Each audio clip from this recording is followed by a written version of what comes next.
All right, no picnic. We're back where we should be. Hold on. Probably gonna take a minute for everybody to refresh and stuff. All right, good to see everyone. I was also in the middle of working on a little something. Um, so we've got the save here, just in the middle of the cutscene, right before the Snake Eater intro. Purchase mission completed. Oh, actually, you know what? I just remembered if you save there, that save prompt, where's dog saved, and then load the game, I don't think it plays a Snake Eater intro. It skips it. But that's okay because we can play manually. And I wanted to do something in the Virtuous mission still anyway. So let me just double check. I don't think because if you just continue after the save prompt, it plays Snake Eater and then it plays a cutscene with the briefing for the Snake Eater operation, right? But if you load the save, it just goes straight into the briefing. Yep, no Snake Eater intro. Don't worry, we can get it still by simply opening the game again. But the one that's supposed to actually play in the game itself gets skipped that way. And I guess that's not a good save to switch at. We'll remember next time. Ruminator, thank you for the 54 months. Capteri with the 2 months also. Welcome back. Thank you. We've had several 120, 130 plus months of resubs. It's crazy. We've been around a while.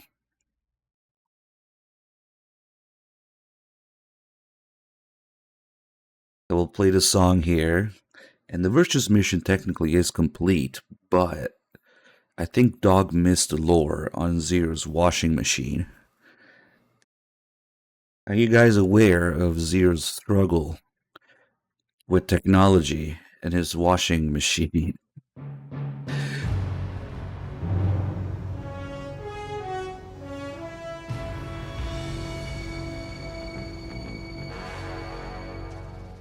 What a thrill with darkness and silence through the night. What a thrill. I'm searching and I'll melt into you. What a fear in my heart, but you're so supreme. I give my life, not for honor, but for you. In my time, there'll be no one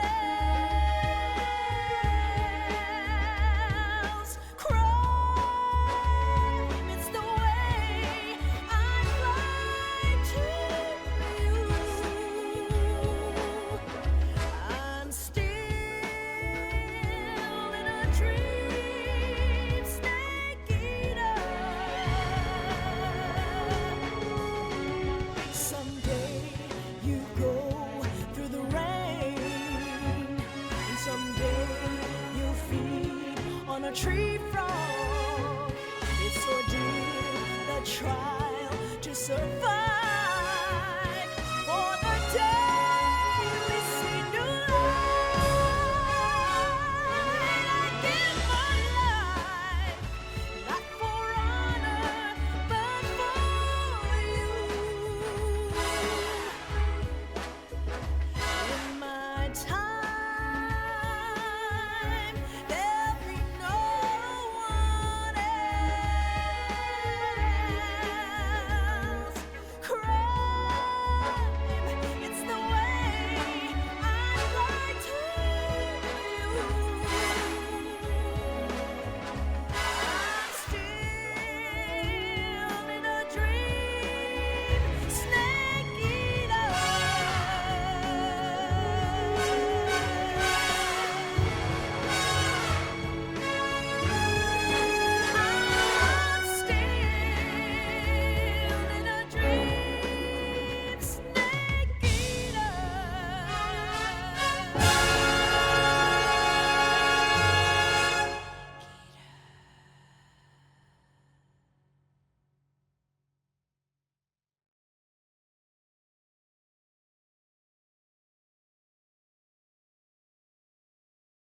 I guess I could have also played it between the Virtuous Mission and Sneak Hero Operation, because before we actually get back to the save, the real save, the dog started.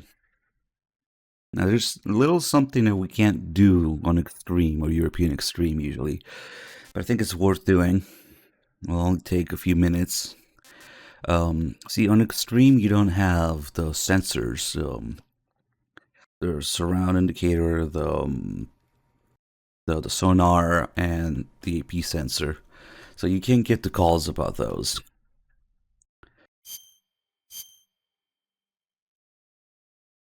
But if we do a little developer save shenanigans, let's see. This is kind of a involved Easter egg call, because in order to get it, you have to do the calls about the sensors in the Virtuous Mission, and then go into the Sneak Hero Operation with those calls flagged in the game. So let's see. Here should work. I will do a very quick run to the end of the Virtuous Mission after we get that call. And then we'll do a very quick call with Zero when we start Sneak Hero Operation. Okay, so motion detector. It's not a surround indicator. It's that's in Peace Walker and Portal Wops. Motion detector, sonar, and AP sensor. There we go. So I think if you equip any one of these, Zero will have a call that just talks about all of them. It is something we don't get on Extreme. What is the sonar that sends waves?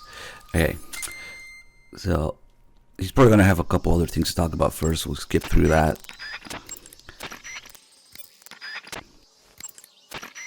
Snake? Snake? Your action? Snake. Major. Snake, in order to carry out the mission without being spotted, you must learn to detect an approaching enemy well ahead of time. Forget if it's this Press call. the first. Nope, this is first person view. You can use an... Nope. Snake? Snake. Snake? Snake. Everything. Listen up, Snake. Snake? Snake, snake, snake, snake. When you're in the jungle, There determining we the go. position of your enemies is important. That's why you've been supplied with sensors. Use them well. The motion detector senses activity in your immediate vicinity. However, in the jungle, a lot of things other than your enemies are moving. Animals moving around will show up on the sensor just like anything else. Also, the motion detector is only so sensitive. Don't forget that certain enemies and animals that make only slight movements will not be detected. Press the left stick to initiate the active sonar and emit a special sonic wave. The reflected sound from the sonic wave reveals the positions of targeted objects. In contrast to the motion detector, the active sonar reveals still objects as well. However, there's a risk that the sound of the sonic wave will reveal your position to enemies and animals, so be careful when using the active sonar. The anti-personnel sensor vibrates when it detects human life forms. Unlike other sensors, the anti-personnel sensor has been adjusted to react to humans only, eliminating noise from animal detection. It can detect hidden, unmoving enemies, and the use of it doesn't betray your own position. But on the other hand, its accuracy lacks a bit, as it has trouble revealing the exact position of detected bodies. Keep that in mind. When you use it during first-person view, it'll work only in the direction you're facing.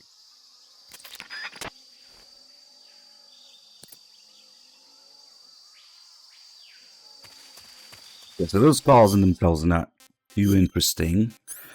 But once we get to Sigint, I'm just going to use a stealth camo here to run through this. Once we're able to call Sigint about these sensors, that's when it gets interesting if you talk to Zero about it.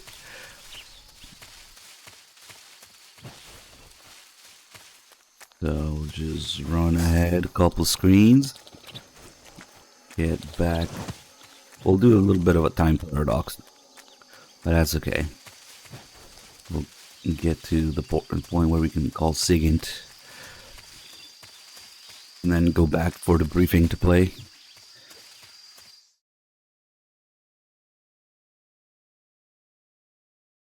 My game glitched.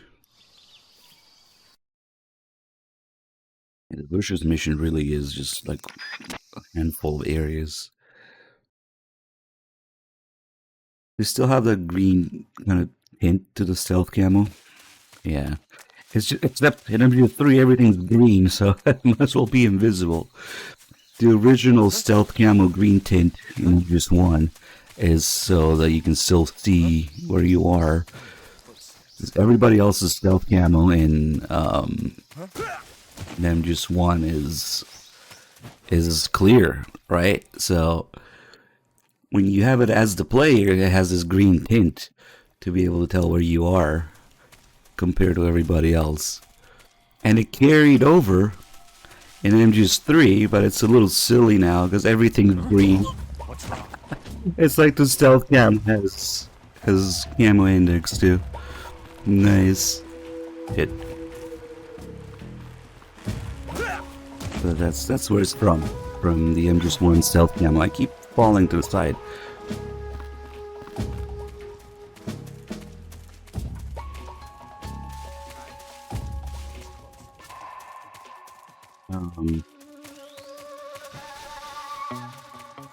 Yeah, just go through this real quick.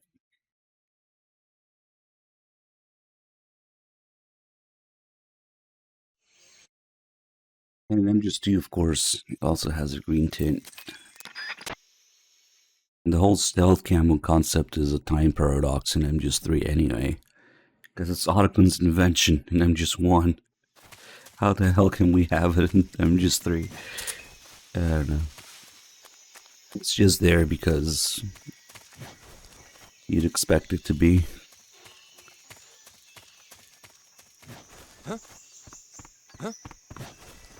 Footsteps. Nope.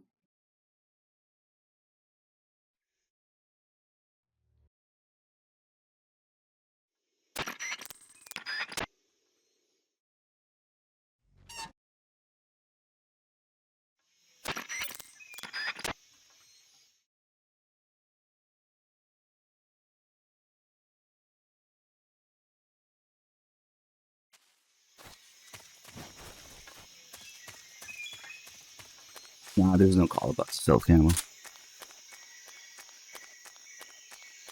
It's usually the case, there's no calls about the stealth camo, bandana, wig, other special items, the Infinity face paint, all that stuff.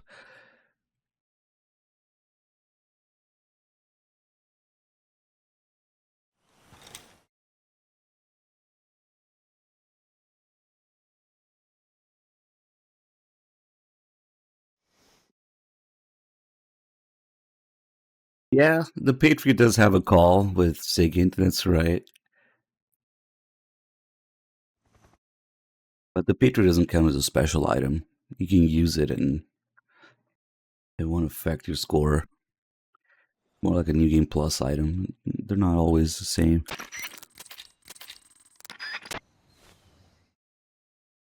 Oh yeah, we probably have everything now. I can't check right now. Let's do this cure real quick.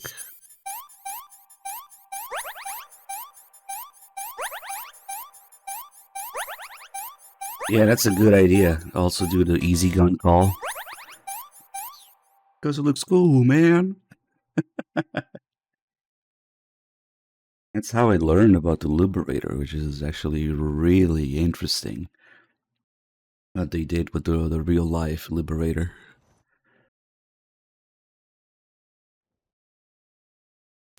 So yeah, I probably have it because the save just has everything. Maybe we can get that call too. I guess the easy gun has a call and is a special item. But it's not a New Game Plus item. Yeah, it's a little all over the place. Also, the description of the easy gun is a lie. If you read the description of it, it says that it masks your footstep noise too, but it doesn't. I don't know what the deal is with that. Let's go. The lubricator. Right. Oh, wait, but the inventory gets reset when you start the Snake Eater operation. Never mind.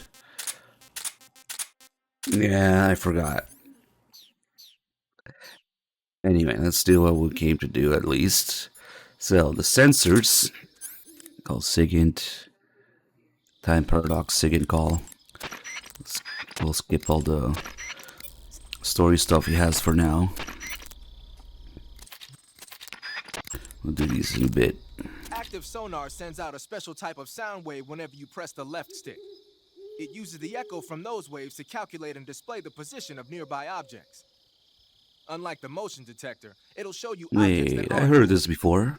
But because you're blasting out sound waves, there's a risk that the noise will alert enemies and animals to your presence.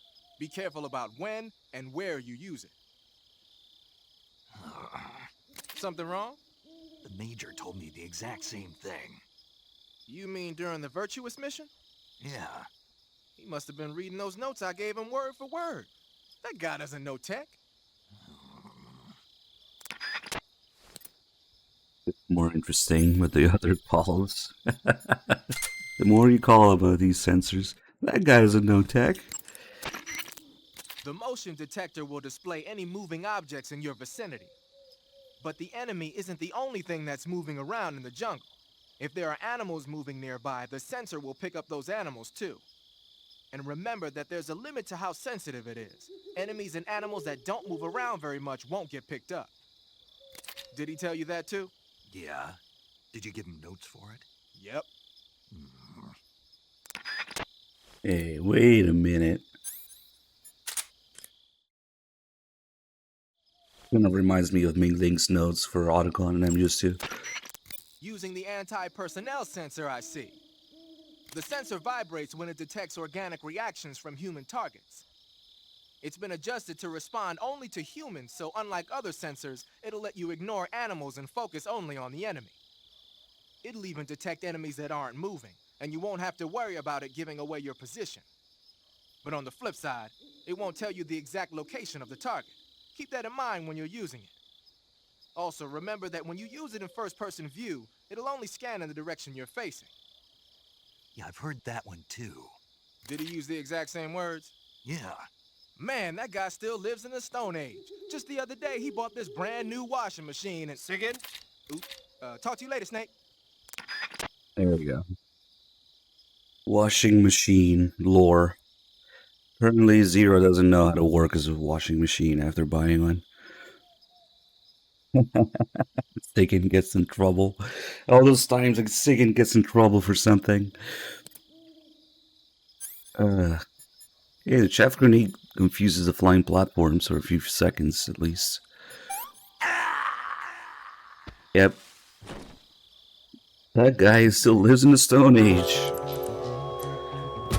That's funny as fuck. Yeah, it's also really well hidden.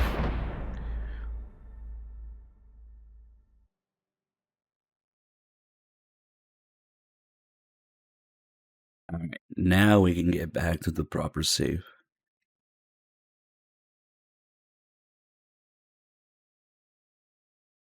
Hey, cheers, Biz. Are you lurking?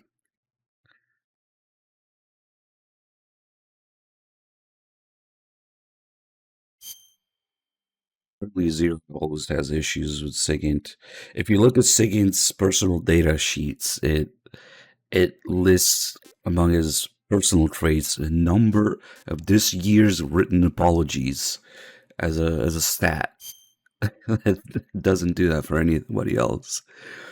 We'll go through all that stuff. Let's just do the briefing and stuff now. Yeah, that's another written apology there.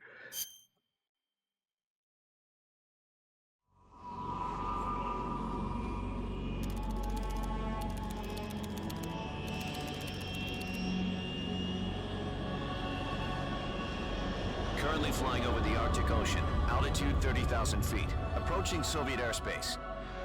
Arriving at the designated drone launch point. Drone oil pressure and voltage are nominal. Payload oxygen supply is nominal.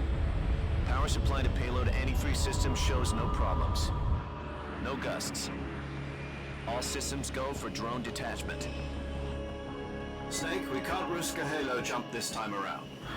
Airspace security has gotten tighter since we were last here. We can't get as close to the ground as we did during the Virtuous mission. So instead, we'll be using one of our newest weapons. Snake, you're being given an honor on par with Alan Shepard. This is our last chance. Show your patriotism. If you fail, you'll be back in a hospital bed again, waiting for the firing squad.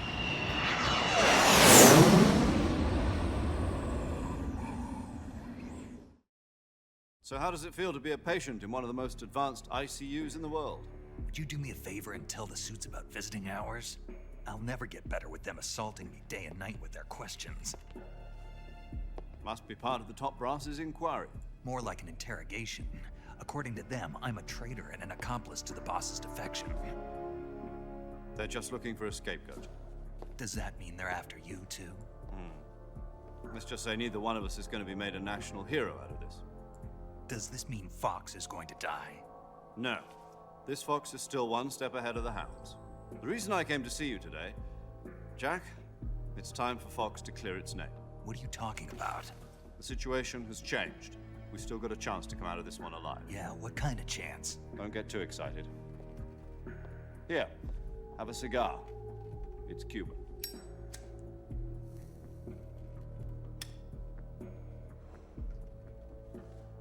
This morning, I had a meeting with the CIA. They decided when they're going to execute us? No. Something even bigger. Yesterday, the White House received an unexpected call. President Johnson? Yes, I hear you, Mr. Chairman. It was a hotline call from Khrushchev to President Johnson. From the head of the Soviet Union? That's right. A few days ago, one of our country's main design bureaus, OKB 754, was destroyed in a nuclear explosion. At about the same time, our anti-aircraft radar picked up a signature that appeared to come from one of your military aircraft. Does any of this sound familiar to you? In retaliation, I have placed our armed forces on secondary alert. Depending on your response, I may be left with no choice but to order the military to maximum alert and unleash Armageddon. With the help of your predecessor, I was able to survive the Cuban incident. But my power is not as great as it once was. If I am to survive this crisis, I must have your full cooperation. I should have contacted you myself. Did you know that one of our soldiers defected to your country a week ago? No. So you haven't heard then. The man who arranged the defection was a GRU colonel by the name of Yevgeny Borosovich Volgin. Volgin, of the Brezhnev faction. Go on. Who is the soldier? Her name is the Boss. She's a living legend. During World War II, she was the one who led us to victory in that war. In Russia, you know her as Voyevoda. You mean the boss? The mother of your special forces? Yes, that's the one. And she took 2 miniature nuclear shells along with her. The boss took 2 miniature nuclear shells. I'm afraid so. I believe they were a gift for her new hosts. The Davy Crockett Atomic Battle Group delivery system was completed 2 years ago. Serious problems were found with the launcher's range and precision. Although they were mass-produced, they've never been deployed in battle. But Sokolov's research facility was completely wiped out. The whole area is polluted. I can only offer you my deepest condolences over this terrible tragedy. So, the boss, with Colonel Volgin's help, stole 2 experimental nuclear shells and took them with her as gift when she defected. Then, shortly thereafter, Sokolov's design lab, a top-secret military research facility, was destroyed by one of these weapons. Am I right so far? Yes, that's correct. And the American government denies any involvement in the affair. Is that right as well? That's correct. We were not involved in any way. Then what was a U.S. military aircraft doing on our radar screen? It was clearly in violation of our airspace. And yet you say it was not acting under your orders. That's correct. You expect me to believe that this was all the work of a single soldier? I don't know what else to tell you. The Army insists that this is all a ploy on your part. I've said it once and I'll say it again. Our government had nothing to do with it. And I would like dearly to believe you. However, I'm afraid my power over the military has weakened since the Cuban incident. I will need some kind of proof that this was not the action of the American government. You have 1 week. You must catch the boss yourselves and recover the remaining nuclear device. Then, you must find some way to prove your innocence. Prove our innocence. Yes, preferably something painful. Prove to me that this is not merely another one of your tricks. The boss should be close to Colonel Volgin. How about a little co-action? I would not expect too much if I were you. The political situation here is unstable. And Colonel Volgin is a member of the Brezhnev faction, which seeks to topple my government. 1 week. You have only 1 week. And if it is not too much to ask, do something about Volgin as well. What is that supposed to mean? Nothing. It means nothing. Call it a modest gentleman's agreement to ensure our continued relationship. What if we can't prove our innocence? Then I will be unable to restrain the military. I will be ousted, and they will seek their revenge. A nuclear attack on the United States? I leave the disposal of this situation entirely to your discretion, Mr. President. Disposal, If you fail, it will mean the beginning of a new world war. To put it simply, in order to avoid a full-scale nuclear conflict, we have to prove that America was not involved in that explosion. And eliminating the boss ourselves will prove America's innocence? Right. The higher-ups have decided that you're the only one capable of pulling this off. You were her last apprentice. Screw this one up, and we'll both be 6 feet under. There's no choice.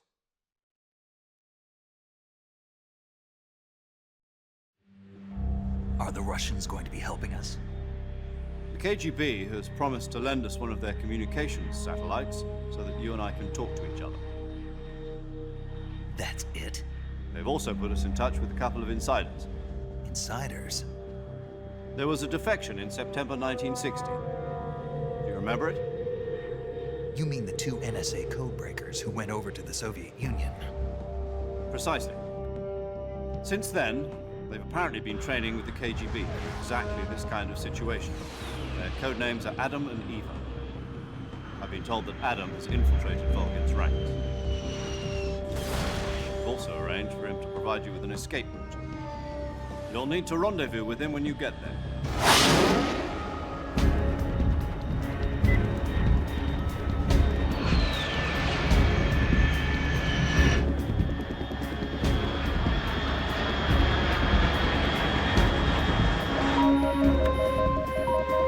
Control. Unidentified aircraft detected. Altitude 30,000 feet.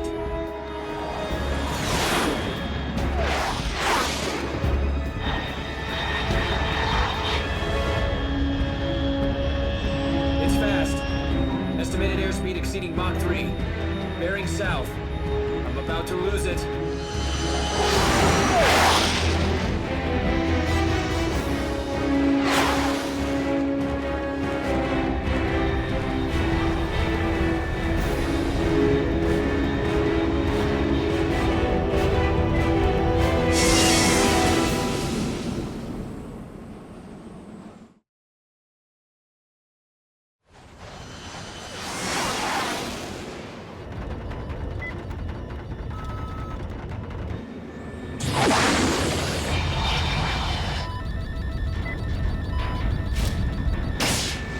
Oh, that's right. We have, what, $10 towards fighting. Forgot to put that back on the screen. And also, I'm cooking a little something extra. We'll have a sub-goal to add a bonus game to the marathon. Rising. Yeah. Let's see if we can get that going. Yep.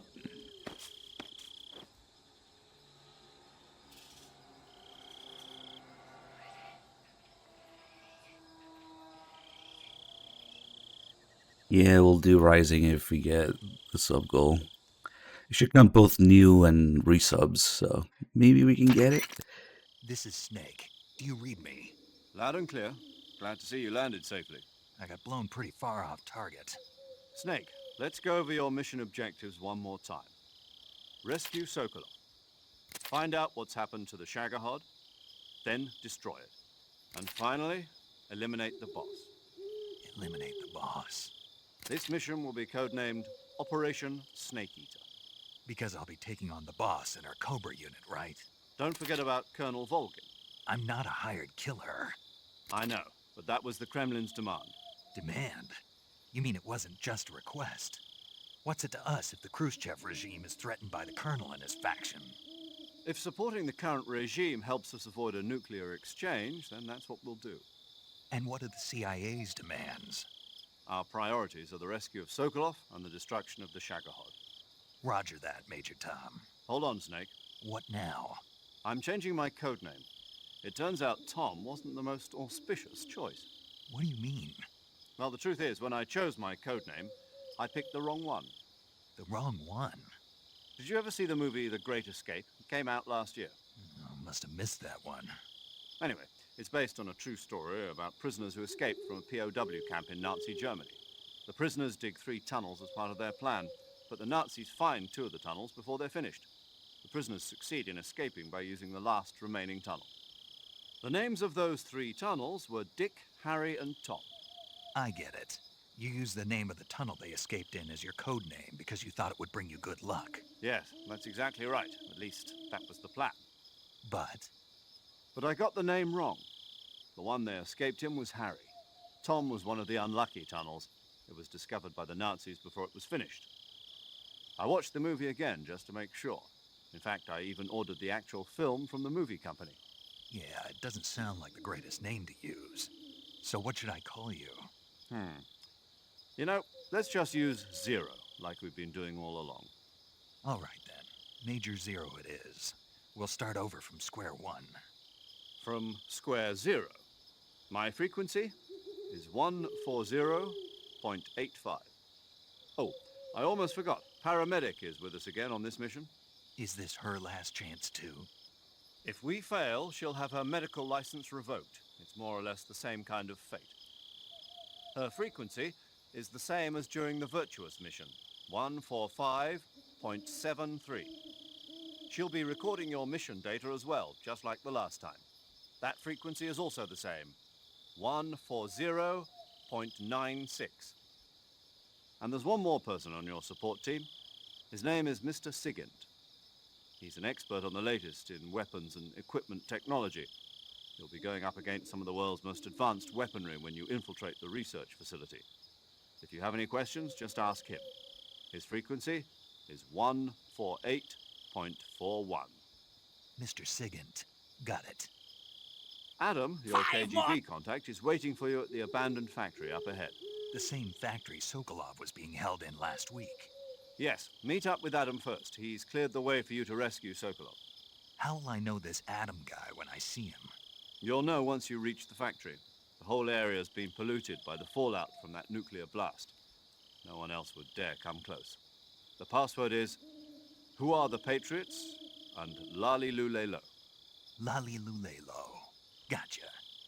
You've been equipped with a 45 for this mission. Be careful, it's noisy.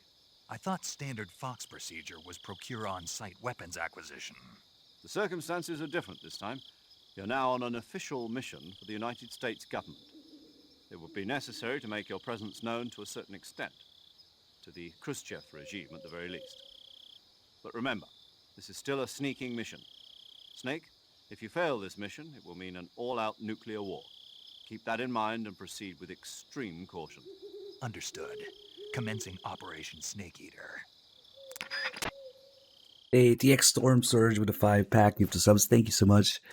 All right, let's get these intro calls here. SIG and Paramedic. Paramedic. Snake, it's so good to hear from you again. Same here. It's been a week, hasn't it? 4 days, actually. Huh? I visited you in the hospital. You were still unconscious, though. Then you must have seen me naked. Yeah, but you were all wrapped up in bandages and tubes, so I couldn't do anything but look. Better luck next time. Let's hope so. But seriously, don't forget that you were like that until just yesterday. In fact, you really shouldn't even be on this mission. Keep an eye on your stamina gauge. If you start to run low, don't push yourself. Eat something to replenish your stamina. And try not to get yourself hurt. If you're wounded or get bitten by a venomous animal, go into the survival viewer immediately and treat yourself using Cure. Yeah. I can see you still know how to nag. You're welcome. And I can see you still don't know when to keep your mouth shut. Maybe so. By the way, I heard you're going to lose your medical license if this mission fails. Yes, there was talk of that, but the mission won't fail, will it? Of course not. Good. I believe in you. But you know what? I really don't care about my medical license. Didn't they use that to force you to participate in this operation? No, I volunteered. Why? So that I could watch over you. Huh. Snake, you're the best agent I've ever seen. But you push yourself too hard. You're reckless. Someone has to stop you from getting into trouble, to make sure you and the boss don't kill each other. So that's why I volunteered. I mean, you couldn't ask for a better guardian angel than me, right? Thanks. Stop right there. Huh? You can thank me when you get back. All right. Yo! You're Snake, aren't you? And you're Sigint? None other. I heard that you're an expert on weapons, equipment, and cutting-edge technology. Close. Huh? I am the expert on weapons, equipment, and cutting-edge technology. Ah. I'm the guy that designed your trank gun, active sonar, and motion detector. If you want to know anything about weapons or equipment you find in the field, just send me a message and ask. Later.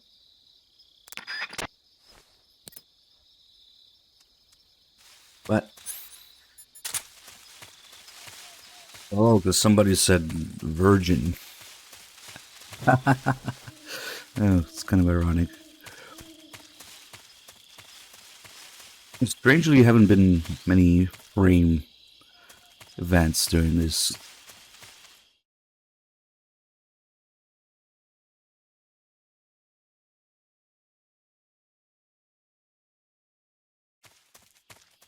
It's weird. It should just buffer if your internet is not keeping up with it instead of dropping frames. Alright, we've got... Hold on, no, I was in the previous area. Wait, no, I'm getting confused. No, it's here. Okay.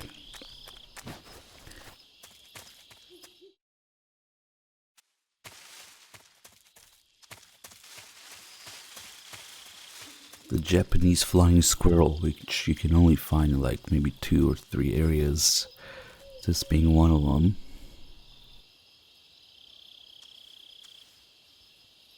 Has Dog been doing all the food calls, or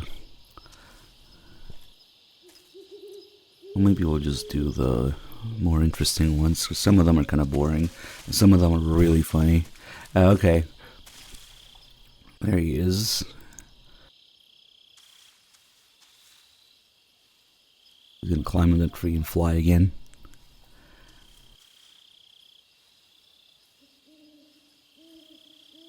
Really one of the more unique animals in the game. Which for some reason there's animals that belong to completely different regions all over the place in this game.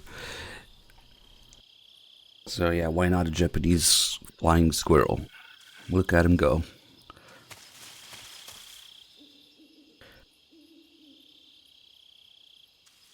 I always try to shoot him mid-air. He looks chunky, but really is just a membrane. to help him glide.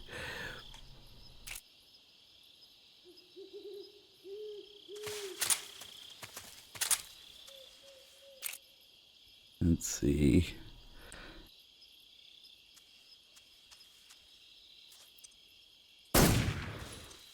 Damn it. Ah, fuck it.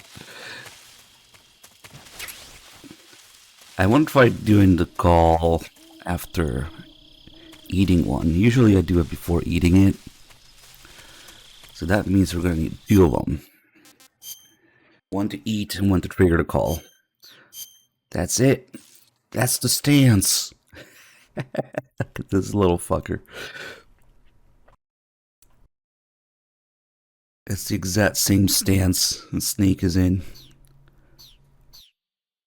when you're holding a gun. I cannot unsee it. Hey, look at that. It's the same stance.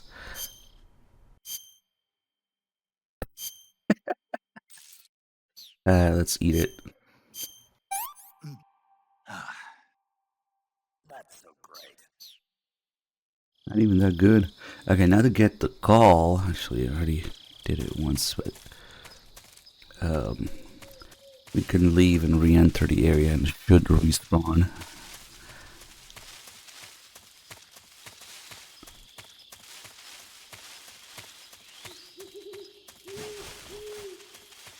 Because the second one you can find naturally isn't for a while. It's not until the area where you fight the fear.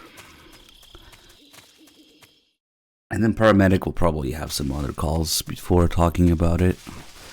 Okay, so reloading the area should spawn another one. Be very quiet. I'm hunting squirrels. You can kind of hear it when it takes off. There it is. This little squeaky noise.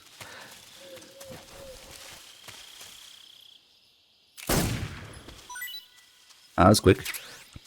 That's weird. Usually they take a second to turn into food items when you kill an animal. That one was like instant for some reason. Okay. Let's call Paramedic a few times here. Snake, unlike the Virtuous mission, this is a night operation. You'll be encountering nocturnal animals that you didn't encounter your last mission. Some of them are venomous, like the king cobra, so be careful. If you get bitten by a venomous animal, the poison will spread through your body and rapidly drain your life gauge. If that's the case, go into the cure screen and survival viewer immediately and inject yourself with serum. Got it? I see you caught yourself a Japanese flying squirrel. Japanese flying squirrels are non-venomous, and they shouldn't attack you. The head, front legs, hind legs, and tail of the Japanese flying squirrel are connected by a membrane of skin, which allows the squirrel to glide from tree to tree. It says here that if it catches a good wind, it can fly more than 100 yards. But for all the trouble it took to catch one, it wasn't that good. If only you were so enthusiastic about the mission. What was that? I didn't say anything. So long, Snake. Oh god, okay, it's definitely worth eating one to get this version of the call. Nice. I forgot what that one was like. Nah, it doesn't attack you, it just flies around. What else do we have here? Stuff we can find anywhere later. Get the green python next.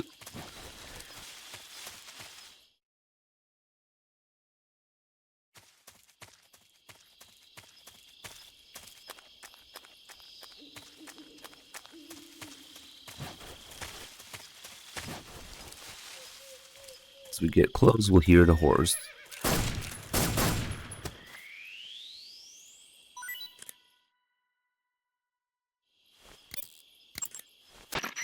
You just heard a horse? Yeah, You sure it wasn't something else? I know a horse when I hear one. Paramedic, are there any wild horses in Selino-Yarsk? Do you really expect me to say yes? No. So what should I do? There's only one way through that area. What All you can do about is move forward. Afghanistan? Head towards the sound of that horse. It came from the north. Be careful. Paramedic, are there any wild horses in Afghanistan? No. Why do you ask? Oh, no reason. Let's get this thing.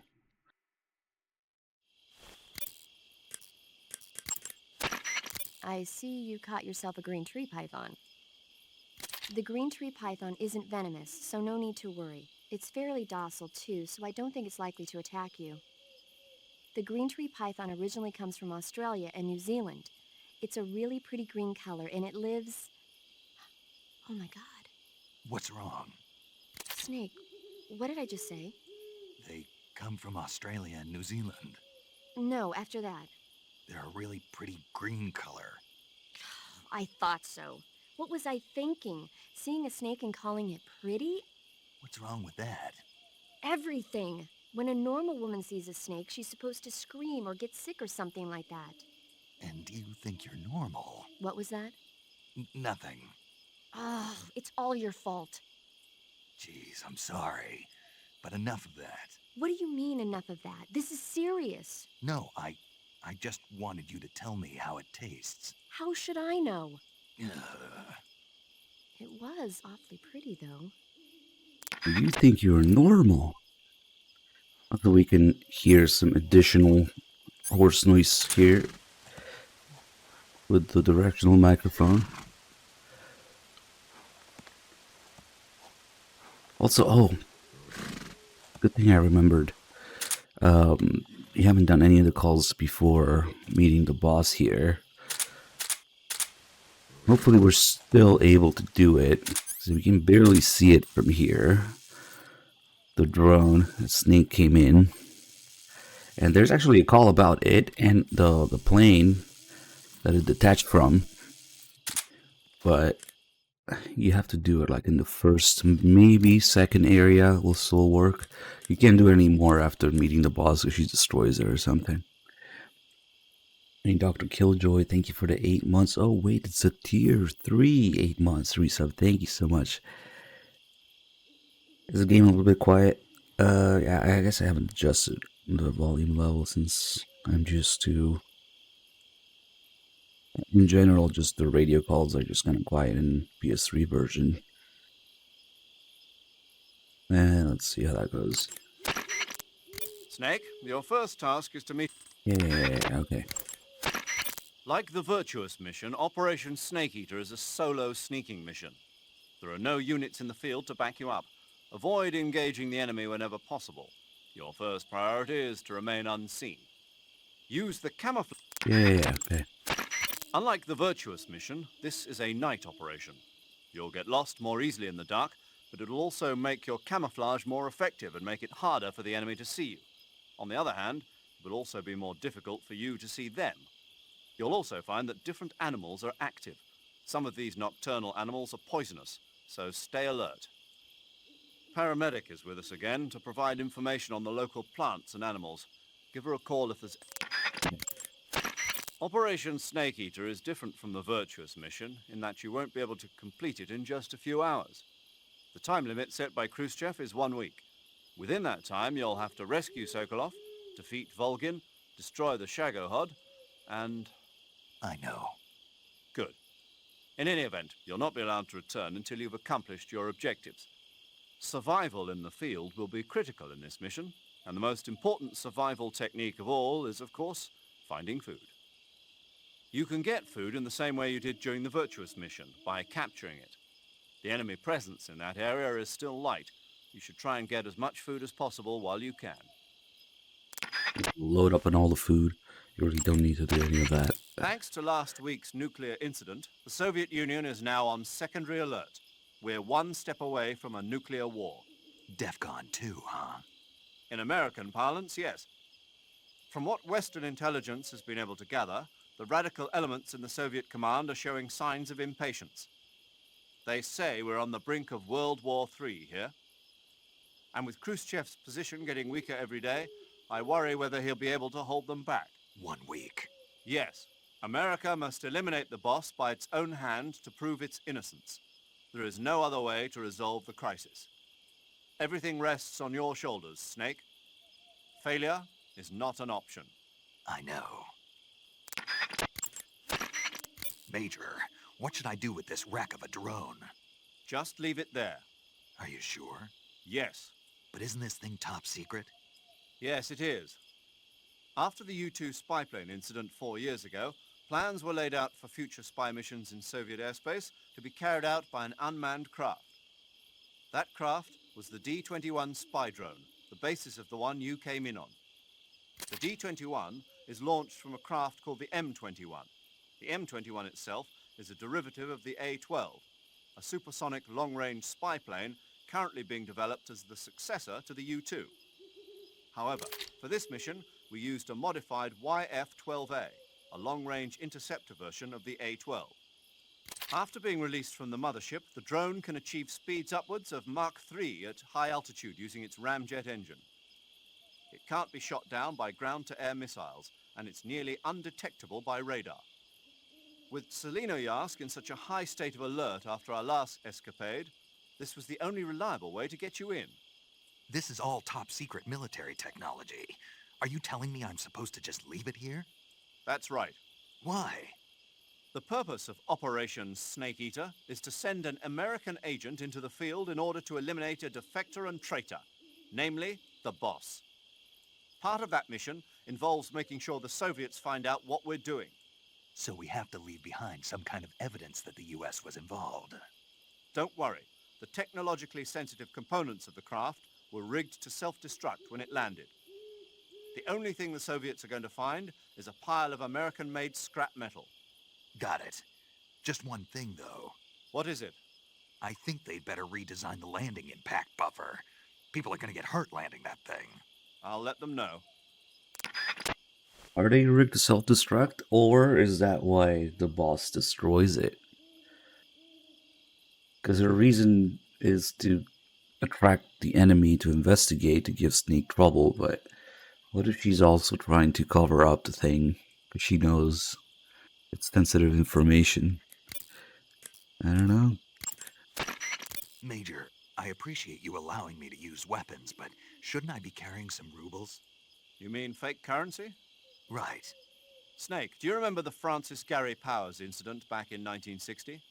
Powers was flying a U-2 on a spy mission for the CIA in Soviet airspace. He was shot down and taken prisoner. His confession brought to light the fact that the CIA was spying in Soviet airspace. As a result, the US-Soviet summit scheduled for 2 weeks later was cancelled. Yeah, I remember. U-2 pilots are required to carry items that mask their identity. Powers was carrying ruble, mark and lira coins, as well as French gold coins. He was also carrying 2 gold watches and 7 women's rings. All of these objects were meant to conceal his national origins. But for this mission, we've got to demonstrate to the Khrushchev regime that America is involved. There's no need to conceal your origins. And besides, all you need to do is complete your mission. As long as you're not captured or killed, the details will take care of themselves. It's up cereal, bro. Okay. It doesn't sound like those items meant to mask his identity worked. They knew. I mean, gee, I wonder who has a multi-million spy plane to spy on the USSR at the time. Kind of a silly thing. It's interesting that they reference it because it's a real historical thing that they did with pilots, but maybe it was just kind of a silly idea that never worked. The Soviet intelligence community must be up in arms about the boss's defection.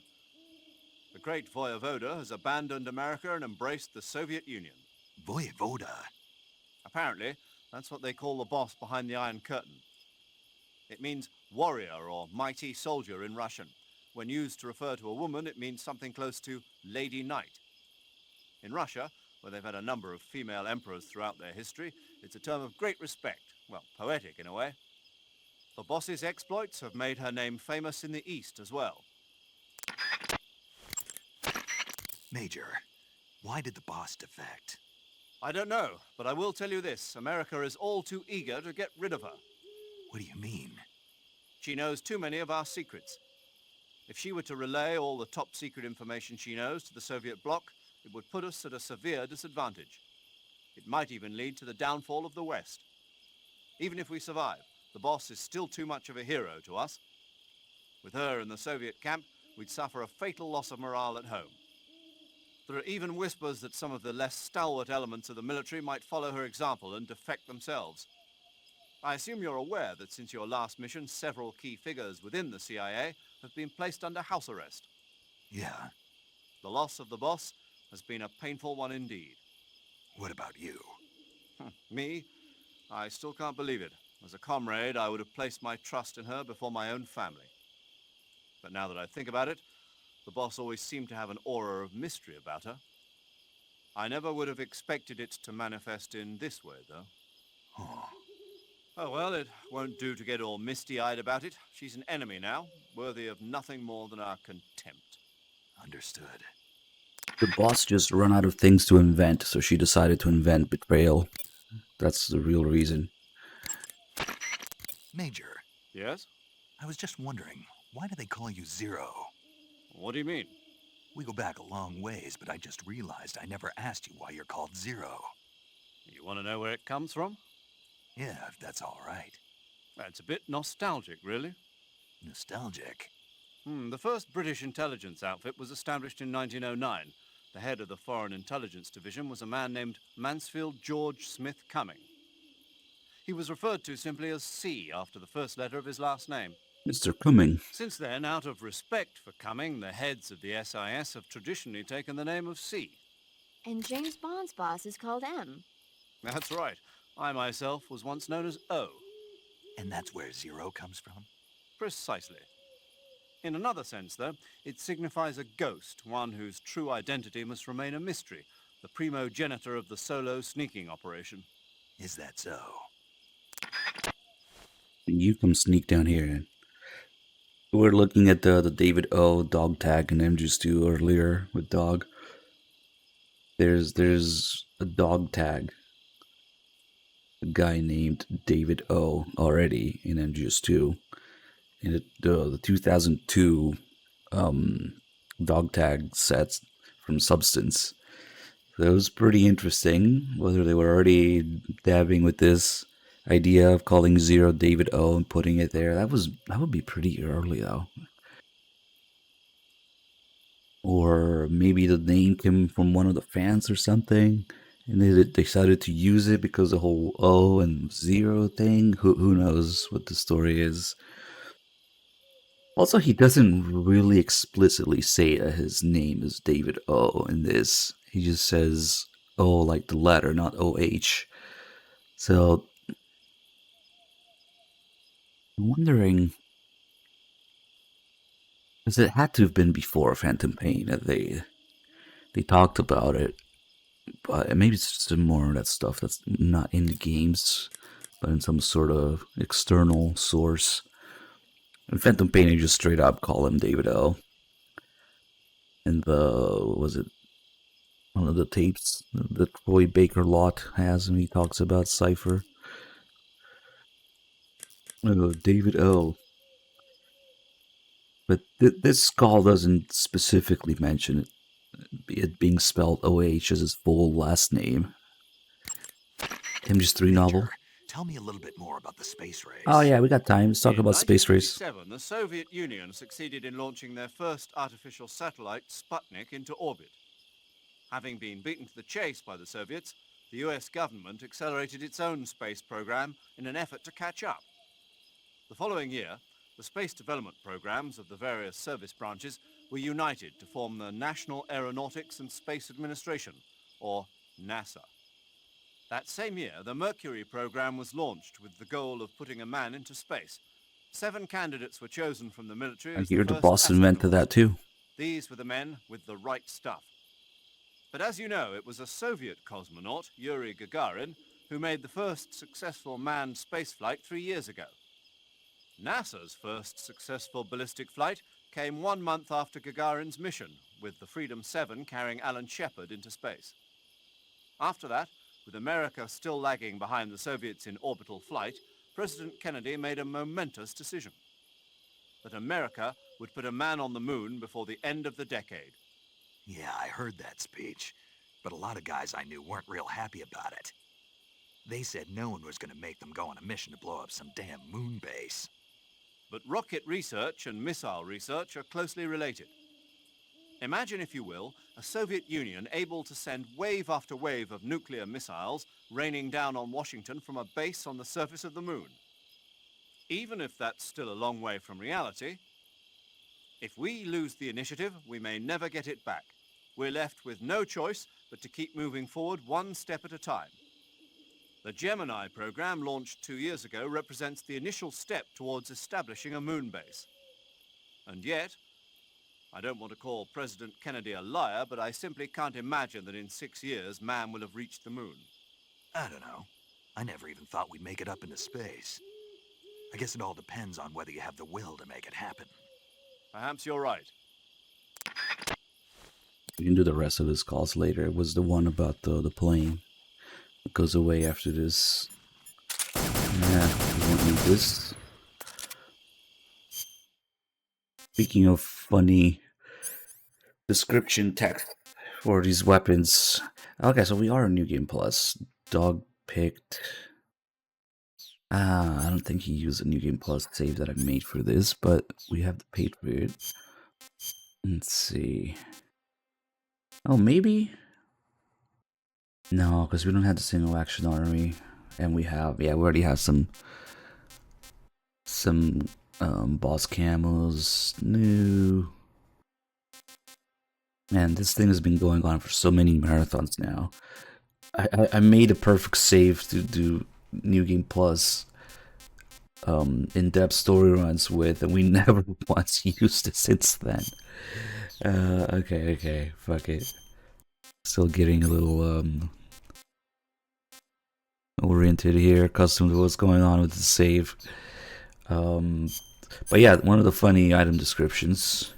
On top of the easy gun saying that it masks footsteps when it doesn't, the 1911 says a 45 gauge automatic pistol. So this is just a regular 1911 before we get the custom one. 45 gauge. Damn. Well, the icon already kind of shows the threaded barrel and the front serrations on it. That's a bit of a spoiler. Somehow we attach a suppressor to this one too. Yeah, it's funny. Anyway, let's continue here.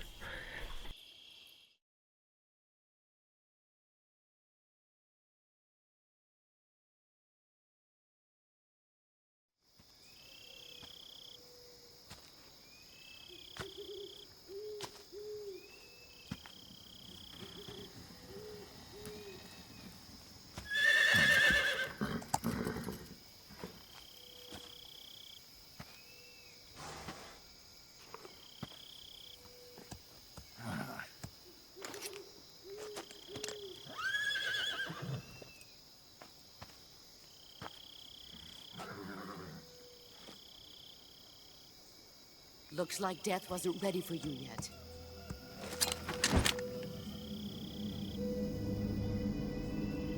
Boss! That arm still hurt?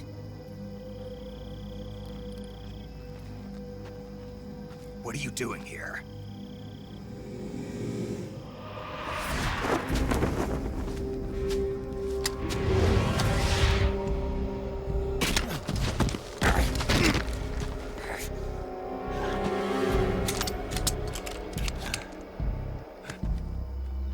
Go home.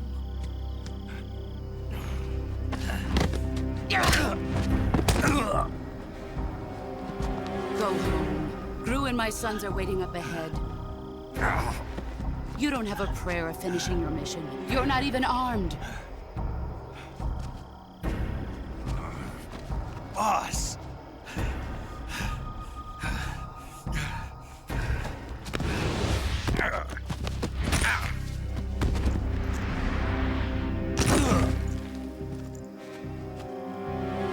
I'm not your boss anymore.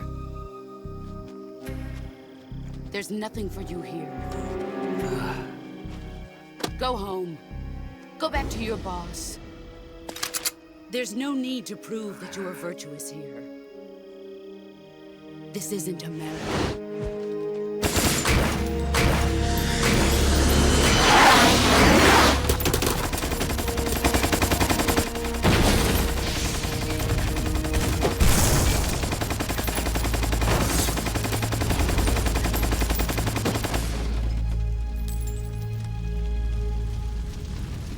should stir things up a bit. You'd better hurry.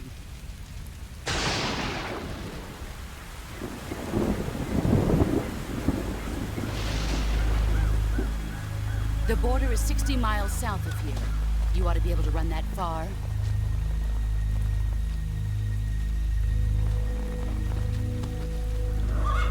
Why'd you defect? I didn't. I'm loyal to the end, to my purpose. What about you, Jack? What's it going to be? Loyalty to your country or loyalty to me? Your country or your old mentor? The mission or your beliefs? Your duty to your unit or your personal feelings?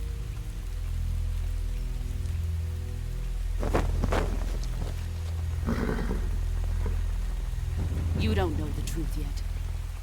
But sooner or later you'll have to choose. I don't expect you to forgive me.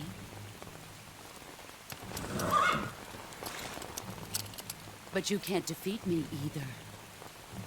You know me too well.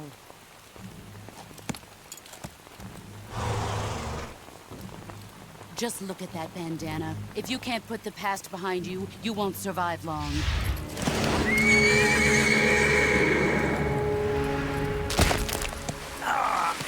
If we meet again, I'll kill you.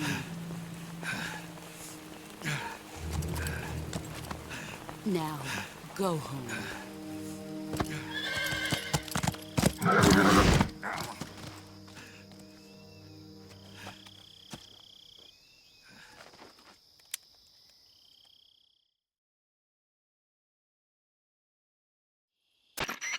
This is Snake. Major Zero. I read you, Snake. I was ambushed by the boss. You were what? The drone's been shot to hell. It's up in flames. That's not good. Enemy scouts are going to come looking for you. Yeah, I know. But what was the boss doing here in the first place? There's got to be a leak somewhere. No, that's impossible. The man the boss is working with, Volgin, isn't exactly on speaking terms with Khrushchev. I lost my gun. The boss destroyed it. Snake, I know how you're feeling. It's hard for me to believe, too, that a legendary hero like the boss would go over to the Russians. That she'd double-cross us like this. But that's how it is, and if you don't accept it, you'll never be able to beat her. That's not the problem. In terms of sheer technique, I'll never be able to beat her. I know that all too well. You've got to do it, Snake. She's your enemy and your objective. Enemy? We were together for 10 years, and now you tell me she's my enemy? Enough. Hurry to the factory where Adam is waiting. Scouts have probably already been sent out to investigate the explosion. You've lost your weapon, right? That means you've got no chance of winning in a battle situation. Whatever you do, don't let them see you. I always thought there should be like a bone fracture in his hand or something after this, but nothing. But why did the boss defect? Major. Snake, the boss is your enemy. You've got to accept that reality. Adam is waiting for you at the abandoned factory to the north of your current position. Head north. The enemy must have seen the drone explode. They've probably already sent out patrol units. You never know when you'll encounter the enemy. Use your camouflage wisely and proceed with caution. Major, why was the boss there? Did they detect my infiltration? That's impossible. The drone shouldn't have been picked up by their radar at all. Then how did she know? It couldn't have been a... That's also out of the question. We've taken all measures to ensure this mission stays secret. Then what's going on? I don't know. It won't do you any good to dwell on it, Snake. Hurry to your rendezvous with Adam. Head for the abandoned factory to the north. Watch out for enemy patrols. Stay alert at all times, okay? Major. What is it? Why did the boss betray us? Leave it alone, Snake. But... We've been through this before. Besides, asking for reasons now won't change anything. I thought I'd find out if I met her face to face. I thought for sure she'd tell me, but... Then you'll have to find your own answers. By completing my mission? Yes. Snake, let's go over the controls. That's not. Change here.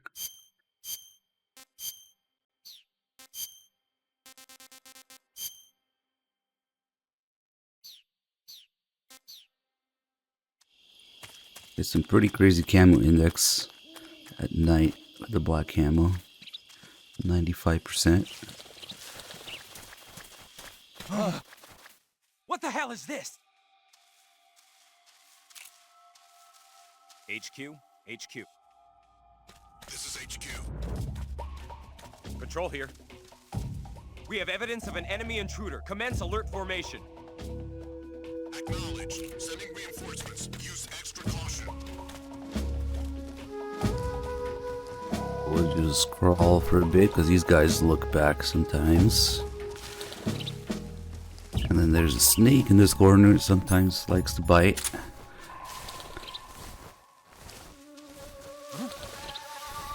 What's that noise? Oh shit. The guy heard a bird. That's crazy. That doesn't usually happen. Oh, that's gonna mess with a lot of things now. Let's see. They shouldn't see me, but... Oh, that's crazy that he heard noise. Oh, that's gonna mess with the timing of the other support guys coming in. Shit. Oh well. So we can still... Yeah, now they're all the way here. Because usually the guards are pretty deaf in this game when it comes to footsteps, but they can actually kind of hear the birds taking off. I wonder if I can...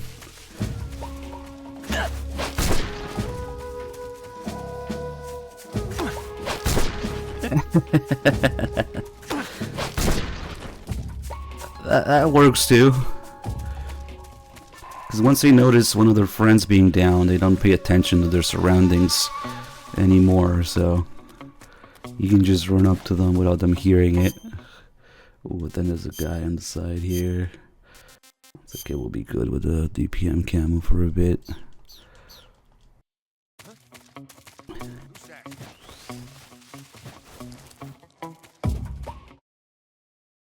I guess it was too quick to get there. The guy was still close enough to hear the bird taking off.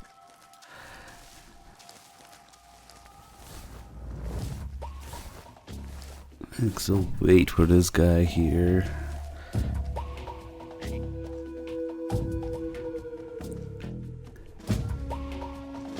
Walks around and stops and looks to the side.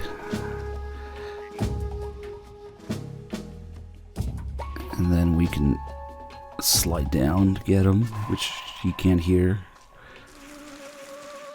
But the caution ended.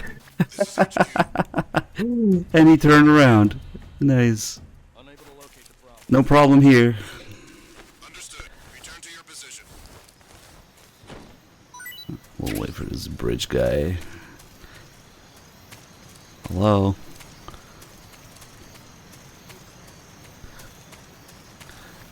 Oh, that's funny. That caution being shorter now. Mess with everything.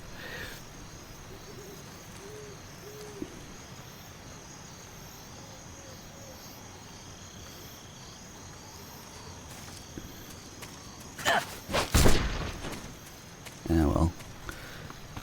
That'll do. Next we'll drop down here, get smoke grenades, life medicine. I said drop down here.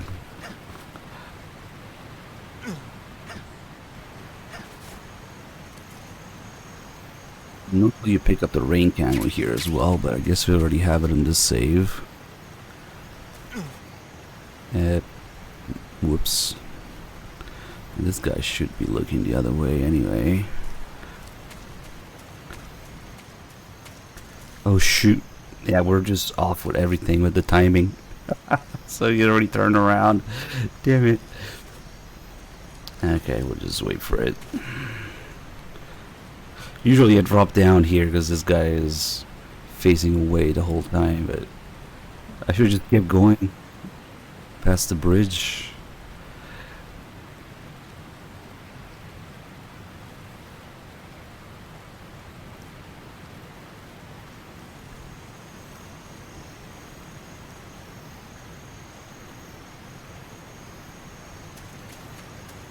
If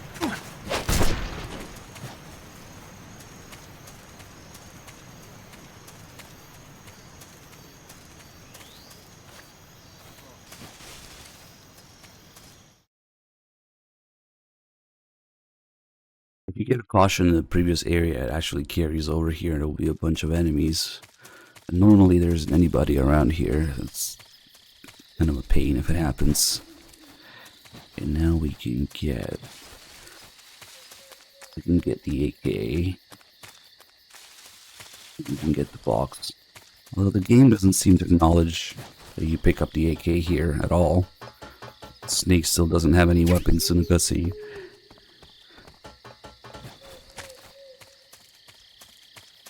More importantly, the box.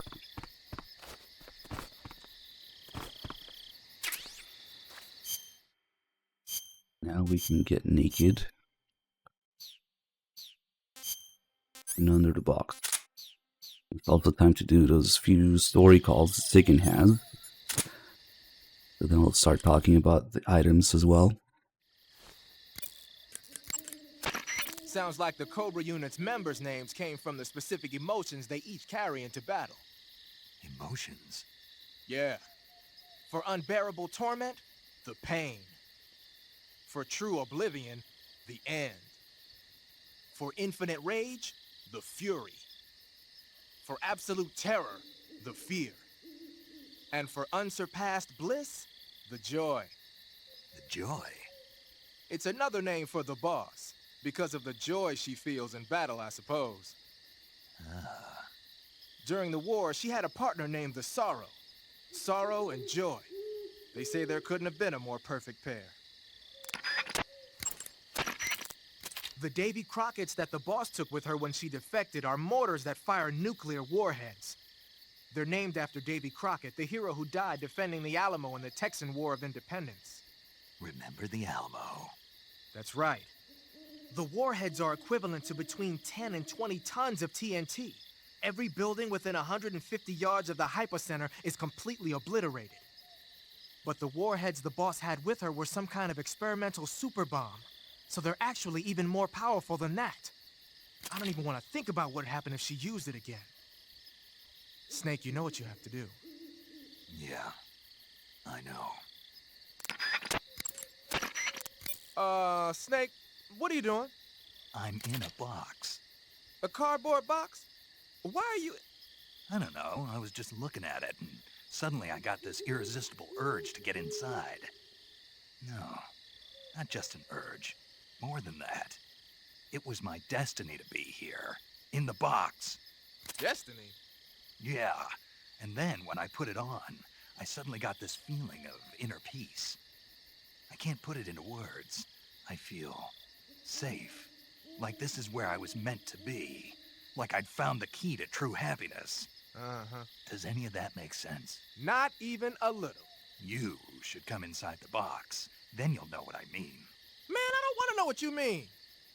Between you and Paramedic, is everyone but me that is hooked up with a Major Strange? Yeah, You should go inside the anyway, I box. suppose even that dumbass box might make a decent disguise if you wear it inside a building. Then you'll find out that I'm naked. Snake, what's up? Why are you naked? I know there's a naked option under uniform that lets you take off the upper part of your uniform. But without a shirt on, your camouflage sucks, and your stamina goes down faster. You don't get any advantages whatsoever. Sure there are. Like what? It feels good. Man, you do whatever you want. I will, thanks. Just one question, though. What? Is there a way to take off my pants? Say what? My pants, can I? Oh, hell no! This Fox unit is a nut fest. It would take Snake 10 years to figure out how to take off his pants. Peace Walker. Is of course just a little fourth wall breaking bit of dialogue there. You can take off her top of the uniform, but there's no option to take off the pants. We'll stay naked for this.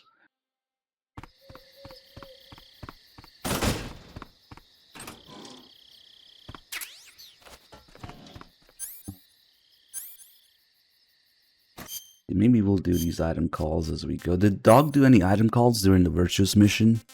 Because if you do any of the item calls with the boss, then Sigint won't talk about the same items unless you reset after it or something. I guess we'll find out. Like, we have the Patriot, which is a bit of a time paradox. And the call about it is a little funny because of it. Like, where'd you get it? Don't worry about the details. I played this game before. Using the Patriot, huh? Yeah, it's the same one the boss was using. Where'd you get it? Hmm? I said, where'd you get it? Sigint, don't get worked up over details. What? Whatever. Anyway, the Patriot is a one-of-a-kind sidearm made especially for the boss. It's basically an XM16E1 with the barrel cut short and the stock taken off. The idea was to create a large pistol that combined the feel and quick handling of a handgun with the force of a rifle. But with a barrel that short, the recoil is unbelievable. It's tough to aim, but it more than makes up for it in firepower. From the looks of it, it's fitted with a 100-round drum magazine. And it never runs out of ammo? Never. Why is that? Because the internal feed mechanism is shaped like an infinity symbol. Ah, I get it. Yep, that'll give you unlimited ammo. Yep. If only it were that easy. How much faster does the stamina drop while naked? Not in any truly relevant fashion. The whole survival aspect of this game, like getting injured, having to feed yourself, and the stamina mechanics, they're really not that relevant. You only have to worry about it like a little bit if you play normally. There's food everywhere. I don't know. There's some crazy mechanics to it. Like, they thought people would stay in the swamp for like 30 minutes to get a cold. It's just not that big of a factor in general throughout the game.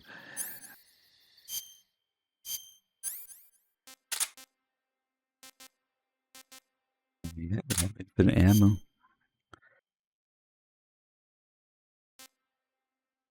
The feeder mechanism inside the drum magazine forms an infinity shape.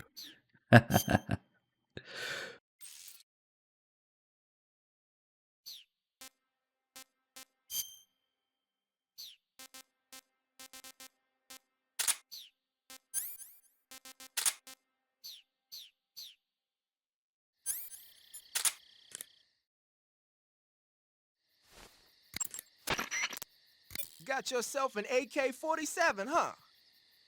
The AK-47 is the official assault rifle of the Soviet Army. The first model was completed in 1946, and in 49, it beat out all its competitors to become the standard assault rifle of the Soviet military.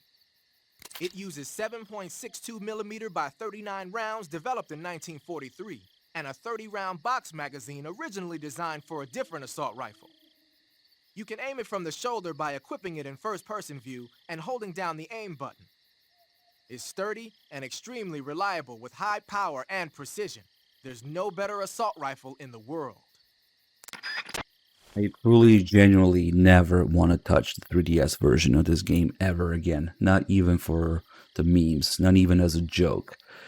It truly is the most painful thing I've ever played in my whole life. So, no, I really don't want to.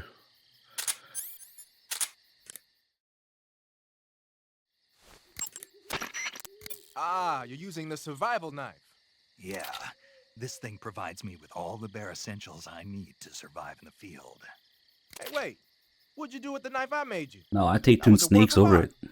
It had matches and fish hooks and thread and stuff in the grip. Sorry to have to tell you this, but that thing is useless in a fight. No way. Really? Really? Yeah, when the grip is hollowed out like that, there's not as much space to stabilize the blade. So the joint between the blade and the grip is weaker. That makes it easier to break. I get it. You're right.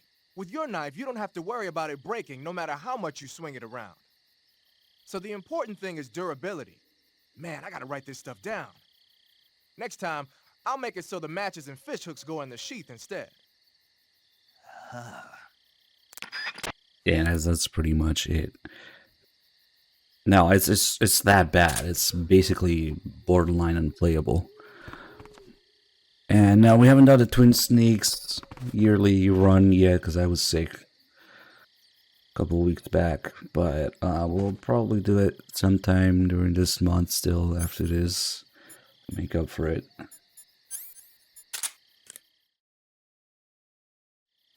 Yeah, I know. So, you're wearing woodland face paint. The woodland paint is most effective in forest environments. Okay, this must mean a dog did the thermal goggles call with the boss, because he's not talking about the thermals. Interesting. Okay.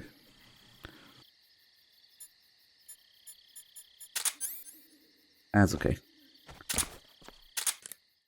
Let's see if we can get the call about finding Adam here. Adam is a spy sent by the KGB to infiltrate Volgin's ranks. You'll need to be extremely careful in how you approach him.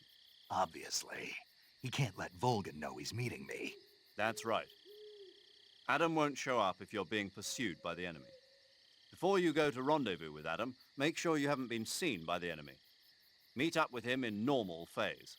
Got it? Adam won't show up if you're... I guess because we're already in the room, we're not getting the call about checking the room. So as soon as we leave through the door there, the cutscene will begin, but we can still get out normally through the window. You've arrived at the factory, I see. Yeah, now to meet up with this Adam guy. Good. Go to it. So where is he? We weren't given an exact location. How about a time? Nothing was specified. A physical description? I'm not sure. How am I supposed to find him then? You won't need to. Huh? He'll find you. Why don't you give the room to the northeast where you met Sokolov another try? Adam might be there this time. You were just there.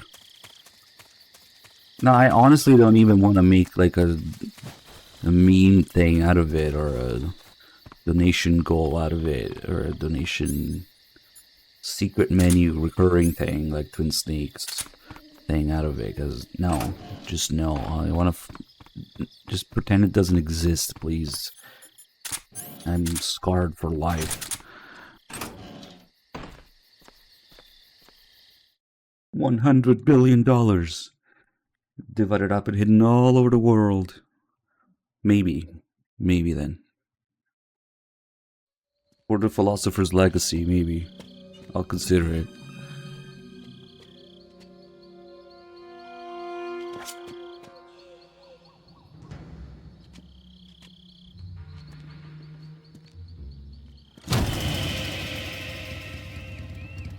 Sorry I'm late. Cut the engine. They'll hear us. Are you the agent they sent? Are you Adam? I thought you were supposed to be a man. Adam couldn't make it. All right, say the password. Who are the Patriots? Who are the Patriots? Answer me!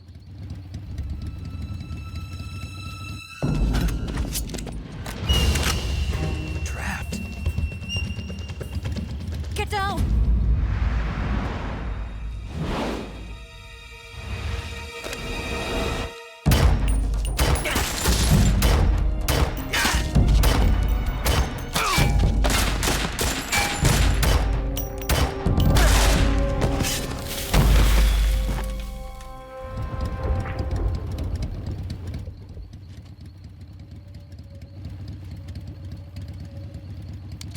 There is your answer.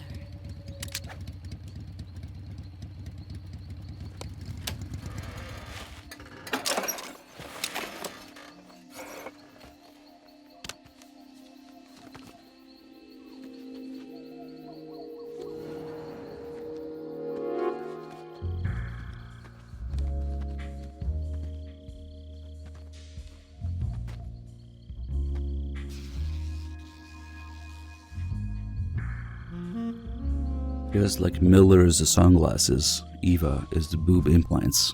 The name's Eva. It says right there.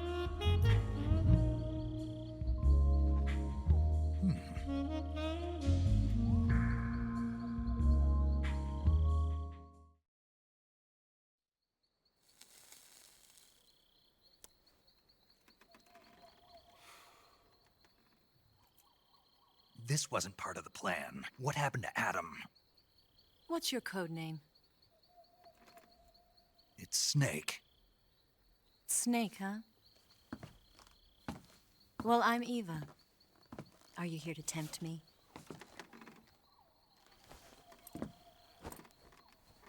What happened to Adam?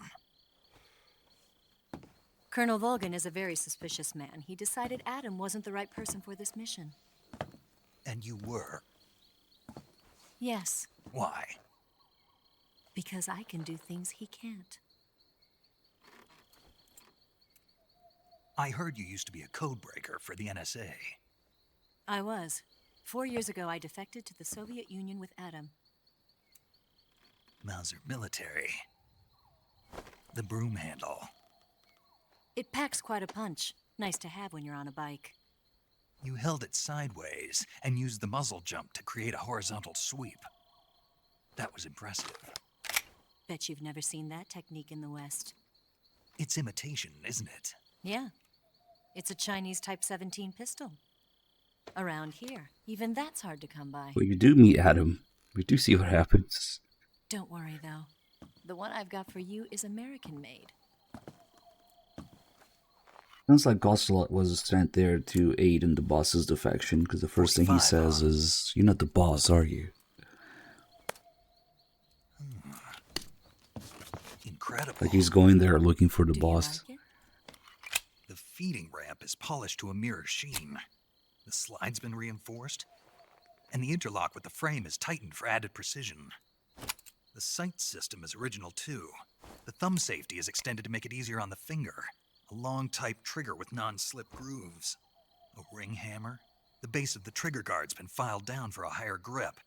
And not only that, nearly every part of this gun has been expertly crafted and customized.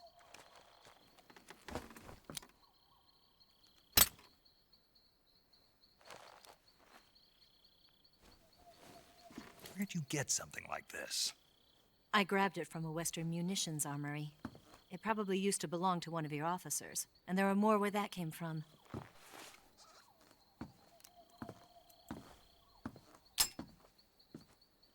You had this with you, didn't you? Better take this too. What's that? A disguise to make you look like a scientist. A disguise? Yes. You're here to rescue Sokolov, right? Sokolov's still safe then. Yes. He's being forced to continue his work on the Shagohod. Where? At the lab. They've got a whole army of scientists there developing new weapons. Security is tight, but if you disguise yourself as a scientist, you might be able to sneak in. Can we get Sokolov out of there? We'll see, won't we? Tell me how to get to the lab. The safest way in is from the rear. First, you'll need He's to not head paying north attention at all right now. Too You'll come focused to on a the gun. heliport used for shipping materials. Pass the heliport and continue north, and there will be a large crevice. Descend into that area, and you'll reach a cave. Move through the cave, and you will arrive at a mangrove swamp. After the swamp, there'll be a warehouse. Make your way through the warehouse, and you'll come out just south of the lab. Got it. And just what are you doing there?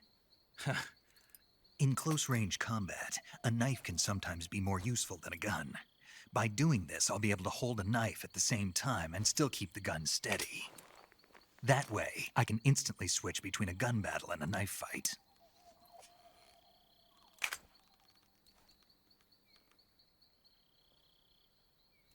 Right, let's get going. Wait a minute. What now? You must be tired. Why don't you take a little rest? I'll be fine. You'll never make it in your condition. It's a jungle out there. There's still an hour before dawn. It's dangerous to be out in the jungle at night without a guide. What about you? I have to get back. I can't be gone for too long. They'll start to suspect something.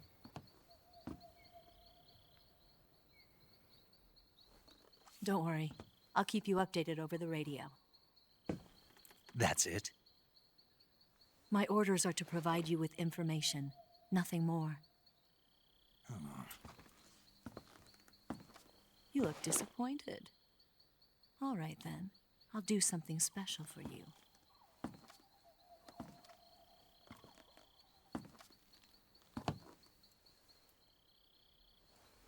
I'll stand watch until dawn. Now be a good boy and lie down.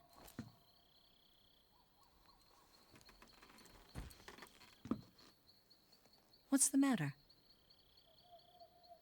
I don't know you well enough to trust you. How well do you have to know me to trust me? I don't know if I can trust anybody.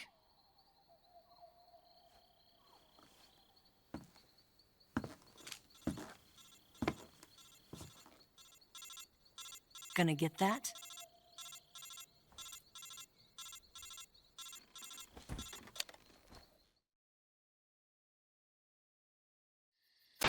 She's right, Snake. You should get some sleep. Although in your condition, you really ought to be back in the ICU.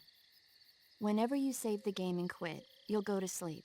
Sleeping allows you to gain back stamina naturally.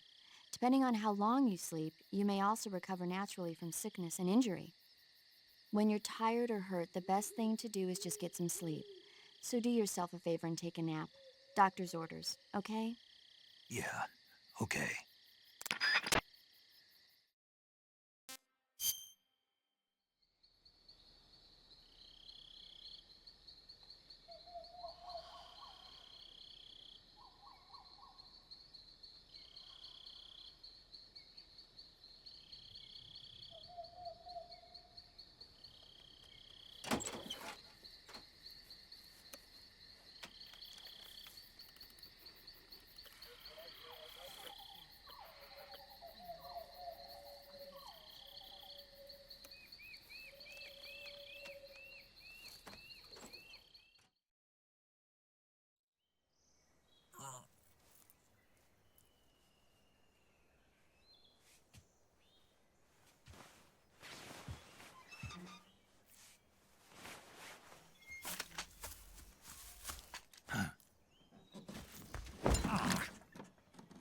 What's the matter? We're surrounded. I see 4 of them.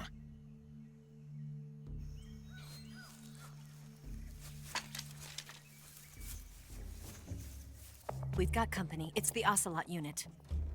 Let's get out of here. Hurry! Don't forget your gear. Here, give me a hand.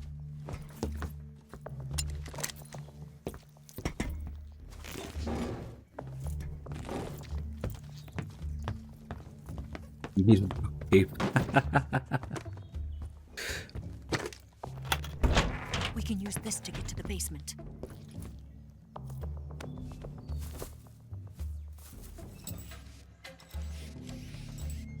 Damn it! Ocelot. I'll get past them on my bike. I'll call you later. Okay, I'll keep them busy. Maybe it's foreshadowing Vamp's tape in his shoes. Don't go dying on me now.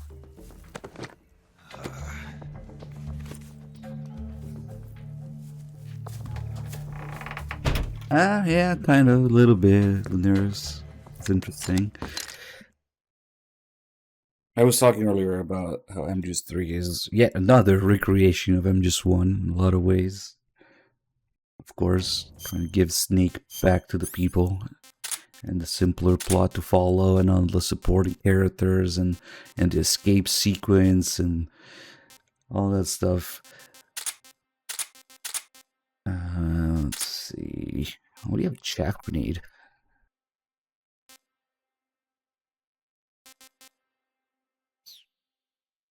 It'll be good here. Maybe we'll make one of the Ocelots moonwalk at the end. The Ocelots have slightly different AI than the regular enemies. They do some pretty funky stuff sometimes. Okay, first we'll put a tranquilizer in this guy. Doesn't matter where, he'll go down. It makes noise on the grate there, which makes these 4 guys come check here. For some reason, I don't know why they check here when the noise is there. So we can stun grenade them. Hopefully got all 4 of them. Nice. Sometimes that stun grenade throw has to be exact. Let's see here. Okay. We'll get this guy. And we'll get the other guy here.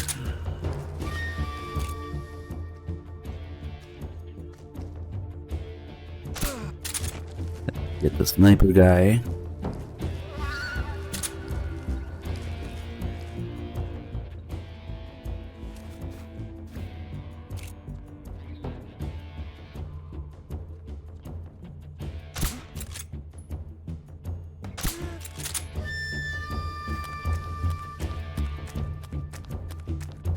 And we can get a suppressor here from this guy.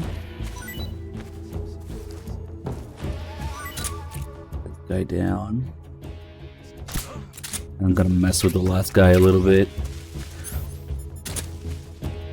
A couple weird things that the ocelots do, the normal enemies do differently.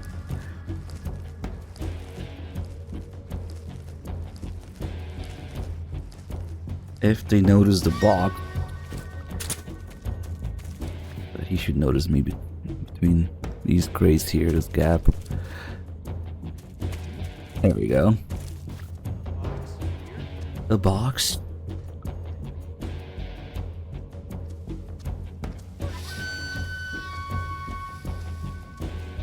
The way that they check on the box is simply by slashing at it with the knife.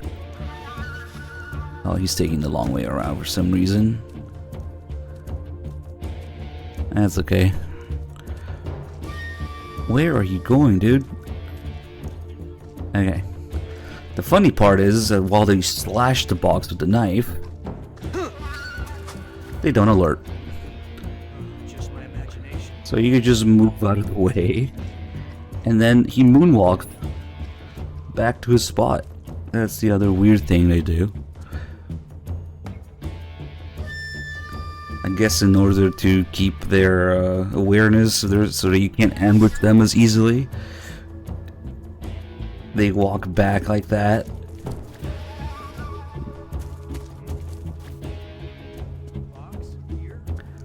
But we can use that to our advantage too.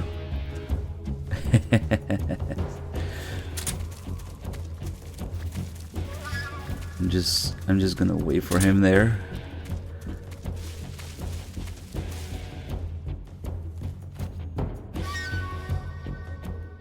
Maybe we'll use the other camera for this.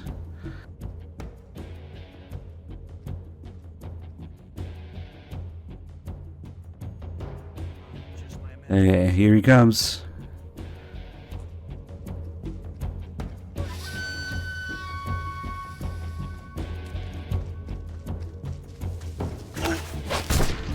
What does he have anyway?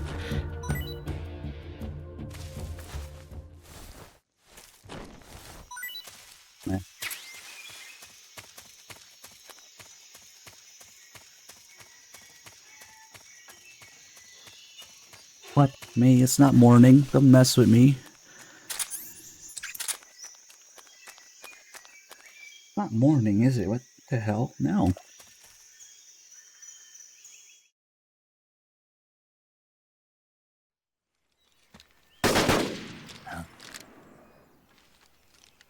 Damn it, my May clock is broken now.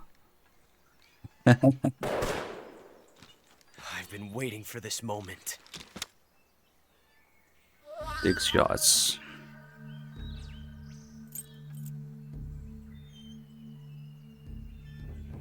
That's it. That's the stance. I don't think so. Good, good. I've actually been able to get some food and rest during this. Female spy?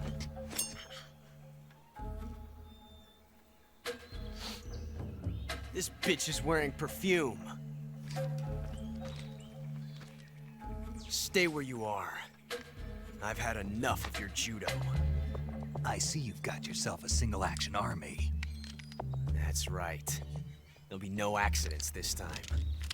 You call that an accident? Well, it wouldn't have happened if you hadn't been showing off. What did you say? It's a nice gun, I'll give you that. But the engraving gives you no tactical advantage whatsoever. Unless you were planning to auction it off as a collector's item. And you're forgetting one more very basic thing. You don't have what it takes to kill me. We'll see.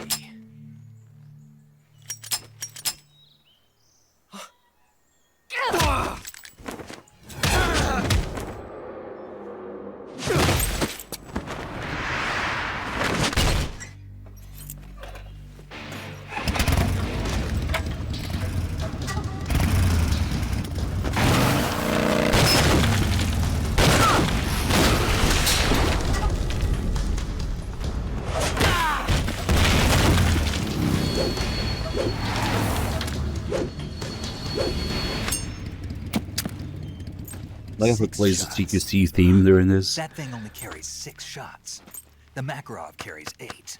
Close quarters You have to by get a feel for how many you have left. TQB.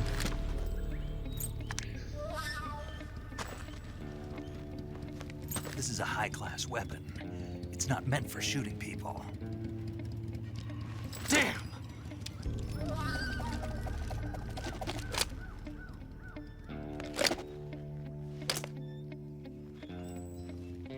This isn't over yet. Don't. Why? He's still young. And that engraved revolver is never to be seen again. Turned path turned into shit. It was supposed to make a comeback in a certain game, but Before he does. kind of messed up.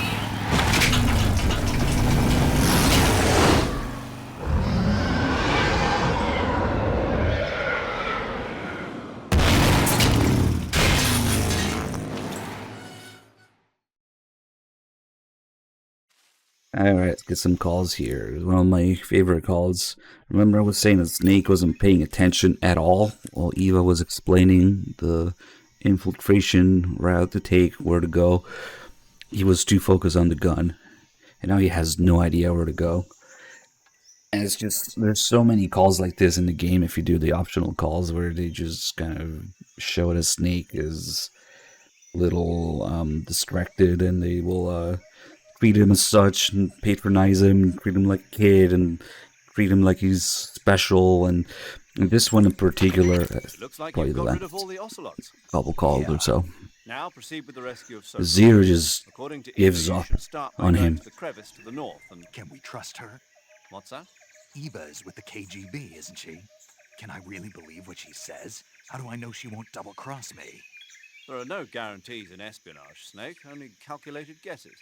At this point in time, the KGB stands nothing to gain by stabbing us in the back. So you're saying I can trust her? I'm saying the chance that she'll betray you is low. Ah. Of course, we checked the route she gave you against our own data. It looks like a pretty solid infiltration route. It makes good use of weak spots in the enemy's defenses. You shouldn't have any problems. Man, Follow the 188 route Eva IQ. showed you and proceed with the mission. Roger. First, enter the cave through the crevice. Eva said it was to the north, so head that way. He forgets, then Zero explains to him again, and he still doesn't get it. At that point, Zero's just like, ah, this guy. First, enter the cave through the crevice. Eva said it was to the north, so head that way. Eva was right when she said that operating in an unknown jungle at night is extremely dangerous. In my former outfit, the SAS, we'd always be sure to set up camp before sunset and wait until daybreak before setting out again. Being able to stay in that abandoned factory made things a lot easier for you. You ought to be thanking Eva. Major, what's this temptation Eva was talking about? In the Old Testament of the Bible, Eve was seduced by a snake into tasting the fruit of knowledge. By eating the forbidden fruit, Adam and Eve disobeyed God's command and were cast out from the Garden of Eden. Thus, it was the snake who led mankind into original sin. Come to think of it, I did break a rib in the Virtuous mission. Maybe that's where Eva came from. But the one who tempted Adam into eating the forbidden fruit was Eve. You may be working together, but she's still a KGB operative. Don't let your guard down. I don't intend to. Snake, your number one priority in this mission is rescuing Sokolov. Eva said he is in the lab, so head over there. Right. Do you remember how to get to the lab? You mean what Eva told me? Yes. Of course I do. All right, repeat it for me. Major, do you think I'd forget something like that? Let's hear it then. First I head north. Hmm? And then I'll come to a crevice. And then? And then... All right, let's go over this one more time. First, head north through the jungle. Enter the cave through the crevice to the north. Follow the cave to the end and you'll come out in an aqueduct surrounded by mangrove. Follow the aqueduct to the north and you should arrive at a warehouse. Climb out of the water and enter the warehouse. After you've infiltrated the warehouse, pass through it to the north. Then you'll emerge in the woods again. The lab will be directly to the north. Are we clear now? Yeah. Snake? I got it. Basically, I just head north, right?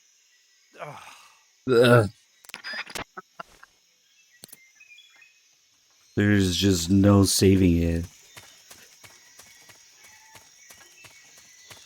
If you just do the main story and the main calls and cutscenes, you won't really get an idea of how dumb Snake is in this game sometimes. It's all over the... Oh, we already had the zombie face paint. Okay. It's all over the optional calls if you dig in a little deeper.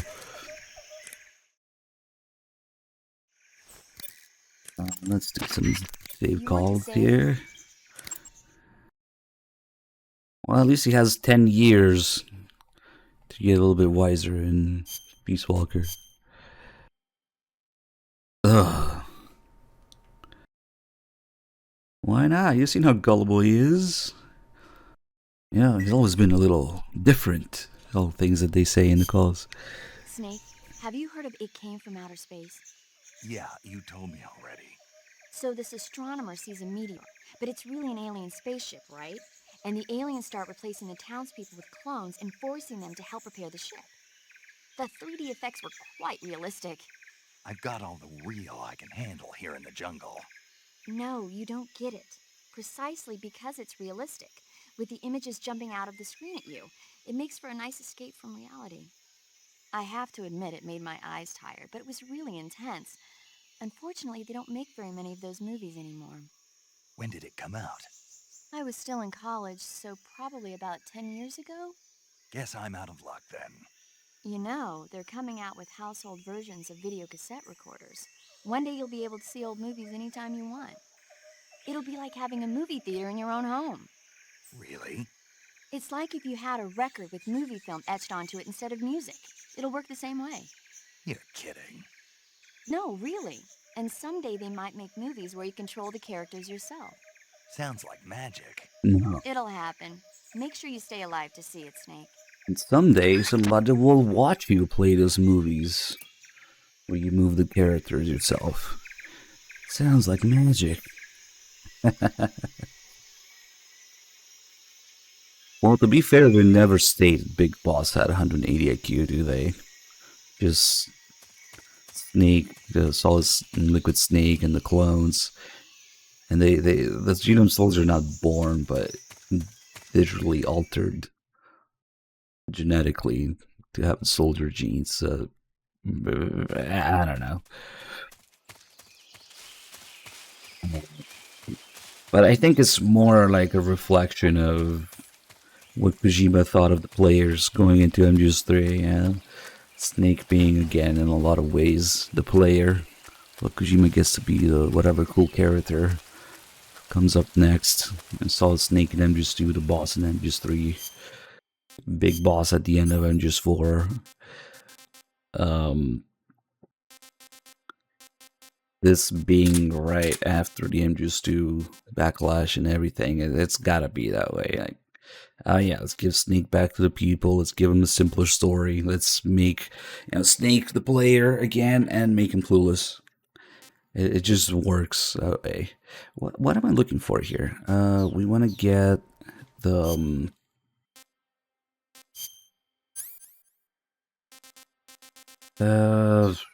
okay, so this save is confusing me a little bit because 3Dog used one of his New Game Plus saves, which is just half-assed.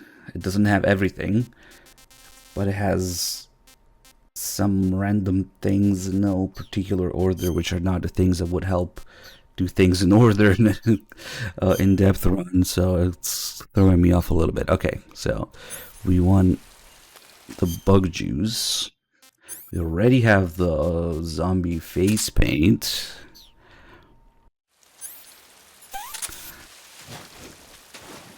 And then we'll get the Gecko uniform here.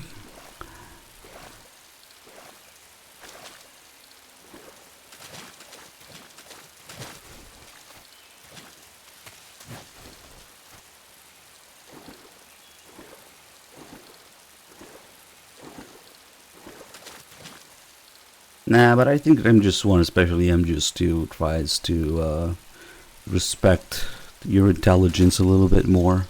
MGS3 just Kojima completely giving up and giving people what they want and dumb things down. It's not quite the same. There it is. No, chef grenades.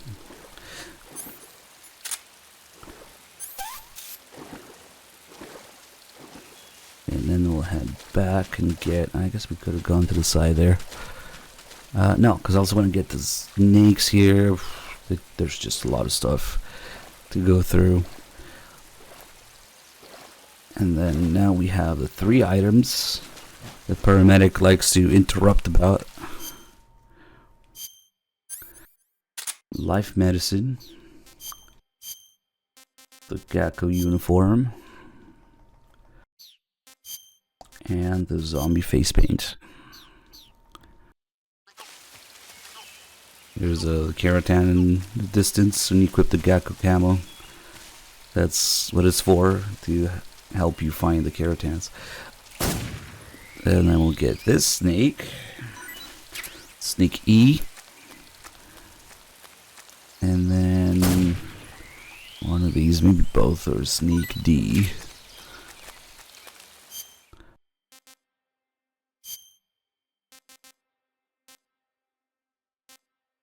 Milk snake and coral snake. They look very similar, but you know the colors are alternating differently. I'm surprised Paramedic doesn't talk about that actually, the colors.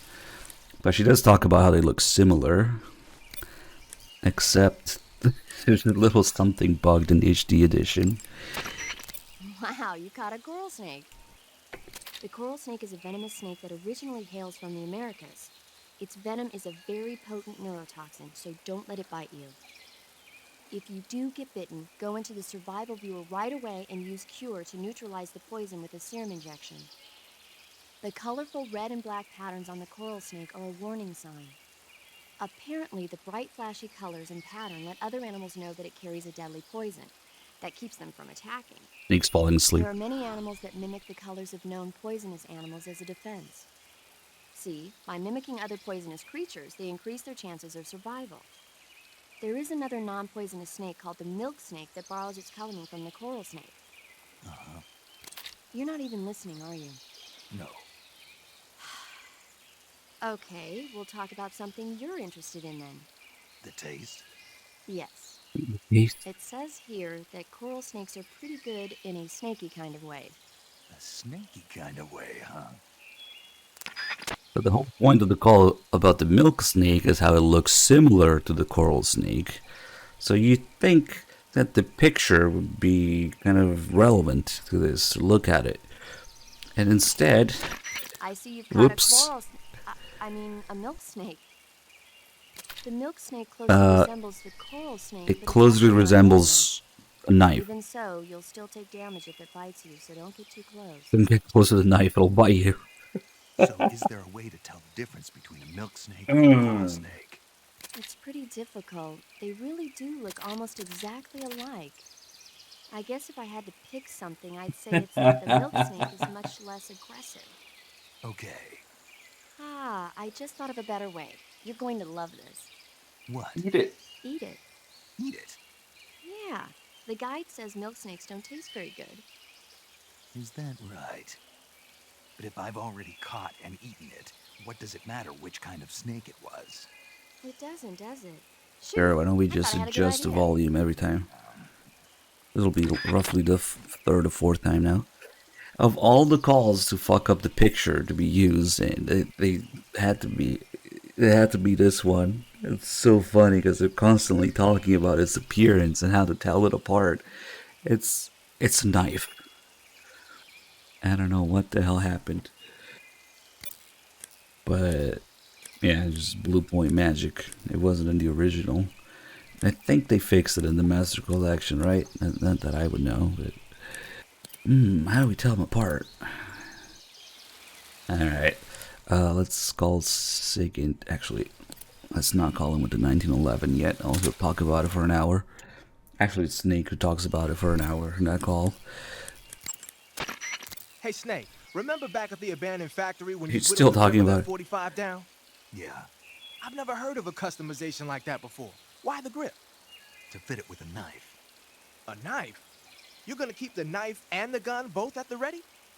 That's the idea. Why would you want to do that? Sometimes a knife works better in close proximity encounters. So I equip both at the same time. That way I can switch back and forth in an instant. Badass. So that's that. CQC. Snake, you said Eva said her Mauser was a Type 17, right? Yeah, what about it? That model was produced in the 1920s in a weapons lab in the Shaanxi province in China. The cartridge part sticks out lower than the original to accommodate 45 caliber rounds. The barrel and chamber are a little bit thicker too. But most telling of all, it's got Chinese characters engraved on both sides of the frame like you saw. And that firing stance Eva was talking about where you hold the gun horizontally, that's a trademark of the Chinese. Just like you were saying, when you're firing in full auto mode, the muzzle jump effect gives you a horizontal strafing motion. They say it's especially deadly in indoor and close-range mop-up actions. The Japanese called it bandit shooting and used to dread it. Makes you wonder where she learned to shoot like that. Chinese gun, Chinese shooting stance. I wonder where she's from. But then, to be fair, they also throw additional information at you, like the bike being a German replica. So maybe You to know that add army to motorcycle that Eva confusion. was riding? That's a replica of a German model. A replica? Yeah. After World War II, the Soviets confiscated an entire assembly line from a German motorcycle factory, machines and all. And then they took it back with them and started producing replicas? Exactly. Originally, that motorcycle was designed to be used with a sidecar attached. That means it's got enough power to drag a 200-plus pound sidecar around. So that's how she could pull off all those crazy stunts. Uh-huh. Of course, it takes a lot of skill to be able to control that much power. That Eva chick is something else. Yeah, that's the thing that occurred historically with the gun. Maybe not so much because the Type 17 that Eva has, they kind of did something weird, making it full auto. I think only C96s were full auto. But yeah, historically with the C96, they would do that horizontal shooting thing. Can we talk about the I uniform? see you have the bug juice equipped. Oh, It's useful for keeping the bugs away. If you open the item window and press the enter button, you'll be able to keep the nasty critters like hornets and leeches at bay for a brief period of time. Use it well. Snake, what is that stuff you're wearing? I don't know. It's called Gakko camo, whatever that means. What? Paramedic? You've never heard of Gakko? Nope. Never. You must live in a cave or something. Well, excuse me. By the way, Snake, that outfit is really killing your camo index. Unless you want the enemy to see you, I suggest you change your clothes as... Why? Why? Because his camo index is... Camo index, schmamo index. Hold on now. He's wearing the Gakko suit. Why? Because it looks cute. Snake, talk some sense into her. What's wrong with being cute? Am I the only normal person around here? I couldn't find anything about full auto Type 17s when I checked. Just the C96s. Maybe? I don't know. Snake, your face paint, it's... I know. It's called zombie. Zombie?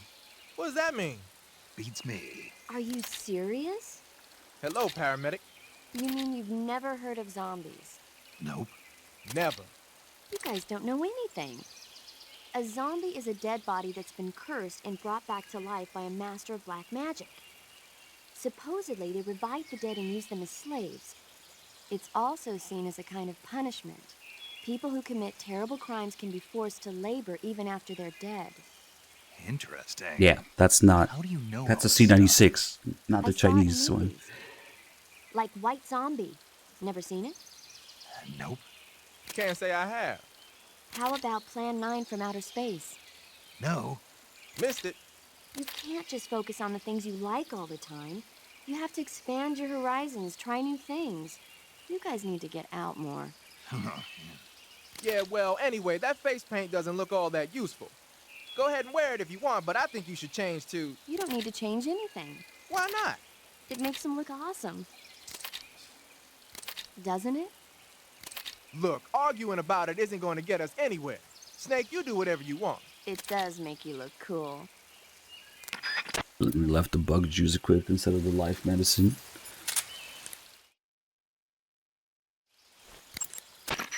Got some life medicine, huh? Life medicine is... Life medicine is a drug recently developed by the Soviet Union for use in battle. The components are still a mystery, but it seems to activate the body's regenerative processes and makes injuries heal faster. Well, open the window and press the enter button to instantly replenish your life. Useful, huh? Huh? What's wrong, Sigint? Never mind. That's funny. I thought I was calling Sigint this whole time, paramedic. It just keeps interrupting in all these 3 calls: the zombie face paint, Gakko camo, and the life medicine.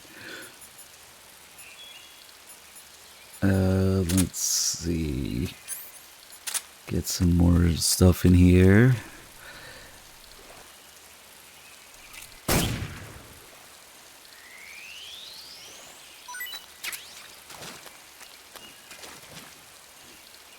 You should have poison frogs here as well. Poison dart frog. A few of those. Then we got a leech. That's sound effect. Let's see where it's at. What? How the hell can it be all the way up there when the water only goes up to his calf? What?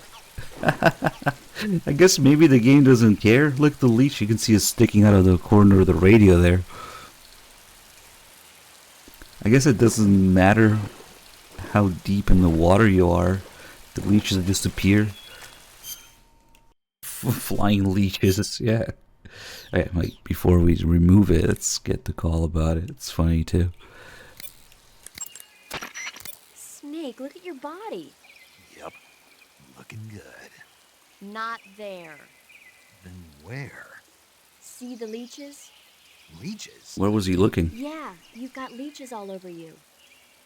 Leeches will sometimes attach themselves to you if you spend a long time in the water or the swamp. When you've got leeches on you, they'll suck your blood, causing you to lose stamina. You should get rid of them as soon as possible. To get rid of leeches, go into Cure in the survival viewer and press your cigar into them. Or, if you use the insecticidal bug juice ahead of time, the leeches won't bother you as long as the bug juice is in effect.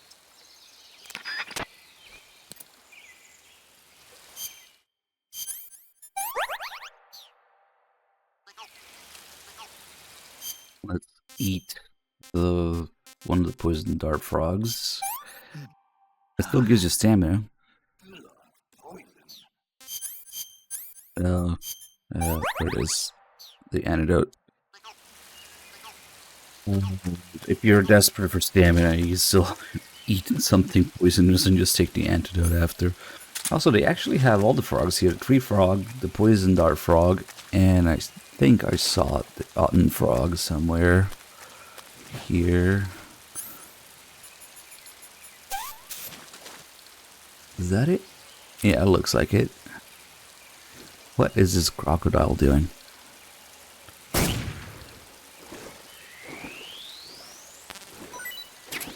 I'd say it's probably like 30 seconds or something. That's how long the bug juice lasts. Maybe a minute. It's kind of like the pentasmin.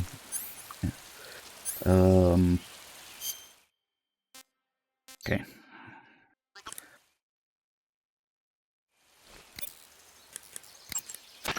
I see you caught an Otten frog. The Otten frog is a large, corpulent species of frog. They're known as a delicacy, so it might be worth catching them for food. The Otten frog was originally found only on Amami Oshima in Japan. Frogs usually have 4 toes on their front legs, but the Otten frog is unique in that it has 5. Got it. By the way, Does it though? you said they were known as a delicacy, right? Right. So that means they must taste pretty good, huh? I guess so. I hear that in Japan, Otten frog sashimi and sukiyaki are popular dishes. Really? Yeah. Japan, huh? That place is starting to sound better and better. Forgot when, because I haven't done it in a while. But all these calls where paramedic talks about things in Japan she thinks she knows, she's mostly wrong, and you can usually call Eva about it, and she'll Snake will repeat to Eva what paramedic keeps talking about Japan, and she's like, "What are you talking about? That's not true." She says that about the frogs and the cavalry mate, probably some other stuff right now. The paramedic is like a fake weeb or something. Maybe Kojima also trying to make some commentary on that. I don't know. People saying, "Oh, you know, in Japan, this thing, they do this." No, they don't. What was that she was saying there? It's unique in which it has 5 toes on its front legs. Does it though? No, it doesn't. Oh, did she say hind legs or front legs? I thought she said front. Well, either way, it's kind of hard to tell in the back, but it's definitely 4 in the front.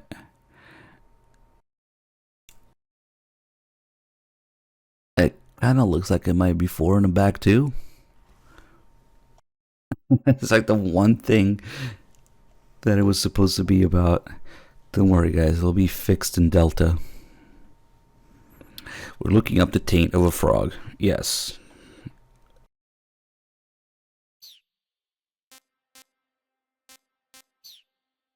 We'll check it in Delta, don't worry.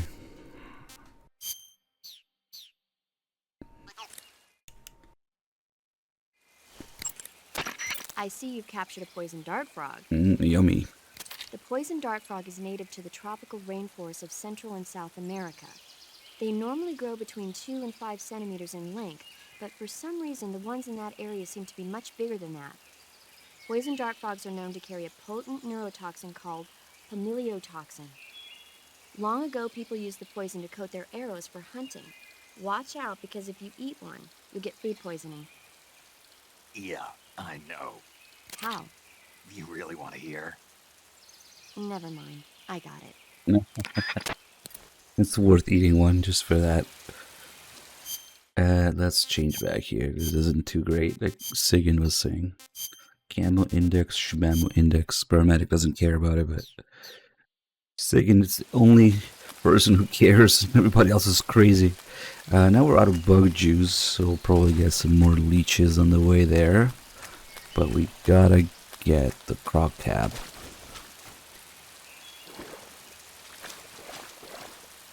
An extremely vital item, actually. We also have the arowanas here, but that can wait until later. There is a little lake where you can get every species of fish in the whole game, and we'll just do it there. Even 3 really is 3 fish.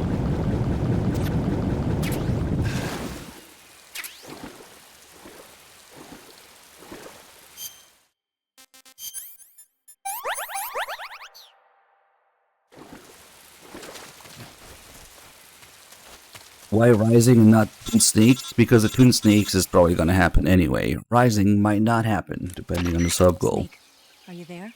Eva, Did you miss It's me? better this did you way. make it without any trouble? No one saw me.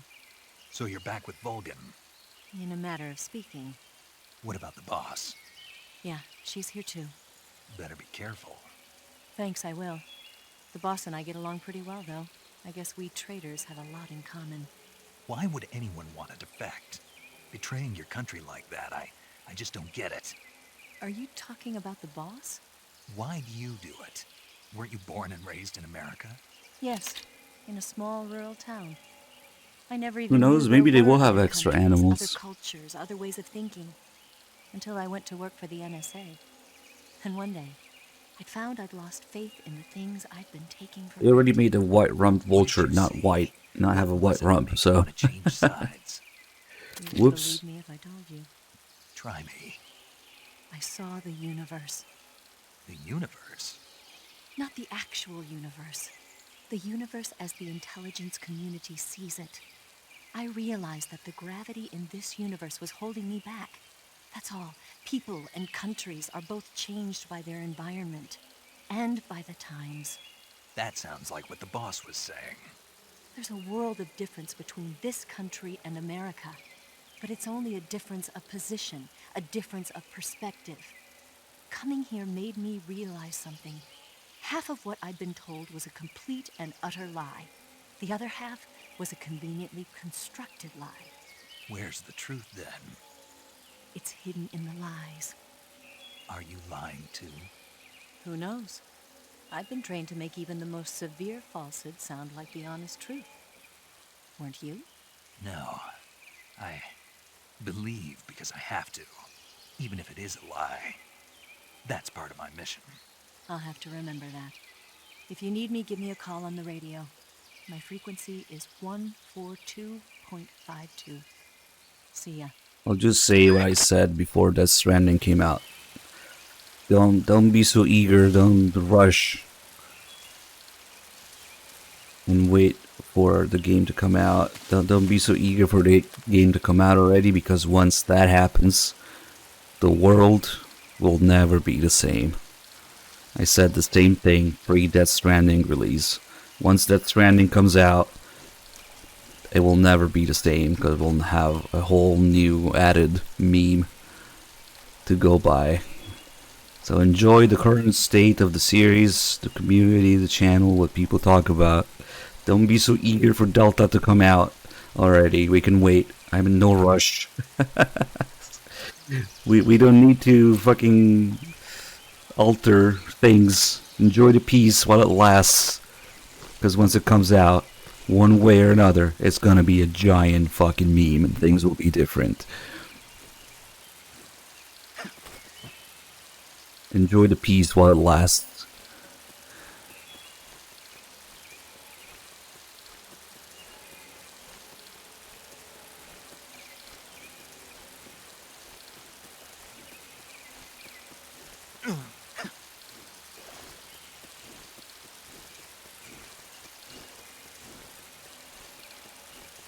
Peace is an illusion. Peace is in the mind.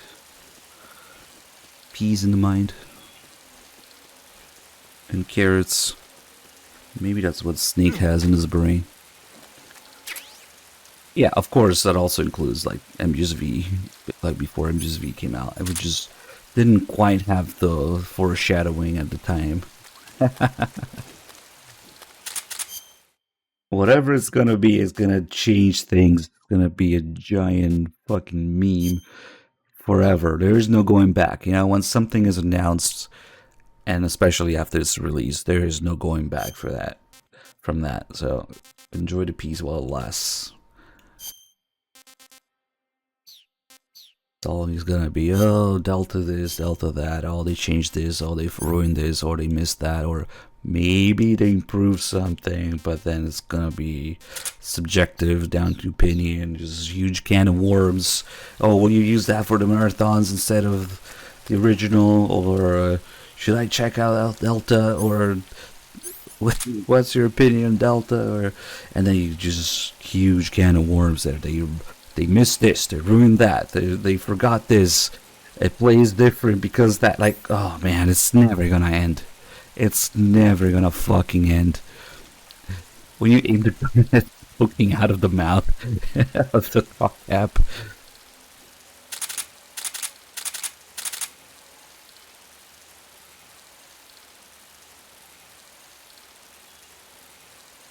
Armed crocodile.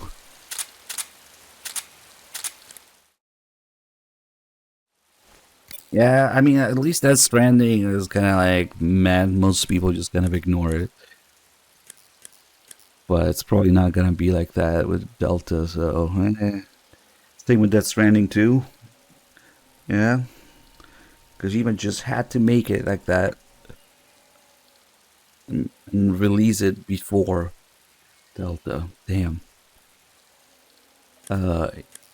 Yeah, the way it was meant to be played. Okay, so now to get these croc cap calls, it's a little bit annoying. That swamp seems pretty deep. Yeah. Usually they have other stuff they like to talk about first. Also, I think the swamp and the crocodiles as a whole might be another one of those obstacles that Eva That area is known forgot as the Shore to Mutiny. talk about. The name means something like the Black Shore in Russian. It got its name from the deep swamp that covers the area. The crocodiles in that swamp are extremely vicious. Apparently, they've already chewed up a bunch of soldiers out on patrol. Crap at the end here. Now That's no one right. even dares to go near That's the the one.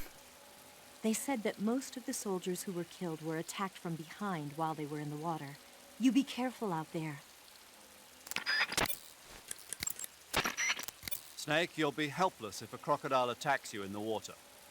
You can't see behind you when you're swimming, so if you're in a crocodile-infested swamp, keep an eye on your six. Also, by using your sensors, you should be able to detect crocodiles before they get too close. Snake, what in God's name? How does it look? It looks cool. Huh? It looks cool on you. It does? Yeah.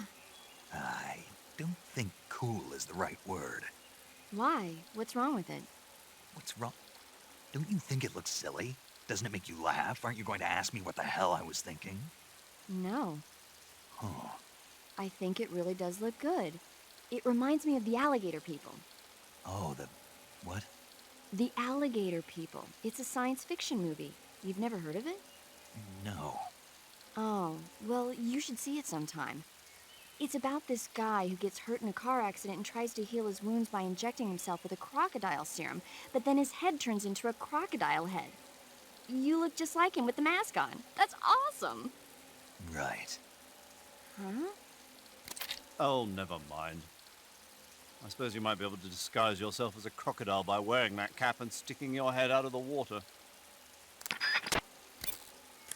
Everybody seems to think it's a good idea, and Snake doesn't agree. He just can't believe his ears, except the only person who agrees with him is Eva. A cap shaped like a crocodile head, you say? Yeah.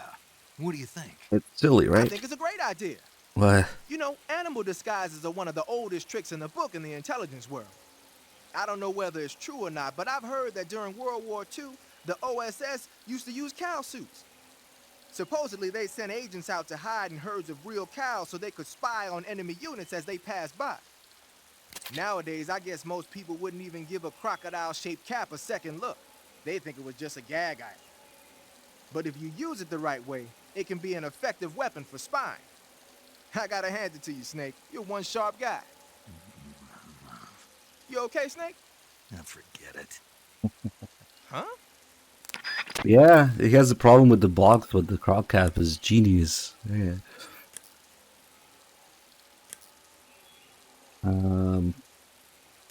That reminds me, we gotta do the call about the scientist uniform in the jungle.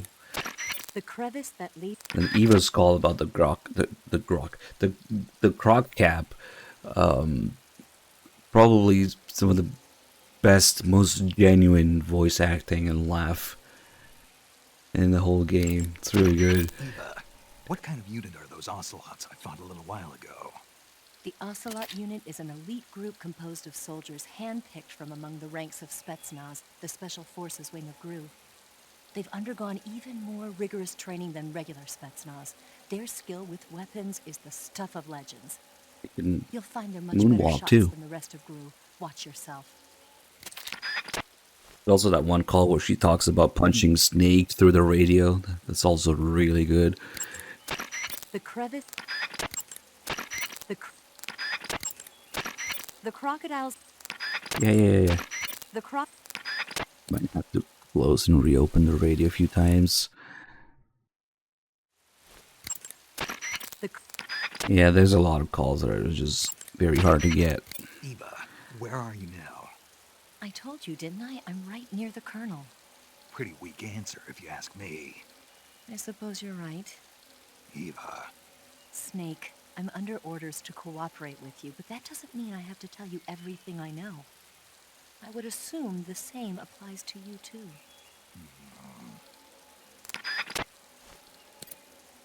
Because the way it's structured is when you first open the radio, for those characters that still have at least one unique call left, it will load that call, especially for Eva. Eva works like that mostly.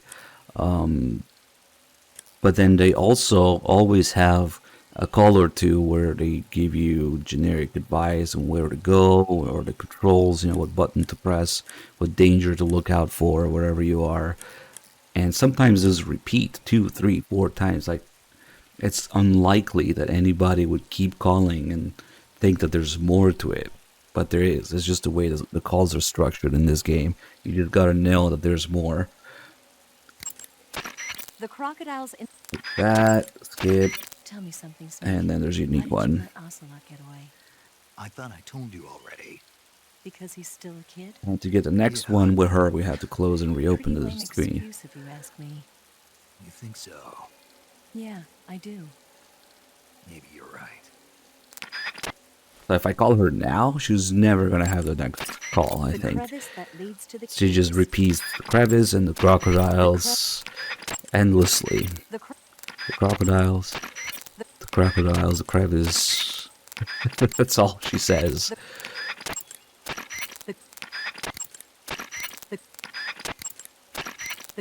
Nothing.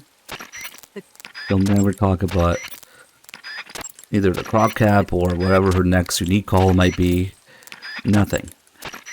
So at this point, any normal person would give up and be like, okay, that's it. There's no more calls. You're just repeating shit. Nope. Okay. Hey, 37 cents. Thank you for the 117 months. More, even after you reopen it. Snake. There we have go. you heard about the massacre that happened in the forest near the village of Gnezdovo? The Katyn Forest Massacre, right? During World War II, the German army came upon the bodies of 4,000 dead Polish in the forest of Katyn. Yeah, Germany blamed the Soviet Union, but the Soviet Union denied it, blaming Germany in return. The truth is that Stalin ordered the NKVD to carry out the killings. And it's not just Katyn. In places like Western Ukraine and Belarus, there must have been at least 20,000 Poles in the prison camps. Why are you telling me this? Volgin was one of the people responsible. He was one of the vicious leaders behind it. Volgin was? He blamed it on a prisoner revolt to allay any fears, and requested they be put to death. I've heard that Volgin even removed the blindfolds from each prisoner before he beat them to death. I knew he wasn't all there in the head, but this... Not someone you could be friends with. It's not just having to reopen the radio screen. There's also situational calls that require you to be next to something or do something or equip something. So, and just in general, the amount of calls versus the amount of areas that you have in the game, especially in the Virtus mission, is just not spaced out very well. There's so many calls and there's so many triggers to the calls. It's a bit of a challenge, and you just have to sit there and keep calling, because you could easily just zoom through the few areas, and then if you go too far, you'll miss out on some calls that are also area based. The crocodile... Snake? Eva, what do you think? What a dork. You must be kidding me. Are you willing to risk your life for that joke? Right. Finally, I get a normal response. What? Everyone was giving me strange responses and acting like nothing was odd about it. I was starting to wonder myself, but now I feel better. I'm not sure what you're talking about, but you look adorable in it. I'm sorry. I gotta go. This is too much. All right. Yes.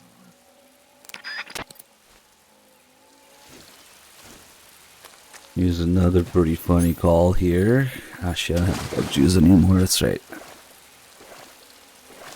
If we call Eva about the trap after falling for it, the call will be different. Ooh, there's a trap here. Certainly we can avoid it. Oh shit, we actually did avoid it. Come on, there we go.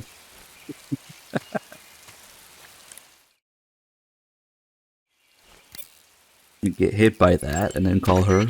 Snake, be careful. I might not have told you this yet, but that swamp is rigged with traps. Tell me about it. So you know already. Yeah. Well, then you're all set. The traps in that area are set to go off when a rope stretched along the ground is disturbed. Keep a close eye on the ground and make sure you don't trip over a rope.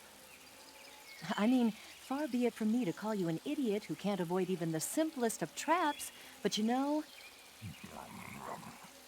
What's the matter? Nothing. Never mind. What? You're not an idiot, are you, Snake? Okay. Speaking of which, a complete dumbass, as Zero calls him. If you equip this... Actually, first let's do the call about just having it. More than a fool, a complete dumbass. First, enter... Yeah. Snake, this is a solo sneaking operation. Yeah. Snake, you'll... Snake, I heard you got a scientist disguise from Eva. Yeah. Go to uniform on the camouflage screen and choose scientist to disguise yourself as a scientist. Scientist, huh? But it won't do you any good to go around the jungle wearing a scientist disguise. No one would be that stupid. You're right. No one would think of going around the jungle in a scientist disguise. If they did, they'd have to be a fool. More than a fool. A complete dumbass. Don't you think so, Snake? Yeah. Yeah, I totally wasn't thinking of that or anything. Are you an idiot, a fool, or a complete dumbass? Here we go.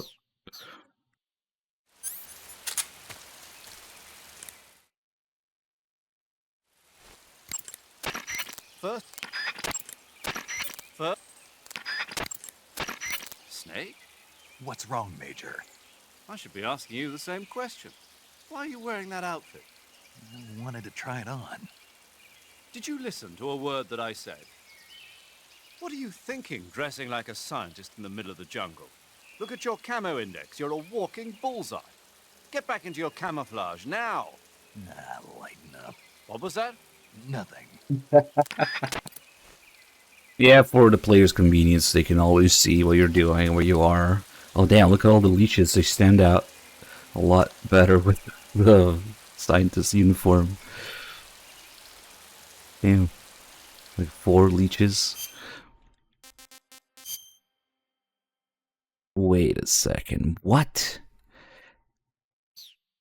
Oh, that's right. I think when you cure the leeches, they don't actually disappear right away. I think it needs like an area change or something. Because we don't have any leeches right now. We just have a cut, which you can ignore. It will just heal on its own. But the leech's model just stays there until you change areas, maybe. Oh, forgot about that. Let's see, we still have that one in the corner of the radio that was... Yep, that's where it is. So the leeches just stay until you change areas, I guess. Okay. The snake forgot where to go, fell for the trap, thinks the croc cap is silly, dresses like a scientist in the uniform. In the jungle.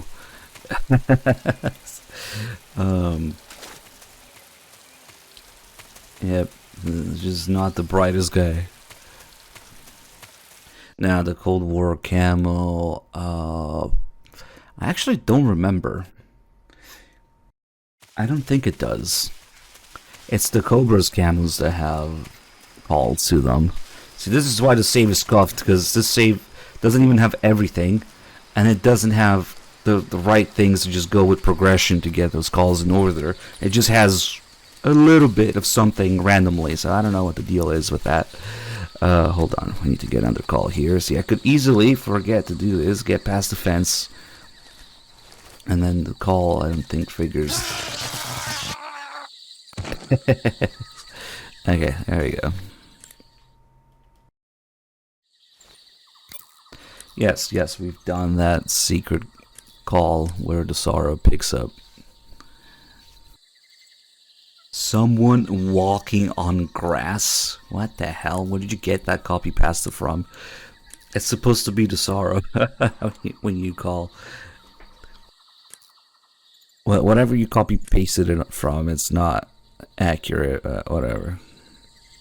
When Ocelot is knocked out, that's not the only place you can do it. Roughly 100 calls, maybe. It could take, it does take a random amount of calls, but I've seen it take not nearly as many. And then eventually you get a call from her. Well, now you gotta call her. Or rather, you get Snake listening to someone walking on grass. What the hell? Why would they call it walking on grass? It's just the sorrow making creepy noises on the other side of the radio. that does sound like it's something the wiki would say. All the wrong, inaccurate shit on the wiki, yeah. Hold on, I forgot, what was I doing? Oh yeah, Eva was talking about how she hasn't told Snake yet about the traps. And then something similar here with the electrified fence.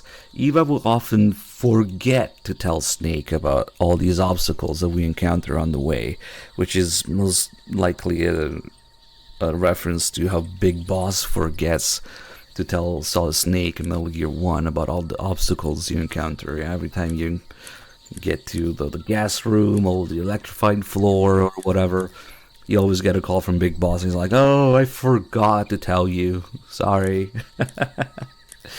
Because clearly he's trying to stop Snake there. But in Eva's case, maybe she genuinely did forget about those things. Maybe she just got her head in the cloud like that. So this game references both Metal Gear 1 with that, with Eva forgetting about the obstacles, and also references Metal Gear 2 because the bosses keep exploding like in Metal Gear 2. Now, you can get that call with the boss. You can get it before finding Sokolov.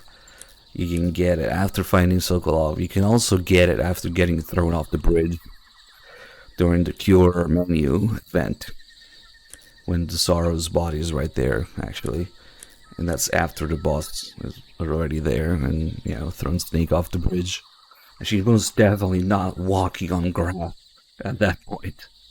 Nah, it's just supposed to be the Sorrow. It's a little hard to hear, but if you isolate the audio, alter it, and isolate all the background noise, you can hear the Sorrow just making a creepy Sorrow noise. Good.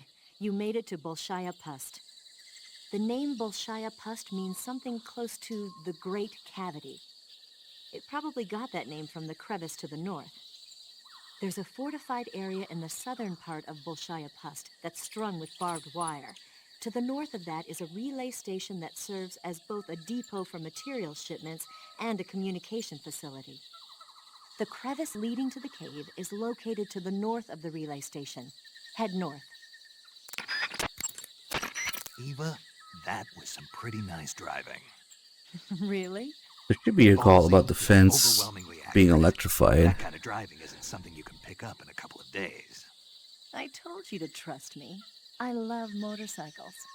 And it's not easy to jackknife a bike like that. So, you believe me now? Think I'll pass on going tandem, though. Oh, that's too bad. Damn, I hope I didn't fuck it up by accidentally going past it for a second. Because sometimes it really is that easy to miss calls like that. You go past something, they'll never talk about it again. The crevice that leads... Eva, about the 45 and the Mark 22 you showed me. Yeah, You said you got them from a vault full of Western weapons, right? that I did. How? A vault full of secret Western technology should be under This strict one. surveillance. You really want to know? Yeah. Sex. Really? The answer is Yes. sex. Well, I'm not telling anyway. Why not? It'd be a waste of time. A waste of time. Even if I explained how I did it, you'd never be able to do it yourself. What does that mean? Exactly what it sounds like. Poor Snake's so naive. There's so many calls like this too, where he just doesn't get it. Eva seduces people to get things, or like what the deal with Rykov's sexuality is. And she just gets so frustrated every time the more Snake asks about it. Has anybody ever told you that you're a bit slow? Huh? Snake, What? the barbed wire in that area has a high voltage electric current running through it.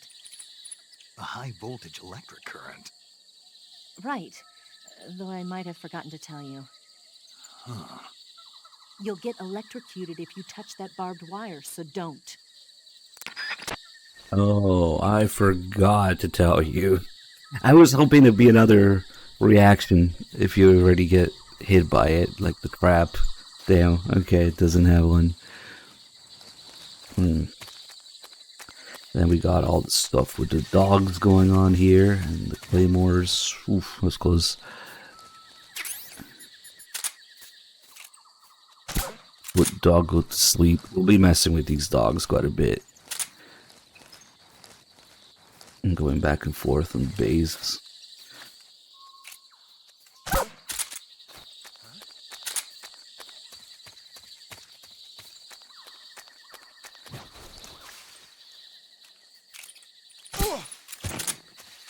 Did it lure the other guy here too? Maybe.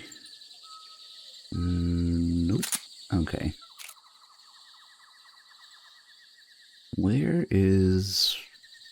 Should be a guy in the back.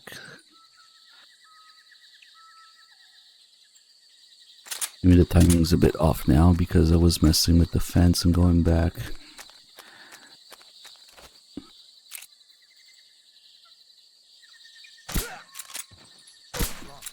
Shit. Where the heck is the guy supposed to be there in the back?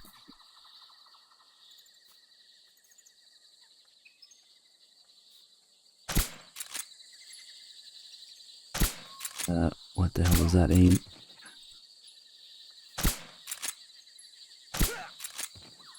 There he is. And we can just...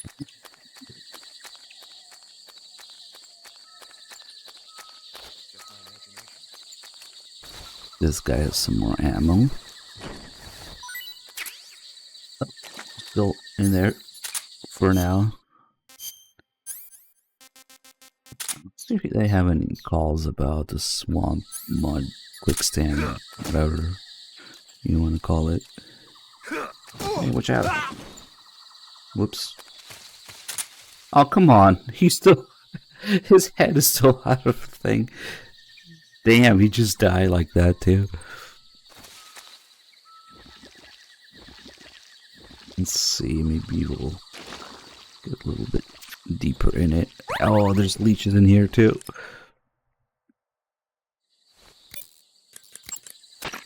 Snake, it looks like they've got attack dogs in Oh, that that's area. right. All they talk about is the dogs here. Attack dogs generally receive extensive military training in tracking and combat techniques. They're formidable close-range fighters and difficult to elude. Their barking can alert enemy patrols to your presence as well. Take care not to let attack dogs catch sight of you. Attack dogs may be dangerous, but they can't climb trees. If you've been cornered by attack dogs, try climbing a tree. Smoke grenades should prove useful as well. First, enter the cave. Snake, the food you catch will... You just go through gameplay mechanics here.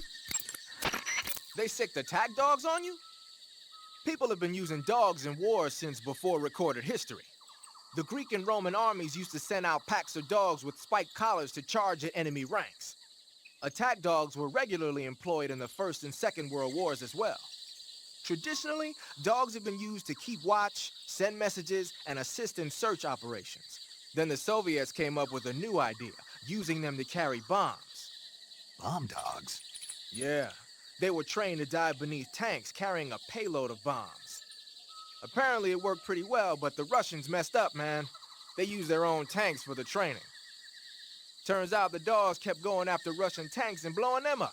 So the plan was scrapped before it got off the ground. Well, I don't think you need to worry about those dogs exploding on you. They don't seem to be the bomb-carrying type. But they are highly trained in tracking and detection. Don't underestimate them. They're excellent trackers and ferocious fighters. Attack dogs move fast and are deadly in proximity encounters. They'll pick up your scent and use it to track you, so it'll be hard to shake them off.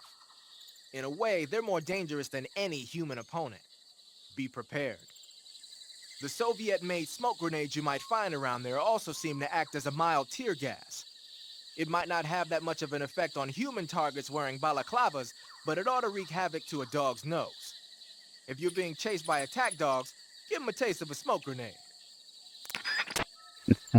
To me, that's one of the funniest things in the whole game.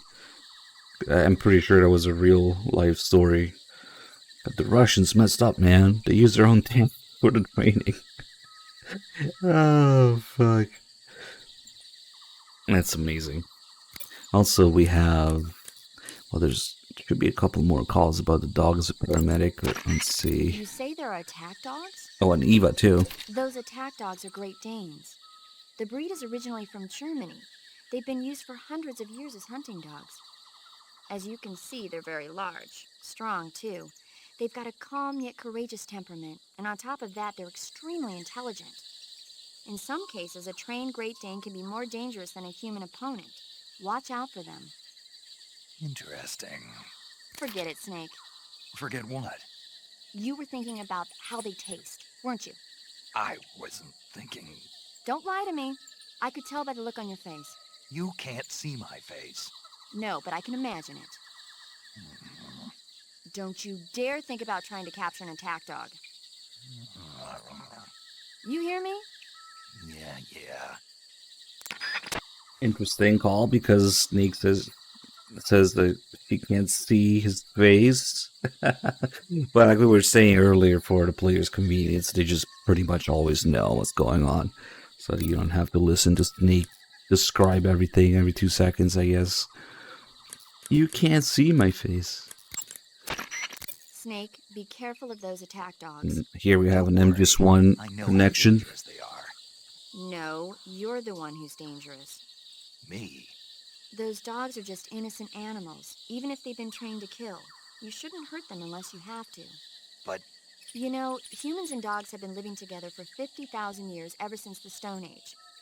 Sure, they make good pets and watchdogs, but they also help us out in a variety of different fields. Not just as police and army dogs, but as hunters, shepherds, rescuers, and seeing-eye dogs. They deserve our respect. I know what you mean. I'm a dog sled fan myself. In the future, many of the jobs that dogs do now will probably be taken over by machines. They'll have miniature unmanned reconnaissance vehicle and security systems. And in the 21st century, I'll bet they'll even be selling robot dogs as pets. You've got to be kidding. But even if that happens, dogs will still be our most trusted companions. Unmanned recon vehicle. That's a pretty scary thought. Well, for now, trained dogs are the best they've got. Of course, he would be a dog sled fan, because we're trying to give Solid Snake back to the people in the form of Naked Snake as a prequel playable character.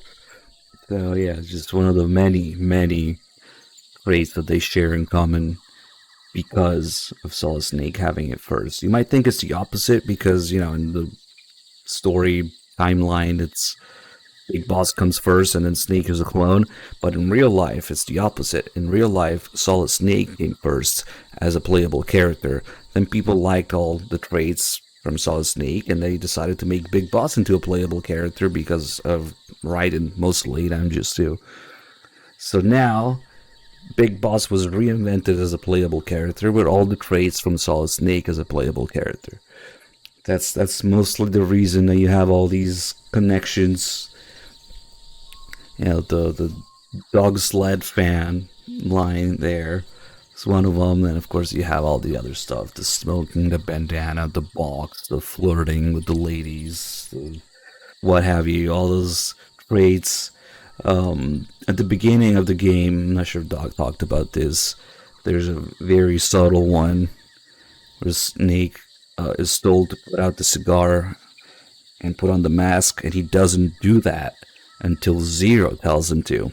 The other random guy on the plane tells him to do that, right? And he just ignores him until Zero says it.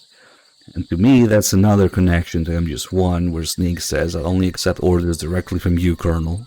No cutoffs involved," in the briefing.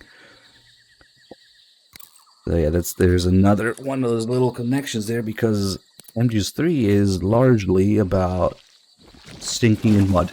No, it's largely about giving Snake back to the players as a playable character. Oh shit! Oh no, that's a new leash. Okay, that's right. I thought it would. It almost, for a second, I thought it would stay after the loading screen. I wonder if we can get this guy out of here. Oh. Zara was here. It triggered the animation, but I mean, you see what happened. Nice. I thought it just stopped there. Instead, it kept going up, and then he just slid all the way forward there. So yeah, now there's no saving him.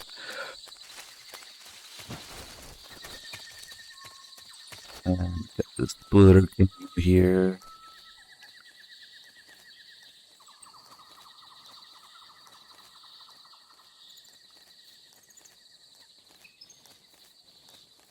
I haven't even talked about Rykov yet.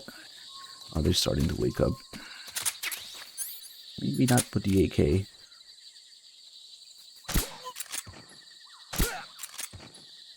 Yeah, they're all waking up now.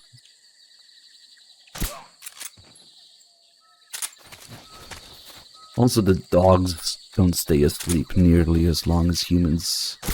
The tranquilizer just doesn't last very long on the dogs compared to human enemies.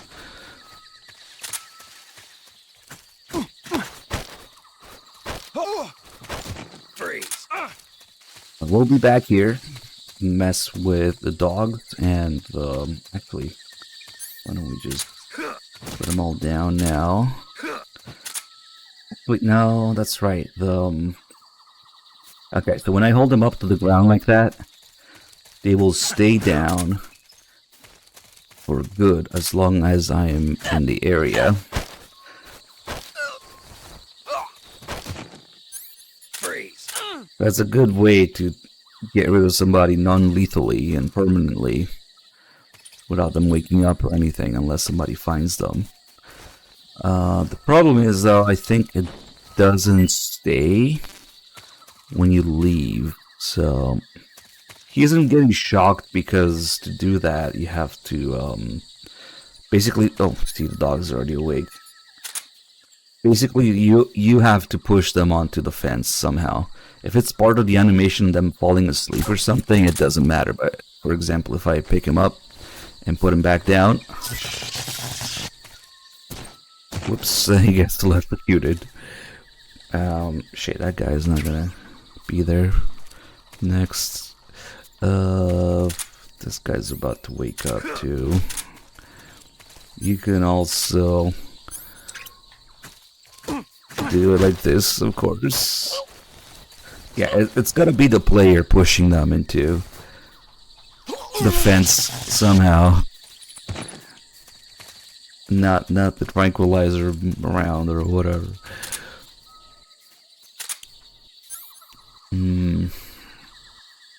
Fuck it, we'll just leave that one guy over there because he's kind of out of the way.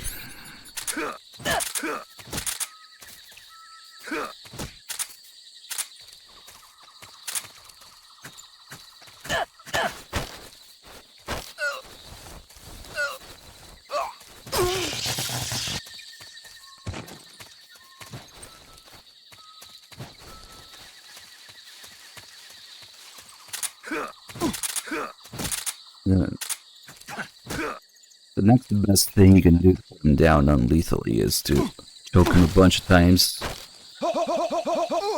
Like that, they have a lot of stars in their heads and it lasts a long time, way longer than the tranquilizer. And then the other thing is, if there's no guards around, the dogs don't really alert completely, because the way the dogs work is that they alert twice. The first time you hear an alert sound when they find you, but it's not a real alert. And then if there's guards around, after like a couple seconds, you'll get the real alert from the guards. Even if they're nowhere close to you, just the dogs barking will alert them. But right now, there shouldn't be any guards awake, so when this dog finds me, we'll only get the first alert. And not the second one. Also, they stop attacking when you get the croc cap. When you have the croc cap.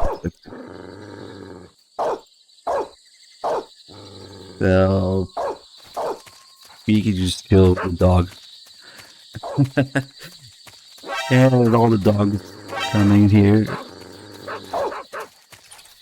So they're scared of the croc cap. They're also scared of the torch, which we don't have yet, but we can do it later when we pick it up. More dogs and the later part of the game.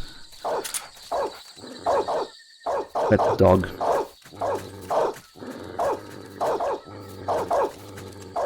You can't really punch him like this.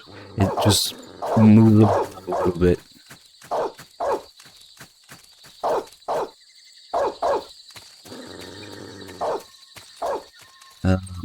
Yeah, don't mind me. We'll be back after we destroy the food storage in the next area and mess with this some more. Oh, so this is where we would pick up the... Man, all this barking, shut up! This is where we would pick up the chocolate chip camo. But I guess we already had it on this save.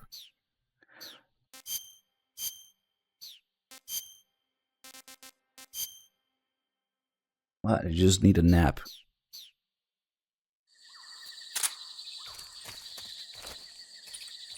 The thing that makes noise up there. The empty cans. I don't know if you can mess with it. Oh yeah, you can.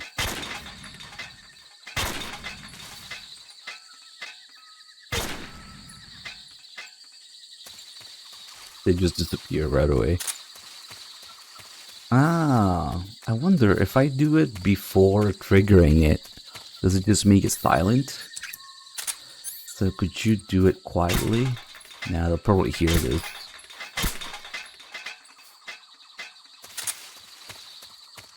Yeah, that's just a trap that makes noise, rattling the cans. But if we shoot off all the cans, it won't do anything, right? Yep. Nice. I wonder if enemies hear... They probably do hear it when we shoot the cans off. Shit, the dog's already up. Oh shit, I had the croc cap equipped. Ah!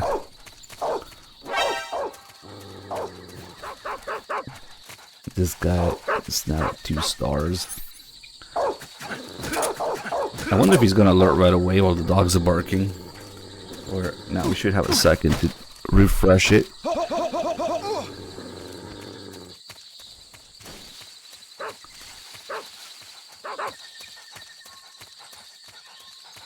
Let's see if Sagan is still talking about the dog, or maybe he'll talk about the uniform. Ah, you're wearing the chocolate chip pattern. Chocolate chip? You mean this camouflage? Yeah. I've never heard of a camo pattern called that before. Yeah, I know. I just thought it up right now. The chocolate chip pattern is probably designed to provide cover in a desert environment. It should work best against a sandy or rocky background. Makes sense, but why'd you call it chocolate chip? 'Cause that's what it reminds me of. What? Those little round cookies the Major's always snacking on? They're not cookies, they're scones. Major! And it's not a snack, it's afternoon tea. Snack? Tea? Same thing? No, it's not. Look here, afternoon tea is a fine old English tradition. Uh-oh, here we go again. Talk to you later, Snake. The origins of afternoon tea go back to the Victorian era. Anna Maria, the 7th Duchess of Bedford, was... Just hang up on him. Wise choice. That's just how the call ends. Okay, let me just casually take over the whole base here. Got a couple things to look at.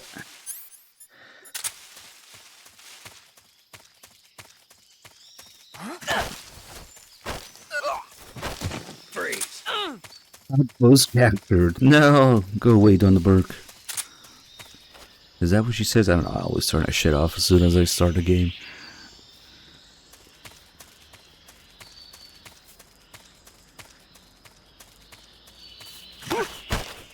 Got CPC range. Freeze!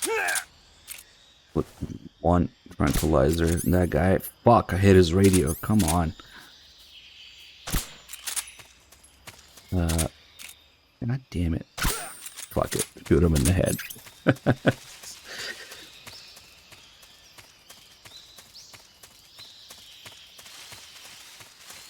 Caution, you're about to leave the mission area.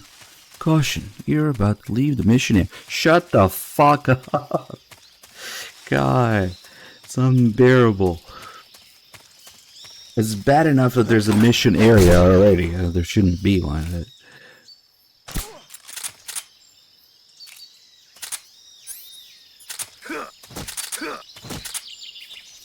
I forget if this guy has the frequency. One of these guys has the healing radio frequency.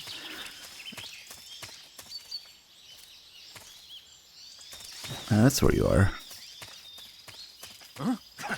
Wait. I did the thing where I turned the other way accidentally.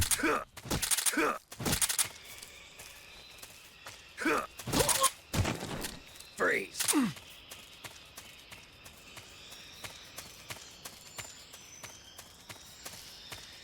Maybe we should get the guy in here first.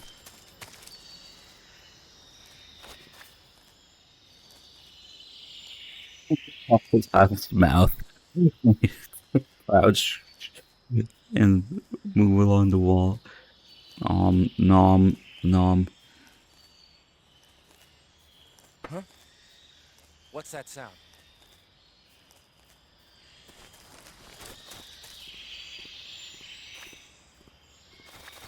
Wonder what other actions you can do to make it move its mouth. What's wrong? Speak. I don't have anything. Answer me. Under the bed. Speak. Bastard. Answer me. I don't Oh have shit. anything. That's right, that guy was still asleep. Oh, that... Good thing he didn't have a radio. I forgot about him. I didn't put him down for good. He just woke up. Speak. Under the bed. Speak. Bastard. Under the bed, bastard. Snap his neck. There's a Keratin under the desk, but I guess he's talking about the mousetrap and the ammo. That's actually kind of useful. The mousetrap will make it a little bit easier to get the Tsuchinoko. Yes, it wasn't him. I think it might be a guy with the radio, so maybe this guy. Did I also forget about him? I did. Now look at those moves. Go to sleep.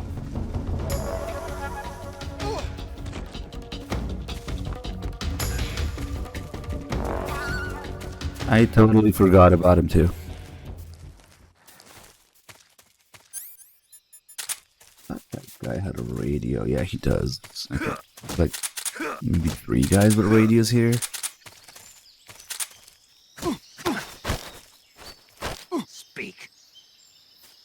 I don't know anything. Speak. I don't have anything. Damn, you're useless. I don't know anything. I don't have anything. I'm just fucking useless. Speak. Let go of me. Okay.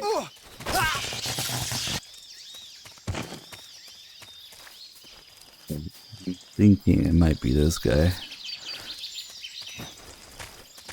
Whoa, that was a weird jump.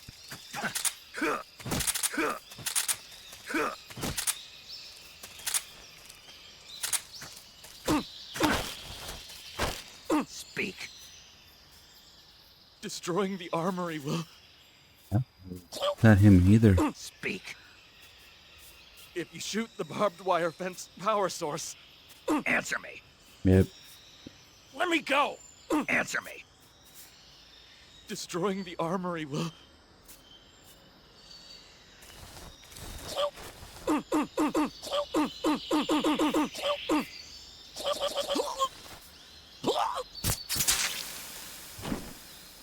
Played him like a fiddle. Man, who the fuck else did I forget about? This is HQ. That guy. Patrol here. I just forgot about a ton of enemies. Well, I guess we'll eat something. So you have to actually aim at things. Disgusting.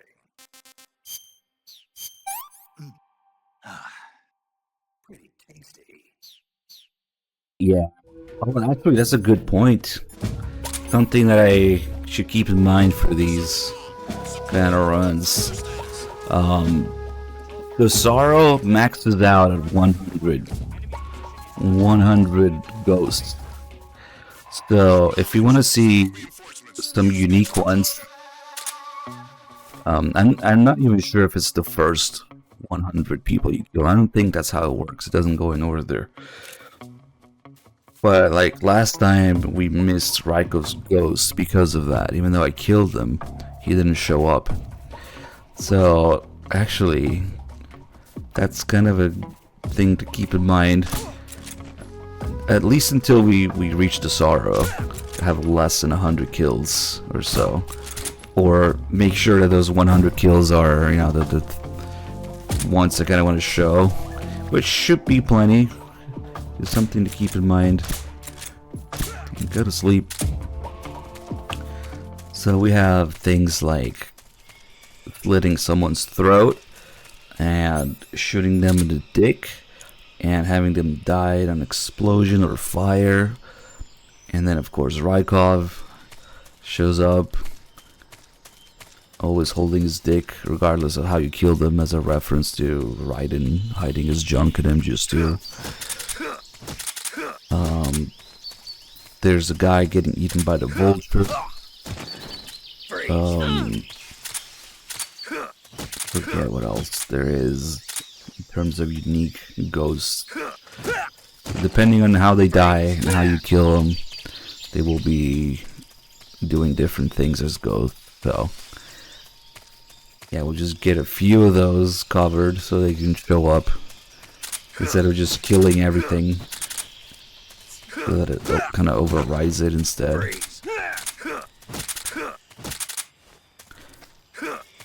There isn't really any reason to kill people in MGS3 at all. Actually, it makes things easier to use a tranquilizer. Now, yeah, maybe we'll calm down a bit on that. Just do the unique ways of killing them. Like, hold on, I want to find this guy who has the frequency I'm looking for, though. Oh shit, there's still a guy there. We'll do a barrel explosion. This guy's already there, next to it, perfect. We'll do we have a white phosphorus grenade? Nope, maybe it's in the armory here. Yeah, now the closest thing to the safety is the selector that you get starting in MGS3. Except the 3DS version, of course. And of course, it's gone for Phantom Pain. It's gone for MGS-V. You do have a functional selector. You even have the 3-round burst on the XM16. But it doesn't have a safe position. It's a game. It needs to be safe. Oh, there it is. The white phosphorus grenade. Perfect.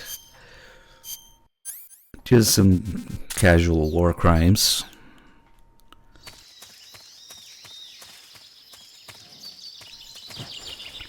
Twin Snakes as a safety. That's what they call the pressure sensitivity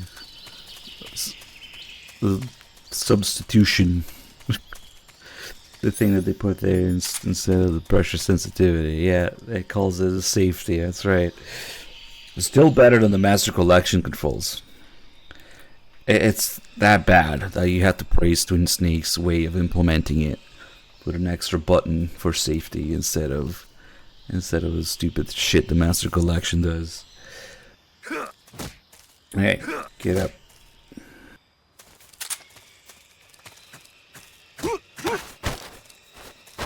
Answer me. If the provision storehouse is destroyed, answer me. The machine gun with the action button? No. Really? Speak. Bastard. Freeze. I'll just let him be, I guess. Maybe make him wiggle his ass a little bit.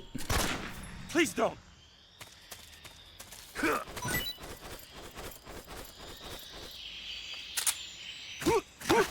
Who the hell has the frequency here? Oh, this is the guy with the radio that I shot. Speak. Bastard. Speak. Radio There you go. 148.66. It's him. Answer me. Finish me. Answer me. Freeze. Okay. Time for a musical break. Just let this play. And what's my stamina at right now, actually? So we're missing a little bit of stamina. And if you pay attention when we play the song, unfortunately this only works the first time you listen to it. Oh, what the hell? Oh, because he told me about it. It shows up in the memory. You don't have to dial it manually. Nice. So the first time you listen to these songs, they will give you 50% stamina. It will give you half your stamina bar back. But only the first time, unfortunately.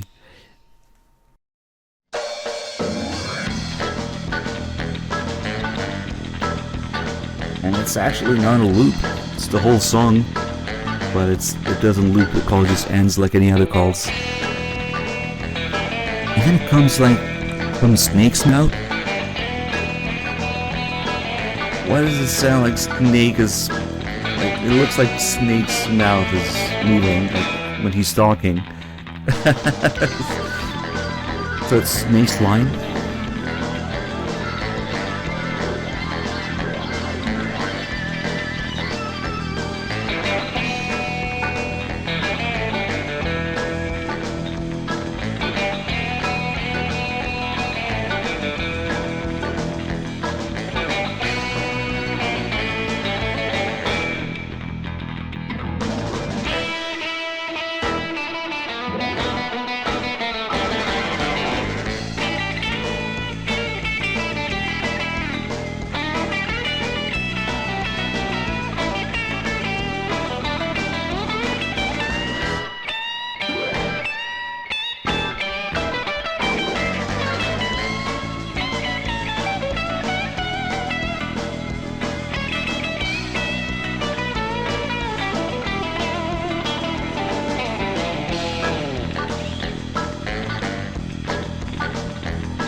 And that's it.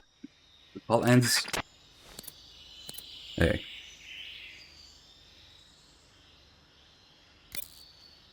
Three Dog put on a song already?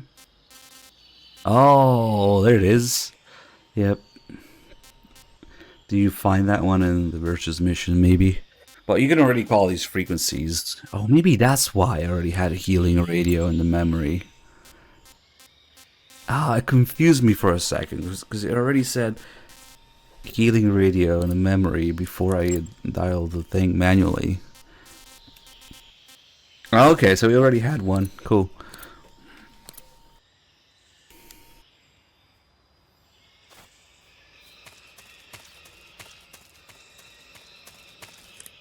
As we got the birth of the Hind nomenclature here. Strangely, it wasn't the boss that invented it, but Zero and Naked Snake. Major, What is it? that attack chopper is parked on the heliport. The one from before? Yeah, the one that took away the Shagohod during the Virtuous mission. Perhaps it's an armed variation of the Mi-8 hip. No. Some of it looks the same, but the overall shape is different. It's got stub wings, and the cockpit canopy looks like an angular greenhouse. No kidding. Then it must be some kind of new model. I've heard stories recently that the Soviets are developing a flying infantry combat vehicle. That's gotta be it. A flying infantry combat vehicle?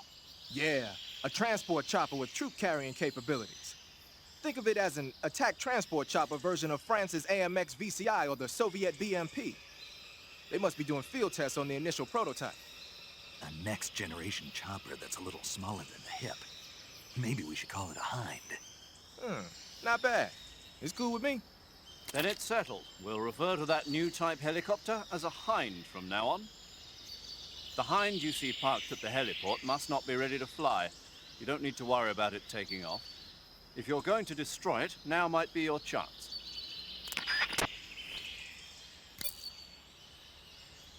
Actually, destroying it makes things harder. It's better to just leave it be, but I guess we'll just do it anyway. Because destroying it means that it won't show up at the mountain area later. Instead, they'll have those flying platform guys, which are way more annoying. Because the helicopters are just completely blind. Unless you get a caution or something, they can't see you. But the flying platform guys are much more annoying. They can see you, they can hear things. So it's just better not to. Plus 47 for life. Thank you for the $11 donation. It's 90 and early to make sure he stays sleepy forever. Thank you. Let me add that.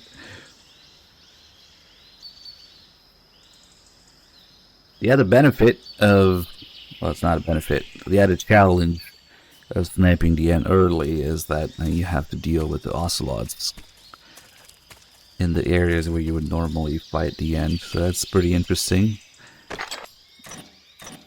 So we could use TNT, or we could use this to destroy the Hind. Let's see if we can get the call about the Diska here. Those gun emplacements are DSHKs, a large caliber machine gun officially adopted by the Soviet Army in 1939. The name DSHK comes from the initials of the two creators, Degtyarev and Shpagin, plus the Russian word for large caliber. They saw a lot of action in World War II. The Russians used them as anti-aircraft and anti-armor guns for position defense, vehicle turrets, and infantry support. The combined weight of the gun and the emplacements is almost 350 pounds, so you can forget about picking one up and taking it with you. The gun is gas-powered and capable of spitting out 550 rounds a minute on a belt feed system, which is bad news for you when the enemy's using it. Hide behind something and lob a grenade at it, or attack it from outside the emplacement's firing angle. Either way, it's not a good idea to rush at it head on. Or you might try using a smoke grenade to put up a smoke screen that'll cover your approach. If you manage to get close to a gun emplacement, you can take it over by pressing the action button. The weapon button controls the trigger. Beware though, the ammo supply is limited. To move away from a gun emplacement, just press the action button again. Use it when you need the upper hand. Are you guys hearing these alerts? Because I'm not. I wasn't sure if... maybe we got some audio shenanigans going on. Furious, thank you for the 55 months.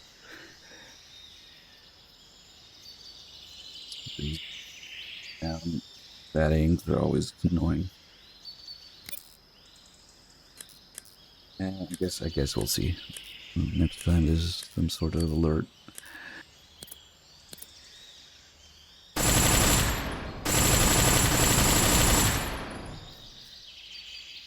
Yeah, I figured. OBS is just really stubborn with sounds, and sometimes sound alerts too. Oh, there we go. Mr. Russ, thank you. Okay, a little bit of fiddling that I did. Fix that. Thank you for the 11 months.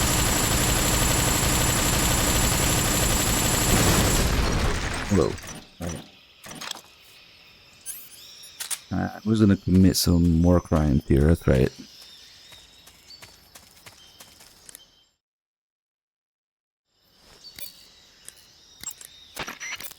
You're thinking of using a white phosphorus grenade. Like the name says, a white phosphorus grenade is one that uses white phosphorus to create an incendiary effect. White phosphorus grenades were used by the US military during World War II. Back then they were known as Willie Pete's, after the first two letters of white phosphorus. The one you've got there is probably the exact same thing.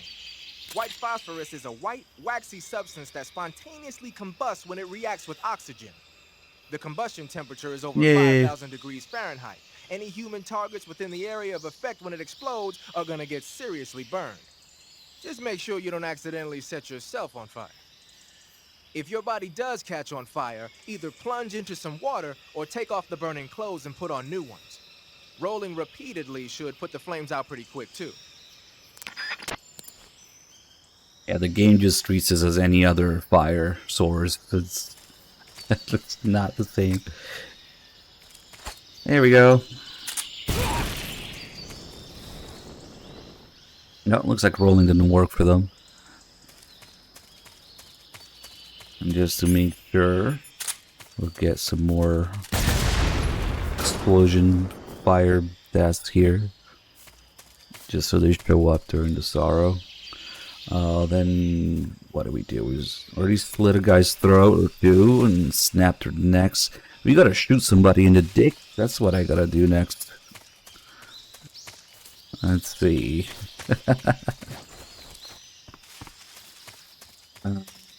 That guy.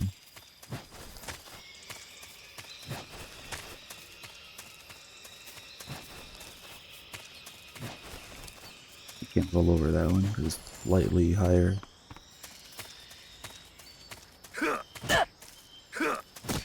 Actually, sometimes I have trouble finding dick hitbox in this game. Who's that? Oh, what the hell? Didn't hold him up.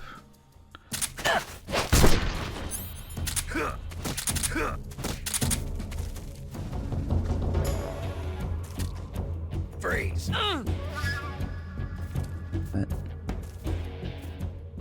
You'd think it would be there, but nope. It's like slightly higher. There we go. There was a dick. Found it.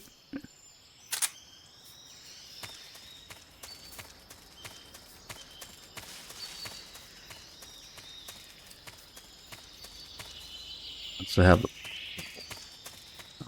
base paint, camo index, camo uniform here. This one's snow face paint, I think. Yep.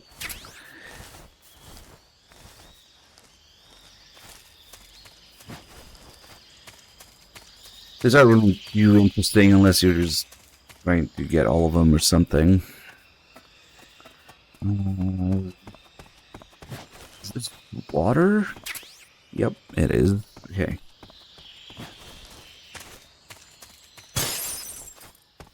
Water face paint is a pain in the ass to get. like way later. You got a backpack. Oh yeah, I was gonna mess with all the food and ammo storage here. And then go back.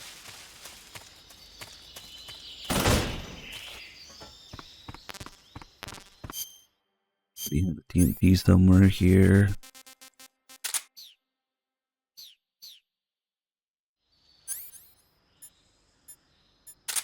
What? What? Looks like you've got some TNT. TNT is short for trinitrotoluene, a pale yellow crystalline compound made from a trinitrified mix of nitric acid and sulfuric acid. It's used throughout the world as a military explosive. It has a low sensitivity and is chemically stable, making it easy to handle.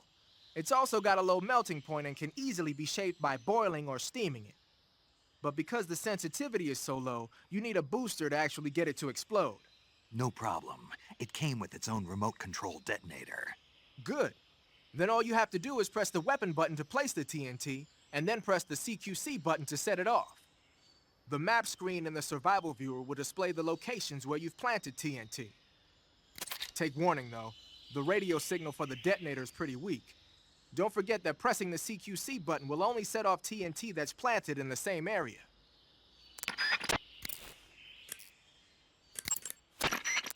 Snake, that building next to you is an enemy armory. As you might have guessed, those armories you sometimes run into are where they keep their ammo and other stuff. If you take out an armory, the enemy units in the area will have their ammo supply cut off. And if they know they're on their last leg, they'll use ammo a little more sparingly in a gunfight. Bottom line, if you blow up an armory, the enemy's firepower decreases. By destroying an armory, you can cut off the enemy's supply of ammunition. That should make your job a lot easier. So what this does in terms of actual gameplay mechanics, when you destroy the armory, TNT, let's get out first. What this does is when you get spotted and enemies start shooting at you, they'll only have one magazine worth of AK ammo. So they'll shoot it a little bit more sparingly, so they'll have less firepower, and then when that one magazine's up, they will switch to their Makarov. That's pretty much the effect of it. Yeah, no, there's way more armories. The armories and like food storage, they only affect the areas directly next to them. So in this case, kind of useless because the next area there is an Ocelot boss fight, so nothing changes. And then the only area that would be affected by it would be going back, where we're messing around with the dogs. And there's a handful. There's like one in the forest. There's one in Groznygrad.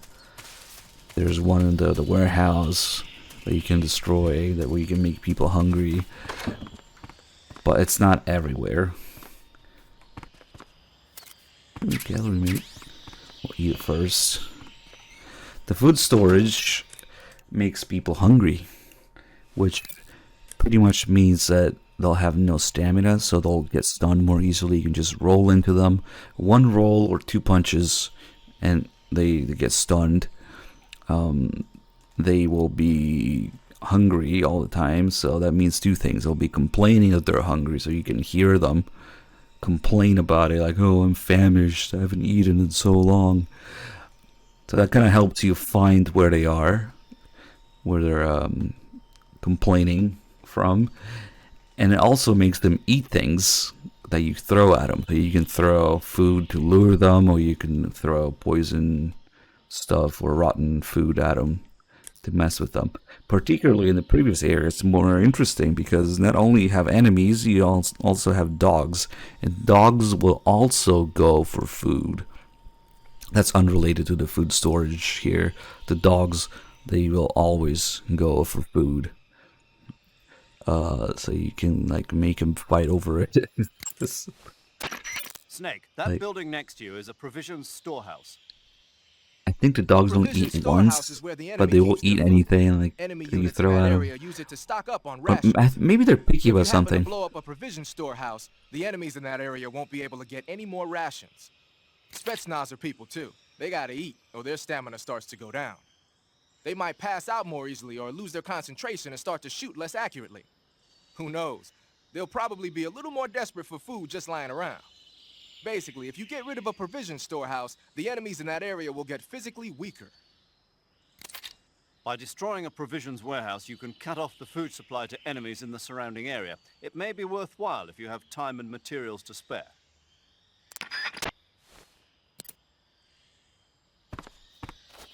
It's not really worth it because it doesn't really go into effect until you destroy it and then get a loading screen. So like you gotta refresh the state of the enemies, I guess, through loading something. So now, if we go back to the previous area, I left that one guy alive there for this. Let's see. I don't remember if the dogs are picky about what they eat. Like they'll only eat meat, but they won't eat like plants, or I guess frogs are meat technically. Also, let me see. Let's eat the calorie mate, so we can get a call about the next one we find, and we already have eaten one. Maybe get... I don't remember. I think the dogs might be picky about what they eat. They only eat meat. There should be mushrooms here.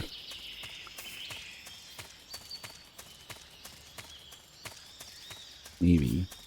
Those damn mushrooms are everywhere except when you want them. I'm gonna try giving them something other than meat.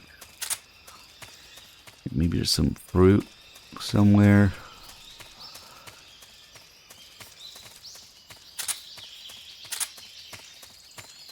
Yeah, okay, there's like nothing there.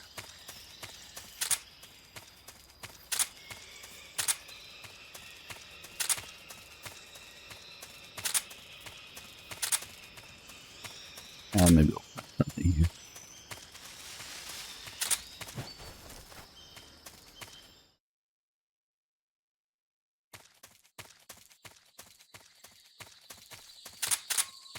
Now this guy's hungry. He's gonna be talking to himself. Oh shit.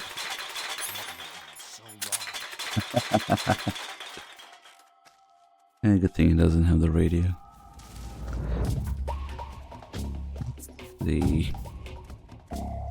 We just roll into him. He gets stunned immediately because he's got no stamina. Hold on.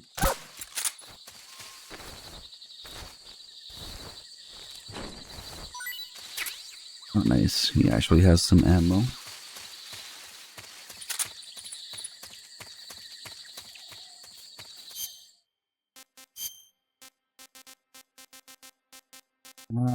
All I have is meat. Snake meat, squirrel meat, frog meat, rat meat.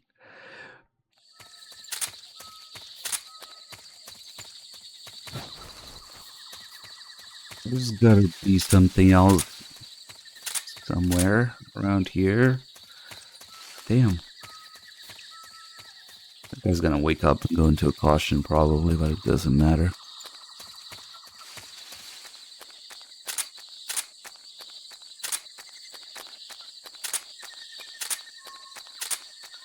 I gotta remember to bring something other than meat to test this.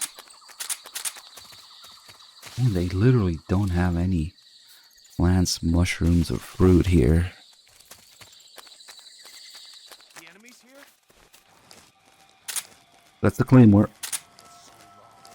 Enemies here? I haven't eaten in so long. That's the trap that makes noise. Oh yeah, I found out recently that the dogs will follow you through the hole in the fence here. Not this one. The one where you jump through it. Oh yeah, we got a proper alert because the dog saw me, and then the guy was still awake. That's okay. You can't call for reinforcements.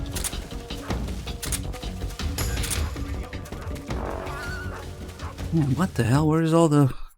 Oh, yeah, there's gotta be some mushrooms here. Come on. There we go.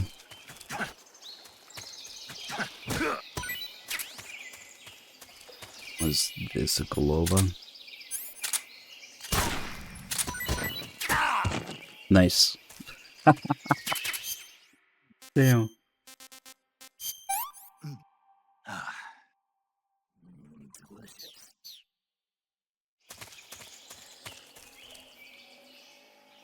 Damn, I was like 4?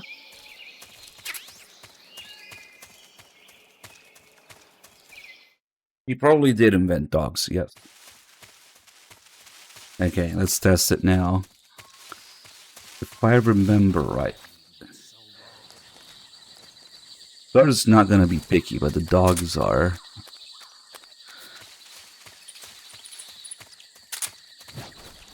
We can just test it here with these.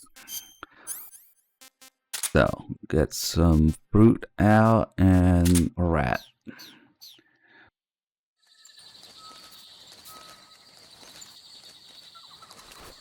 Maybe just remember, let's see.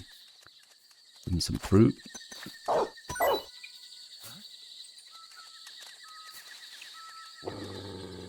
Okay, no, maybe they're not picky. Not about the fruit, at least. Are they both eating? I'm gonna steal their food.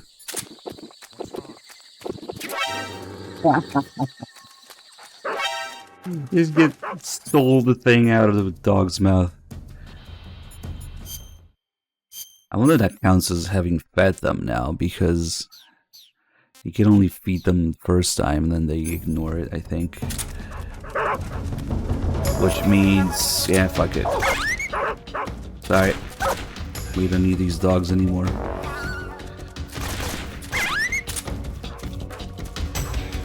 Now we're gonna test it with the other one here. Let's try the mushroom.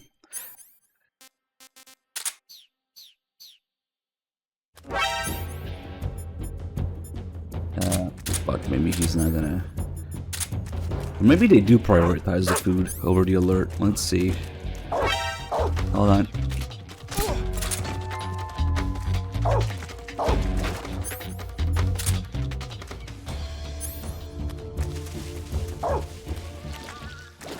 Get out of the mud.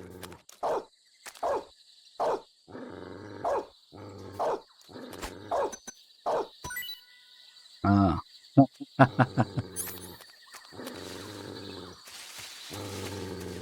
Is it because he's looking at me, or is it because it's a mushroom that he ignored it?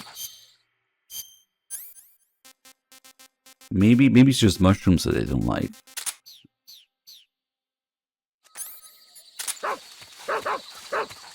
Leave me alone.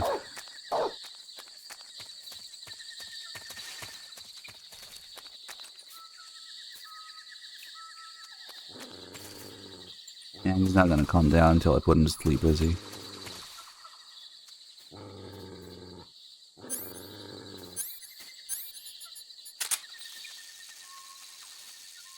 Oh, maybe unequipping the crock cap also does it.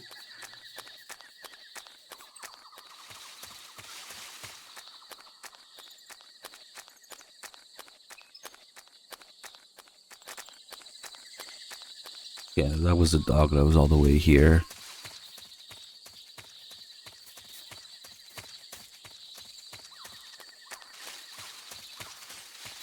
Let's see. Definitely noticed it.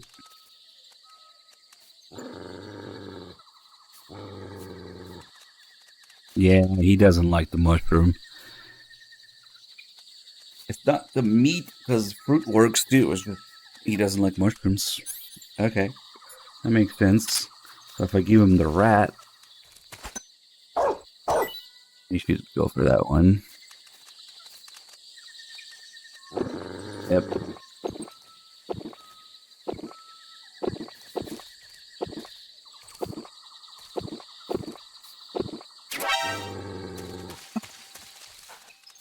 No. So,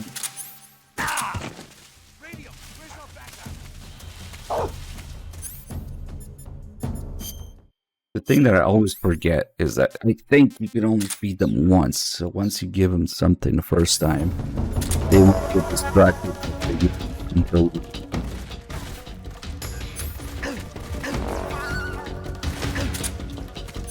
Okay.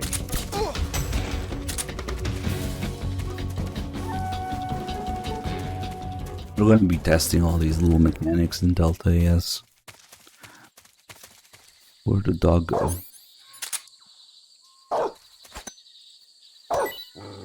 Yeah, see, now he doesn't care about it.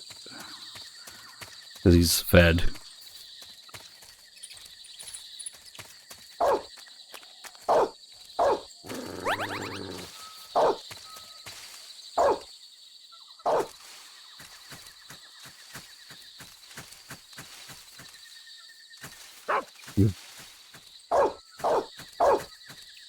This is how we can pet the doggo in MGS3.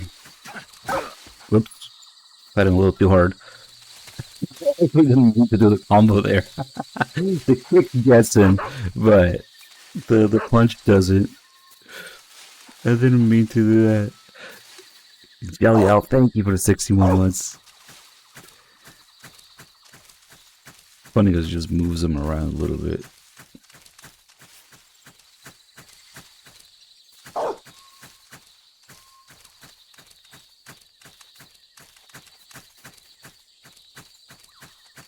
This better work in Delta, I'm sure it will.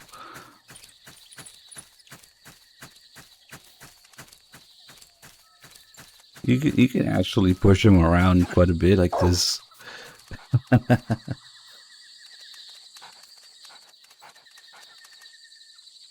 Yeah, what?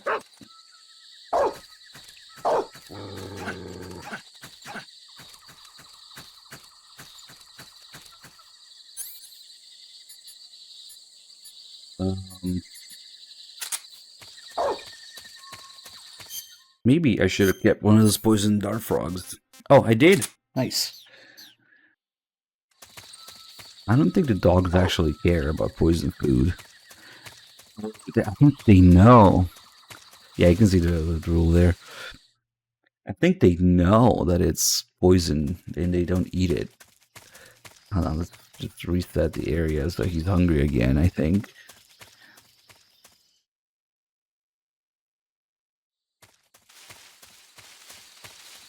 What the? Huh? Who's that? Not yet.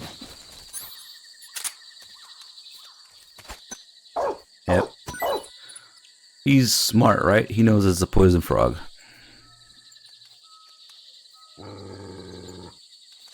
Yeah. He's like, never mind.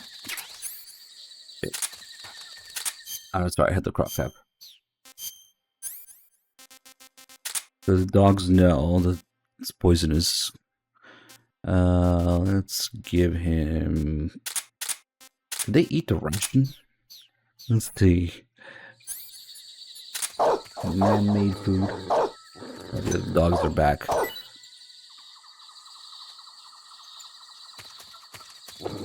Yep, they do eat the ration.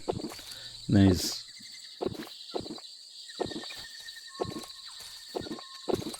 Then all the other dogs are gonna get here.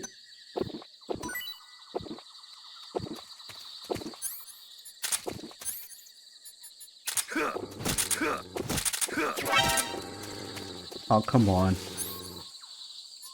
thought he'd be busy with that a little longer. That's gonna alert the guy. Enemies here? Ooh, maybe not. Because he woke up in between.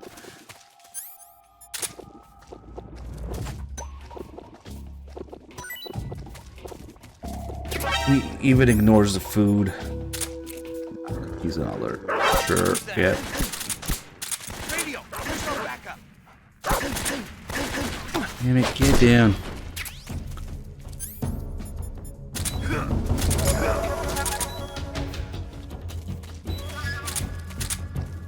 Freeze. Okay, so I can't do the thing I wanted to do with the frog because the dogs are actually smart and they know that it's poison. Freeze. Hmm. No, wait. I guess we'll just do it with something that they can both eat. If you fork a dog, it takes a few hits, but yes, they get forked. This is gut porn.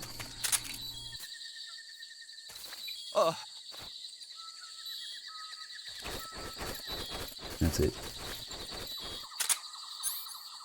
Let me change here so we regenerate a little faster. I guess it doesn't matter. Got life medicines. I just want the beeping noise to go away.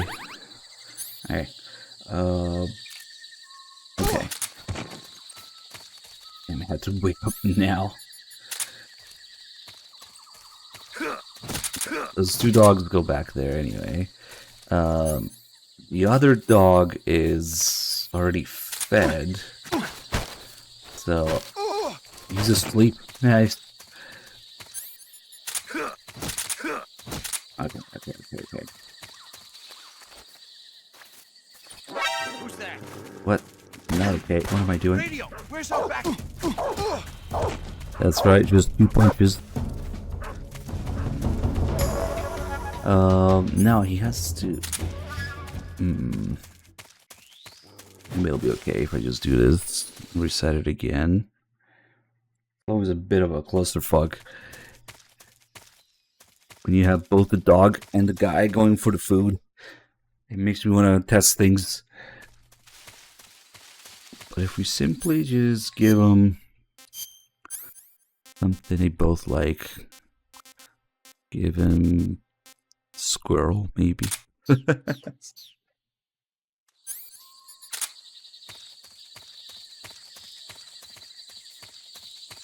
Yeah, the guy's still stunned. I'm gonna have to use this.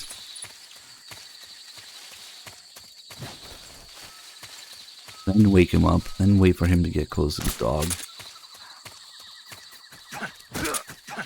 The dogs take way longer to eat than the humans do.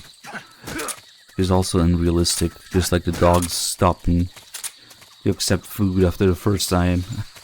Come on. Okay. What an end for the squirrel.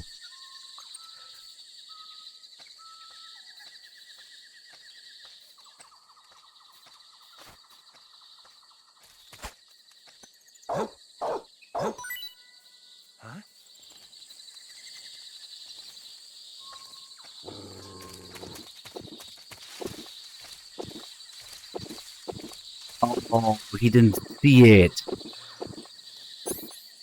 What an asshole. There's nothing here. You blind motherfucker. He's not even noticing the dog eating it. No way, hey, Pennygrass. Thank you for the 34 months. Now you ruined no MGSV. Just hit yourself in the balls repeatedly with a curling iron. It's the same experience as playing MGSV.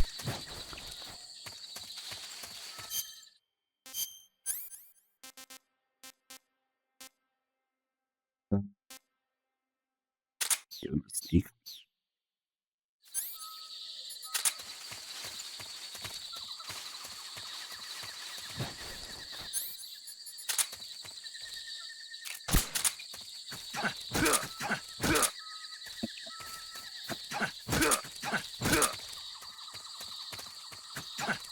Wake up.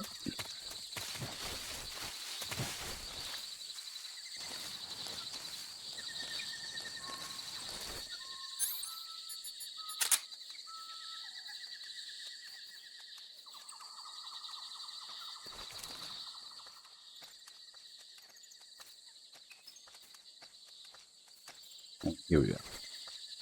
You can't miss this. Come on.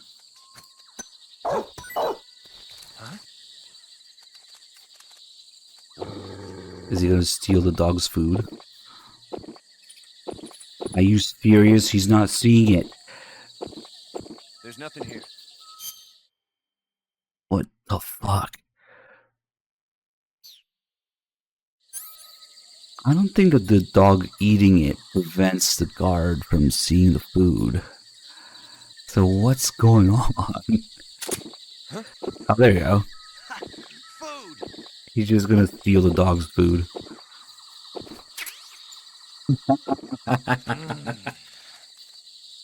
That poor dog, question mark?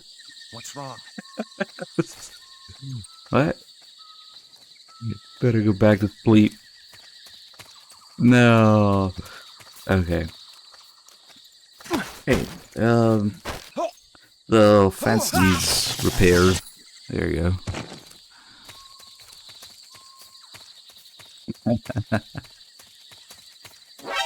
Oh shit.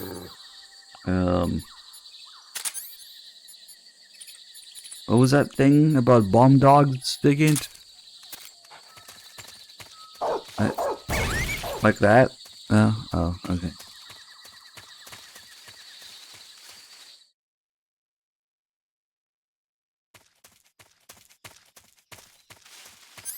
Stop walking around. Maybe do a save call. I haven't saved in a while. And we'll go fight Oslo. You want to save? Hold on a sec. Maybe check for a couple more Eva calls or something.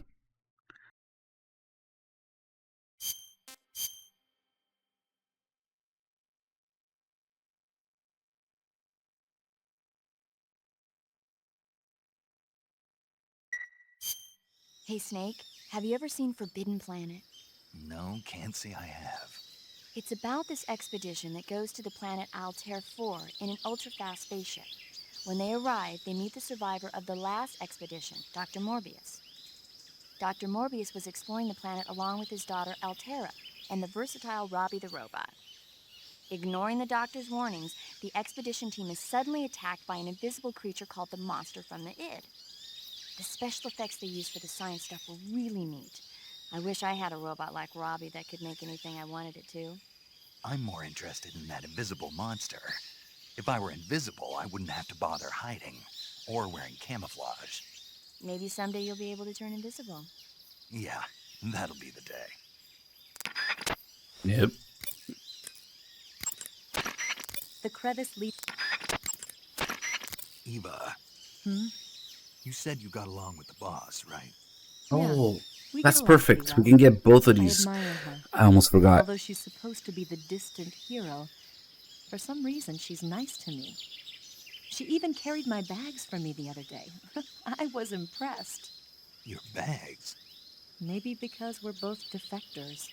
We never talk much, but I get the feeling that she understands how I feel.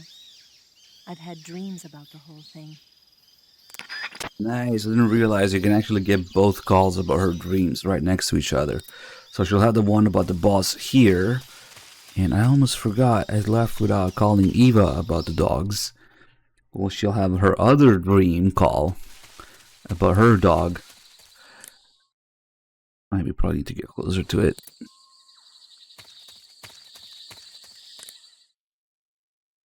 Nice. You can get them just right next to each other. Snake, sorry if I forgot to tell you. I but they've forgot got to tell attack you. dogs prowling that area. If they find you, you'll be in for a rough time. Attack dogs are trained for fighting, and you won't be able to shake them off so easily. If they bark at you, it'll alert nearby patrols to your presence. Be careful not to get spotted by those dogs. Snake, the enemy's attack dogs are very highly trained, so be careful. You can tell if a dog's been highly trained or not? I can tell. Oh, I used to have a dog. you had a dog. Yeah. Oh, what's so funny about it? Nothing, it's just hard to picture you with a puppy. Who asked you? He was really cute, but I had a hard time housebreaking him. When he finally did learn, I was so happy. I still dream about it sometimes. There you go.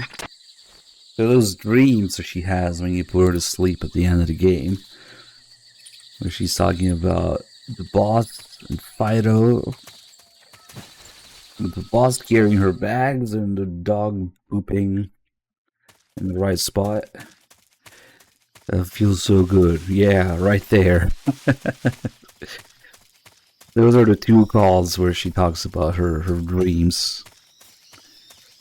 But of course they want you to think it's something else later when you do hear her dreaming and talking in her sleep. Freeze. Now these guys are hungry now. And whoops. Oh shit, I already shot those barrels, that's right. I'm gonna use this one round for this then.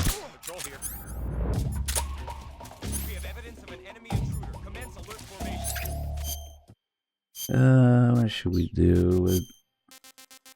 We'll probably sneak Ocelot.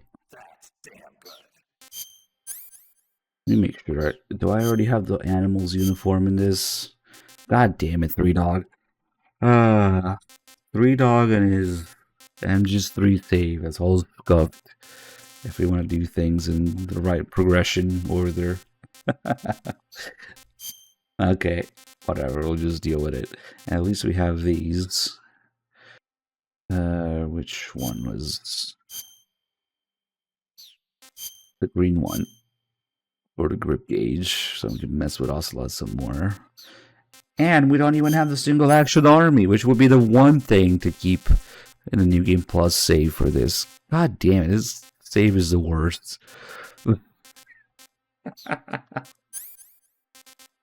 Fuck it, we'll just deal with it.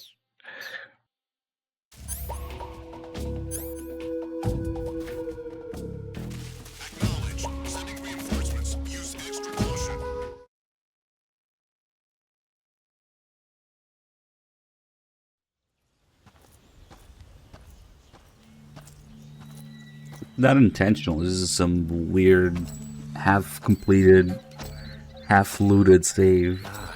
Not the right stuff, though. And the stuff. Basically, we don't have what we want, and we have what we don't want. So, whoop.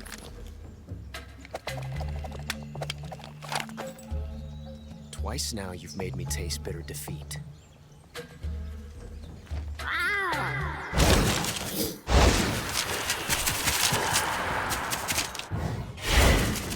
The face paint. I hate to disappoint the Cobras, but you're mine now. All of you, leave us.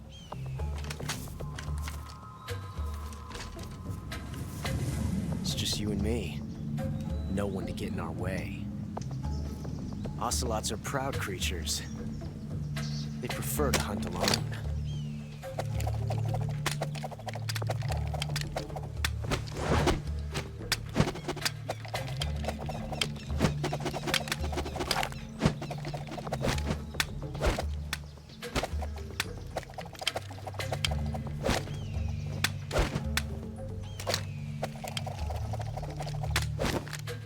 Shots.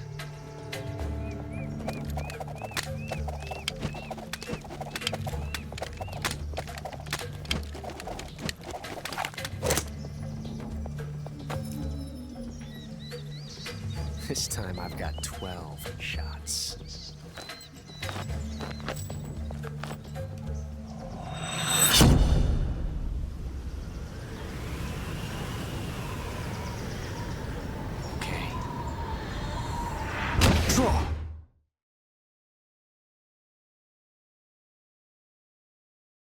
Well, if we don't really... Ah, that's right, they're laughing about the croc cap.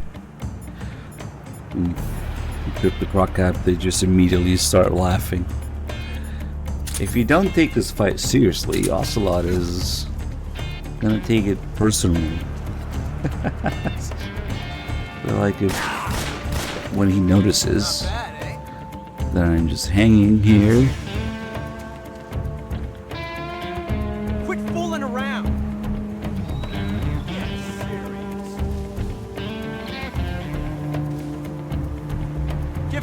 here! Fight like you mean it! Hold on, I'm gonna try something actually. Instead of doing it here, let's do it up here. It's interesting because you can also shoot him from up here, but maybe, maybe I could have thought of it before starting the fight. Oh, what the fuck, dude? Is it triangle?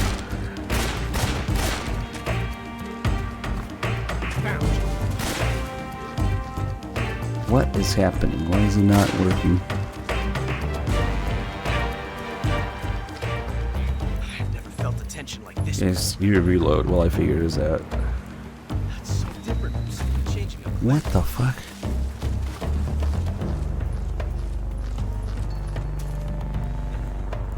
This reload time is exhilarating.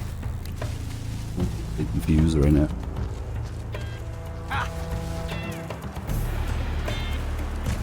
Nope, that doesn't do it either.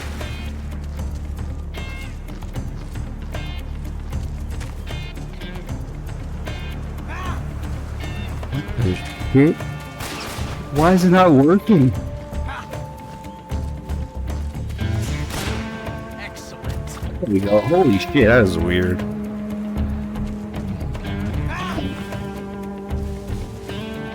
Shoot me once or twice until he notices. Nope. Okay. He already noticed. What's that? Show some respect. Get back here! The Ocelot wants Snake to take the fight seriously. Quit fooling around! He's not just trying to kill him. He wants to be acknowledged. You making fun of me? He really cares whether he's being taken seriously or not. Get back here! He wants to show that he too can do some cool moves and be badass. Yeah. You making fun of me? Throughout the game, Snake and Ocelot are just constantly Back here! throwing things at each other, knowing that they can take it. So Ocelot gets his ass handed to him once, Fight like you mean it! the first time meeting Snake, and ever since then, Back here! he's made the entirety of his existence about impressing Snake. They're not trying to kill each other. They're trying to be. Ocelot's trying to be Fight like you mean it! recognized.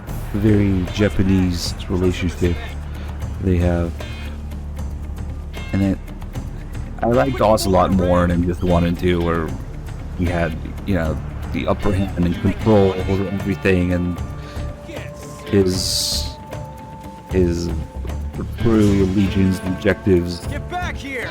weren't really too obvious before it started being all about trying to impress Big Boss, living for Big Boss. I feel like a big flax from Ocelot, Fight like you mean it! as he used to be before all that nonsense in MGS3 and 4 and 5, yeah. Oh well, or V, I should say. Here's the most underused mechanic in the game. You can shoot while hanging. Like, who, where, what? Hold your fire! Please excuse me. I can't think of a single reason just to be somewhere useful. Maybe, does it actually? Hold on, does it? No, he does counterattack it. But then, he notices it again. Hold on, maybe we can cheese it. Fight like you mean it! Ooh, you can cheese the fight with it. You're all talk, huh? Nah, because he doesn't notice right away when you're hanging. He does notice when you aim at him, though. Yeah, no. I guess if you... Oh, what the hell? There's the reload. They don't have this holster reload when you're seeing someone, but they have it while you're hanging. Nice. Okay, we've got his hat. Nice.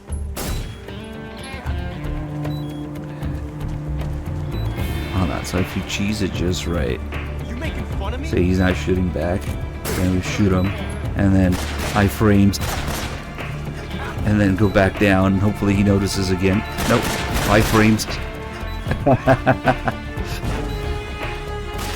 Oh shit, I didn't see him there. You can kind of see it a little bit with it.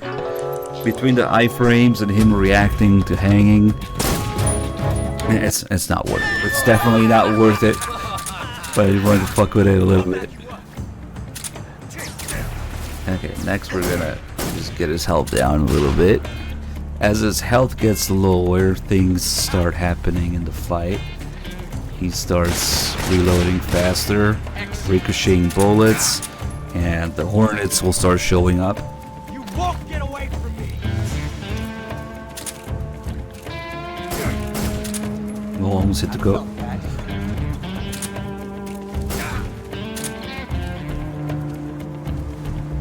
Okay, now we've got the Hornets flying on Snake's head.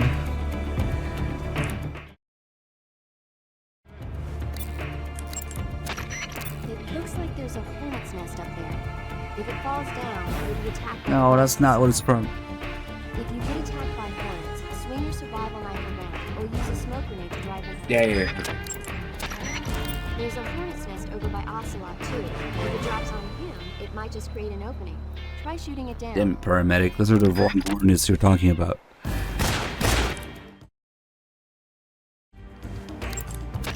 Paramedic. What's wrong? Are you hurt? No, Then what? these hornets won't go away. The hornets? Yeah, they've been flying around over my head in a figure eight pattern. Won't go away. Any idea why? Well, hornets use the figure eight dance to signal that they come food. Food? Yeah, like flowers or nectar. What does it mean? I don't know, but at least they're not attacking you, right? I think it's best to just leave them alone. You've got bigger things to worry about, like Ocelot. Good point. You can This call is a little silly after we just talked about the hornet nest being nearby. These hornets wouldn't go away. Now, these are the paint hornets, of course. Already there. But, yeah, there's also the thing about the hornet's nest. That's so different from simply changing a clip. The clip. So at first he's reloading somewhat slowly, although still inhumanly fast for a single action army or whatever. The first few reloads are slow, and then as the fight goes on, he gets crazier and crazier with it and has more lines about it too. Ooh, I use Black Chapters with the 136. Thank you so much, dude. There's a few things we can fuck with, like Paramedic was saying, the Hornet's Nest. We gotta make sure he's near it though. I've never felt a tension like this. He's reloading over there. That's so different from simply changing a clip. And the music changing too. Just like the Olga fight. A very similar setting to it too.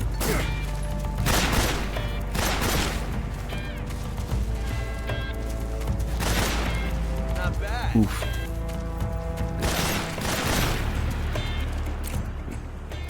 Once you do this to him, I want to do a duel. You can see him at least spinning the revolvers here to get the Hornets away. Son of a... Now that we've done that to him, he will do it Snake. So if you're near this one, Amazing. I never knew reloading could be so thrilling in the middle of a battle. that's basically what the entire game is. Snake does something to Ocelot. Ocelot's like, hey, look at me, I can do it too. I can be cool too, right?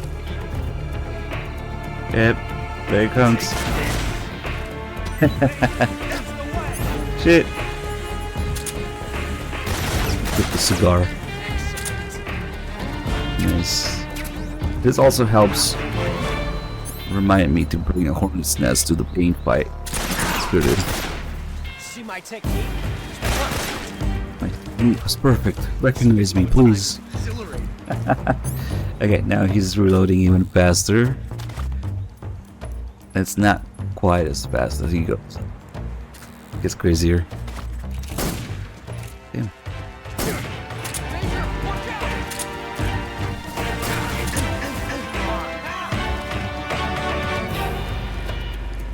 Oh, there's another hornet's nest here, that's right. Amazing!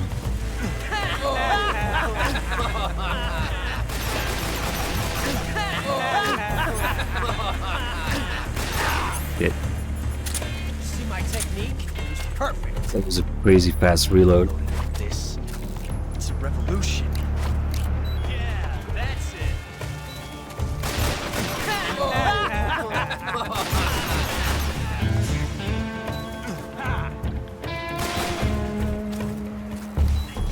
Thank you for teaching me the joy of the revolver. Shit, I don't have a life medicine, do I?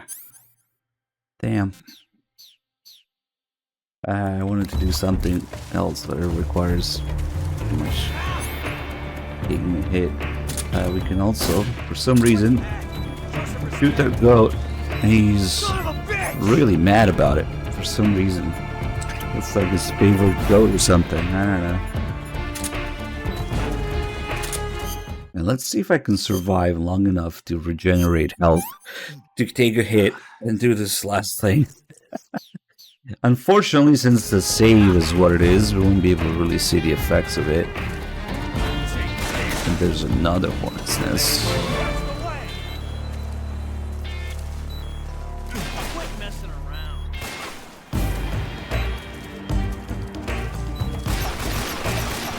Move, close, close, holy shit. This.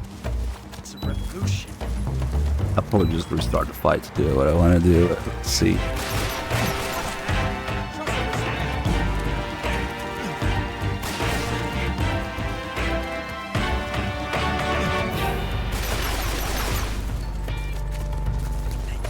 Thank you for teaching me the joy of the revolver. Maybe we can take a hit now. Maybe. Does he want to do a duel? No. Fuck no. I don't deserve that right now.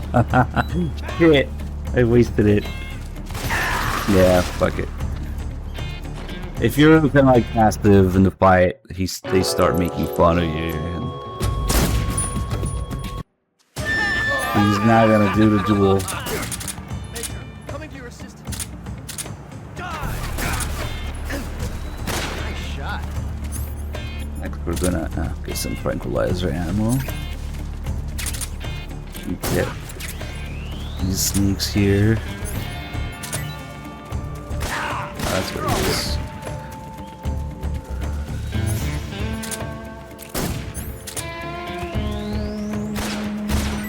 Not bad.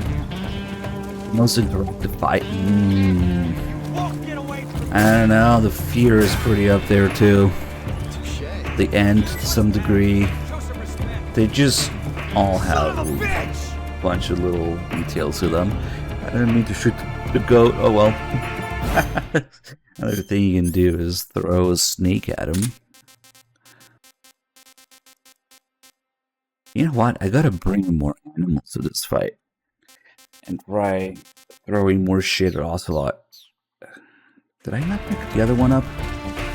Oh, I didn't.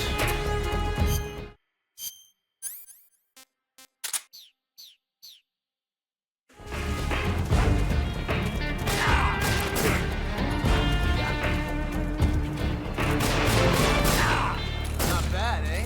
Yeah. See if he does a duel now. But if you wait in the open while he's reloading behind there, he will come out trying to do a duel.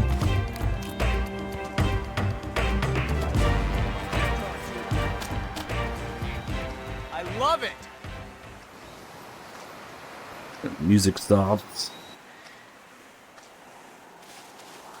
Unfortunately, the sneaks are much too slow to do this before he does, so we'll take a hit here, but it's funny, we can snake him. Son of a... And then he stomps on it. Oh shit. Yeah, now we're back in that situation.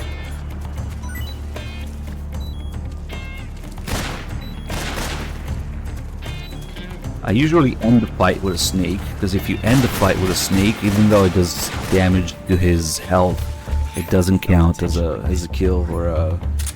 I mean, Ocelot never counts as a kill, but it counts as doing the fight non-lethally, so you still get the animal's camo, which is very unique to Ocelot, because the other bosses, you can't do that. Unfortunately, because the save is kind of scuffed, we already have the animal's camo, so we can't really see that in effect. But it's interesting because somehow you can get the camo that you're supposed to get for a stamina kill for a health kill with a snake. It's like an indirect one. So it's not strictly tied to the stamina bar. It's just tied to it counting as a kill or not, or it's more complicated with Ocelot because on top of all that, he also never counts as a kill even if you drain his health because he doesn't die. That's how it works in MGS3. Both Ocelot and Volgin surviving their boss fights at first, so they also never count as a kill technically. So there's a little more involved in all that. But anyway, let's see. I guess it doesn't matter because I already have the animals camo in this.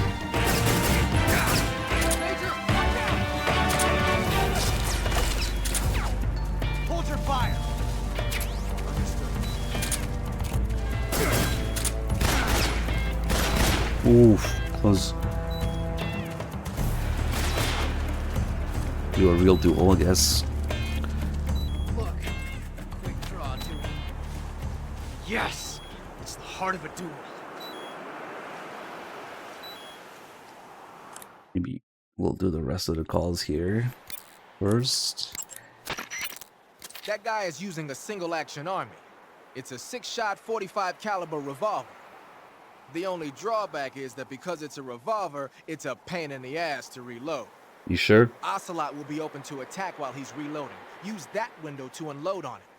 The only drawback.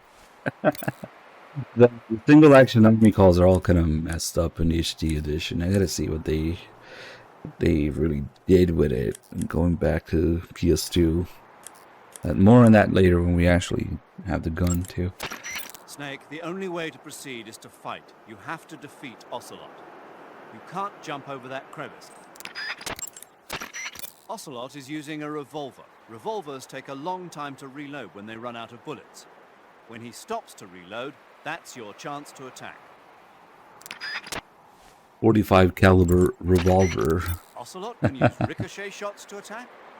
Then you won't be safe anywhere, not even behind an obstacle. Don't stay in one spot for too long or you'll make yourself an easy target. Stay alert. Snake, you won't... Yeah, he was like surprised by that.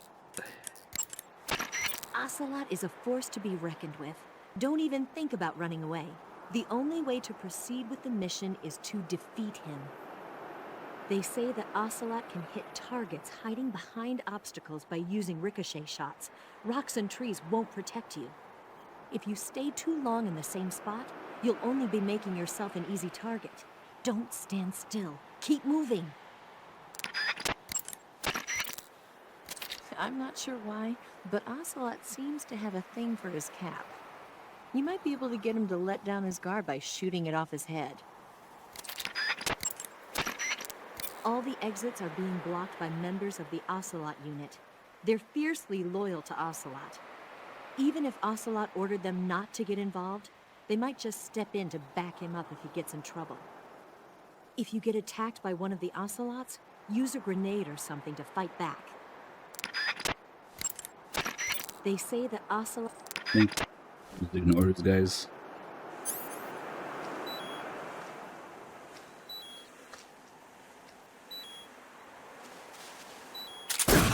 Ooh, he was going for it.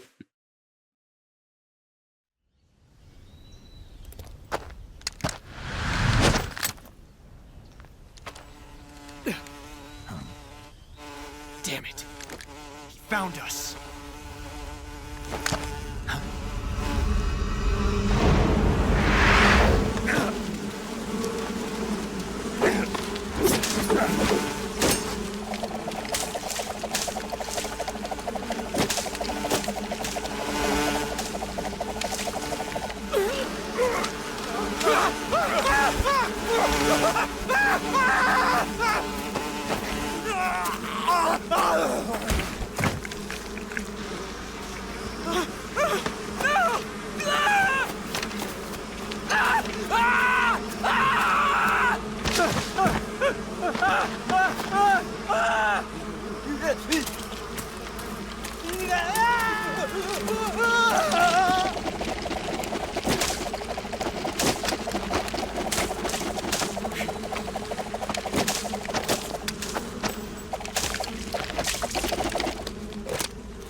You were lucky. We'll meet again.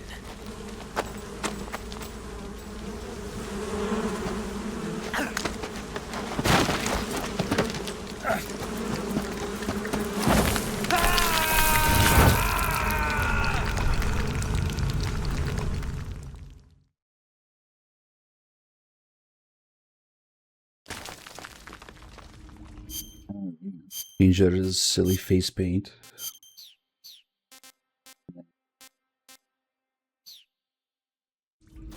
Gotta remember to call Eva before picking up Torch so that she's rude about it. Snake, are you okay? Snake! Major. Snake. Are you all right? You're not hurt? No. That was a hell of a drop, but I'm fine. Looks like there's no way back up, though. I see. Well, anyway, it's good to hear you're not injured. Slipping and falling may not have been part of the plan, but getting into that cave was. Proceed further into the cave. The cave seems to be structured like a maze, but there's an exit somewhere. Find a way out of the cave and head for the aqueduct. All right, but it might take me a while to get through this cave. Are you hurt? No. Is it the enemy? Did they set a trap for you? Not that either. Then what is it? It's dark in here. Dark? Yeah, there's no light anywhere. I should have brought a flashlight with me. So what you're saying is that it's going to take you a while because you don't have a flashlight? Right. Snake, if you don't have a flashlight, you should be looking for a substitute. I tell you, American soldiers these days rely too much on ready-made equipment. Here we go again. What was that? Nothing.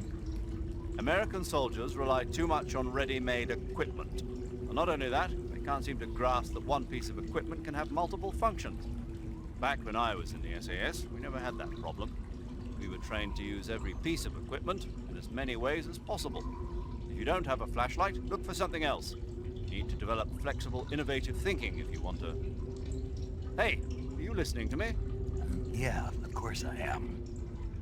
First, take a look at what you're carrying with you now. Don't you have anything that can provide you with some light? Yeah, he was totally listening. Yeah, that was bothering me too. Slipping. He didn't slip and fall, he just rolled down a thing. This is where we would find the animal scammo. I didn't already have it. See, I wanted to create a file where you already have the New Game Plus stuff that's cool to do calls about, but without having the stuff that you unlock in the game itself after replaying it, or as you replay it, so that we would have sort of like this progression going on, but also get the calls about like the Tuxedo, the Single Action Army, the Patriot and stuff. And I did make that save, but we keep not using it for marathons. Oh well.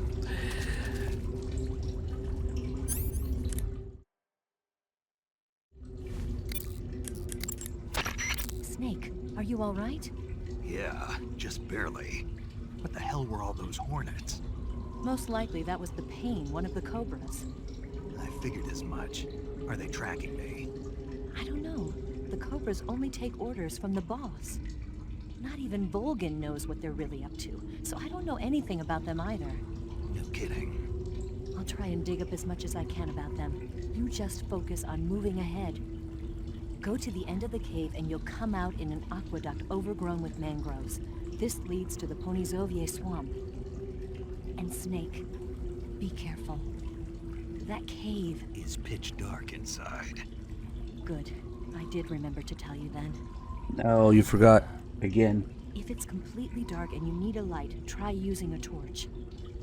I heard there's some emergency torches stored somewhere in that cave. Torches. Got it. So where are they? Huh? Where are the torches? How should I know? Go find them yourself.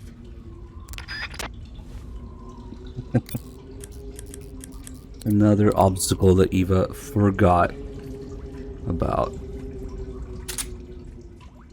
is as we stay in here, the longer you stay in the dark, the little bit brighter it gets, little by little, to simulate the human eye adapting to dark environment.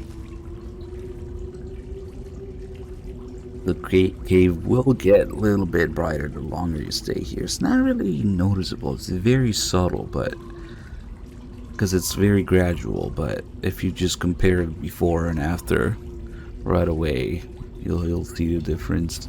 Although this cave in general has been getting brighter and brighter and easier to navigate with each new re-release of this game. Every time there's something off about it. It's already a lot brighter in the HD edition and then the Master Collection, and then like on PC it's even worse with all the different settings and stuff. So it's like, damn. Let's go find the. If you just want to get out of the cave, you drop down here. You can just point that way and go straight. And that's it. That's how you get out of the cave. You hit this corner here and find this crawl space. That's all you need. Crawl through there, and then it will be very obvious where to go. Instead, we'll get the torch here. I'll see a little bit of light from the bright mushroom. It's like pulsing. That gives off light. And all the crabs that murder that guy, apparently.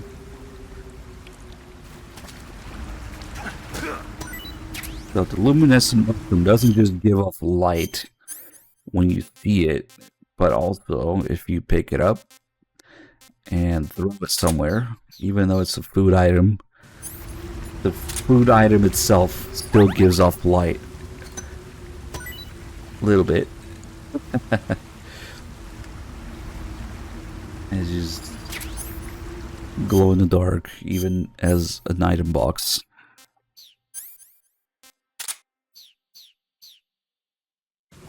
That's a big question with MGS4. Everybody's anticipating it for the hypothetical Volume 2 of the Master Collection, but it's one of those things that I'll believe it when I see it. While not technically a 0% chance, it is also a huge meme at this point. So it's just kind of that state of affairs, yeah. MGS4's got so many licenses to it. Who knows? Even if you gotta see if they release it, the technical limitations behind it, the licenses behind it, and the whatever things that will alter to deal with that, with both of those things when it is released. Because even if they do release, it might not even be worth playing compared to the original if they fucking ruin it like they did the other games. So, whatever. At least it'll be more accessible for people who don't care about that, I guess. It's a lot of ifs. It's a lot of... Oh yeah, it's way brighter now. It's a lot of... It's a big if. A whole bunch of big ifs.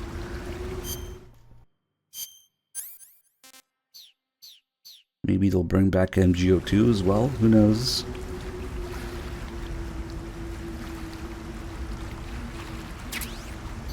There we got the torch.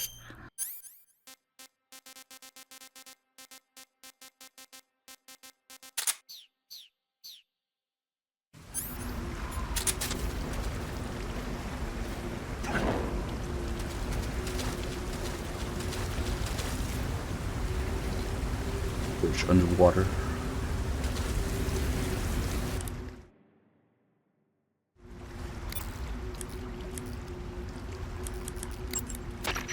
A torch? A little primitive, but a light's a light. From what I can tell, that torch is made of white birch dipped in turpentine. It burns long, so I don't think you'll have a problem with it burning out on you. If you equip August it and press the 28th, CQC 2004, button, you can use it 2024. to smack the enemy. Yeah, You can also swing it around by pressing that button repeatedly. sure. Useful when you need to clear the room of bats and stuff. With the weapon button, you can light and extinguish a torch, so make sure that thing is out if an enemy is closing in. Get used to it. The light from the torch is visible from a long way off, though. It probably goes without saying, but marching into battle with a torch in your hand is not the sanest course of action. You should only light a torch when you're someplace like a cave where you can't find your way around without a light. Yeah, I hear you. That means nothing. It means less than nothing, actually. Read the first sentence of that article. But Metal Gear Solid Delta due out later in 2024. We all know how that ended. The Volume 1 Master Collection, nearly a year old, inevitably, god damn it, man. It's IGN talking about Konami, so it might as well be pissed talking about shit. It's two of the most fucking unreliable things in gaming. IGN and Konami. I think I'm good. It means nothing. That's why it's been over a fucking year from that alone, or it was almost over a year after Master Collection, that article alone, and now it's almost a year since that. That's why it's a giant meme. That's why it's just slowly becoming a gigantic meme. It's almost like Half-Life 3 at this point. The Volume Collection, I don't know why I keep saying Volume Collection. Master Collection Volume 2. I'll believe it when I see it. Fuck it. Who knows? Oh wait, it's so much brighter now. Way brighter.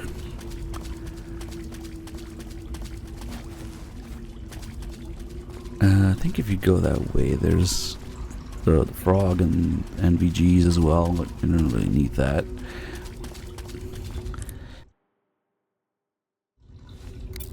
Now, one of the most interesting calls in here That cave is known as Chornaya Peshara. about Russian, the Chornaya boss Peshara being means Ocelot's black mother. cave from which cold wind It's in blows. here somewhere, maybe in the second area. Magma cavern formed millions of years ago, back when Salino-Yarsk was the site of volcanic activity. The structure of the cave is pretty complex, but you should be able to find the aqueduct if you keep moving inward. Head toward the interior of the cave. There's a hater tweet that got deleted about it too. Damn. Eva, I wanted to ask you about Ocelot. Here we go. I know. He's pretty infatuated with you, isn't he? That's not what I meant. Aren't the Ocelots an elite unit? Yeah. So how'd he get to be their commander? He can't be any older than 18 or 19. I can't believe he's already a major. I heard from the colonel that he's been given special treatment. Special treatment? Yeah, he's the son of some legendary hero or something. No wonder he seems to have the right stuff. So who is this legendary hero anyway? Beats me. Clearly The couldn't be colonel his never told mother. me. All I heard was that his mother was supposed Has to be his father, right? during battle, and that he was born right there with bullets whizzing past them. A pregnant woman in the middle of a battle? That's what I heard. They say that when they stitched her up, the scar was shaped like a snake. Well, that's battlefield medicine for you. What about his father, this legendary hero? He didn't tell me. I don't think Ocelot's ever met his parents. Are they dead? Maybe, I don't know. There were a lot of MIAs back then, during the last days of the war. Ocelot probably would have ended up the same way. But he was taken in and raised by Gru and Volgan. Because he was special. That's my guess. Oh my god, dude. Oh yeah, they were quoting a hater tweet too. Oh my god, man. Oh god, this fucking Twitter speculation shit. Oh my god, guys. David Hayter scratched his ass using 4 fingers the other day. I think MGS4 remake is on the way. This is how crazy you sound. Like, I don't know. Please, just stop. Who gives a shit if anything is in the works? You can't play it until it's out. Chill the fuck down and wait. God damn it, man. Who gives a shit? Even if they have it ready, it's not out yet. Unless somebody leaks it. Man. I can't anymore. But I'm pretty sure they made a mess of the whole thing anyway. Because they keep going back and forth and saying things and then not saying things, and then wasn't there some sort of update about them having not even knowing what to put in it? And then the recent thing again with I think something about he's the hater tweeted. Clearly it will be Peace Walker on Volume 2. Or fuck it, a Peace Walker remake. Or MGS-V remastered. What? Do they? What? Nobody fucking knows what's going on at Konami. I don't care. Like, even if they say they're doing something, they're just constantly just doing complete 180s on things. So, I don't know, man. Delta comes out in 2024, man, and then we don't know how to balance the gameplay. At this point, there's just nothing to be believed until it comes out on the store. You can buy it. That's literally the only thing that has any credibility and value left to me. If something fucking comes out on the store shelves that you can buy it, that's when I start caring about it.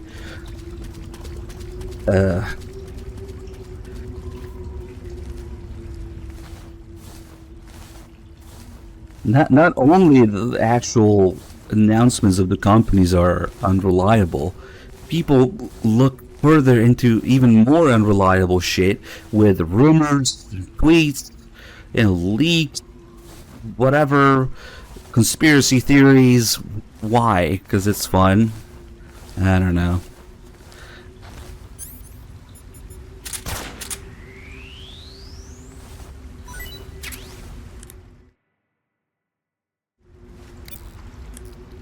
We already have enough problem with Konami actually announcing things, let alone making shit out of nothing and conspiracy theories. Like, why? I see you've caught yourself a Taiwanese cobra. The Taiwanese cobra is native to Taiwan and southern China. It's quite vicious and carries a potent neurotoxin in its fangs. Be careful. If it bites you, go into the survival viewer immediately and use the cure option to inject yourself with serum. Sounds interesting. Don't ask me. The guide doesn't say. If you absolutely have to know, then you'll just have to try it yourself and see. I didn't say anything. But you were going to ask, weren't you? About the taste? Maybe. I'll talk to you later, Snake. I don't know why Paramedic has a fucking problem with Snake trying to eat things. That's what she's there for. That's what the guide is supposed to be there for. It's like, how dare you try to eat everything? Come on. Nope. She always has to act so flabbergasted that Snake is trying to eat things.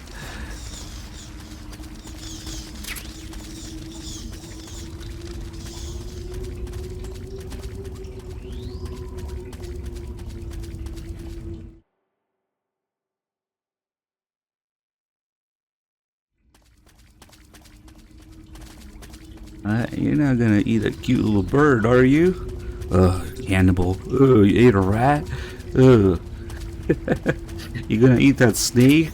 Like, that's what you're there for, Paramedic. God damn it. And then there's those times that she's wrong about the mushroom not being poisonous. Or not knowing what the spasa does. Okay.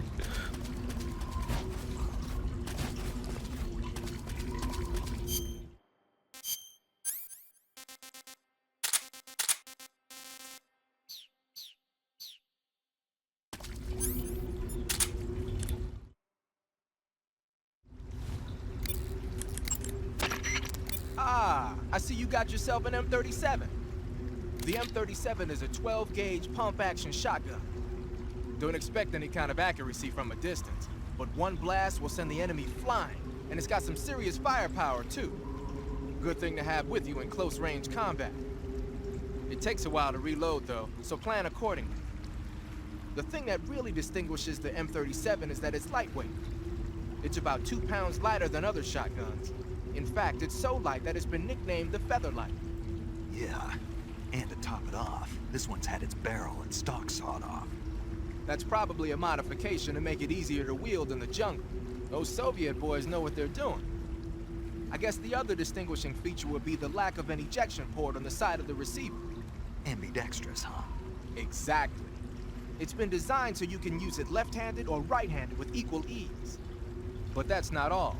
The low number of apertures means that it won't get jammed up as much with mud and dirt when you use it out in the field. This weapon is made for the jungle. Good to know. But what are they doing with an American-made shotgun? Good question. I guess they could be doing research on Western weapons, but... Did you ever hear about the SAS using shotguns in the jungle combat in Malaya? Just stories. In the jungle, you're always running into the enemy when you least expect it. The SAS found the shotgun to be extremely effective, delivering massive firepower in a short period of time. Because of that, lately a lot of point men are starting to use shotguns as their weapon of choice. Vogan's men might be trying that tactic out for themselves.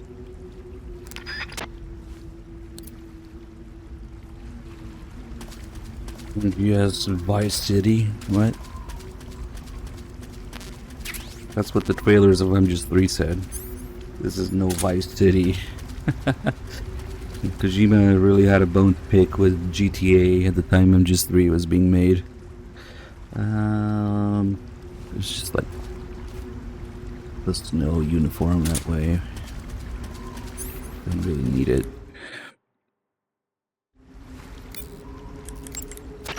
If it's completely dark, It really isn't. go to the end. Go to the end of the cave. Go to the end. Just watch the early trailers for MGS3, you'll see what I'm talking about. Go to the. I think he was useless now. If it's Yep. if it, The cave seems to be structured like a maze. The cave seems... Snake, those hornets that attacked you while you were fighting Ocelot... I know. They look familiar, like the ones I saw during the Virtuous mission. So it was one of the Cobras. That's what Ocelot was saying, too. Keep your guard up. Oh, nice. He's right here, too. While hanging, you can't keep hanging forever. Here we can. If there's something... You're just doing gameplay stuff now, Zero. The cave seems to be structured like a maze, but there's an exit. The cave... Press the... You're useless, dude. I heard you fought against KGB troops in the Virtuous mission, but this time you're up against Spetsnaz. Spetsnaz is the Special Forces unit of GRU, the intelligence wing of the Soviet Defense Ministry's General Staff Office. Spetsnaz troops undergo rigorous training in all types of special ops, from assassination and demolition to intelligence gathering.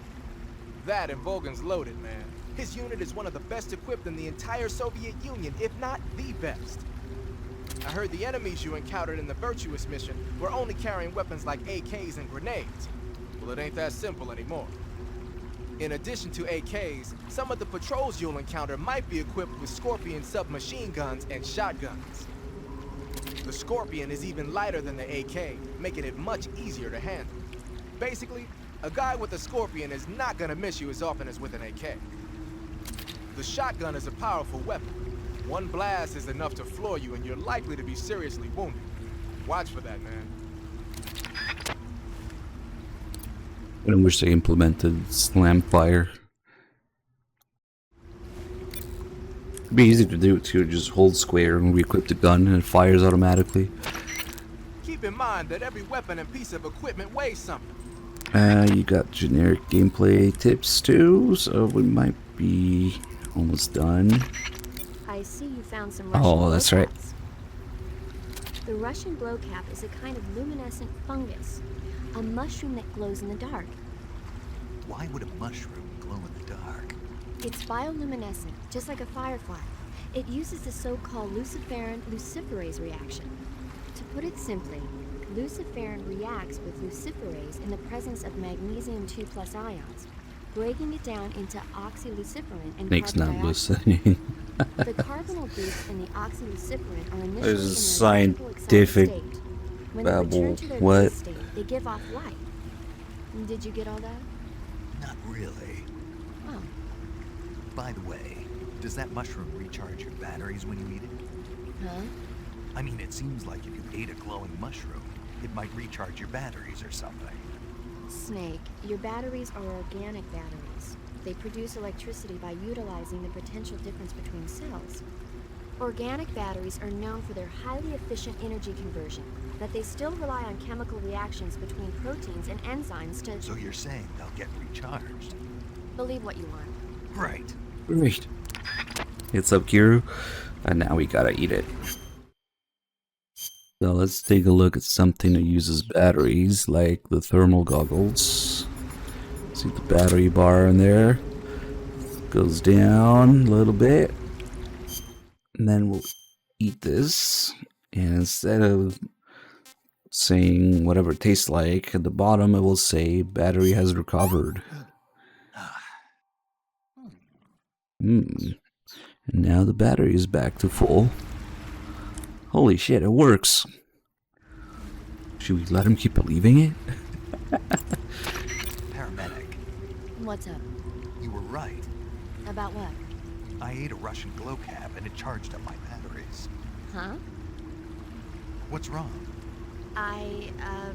That's great. Snake, can you excuse me for a second? Sure. Yeah. There's no way eating a bioluminescent mushroom would cause your batteries to recharge. What do you think it means? Beats me. Maybe it's all in his mind. You mean like a placebo effect? Why not? You've seen how gullible he is. I guess there's no harm done. Should we let him keep believing it? Sounds good to me. Okay, Snake, I'm back. Yes, the Russian glow cap is a glowing mushroom, so it'll recharge your batteries when you eat it. It feels like the adults were talking and then they put on their baby voice to talk to the player, yeah? To talk to Snake. You've seen how gullible he is. I just thought he's a little special, they're a little different, maybe? There's so many calls like that. Go to the end of the That's right, you're useless right now. Let's just do this fight. Yeah, they knew what they were doing. Remember, go easy on the audience. These are the people who didn't understand MGS2.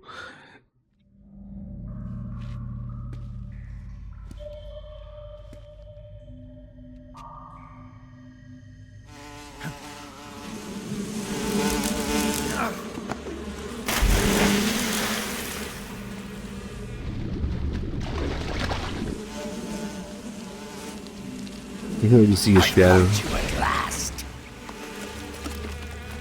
We are the sons of the boss. I am the pain. We got rid of their titles, that's right. On PS2 it would say Hornet Soldier, the Pain.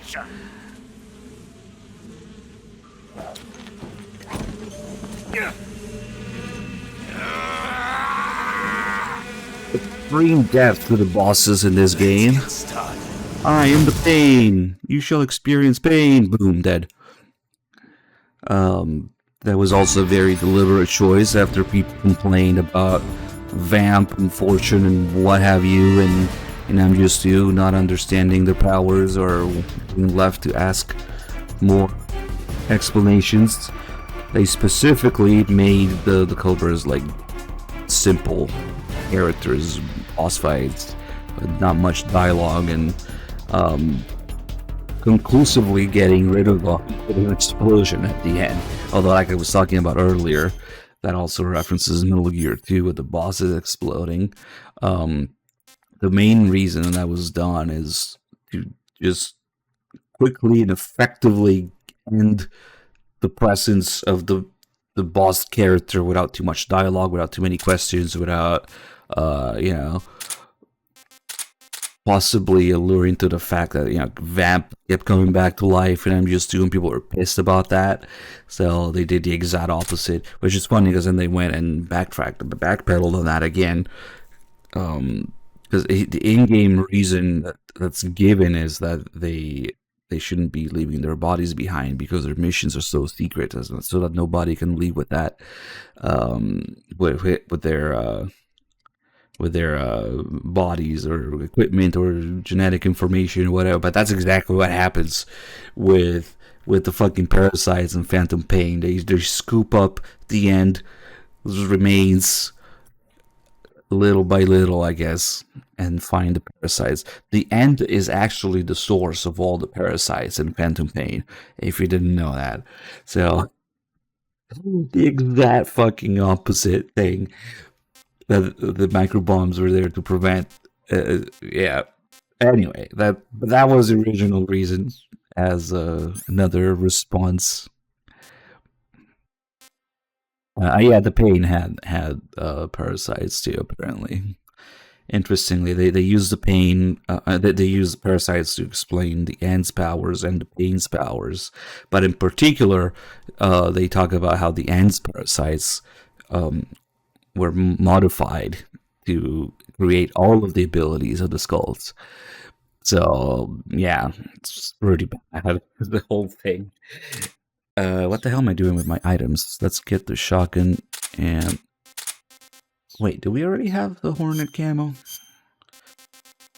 We do. Okay, so Scuffed save so we can just destroy him with the AK. Fuck it.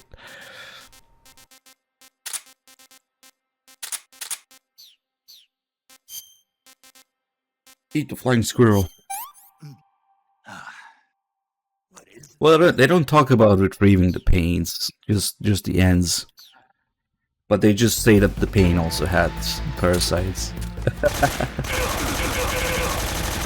The AK fucking destroys him if you don't care about doing non-lethal.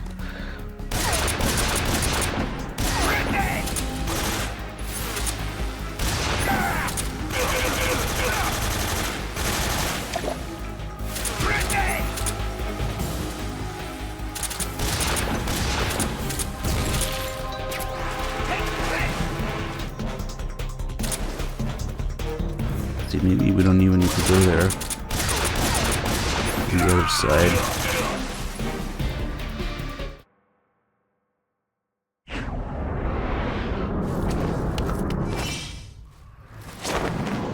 Oh yeah, that was a pretty good time. No plans for any more Final Fantasy right now, but I would say it's almost certain. Yeah, at some point.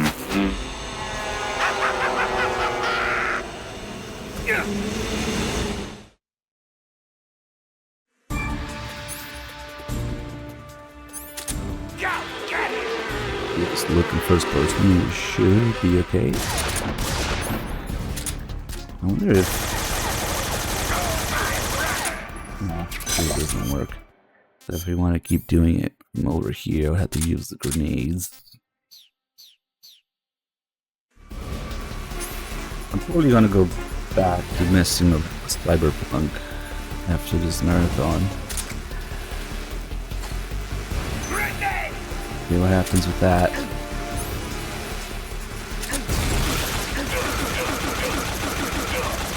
Holy frames.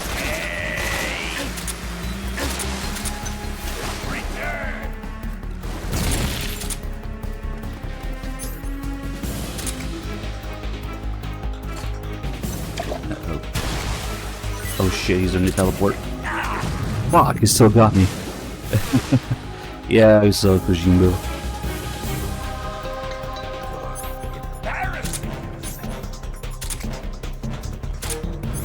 The grenade throwing has to be kind of exact to get him from here. Let's see. Let's get some calls before we end the fight. Snake, as long as the Pain is using his hornets to protect his And body, then maybe we'll wait for the Thompson. I'm not sure if Sigint talks about this Thompson get rid of the hornet swarm first. before he uses Go it. into first-person view and throw a grenade at him. Get rid of those hornets protecting him, and then attack him with a gun. The Pain seems to be directing swarms of hornets to attack you. Be careful. If you're attacked by a swarm of hornets, your life will steadily decrease. When the hornets come to attack you, you can cause the swarm to scatter by shooting at it with your gun.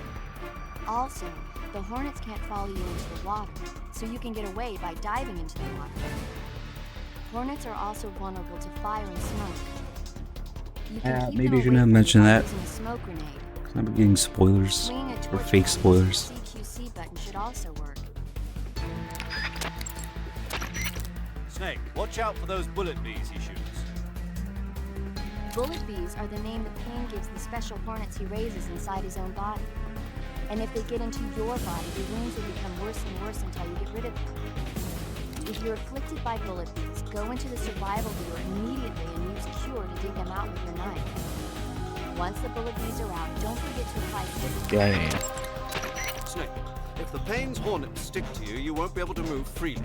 If hornets start to stick to you, take care of them before they prevent you from You sound moving different, together. Zero. Like they re-recorded the line. Or wave your survival knife around to drive them away. If you become unable to move, But you mentioned the wiggle stick. the left stick and press the... Yep, of course. Well, here's the thing about fake spoilers.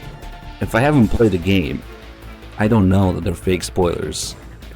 You could say the wildest shit on Earth, and I don't know if it's really there or not, because I haven't played the rest of the game. So it's just kind of just as bad for me to guess fake spoilers. You know, if anything, it makes it more complicated. But yeah, I figure in this case that there's a pretty low chance that they have both Kojima and Big Boss in Cyberpunk. Not even the Pain's special hornets can pursue you into the water. The grenades he throws will only be half as deadly underwater. If you sense danger, escape. Yeah, okay. The Pain can utilize the hornets under his control to seek out his enemies. Being spotted by the hornets is the same as being spotted by him. The Pain is said to possess the power to control his hornets at will. Watch out for insect-based attacks, especially his so-called bullet bees. The Pain doesn't just use hornets, he's got guns and grenades in his arsenal too. Be especially careful about those grenades. Snake, watch out for those bullet bees. Bullet bee is the pet name the Pain gave to a special type of hornet that he keeps inside his body. When the Pain gives the order, they fly at their target like bullets, burrow into his body, and eat away at his insides until he's dead. If you get hit by a bullet bee, go into the survival viewer right away and heal yourself on the cure screen. That being said, despite the name, a bullet bee is really just a type of hornet. They can't follow you into the water. If the Pain launches any at you, dive under the water. If only the Pain had attacked Snake literally anywhere else with no water, he would have won. How am I finding Cyberpunk? I found it really hard at first to get like hooked into it. It's like lacking a hook. Like, what's the fucking problem? You're trying to make money? Okay. Until you find the whole thing with the Chip and Johnny Silverhand. Then yes, okay, now V has a problem. But before that, it was like, what the fuck am I doing? Oh, well, I just want to make money. I don't know. Like, and then way too many fucking characters, factions, areas to keep track of, all the dynamics of all that. So it's easy to get lost at first. But it was okay gameplay wise, I guess. If you don't look too closely at the open world slop, you know, like don't follow an NPC around, they'll go in circles. Don't pay attention to the 3 million times copy and pasted NPCs everywhere, or the children disappearing and reappearing again when you get in and out of vehicles with different clothes too. Like once it opens up a bit, and once you actually have a problem in that game, then yeah, I don't know. The Pain can supposedly use his hornets to create a copy of himself and confuse the enemy. It's not the end all be all Figure out which one is that real it and was attack supposed to be.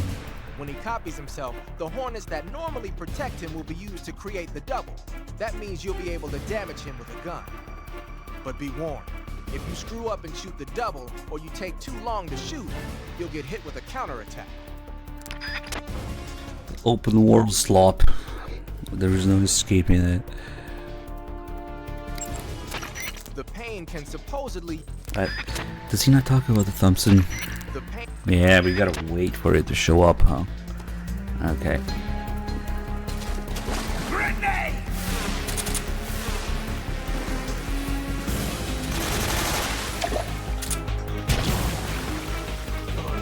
Embarrassing! Grenade!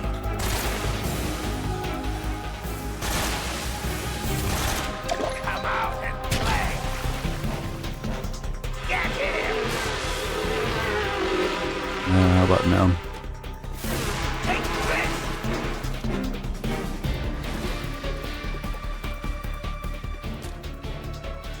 Grenade! Come on, whip out the Thompson. Show you the true meaning of pain!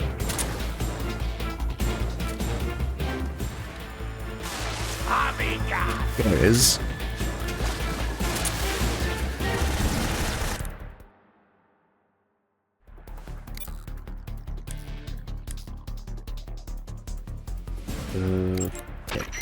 He's got a Tommy gun. The Thompson submachine gun, or Tommy gun, is a submachine gun that saw a lot of action in World War II. That thing can spit out 745 ACP rounds in a minute's time. Its sturdiness and reliability made it popular during the Korean War, and it's still the weapon of choice for a lot of special forces units. Sure, it's a little bit old-fashioned, but it still packs a nasty punch.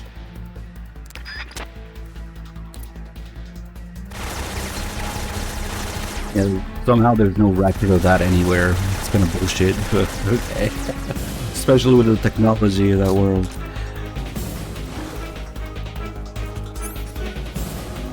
Shit. It's a good thing to come back and climb back up.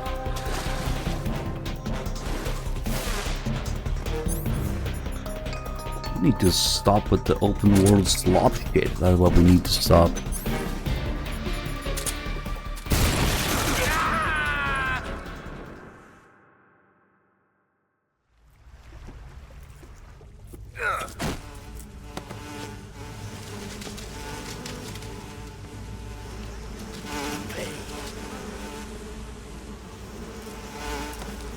The pain! The pain!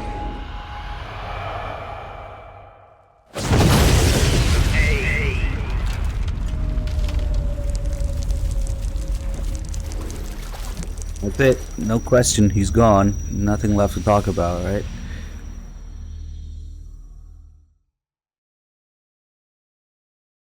Wouldn't want to worry the player about questioning reality with this. Although Snake does ask about why they keep exploding. Actually, if you do that call... Where am I going? The camera's not there. If you do that call after the pain, because he's the first one, the only one we killed this far, he will just ask about the pain exploding. But if you do it after 2 or 3 cobras, then the call will change into why do they keep exploding?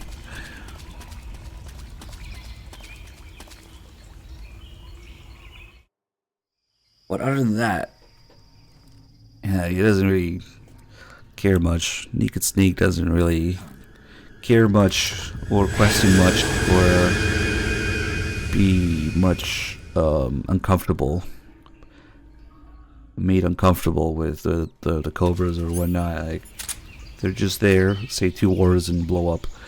Alright. That's the main difference. After what happened with Raiden, very deliberate choice. It's like being in a nightmare you can't wake up from. And that vampire too. What is she, a witch? I can't hit her.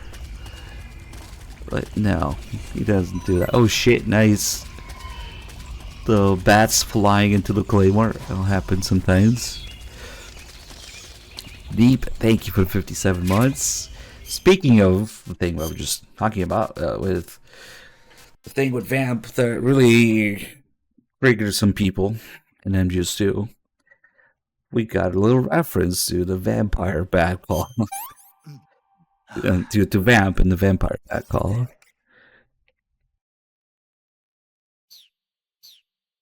So if we call a paramedic about it, that's the reason that Naked Snake is scared of vampires.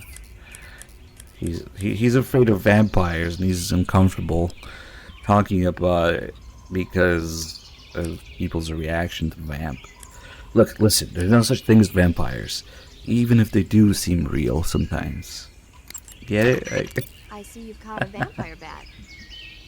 The vampire bat No, bites no, its no. victims and sucks their blood. Got it. Speaking of bats, Just save it. huh? I know you're gonna talk about vampire movies. Attack of the Vampire Donuts, or Dracula versus the Space Hippos, or something like that.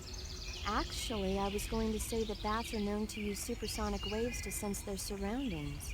Oh. Bats use supersonic waves to sense their surroundings, so you might be able to keep them away by blasting them with a special kind of sound wave. Alternatively, you could try equipping a torch and waving it around with the CQC button. Snake, do you hate vampire movies? What? Just now, you sounded like you really hated them. I did. Yeah, Oh. Well, no one really likes them, do they? some people do. Like you. Yeah, they're fascinating, you know? Like the movie Dracula. Don't say it. Why not? Just don't. Are you afraid? What? You're afraid of vampires, aren't you? Don't be ridiculous. But Listen, there are no such things as vampires. They're just a stupid, made-up legend. And if they do seem real sometimes. well, sure. You think I'd be afraid of something like that? No. Exactly. Right. I'm not afraid of vampires. Uh-huh. It's just that whenever somebody starts talking about vampires, I end up dreaming about them that night. And I don't need that right now. That's all. Okay. Yeah. Don't worry, we can dream about it because it's HD collection. Actually, I wonder what state my PS2 cables are in right now. It's all plugged in properly. We could switch to it when the time comes to do the Nightmare Easter egg. Snake, you beat the pain. Not without a tough fight. How did it feel to fight one of the boss's comrades? What are you getting at? I just want to know what it's like to have fought a member of the legendary Cobra unit. That's all. What you want to know is if I can really face the boss. Is that right? Well, that too. Don't waste your time worrying about me. I'll get the mission done. I certainly hope so. So the exit of the cave is up ahead? Right. Go to the end of the cave and you'll come out in an aqueduct overgrown with mangroves. This leads to the Ponizovye swamp. It's kind of a shame that because of how the bosses have to be dumbed down, you never really see them interact with each other. You can see Vamp and Fortune and Solidus interact and talk, and you know, like all the bosses, Olga, whatever, they all have conversations. But you never really see the Cobras do anything together. The closest thing is when you see the fear in the end outside the warehouse and the boss is just there talking about them. She's not even talking to them, she's talking about them. She says, I'm leaving him to you, the fear, and he just completely ignores her. Damn. It's yeah, Foxtown MGS1 as well. That's just a byproduct of having dumbed down the boss's personalities after MGS2 Backlash. People complain about it.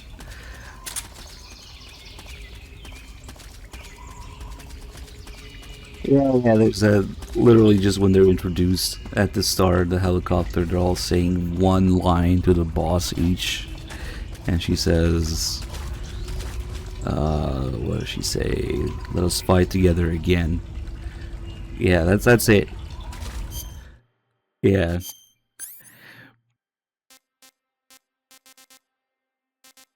Let's put all this crap away. Careful, don't give the bosses any personality or background, because people bitched about it in the last game.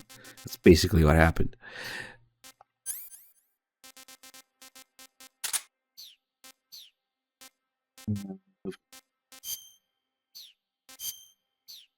Oh, okay.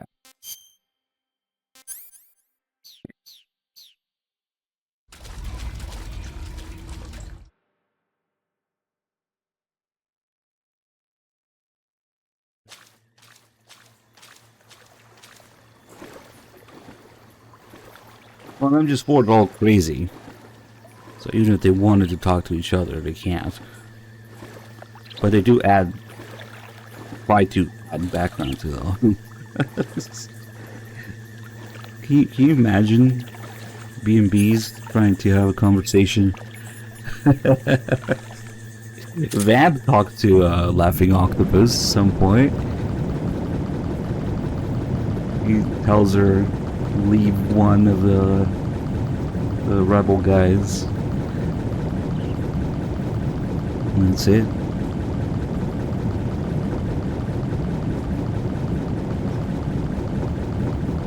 Alright, let's go get the SVD here, then we'll come back and mess around with these flying platforms.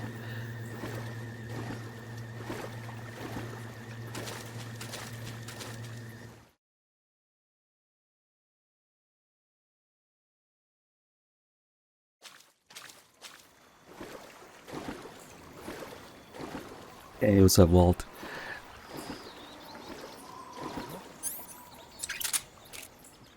Whoops. Damn, that's a quick dive.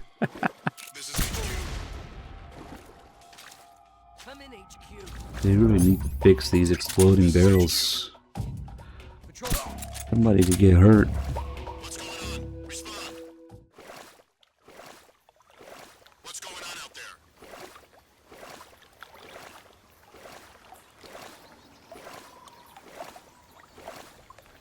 For some strange reason, when you get a caution here, they don't check on it. They don't send reinforcements.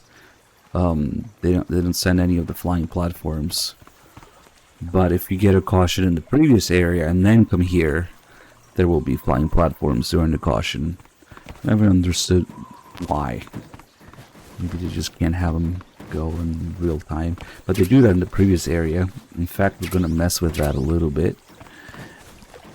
Where you can destroy their searchlights and they'll go back for repair. And if you wait a little bit, they'll actually come back with a new searchlight. Well, most likely it's just another NPC that comes back, who knows. And let's see.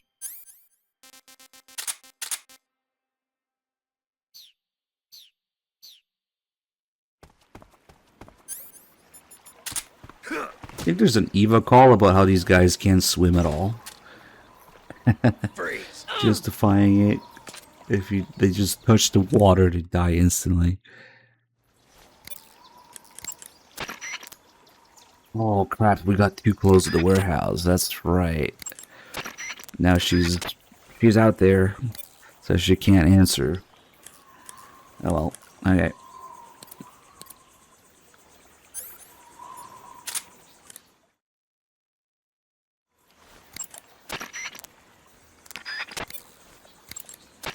Tell me something, Sigint. What's that? What does Sigint mean, anyway? It's short for Signal Intelligence. Signal Intelligence? The part of intelligence that deals with electronic information. Things like intercepting and analyzing electronic communications. determining enemy force strength and positioning from radar emissions and radio chatter. You get the idea. Code breaking is considered part of SIGINT as well. 40 years from now, we'll be in the age of electronic warfare. It won't be long before information replaces firepower as the most valuable commodity on the battlefield.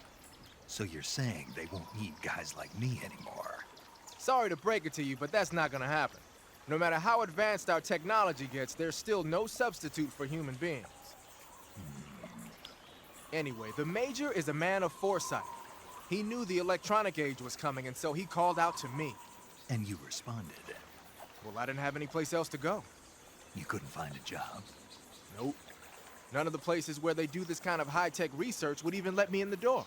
Why not? I know you've got social problems, but... Come again? Nothing. I mean, someone with your talent ought to be able to. Yeah, well, maybe it has something to do with the fact that I'm black. The Major, though, he doesn't care about what color you are. I've never met anyone like him before. He's different, you know? Oh, yeah, I know. I don't think racism's gonna go away even in the 21st century. But I want to work with computers and use them to bring people closer together. In the digital world, it doesn't matter whether you're black or white, American or Russian or whatever. Everybody's gonna be the same. That's what I think. It used to be like that in the early years of the internet, and then that got out of hand too. So we didn't get the SVD call, which means that I guess Three Dog did the SVD call with the boss and then didn't reset.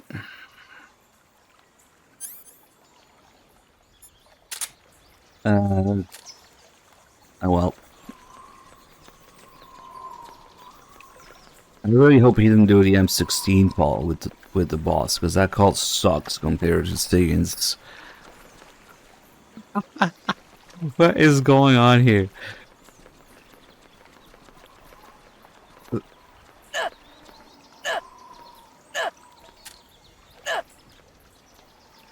Of course, that being dialogue from, what, 2004? Still early days of the internet. Yep. And only the most hardcore nerds would even bother with it.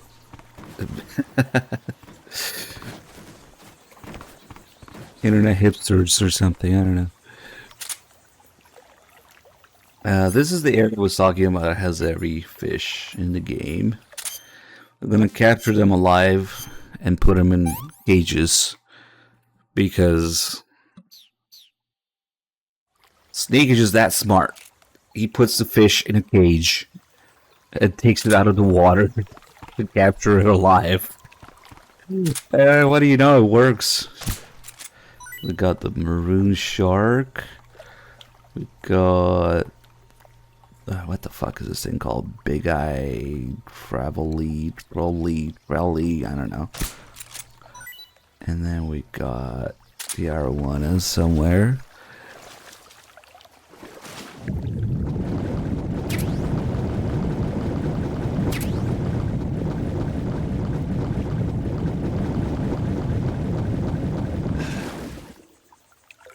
Is there no arowana here? No way. Maybe it's...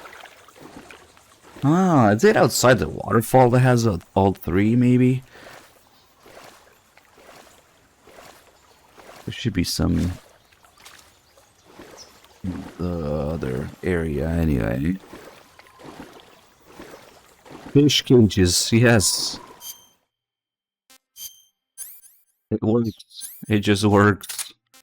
Big Eye Travelly. That's what it's called. See? It works. There's enough water in there. It's not leaking through the holes or anything. Ah. See.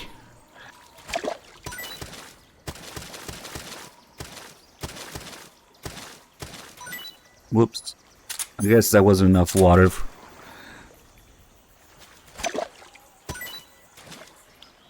Oh, there's enough water for the little fish. That's crazy. The size of the fish. Save them. Look at it. That's crazy.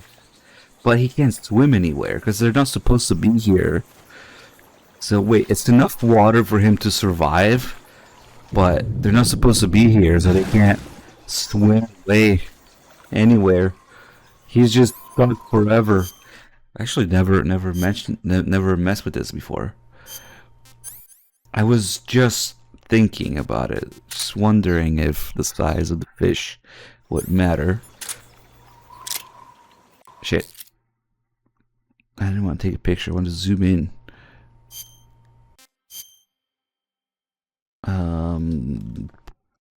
That shows how little I use the camera. And then just 3. That's triangle.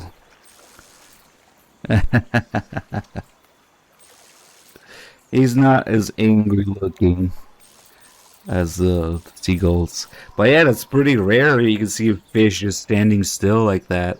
Well, mostly still. He's still moving a little bit. Oh, is he trying to move? Oh, it's like moving very slowly to the left.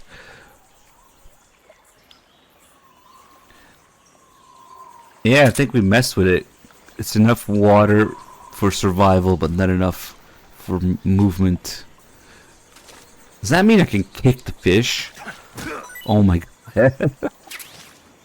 I might be one of the only people who's ever kicked the fish in this game. Nice. Wait, unless maybe it just works here too. I think it might. Yeah, no, they're definitely a kick height, so maybe. Yeah, it's not that big a deal. I was kicking fish. Requesting backup.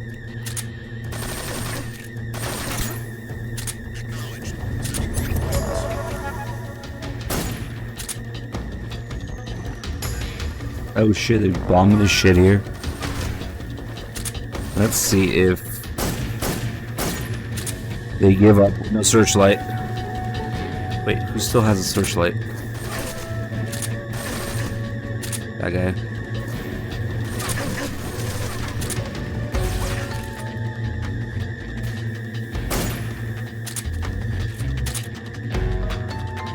Grenade! What? Oh shit.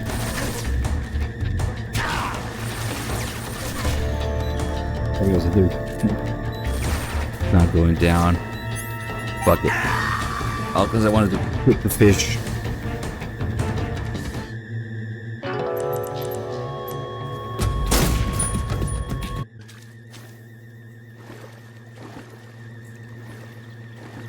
So yeah, if you do it without getting spotted, you just destroy their searchlights, they will go down, go back for repair, and they're almost completely fucking blind without a searchlight. The enemy is attacking from an unknown position. Begin the alert status. Where could the enemy be? Heading back for repair. 0% camo, by the way. The enemy is attacking from an unknown position. Begin the alert status.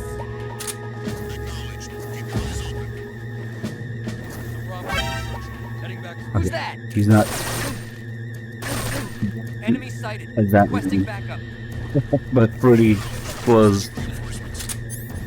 Yeah, they're not alien technology. In fact, we're gonna do the call about it now.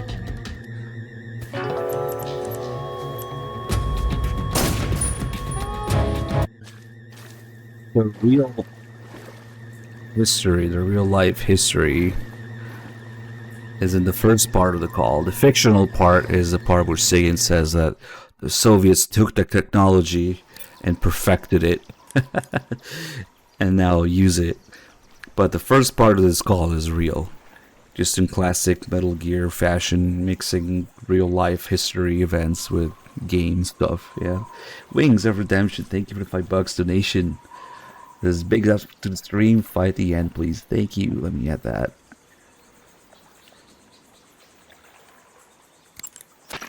You say they have flying platforms out there? Flying platforms are a type of personal VTOL aircraft. They were working on those in America too, weren't they? Yeah, back in the 50s. They were supposedly going to be used for scouting and patrol missions, as well as to spot for artillery units and transport troops into rough territory. They even got an initial prototype off the ground in 1955. But the thing wasn't fast enough, and there were problems with getting it to stop and turn in midair, so they ended up scrapping the project. The ones you see there were built by the Soviets after they got their hands on the American design plans. The American model used a pair of contra-rotating rotors to generate lift, but those Soviet models seem to be using jet engines instead. They must have kept going with their research after the US abandoned its own project. Now they've finally overtaken us. You gotta give them credit for sticking with it. If you get spotted by an enemy riding a flying platform, they'll go into alert phase. The flying platforms themselves don't seem to be armed, but the pilots are carrying Scorpion submachine guns and grenades. The recoil on the Scorpion is low enough so that they should be able to fire one-handed in full auto mode. That gives them some serious firepower. The armor plating on the body of a flying platform is bound to be pretty thick. I don't think you're going to be able to penetrate it with a handgun or an assault rifle. When you're up against a flying platform, try and aim for either the pilot or the engine on the underbelly. The Mark 22 is a tranquilizer gun. Let's actually let them go. There's the searchlight.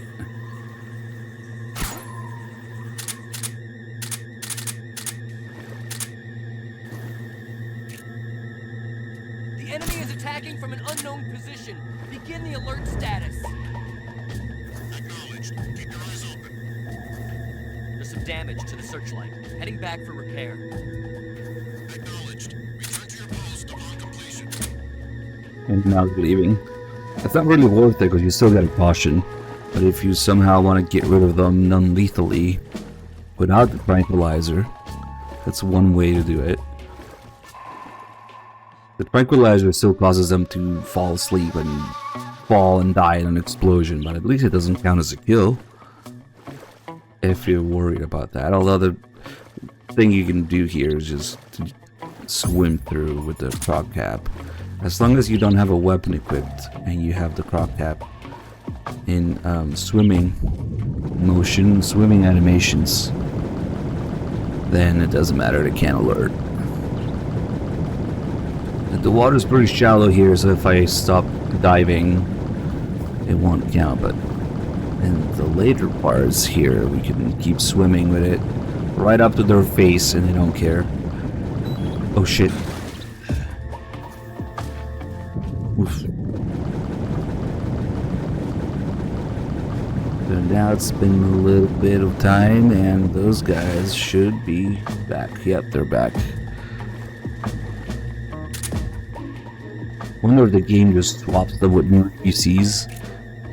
Somehow they go off screen and the searchlight gets magically repaired. It's always despawn and new NPCs spawn. If you could somehow go there, up in the sky and see it. If this was bad like Toon Snakes, where you could see that. Oh shit, that's right, he could see me. This close. Yeah. Ah. What was Sagan talking about? Aiming at the underbelly here. Shit. Yeah, that works. Another thing that works on these flying platforms is actually chaff grenades, which are of very limited use in MGS3 since there's no cameras. But chaff grenades work for a little bit. And these guys, it confuses them for a few seconds. Which is really odd. It's already over, huh? Because they're not like electronic devices. And it only works, that's right, it only works once. It only works the first time you do it. It's just really weird. Damn, it's so bright. Oh shit.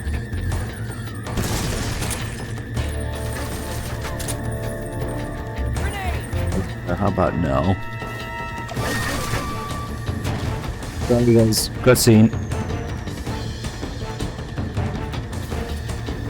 It's so bright. Mortar support fire. I'm good.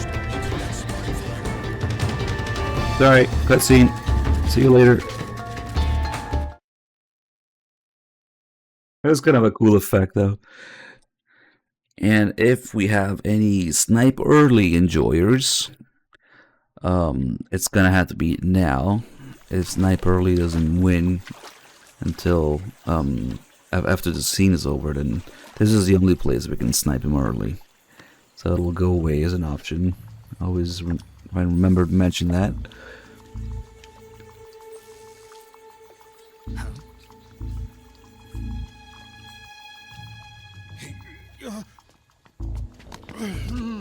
Get your hands off me.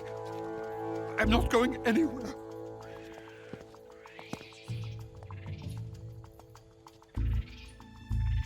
Really now? How many times must I tell you?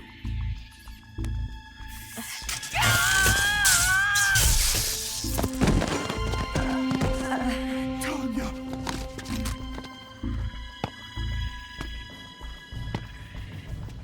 Each time you resist, your lover will suffer the consequences. Is that clear? Vulcan.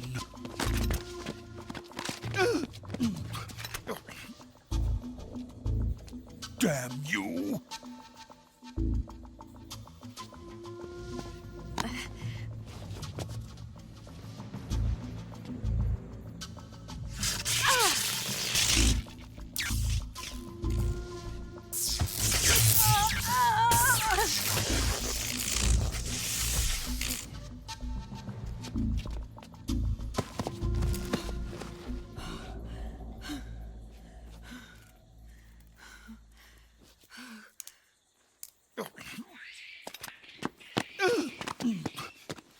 Hold it right there, traitor.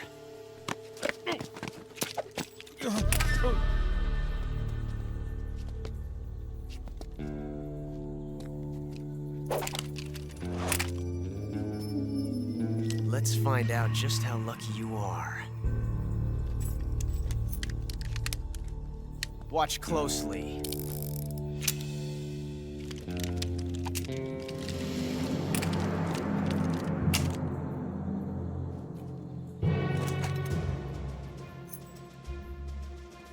One of these 3 guns has a single bullet in it. I'm going to pull the trigger 6 times in a row. Are you ready?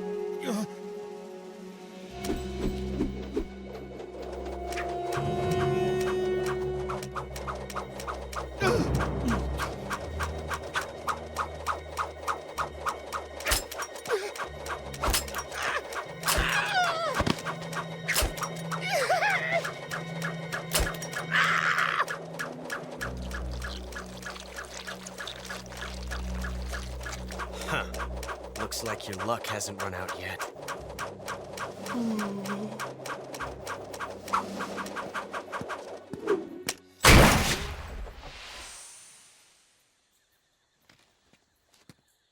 There's no such thing as luck on the battlefield.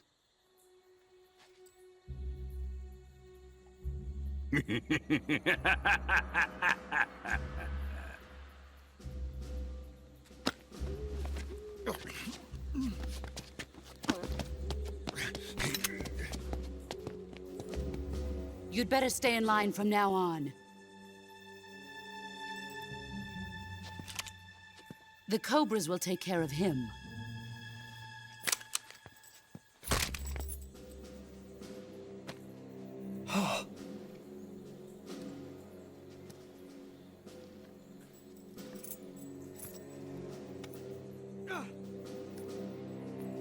Has the CIA dog been disposed of yet?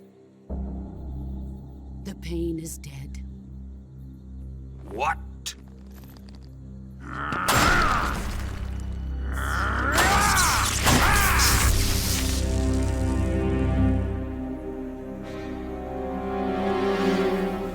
He may be a child, but he's definitely one of yours.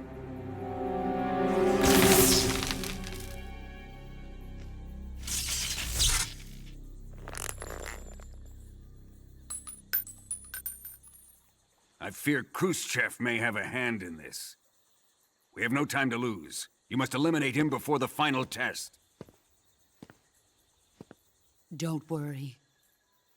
They'll be able to handle it.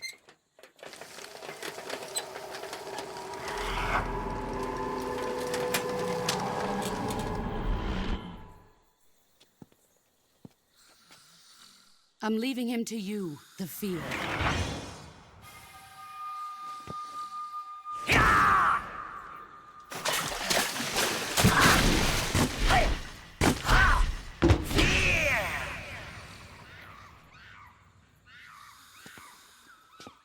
The Oh, old man is always sleeping. Is he all right? J Cash with the $9 The end is donation. saving what life he has left in him for battle. So Sniper Early is Normally, winning. He's dead. Thank but he'll you. wake up when the time is right.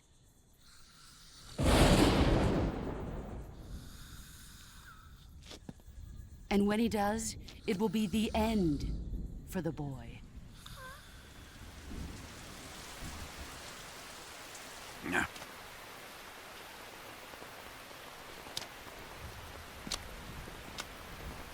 Sokolov isn't worth your love. You can entertain me until the rain stops. ABB with the $5 to fight. Okay, so we have a tie, but in this case, we'll go by whatever the last donation was for. So fight is currently winning. Kuwabara.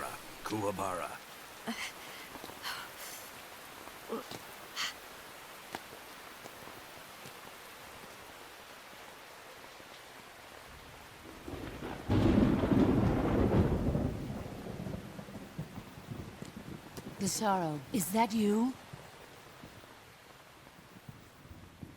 Every time the sorrow appears, it's raining. Hey, what's up, man? Says no. Sniper Early, $10. Thank you. Good timing too, because oh shit. Okay, there. It's also for Sniper Early. J Cash, thank you. At this point, it was down to the loading screen, the loading time of the PS3. Nice. If that was for something else, it would have made it interesting. Thank you both guys for your $10 donations. I'd say, okay, Sniper Early wins. So, we'll do that. We'll do a couple times probably, because there's a couple different things you can fuck around with while doing this. So, just shooting him in the head. If you sit here, wheel, it does a shitload of damage. Yep. It comes flying at you and you die. Snake, have to get up! Snake! Yep. I didn't think it would be enough to kill me. Damn. We can also... Hold on, I kind of want to fuck with this now. What if I... Oh, it still gets you in the box.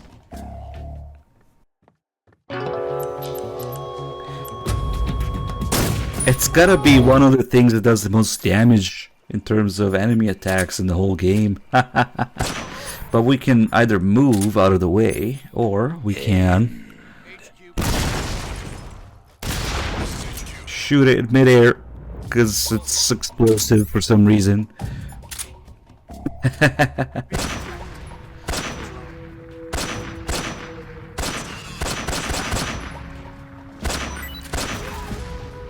Nice.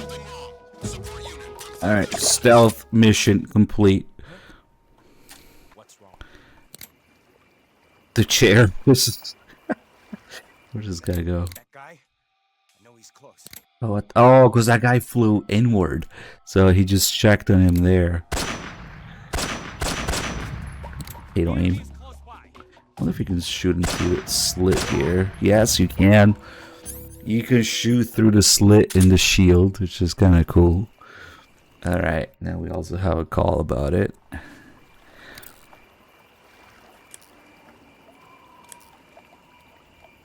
Well, the only thing that kills you in one hit that I can think of in terms of damage is Volgin's electric bullet punch. What else does that much damage? That's probably it. Well, that's not damage. Falling off the cliff is just scripted death, right? So, it's different in like damage. The boss's thing, especially when she's low health, can do a bit of damage, but it doesn't kill you in one hit, like Vulcan's punch does. Nice. Major, Sokolov. They don't even care that the end is dead until a few calls in. Didn't Volgin say that they still needed to perform the final test? Yeah. Then Sokolov must have been taken back to the lab. Get to the lab and get Sokolov the hell out of there. Pass through that warehouse and you'll come out south of the lab. Make your way inside the warehouse. Watch out for enemy sentries. Snake, did you kill another one of the Cobras?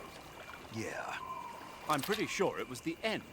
Good work. Now you won't have to deal with him later. I guess so. What's wrong? It's nothing. Surely you're not going to tell me you wanted to test your skills against a legendary sniper that even the boss respected? No. Snake, this isn't a contest or sport. This is war. The only thing you should be thinking about is carrying out your mission. Yeah, I know.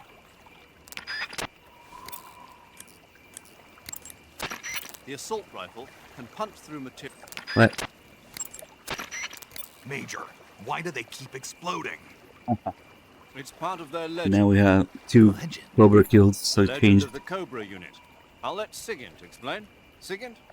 Yeah, that's a microbomb. A microbomb? Yep. During World War II, the Cobra unit was used for the nastiest kinds of wet works, the kind that could never be let out into the open. Their missions were so top secret that not only were they forbidden to be taken prisoner, they couldn't even leave their corpse behind. Because of this, or so the legend goes, they carried a microbomb with them on their missions in case they needed to commit suicide. I always thought it was just a rumor. I never expected it would turn out to be true. But why would they be carrying bombs this time around? It's not like they're in hostile territory. Everything in that turd's path turned into shit. Ready to die? Yeah. They've got no unit to go back to. Not even a country. So they've got no place to die except the battlefield, huh? Yeah. No turning back for them. I wonder if the boss feels the same.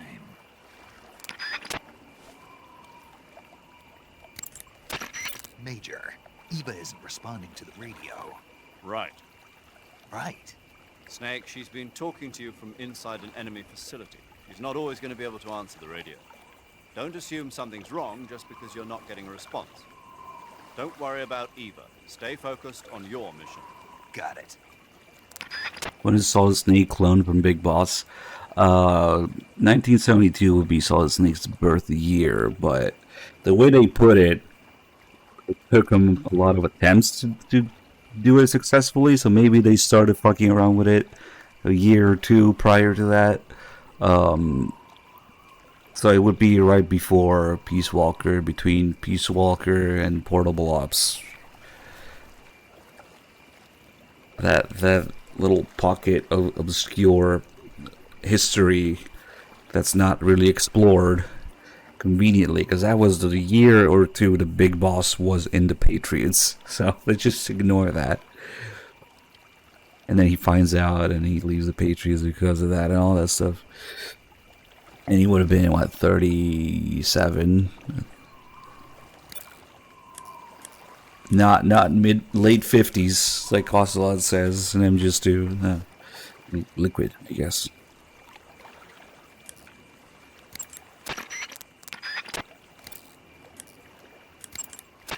Pass through that warehouse and you'll come out south of the lab.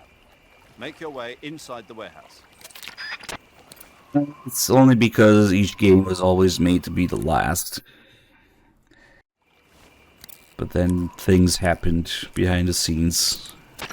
Pass through that. Press the... Major, do you know anything about this, Tanya? No. Nothing? Not a thing. Why not? You must have checked up on Sokolov when he defected 2 years ago. If he had a lover... Make no mistake, we conducted a thorough investigation, but there was nothing about him having a mistress. Maybe you didn't notice. That's impossible. Then he must have become involved with her after he was taken back to Russia. I wonder. What is it, Major? Something wrong? I don't think Sokolov would take a lover. Why not? I still remember him 2 years ago. After we got him across the border, the first words he spoke from his hospital bed, after he regained consciousness, were, "Are my wife and daughter safe?" And right up until the time he was taken back to Russia, he kept begging me over and over to take care of his family, almost as if he was delirious. Sokolov is a man who loves his family. Betraying his wife is something he... Major. What is it? People change. Maybe you're right. Yeah, maybe. Yeah, JCash. That's the end of Portable Ops. Ocelot calling Zero to form the Patriots under the condition a Big Boss joins them. Yeah. And then, of course, you have him talking about an MGS4. But, yeah, that was that 1 year that they cloned him. It's all over the place, because, again, each game is supposed to be the last thing, and then, ooh, let's scramble things around and people want more. Konami's pressuring, or Kojima's depressed, or whatever the fuck. Something has to happen, or Kojima got his hands on some actors. Yeah. Yep. If you were That's wild. That call was just hidden in all the tutorial gameplay bits calls here. You can climb up on... Path. Snake, press the left stick. Nope. Press... I think that's it, though. Snake, if you find an item... Okay. Pattern clothing. Nope. Okay. There isn't much going on here. Hold on a second. Shit. I didn't end up calling about the two other fish. Maybe we'll go get them real quick.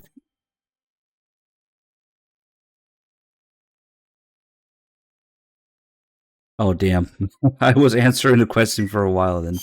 And Snake. uh-oh. Have you seen 007? It was 1972, basically. I don't like those movies. Real spies are nothing like James Bond. It's pure fantasy. Snake, I don't think the Major's going to like you saying that. And even though it's fiction, I can't help but comparing myself to Bond. What exactly don't you like about James Bond? I mean, is it the fantastic gadgets? The cars? The guns? Major. Snake, wouldn't you like to have a gun shaped like a pen? What good is a pen gonna do me in the jungle? I'd look like a fool. Then what about a snake-shaped gun? You could make it look like you're grappling with a giant snake and then get a shot in on the enemy while they're distracted. Okay, now you're being ridiculous. We'll make you a snake-shaped gun that folds up and fits into an attaché case. Will you give it a rest? Oh, I get it. You're worried about how to handle the ladies, aren't you? No. I knew it. To tell you the truth, I don't like the idea of playing hanky-panky with enemy femme fatales either. But that's part of Bond's appeal. You could learn a thing or two from him. I mean, what about this Eva? What are you planning to do with her? I don't even trust her yet. No, that's not what I mean. You can't let yourself get involved. This is a game of spy versus spy. She's using you just as much as you're using her. I realize that. You've got to grab the initiative, and to do that, you have to get the upper hand in the relationship. That's what a spy is supposed to do. Get the upper hand? I don't think I'm cut out for that mission. Maybe if you change your code name to 00 Snake. Major. 007 is the biggest thing to come out of England since the Mayflower. I wouldn't be surprised if they made 20 more of those movies. Didn't you know? The Major is a huge James Bond fan. Don't get him worked up like this. Worked up? Maybe you don't realize this, but now that you've got him started talking about Bond, I'm going to have to listen to him lecture for a whole hour after he gets off the radio. You have my sympathy. It's too bad you can't enjoy such a great movie, though. I guess I'm just one of those people who can't enjoy spy flicks. I wouldn't be surprised if they made 20 more of those movies.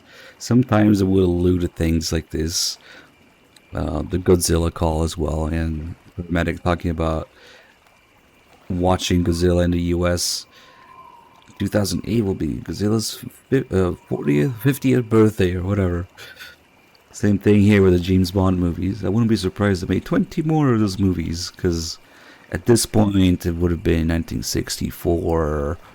So yeah, maybe like Goldfinger wasn't out yet. So she talks about the 1963 From Russia with Love, and then it really is 20 movies after that until 2004, when MGS3 is released. So they have literally 20 James Bond movies at that point. Yeah, that's more than that, obviously. From 1963, the year the movie she talks about, even though the game takes place in 1964. Who knows? It comes down to the month at that point when the next one came out. To the year MGS3's release. Yeah, it was 20 movies. Let's see. One thing actually you guys were talking about, Big Boss being 39 or 40. Remember, Ground Zeroes is only like 5 months after Peace Walker. So who knows? What fucking month was it? I don't know. So Big Boss could have been 39 or 40 still in Ground Zeroes. And then, I guess, 49, 48 after 9 years. I don't know. Gun license and voice in 5 months. That's kind of sad to think about, the whole thing with Mother Base. The original Mother Base only lasted 5 months or so. Yeah, let's move on. Why did they remake Peace Walker instead of Snake Eater? You're literally talking about the most popular versus the least popular game in the series. They wouldn't even... They're probably not even thinking about Peace Walker. Exactly. MGS3 is just easy money, yeah? Easy, safe choice. Peace Walker, you're like, what the fuck is that? Minigame? That's the sad reality we live in. I have this fish because I kicked it. That's right.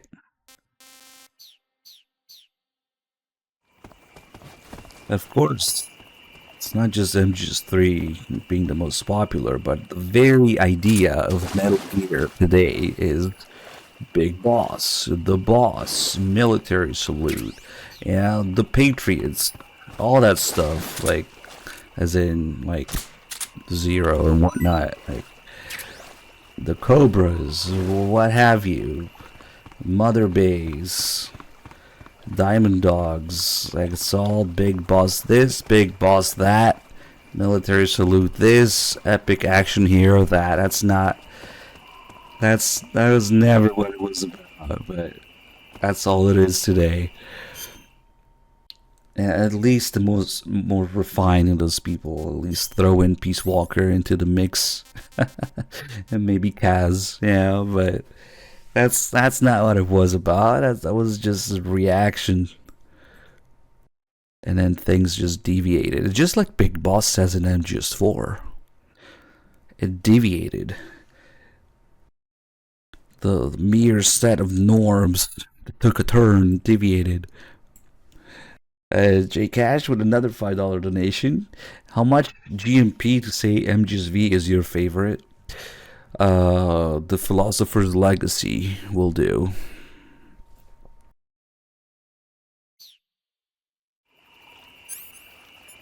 The war criminal reinvented as a hero. Yep. That's why the one thing that's interesting about MGS4's commentary on the story, its real life development of the series, as well as Big Boss's files really being declassified in universe, in game, being commentary on that. That's great. That's the greatest part of MGS4's story for, and it's like an abyss in between. And the next thing, the only salvageable part, really, of Avengers 4's story, right? That's exactly what happened. Why are you so concerned with how old everybody is?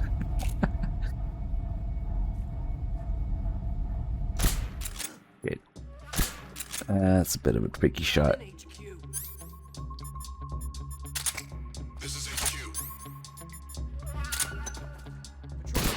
How about no? Oh, look at him come anyway.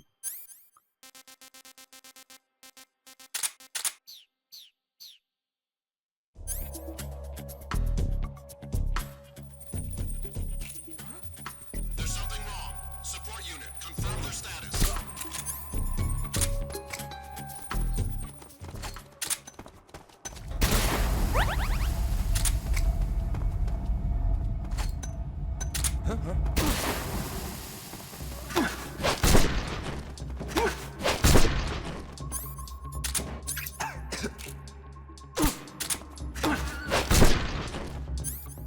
We have some extra guests here.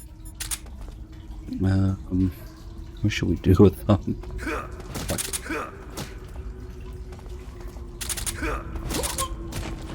Freeze. I wanted to get... Fuck it. Just get out of here. I wanted to get the food and the mousetrap. That's just so satisfying.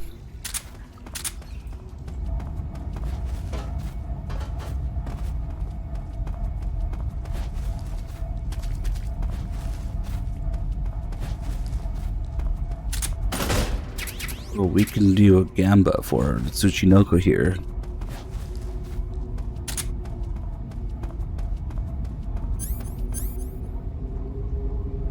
Let's see. How many mousetraps? 3, okay.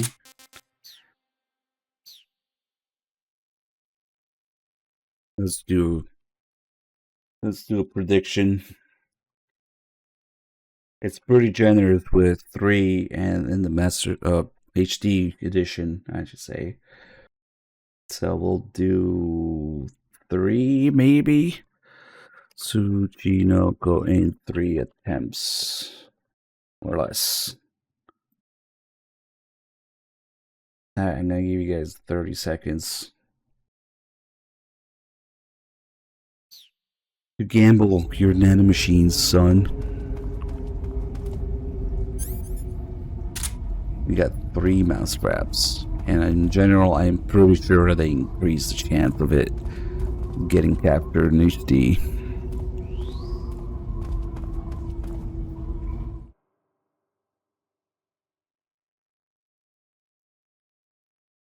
Yeah, I know, Malinky. He seems to have a lot of questions.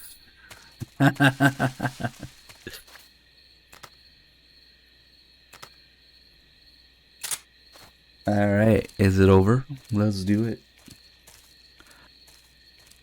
Has it been 30 seconds? I don't know. I can't see the freaking progress bar on it.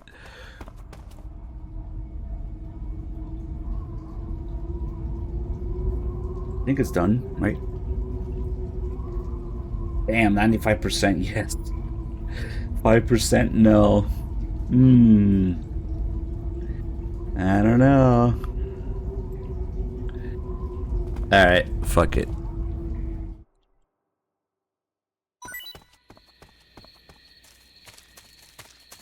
And there goes attempt number 1. Hold on. There might be a chance yet. But everybody loses.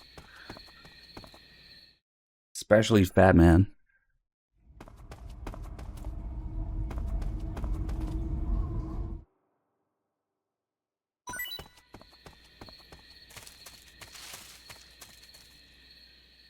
Ooh. Attempt number 2. Still nothing.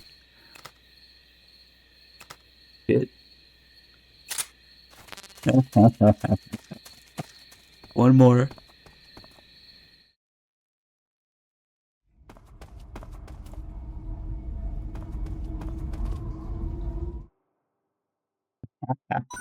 Batman's fucking desperate.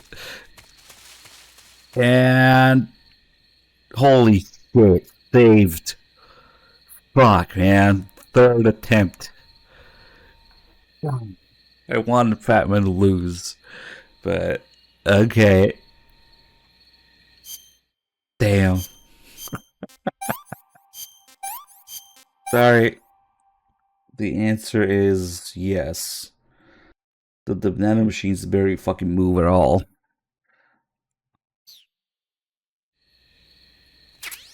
Got it on the third attempt.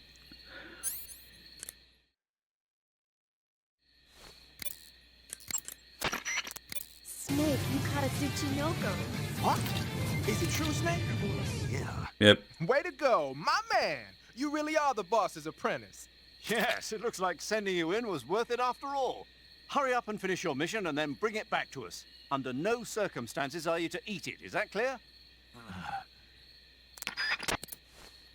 They get so excited about it, but you don't have to eat it, but there's no call about eating it, unfortunately. Nothing happens other than it tastes good if you eat it. Never seen a snake like this before. Funky boy, the chode snake. Take a look at him. So what this does is gives you the infinity face paint for infinite ammo on New Game Plus if you finish the game with it. After Snake gets captured and you find your equipment near the waterfall, behind the waterfall with Eva, then you go back out, and only if you capture it prior to that, the Tsuchinoko will be waiting there, so you can get it back. You can catch more than one as a glitch in the HD edition. I'm pretty sure it's a glitch. It's not supposed to happen. There's just not supposed to be 2 Tsuchinokos in the game. So if you capture 2, sometimes you see 2 cages with 1, but if you try to release one, it doesn't really work. Just Snake throws the cage and there's nothing in it. It's weird the way it works. I was trying to like keep one and eat the other or something to see if they would have something to say about it, but it just doesn't really do much. You can catch half a dozen at a time in MGSV. Yeah, it's supposed to be this mythical, rare, mythological creature, Japanese folklore snake, but yeah, and MGSV is just like, here's like 8 of them.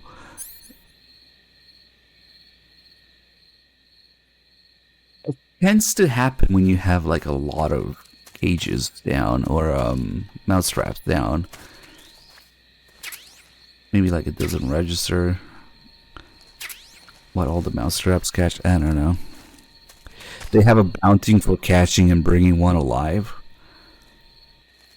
and nobody tried like faking it somehow.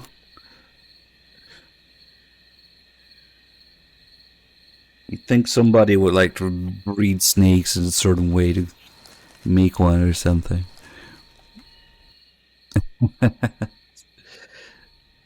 He's also got a certain unique sound effect when you put it to sleep.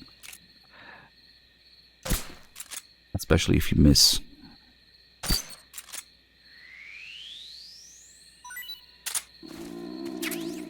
Man, you know what? I'm pretty hungry. Snake's pretty fucking hungry right now. This Tsuchinoko's looking pretty tasty right now. Fuck. Yeah, fuck it. We don't need to get infinite ammo on this save. I'm hungry. I want some more. And of course it recovers full stamina. But yeah, like I was saying, unfortunately there's no calls for eating it.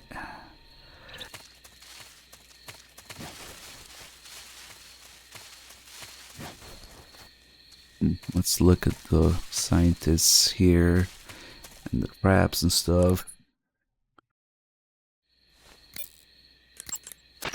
There seem to be traps planted throughout that area, and they look a little primitive.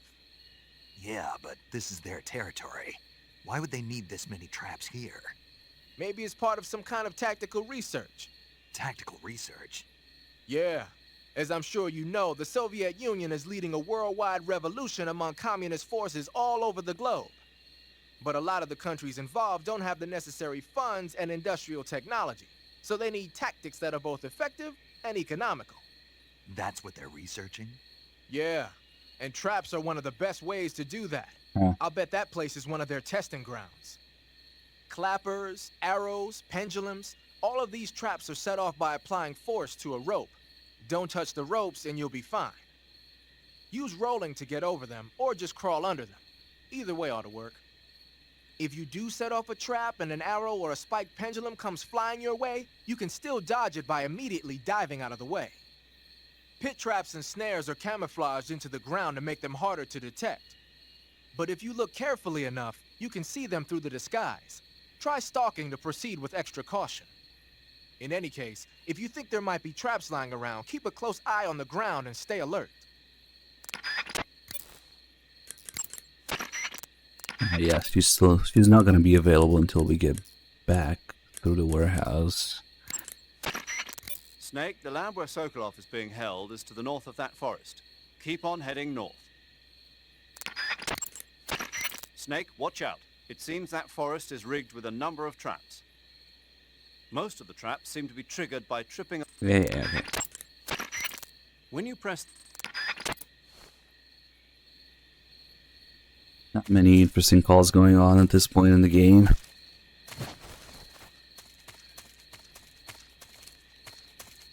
Let's take a look at this guy. We got a couple scientists trying to escape the lab, getting caught in these traps. There's one here. And another one over there.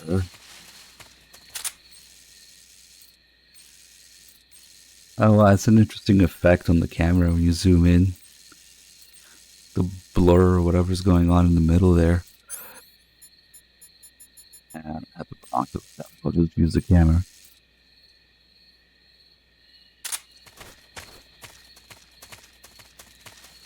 And then we got the snare trap in here. This one is like showing you where the Keratin is. And if we wait a little bit here, Snake doesn't know how to get down. Snake, have you been caught in a snare trap? Yeah. Yeah. Don't get down from there soon, the enemy might spot you. I know that. Then why don't you get yourself down? How am I supposed to do that? It should be obvious. If you get caught in a snare trap, press the action button. That will allow you to cut the rope. Hurry and free yourself before the enemy comes around.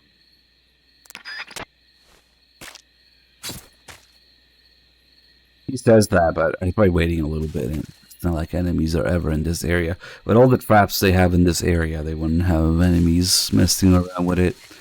Only the fear later, which is actually pretty interesting. You can mess with the traps during that fight to fuck with him too. Speaking of the fear, when we kill a rabbit, we get, along with the meat, we get the serum. Food. We'll get rid of some stuff here. And I keep forgetting to do the stupid fish calls. Let's do just do them later. I think we're a little backed up on food calls actually right now. So the reason that you get a serum when you kill a rabbit is because the rabbit's blood supposedly built resistance to immunity to the poisons, especially the fear's poisons, because he's been testing his poisons on the rabbits. But I don't know, maybe somebody in the chat knows this. The cobras have only been here like a week or two, Doesn't it take like generations for the blood of mammals or something? Maybe rabbits are special in this aspect. I don't know. To develop immunity to poison because they're constantly exposed to it. Like, doesn't it take a long time? I don't know. Maybe it's something special about rabbits, or is it just silly? That's why. It's one of the calls during the fight I will do. What was another thing? Yeah, we probably don't have some of these calls done. Let's just call paramedic a little bit here. You got some instant noodles, huh? Instant noodles? Uh-huh. It was invented in Japan just recently. I know, Adds right? hot water and it's ready to eat. In a week. It's cheap and can be stored for a long time. And besides, it's delicious. It's like a miracle food. Wow. Speaking of which, Yeah, are you going to eat that? I was planning on it, yeah. Oh, all right. Is there some reason I shouldn't? No, that's not what I meant. Then what did you mean? I was just going to say that if you weren't going to eat it, you should bring it back to me. I've always wanted to try some. Whatever. I see you have a calorie mate. Calorie mate? The thing you're holding now? Oh, the little block that looks like a cookie? It was pretty good. Wasn't it? Yeah, but what the hell was it? What? Never seen anything like it. What? Hold on. You just ate something without even knowing what it was? Yeah, it looked good. Ugh. So, what was it?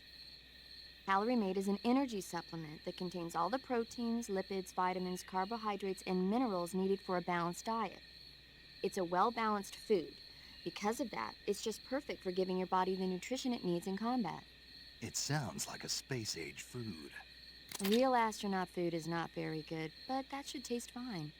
Yeah, and it'll help balance out all this jungle food I'm eating. It's easy and quick to eat, so it's perfect when you're running late for an important mission in the morning. I've never been late for a mission. Really? Aren't you always keeping people waiting? Huh? It's easy to keep track of your calorie intake and receive the nutrition your body needs, so it's good for losing weight, too. All of the geisha girls in Japan use it for watching their calories. Is that why they're all so slim? Right. And any diet where you eat nothing at all is bad for the body. I see. You seem to know a lot about Japan, don't you? Yes, I love Japan. It heavily depends on the flavor for me. The only good ones are the chocolate ones, if you ask me. The others are like, ugh.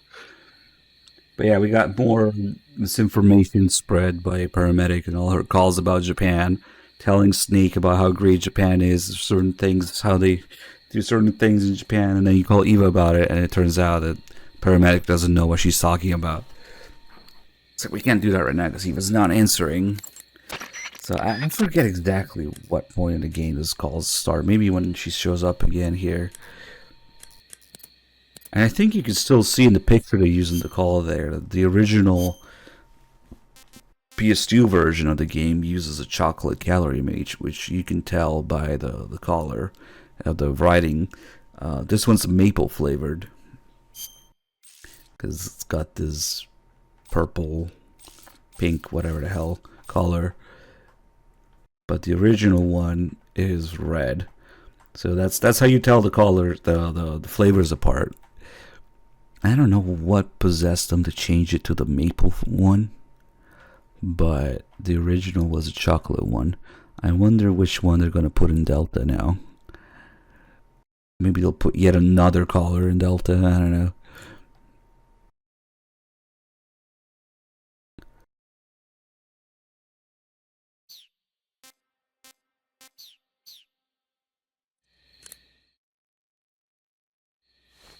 Vanilla chocolate chip? Is that like a new one?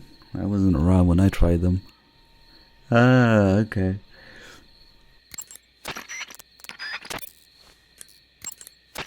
Pit traps and snares are...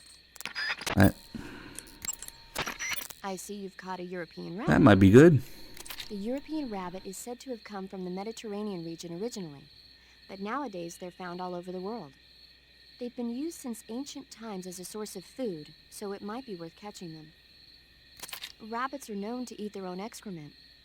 They're What? They're MGSV That's right. fans? It's called cecal feces. When the rabbit Ah. eats the fiber is fermented in the rabbit's appendix, or cecum, and turned into a nutritious substance full of vitamins. The rabbit excretes this substance and then eats it again to absorb the nutrients.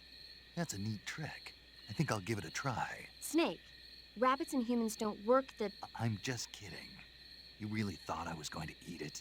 A little, yeah. Even I wouldn't do that. I guess not. But how did those seagull feces taste? What? I'm just kidding. Oh. Thanks for looking that up. Interesting. Skullface briefly got excited at the idea there the snake might eat his own shit. It's less work for him. It's probably here lurking somewhere in the grass. I think I saw something move. Did dog do the third call? I'm hoping, because that's pretty early in the game, right? It's in the Virtues mission. So yeah, dog probably did it. The lore of Snake burying his turds and Zero telling him to bring it back in a plastic bag with him instead. So that means the Skullface was digging up all of Snake's turds and putting it in a plastic bag for Zero. Yep. What else do we have? The false mango, Golova. The Golova call might be done already.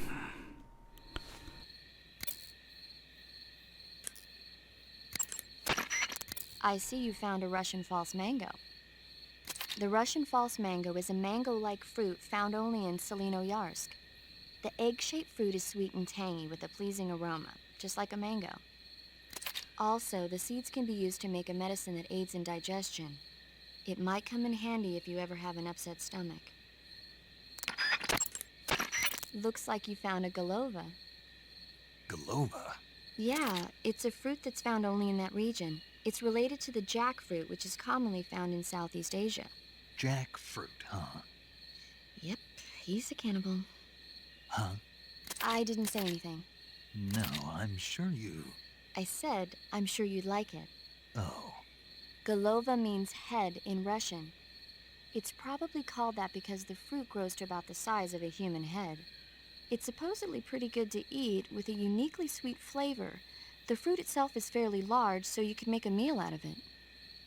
Yeah, I tried one. It was pretty good. Naturally.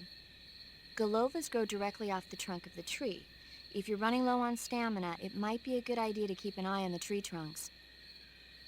Yeah, it's like $1 for Calorie Mate there, but pretty sure if you try importing them at like maybe $5, $6, $9 each, $5 to $9 or so, depending.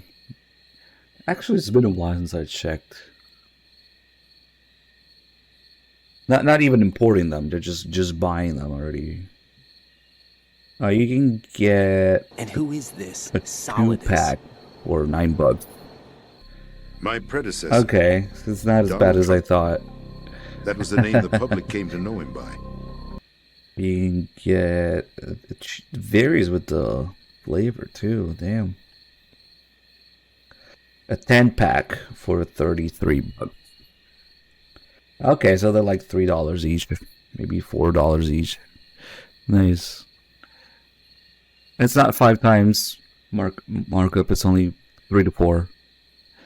A bag of crabs. Thank you for the 500 bits. That should get me approximately 1.5 Calorie Mates.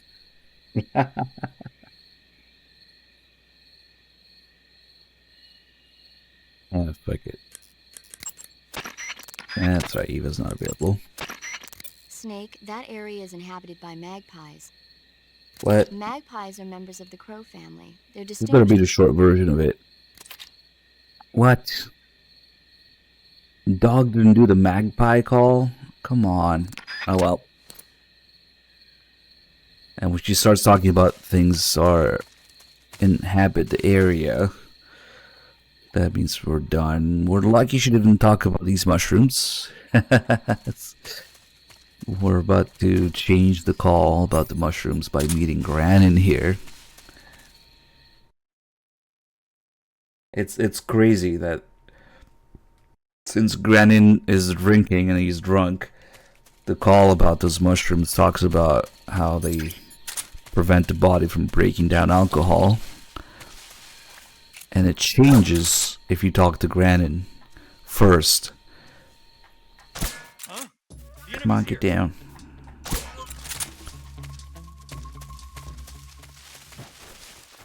Oh yeah, calorie mates are very real. It's also a time paradox. It's one of a few anachronisms in the game because there was like the 80s or something. I think when calorie mates were a thing. Same thing for Regain, although to a lesser extent, they didn't milk that one nearly as much. At least from what I've seen. Maybe in Japan it was different. They do have the commercial and stuff, but yeah, so there's that. The Regain in MGS4 is a real Japanese energy drink. Funnily enough, unlike most energy drinks, which are they recommend pregnant women not to drink it, Regain recommends it for pregnant women to drink. Like, what the fuck? Like, it's an interesting difference there. And we'll look at that in MGS4. How should we open this door? It's so hard.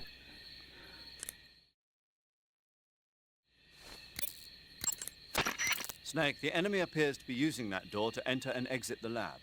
Think you can sneak in? I can't open the door. That door appears to be locked from the inside. You won't be able to open it from the outside. But there must be some way to use the door to sneak inside. And what do you propose? Well, How about if you stand in front of the door and perform a ritual dance? A ritual dance?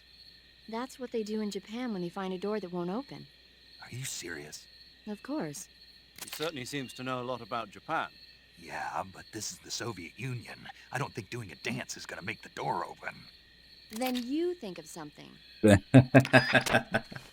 Paramedic is spreading more random bullshit about Japan. What? That's what they do in Japan. What? Do a ritual dance, huh? Okay. We'll try. Let's see.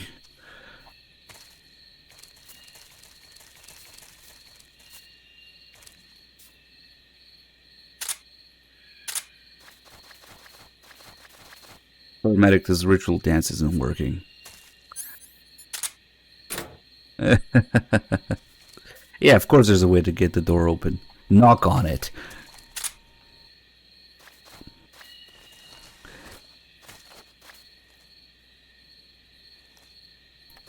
Imagine if there was a secret combination of buttons for it to open with a ritual dance. Damn, that'd be great. Wait, hold on.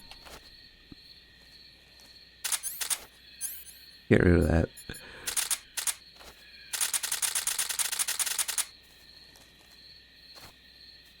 It's not working.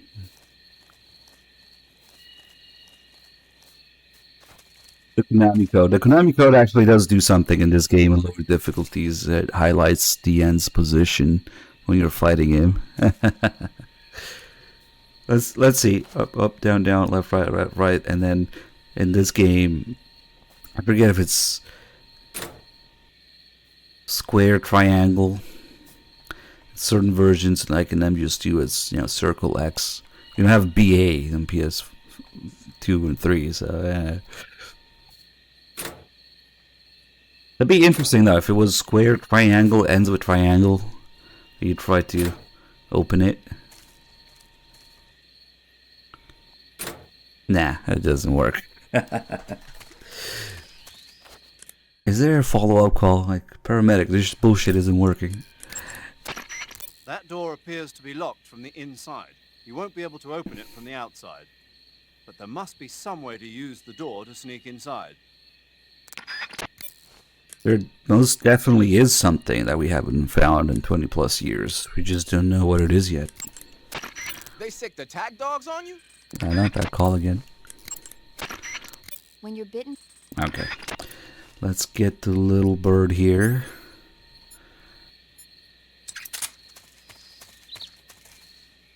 This one's kind of annoying to get. You can only find it in maybe a couple places. Oh shit. Are they waking up? Whoops. This is HQ. I forgot. I didn't put him down for good. Sorry, doggo. There's something wrong. Support unit, confirm their status. They're not coming from here, are they? Nah, because that would be another way to get the door open. Yeah, they just appear from behind the door.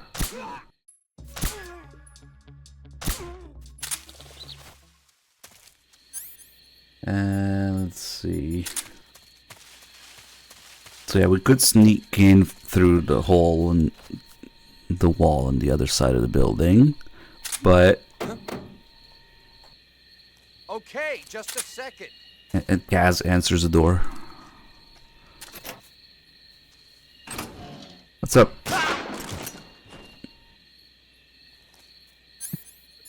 Sneaking mission complete.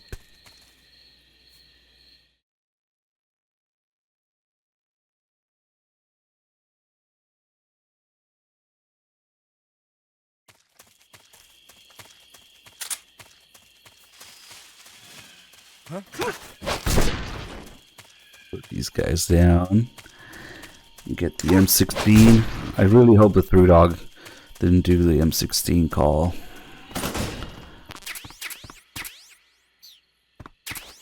The one with Sigint is much better than the one with the boss.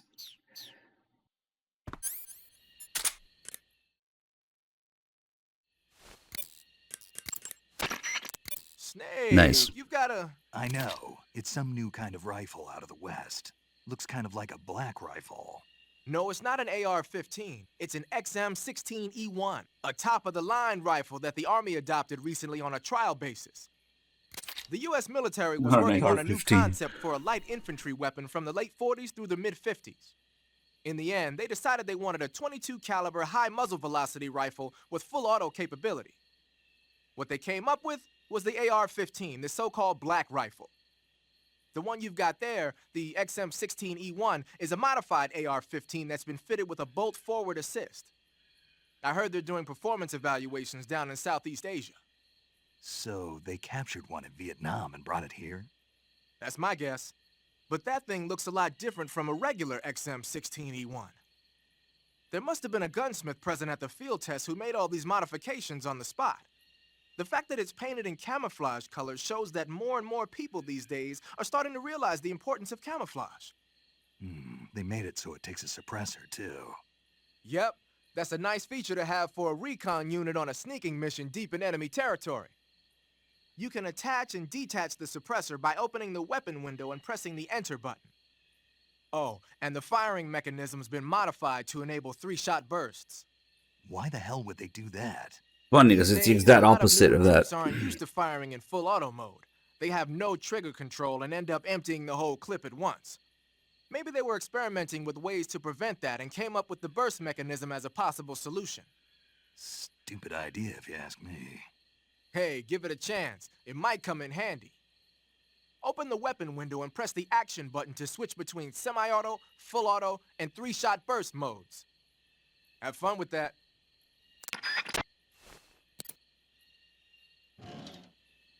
Anyway,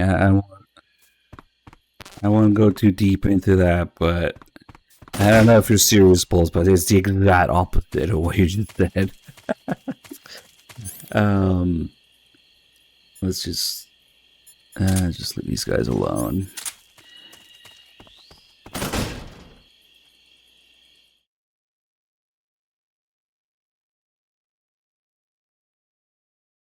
we now have the resources to do our own research tests.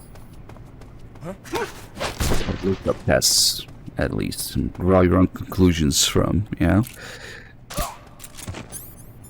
So, it's kind of like not like that.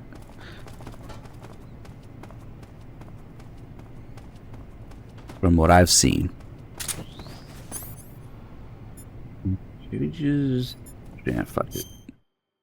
Put these away, get prepped to mess around with the guards in there. Oh no, I need to... that's right, I need to get Sig Spray first.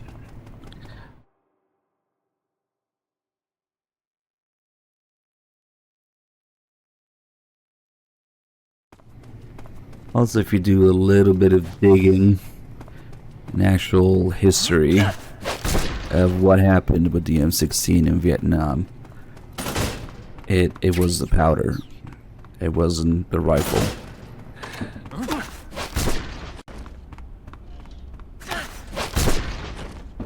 That's basically the short version of a very long, convoluted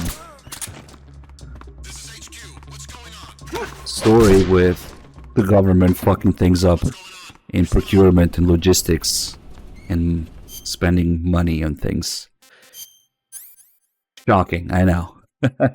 The US government getting people killed trying to save money, repurposing the powder and the rounds they had in Vietnam, and also while at the same time not issuing cleaning kits.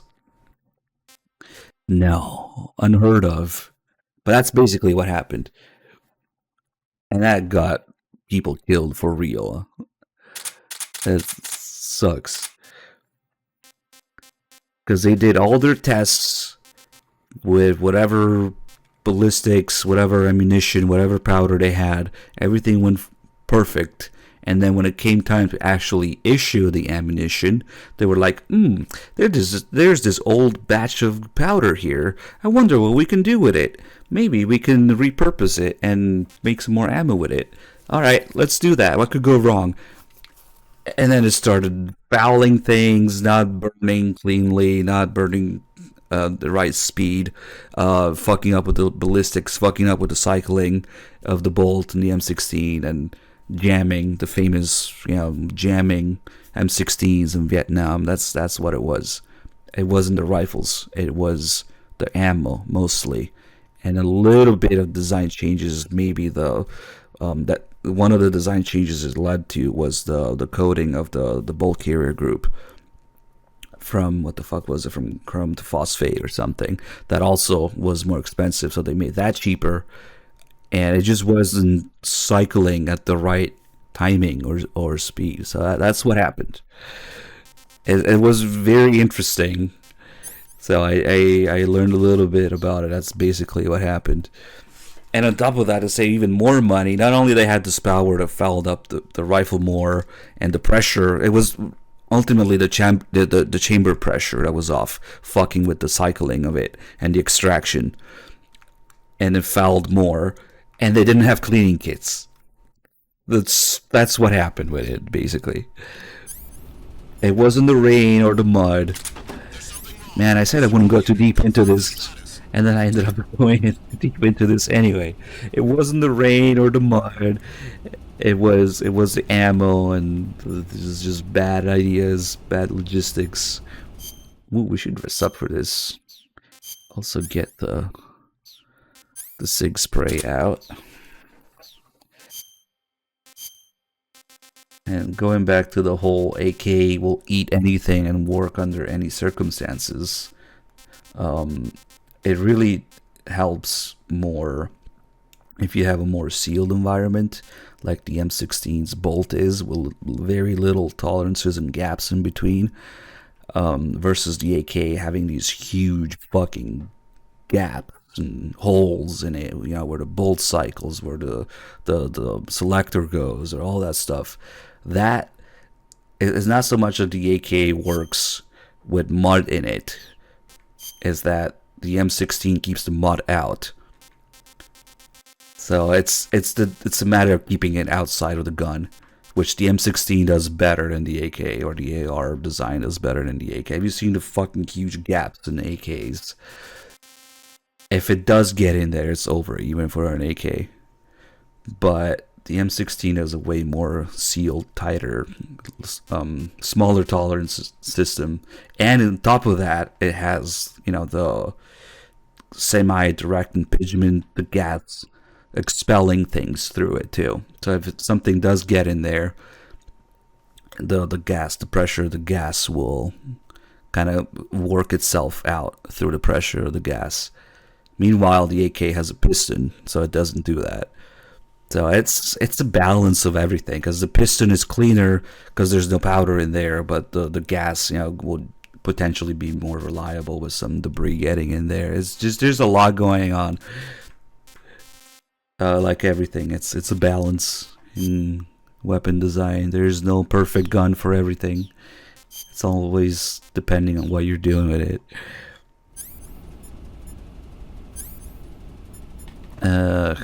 Let's just do this, and then we'll mess around with the stuff here.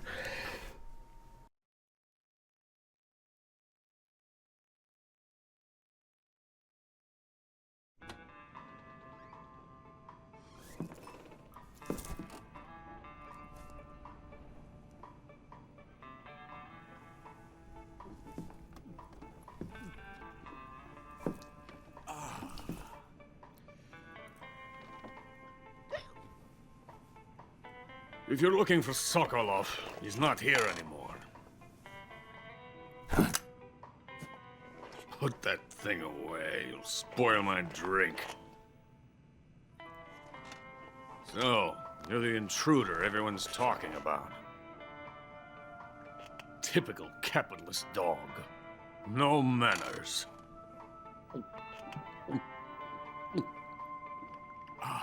And who are you? You mean you've never heard of me? And you call yourself an agent? Very well, then.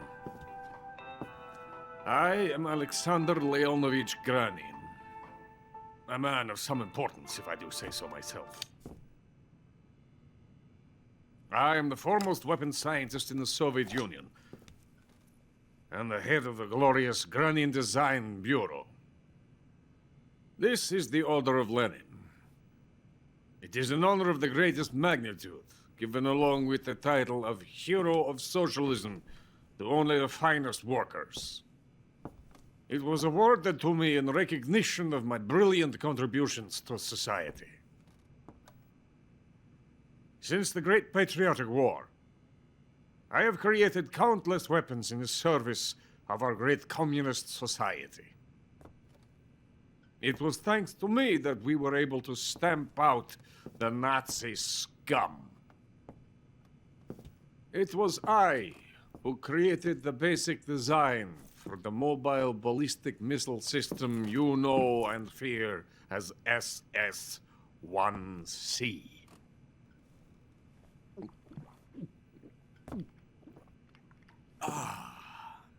You're crocked, aren't you? I'm merely drowning my sorrow. Because of him, I've got nothing to do but sit here and drink this crap. Him? Sokolov. It's him you're looking for, isn't it? Because of him, I have been stripped of my authority. My research has come to nothing. Look.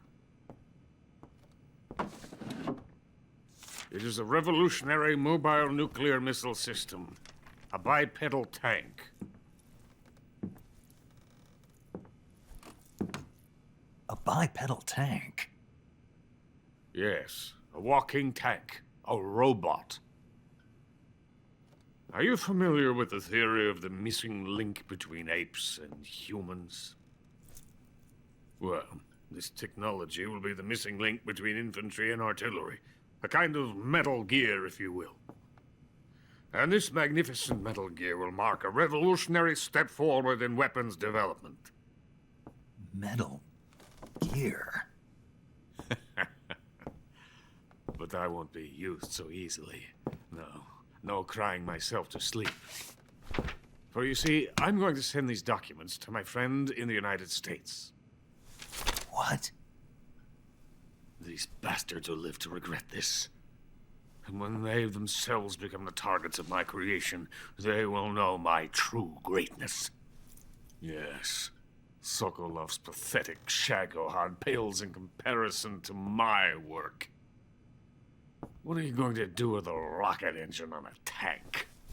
About Sokolov. A tank does not need a rocket. It needs something else. Look at these. Nice shoes. No. Legs. Legs that allow it to go anywhere. Just as when humans learn to walk upright. That is the real revolution in weaponry. Don't you agree? But the fool's in charge. Chose Sokolov. And where is Sokolov? My project has been terminated. The philosopher's legacy has been handed over to him. What the hell are you talking about?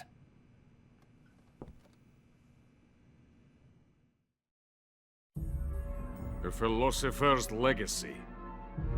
Haven't you heard of the philosophers? The Colonel has inherited their immense legacy. Volgin's father was in charge of the philosophers' money laundering activities. In the confusion of the war, they somehow ended up with their treasure. And Volgin inherited that treasure illegally. We never need to worry about the military budget. The development costs at our facility are all paid out of the Colonel's deep pockets. The weapons born here will be the genes for creating an entirely new form of warfare.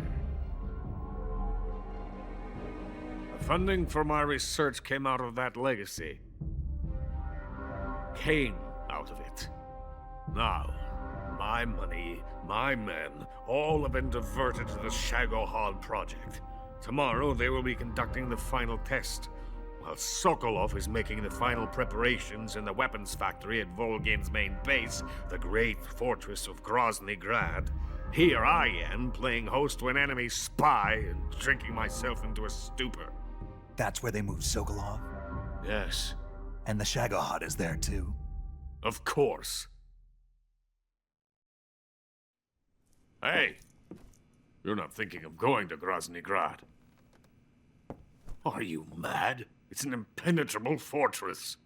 I'm sure it is. You'll be killed. I'll take my chances. Wait.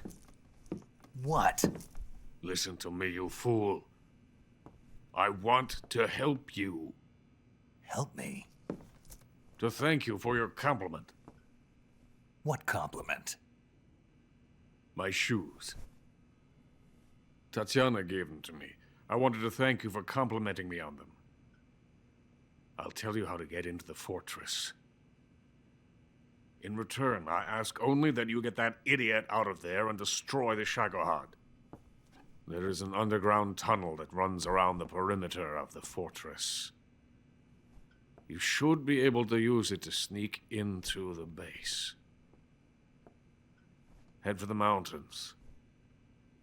The entrance to the tunnel is located there. Take this.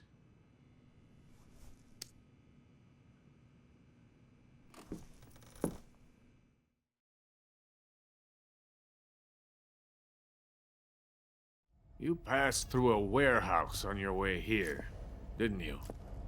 Yeah. There should have been a locked door inside of it. Do you remember it? This key will open that door. Beyond that door lies the vast jungle. You can climb up into the mountains from the far end of the jungle. Go back to the warehouse. Use the key to open the locked door and head for the mountains. Got it?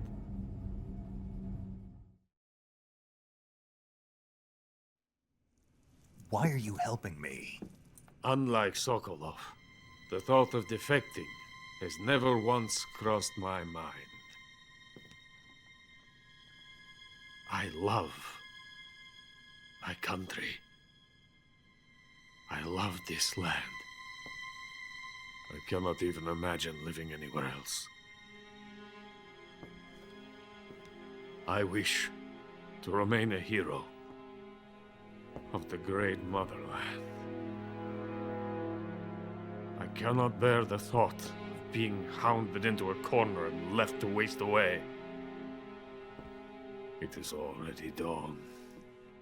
You must hurry. I will remain here and nurse my troubles for a little longer.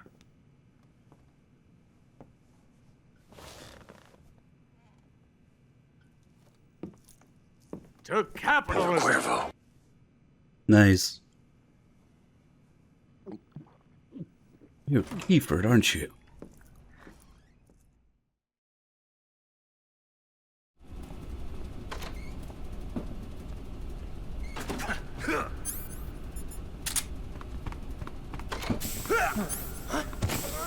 Go to sleep.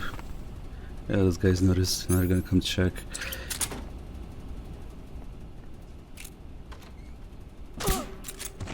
What happened? Somehow the scientists are magically wired to the guards. Or if they notice you, they will know and the guards will come check. What's that guy doing now? Freeze. I think this scientist is still up here, but I'm just a walking box, don't worry. The scientists cannot alert from noticing a walking box. They just look at it.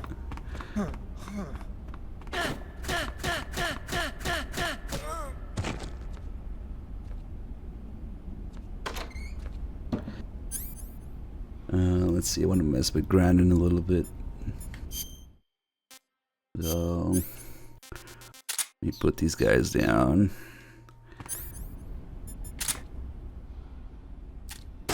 Whoops. Now there's also an M16 suppressor here.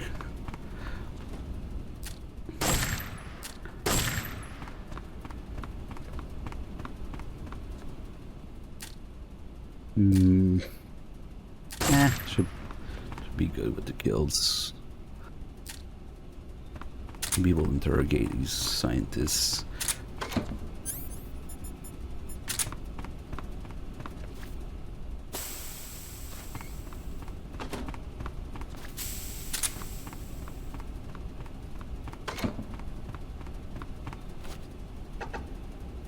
I have nothing more to say to you. Get out of here! Get out of here! Give me some Cuervo. I have nothing more to say to you. Quiet! Fuck you, asshole! There it is. A drunk guy saying quiet. Except Grandin is actually supposed to sound drunk. Quiet. Drop that bracket!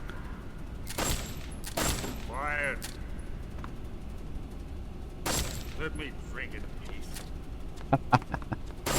Drop that bracket! Quiet! It's him, it's Kiefer. Hold on, I gotta change when I grab these guys. Can't use CQC or the tuxedo on. The snake puts the CQC knife away.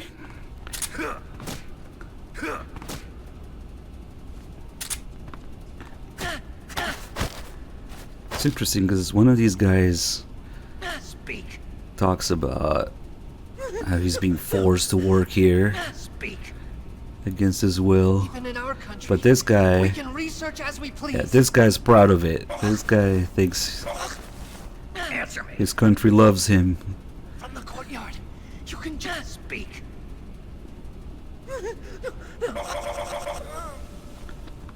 So this has to be the guy who's like, yeah, they're holding me here against my will.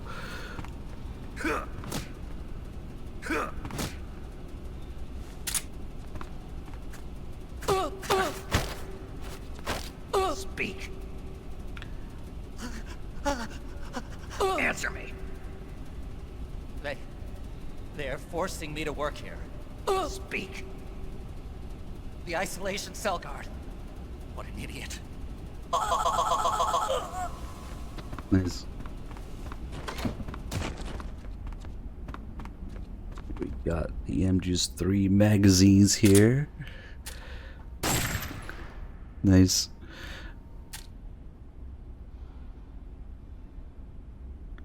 There used to be Twin Snakes articles in the original Snake Eater on PS2. Game Informer.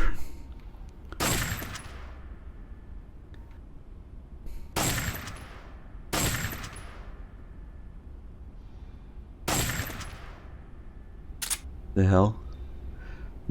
Snake meat.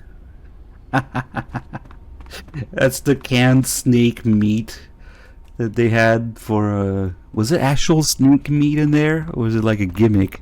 I forget. It was like one of the marketing items they had for this game's release. An actual can of snake meat. That was a real thing. Limited edition snake meat in a can.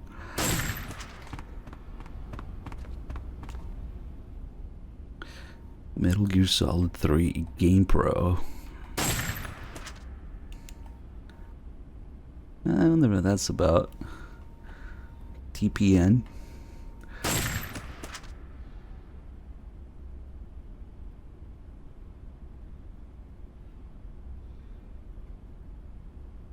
Can't tell what the hell those two screenshots are at the bottom. That's the beginning, that's Ocelot. No, that's also the beginning. I thought I was Ocelot on the wig for a second, but no, Snake still has the mask on. And Zero and Paramedic. That's the end of the first cutscene after the first call with the boss. I don't know what those two are.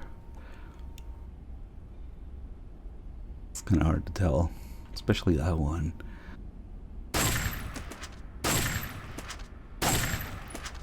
This is how you turn the pages, yeah.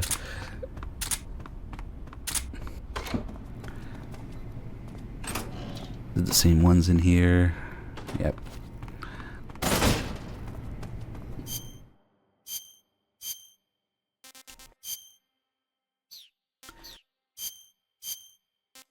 Alright, it's time to do the stupid shit that I always do in this next area.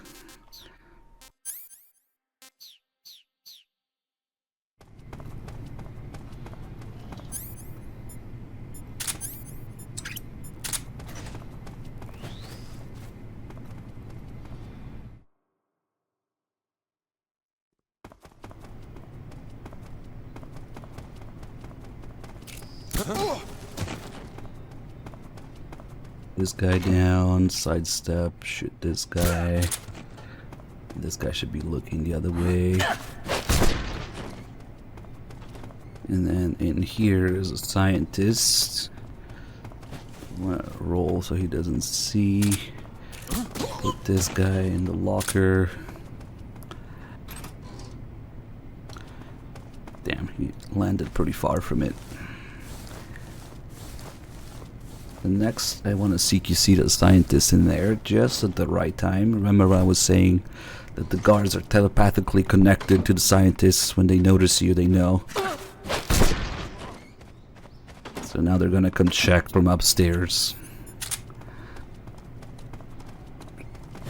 But if I wait here and shoot the wall, they'll run back for the radio. Hit this guy. That guy's busy on the radio now. The enemy is attacking from an unknown position. Begin the alert status. And next we have the window boss fight. Jump through the window. Nice. Sometimes it's a little stubborn because you have to be perfectly aligned with it. And now be very quiet.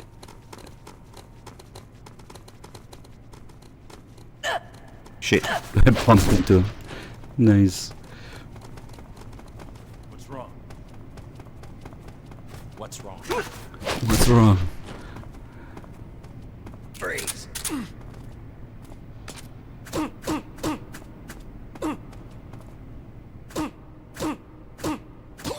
When you punch people in the dick in this game is hard.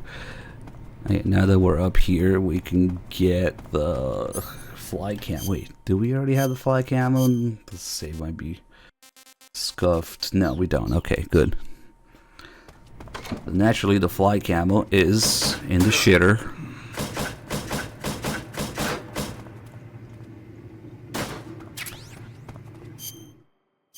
Now, there's no call about it, unfortunately, but we can see the special effect. The foul-smelling camo uniform. It smells so bad that it attracts flies, but it also makes enemies think twice before coming in for a proximity encounter. So we can see this in action. Damn, I only had 2 rounds. Maybe these guys have some ammo. Let's see. What's wrong? It's gonna get pretty crazy in here in a second. What's wrong? Hopefully I find some ammo first. Damn it, come on. There we go. Now, as these guys wake up, we're gonna start messing with them.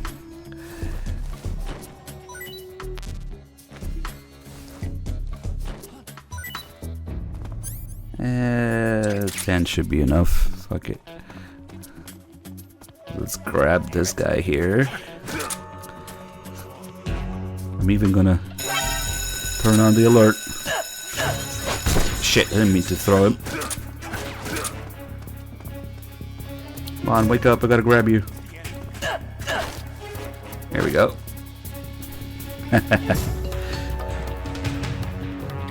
So the only thing they can do when you're holding somebody hostage is coming in closer with a knife attack. But with the fly camo, they'll think twice before doing it. It's the coolant animation from MGS2. When you spray people with the coolant, that's exactly what they do. So they're coming with the knife, but the fly camo is too powerful.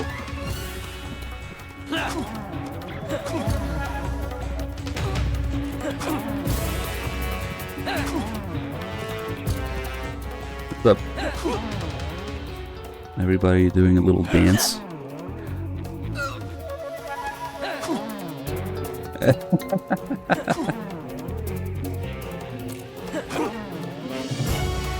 This is why I wanted some ammo, because then we can shoot these guys.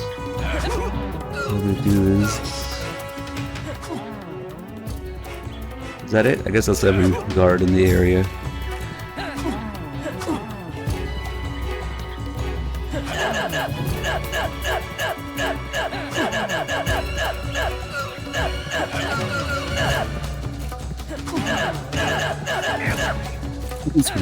What does he have to say anyway?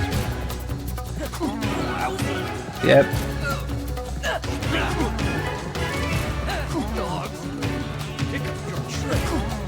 Think you smell like shit.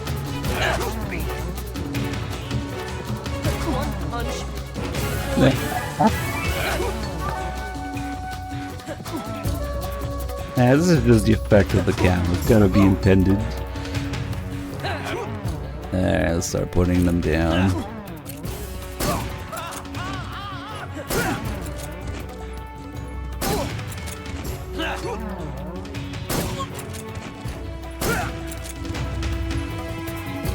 Oh.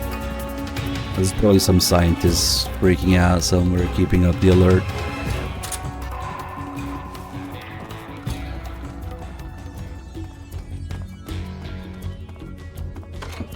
Oh, there was another guy.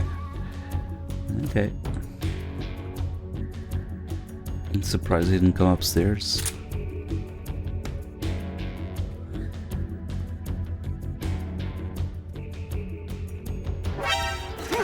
Oh. I was hoping maybe he wouldn't see me.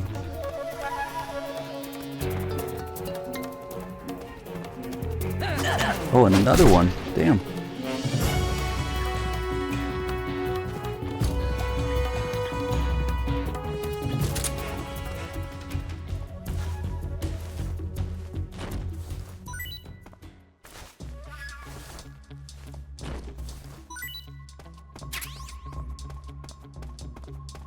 I want to get rid of this caution, and we'll do some story calls about what Grandin was talking about. The piss and shit camo, and where it overlaps, it's, I don't know, vomit and flies. Lovely design. The crotch is all there's concentrated pattern on the crotch. Nice.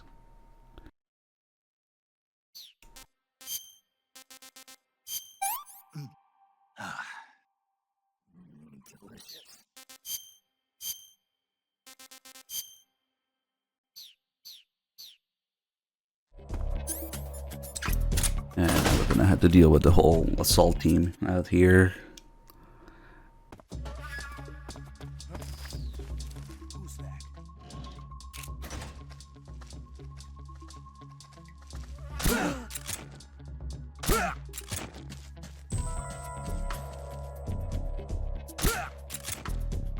What's wrong? Damn, just barely enough.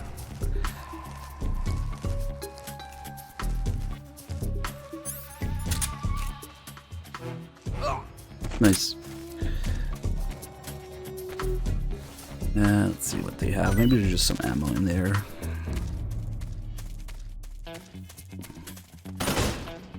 Oh, nice. No, not nice. No tranquilizer. There's some under the truck.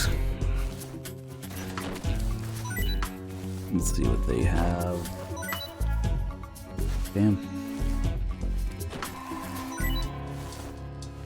I think I see some. Nope. That's it. 2 items, unless I search them by waking them up. Come on, nobody has tranquilizer ammo. Damn.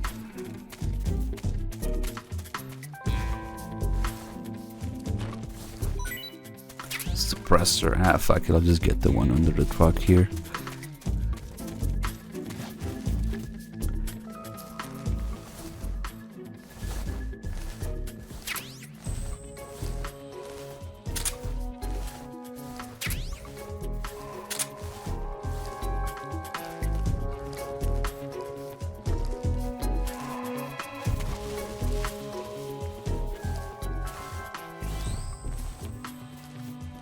Maybe I shouldn't have gone outside quite yet, because now we're gonna start with a caution, which means there's like another 4 or 5 guys there. Yep. Ah, well, they should leave soon.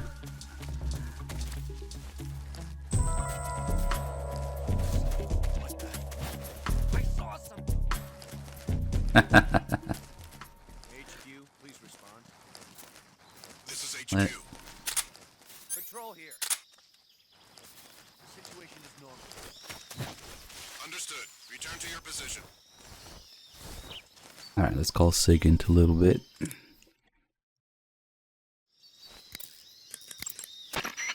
Sigint, Grandin said something about putting legs on a tank.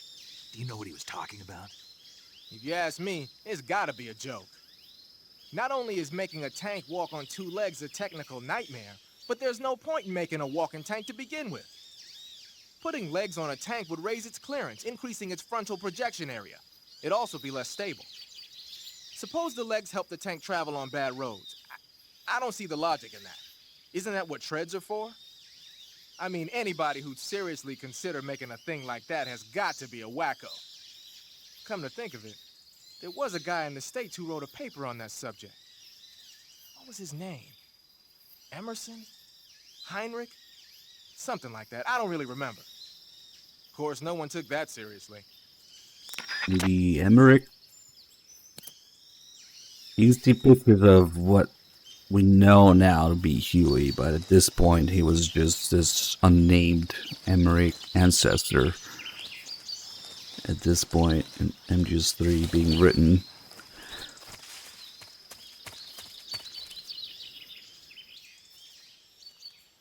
Let's see, what should we do? It's funny because he ends up making Rex, and the entirety of Rex's appearance there as a blueprint is just crazy. It would be a crazy time paradox.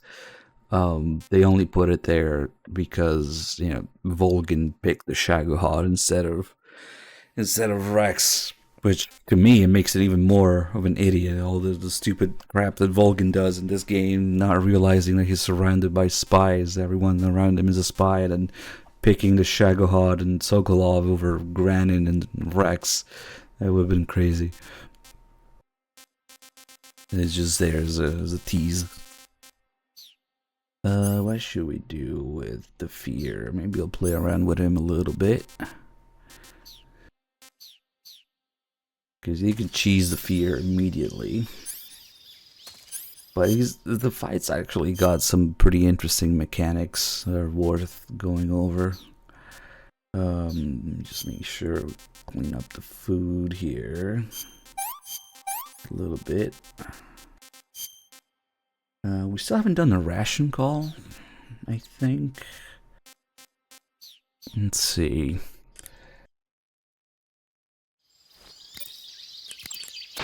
I see you've got yourself a ration. Rations are portable meals carried by Soviet soldiers. No, they're not. Huh? They're disgusting portable meals carried by Soviet soldiers. Hey, you should be grateful. Those things are designed to last. No matter how long you keep a ration, it'll never go bad. And they're surprisingly good for you, too. I'd take a snake over this any day, even if it's a little rotten. You are hopeless. Sigint, Granin was saying that Sokolov's research project was a tank fitted with rockets. Uh-huh. Do you have any idea what he meant? Sorry, beats me.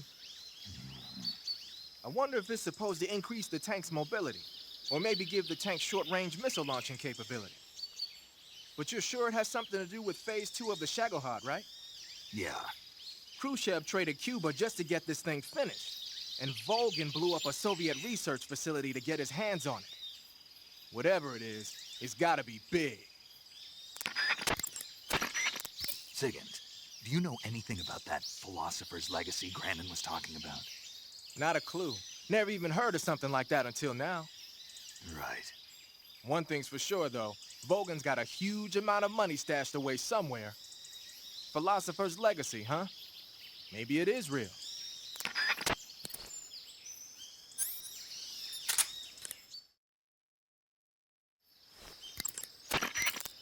That Order of Lenin that Granin was talking about is the most prestigious award in the Soviet Union.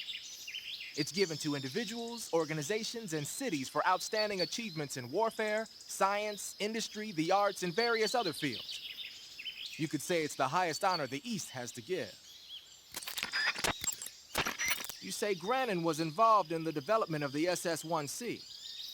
The SS-1C is the Soviets' newest short-range tactical ballistic missile. Based on what Western intel has been able to gather, it's capable of being launched from a mobile platform. A mobile platform? Yeah, it's a transport vehicle that functions as an erector and a launcher. It can travel on roads, then erect and launch a missile from any location. Of course, in addition to conventional explosives, the missiles could also be fitted with chemical or even nuclear warheads. A nuclear missile that can be launched from any location. I'll bet it wasn't the missile itself that Granin helped develop. More likely, it was the mobile platform. From what I've heard, the SS-1C is set for actual deployment as early as next year. That's bound to send a chill down NATO's spine. Hey, you've got an M1911A1. Yeah, a 45. 50 years since the Army adopted the first model, and they're still using them. It's a real gem of an automatic pistol. But aren't you gonna need more than just one little handgun? Not at all. When you're in a tight spot or fighting in close quarters, sometimes a handgun works better than a rifle. And if I equip a knife at the same time, I can instantaneously switch over to hand-to-hand combat. I see. That 45 you've got there is a lot different from the original, though. Looks like someone did some serious work on it. It's more than a little. First of all, the feeding ramp is polished to a mirror sheen. It's not going to have any feeding problems. The slide's been replaced with a reinforced version, and it meshes perfectly with the frame. The frame itself has been iron welded and scraped down multiple times for maximum precision. The front strap part of the frame has been checkered to make it dig into the hand. That prevents any slipping. The sight system's original too. It's a 3-dot type. It's got an enlarged front sight, giving it superior target sighting capability. The regular hammer's been replaced with a ring hammer. That enhances the cocking control and increases the hammer down speed. They also reworked the grip safety to accommodate the ring hammer. Looks like they eliminated it altogether. This is a tool for pros. The thumb safety and the slide stop are extended to allow for more precise handling. The base of the trigger guard is whittled down so you can use a high grip. And the trigger itself is a long type for easy finger access. The trigger pull is about 3.5 pounds. That's about 1.5 pounds lighter than normal. The magazine well has been widened to make it easier to put in a new magazine. The magazine catch button has been cut down low to make it harder to hit it by mistake. The mainspring housing has been changed to a flat type to increase grip. And it's even been fitted with stepping so it doesn't slip from the recoil when firing. On top of that, they added cocking serrations to the front part of the slide. That lets you load and eject cartridges faster. There it is. It said cocking again. Whoever did this is a professional. No question. This thing could shoot a one-hole at 25 yards in a machine rest. Well, I'll be damned. That's some gun. Yeah. Nerd. I've never used a weapon this fine in my life.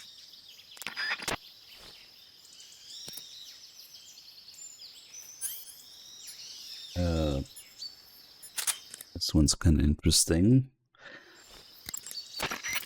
So, you found yourself a cigarette-shaped narcosis gun.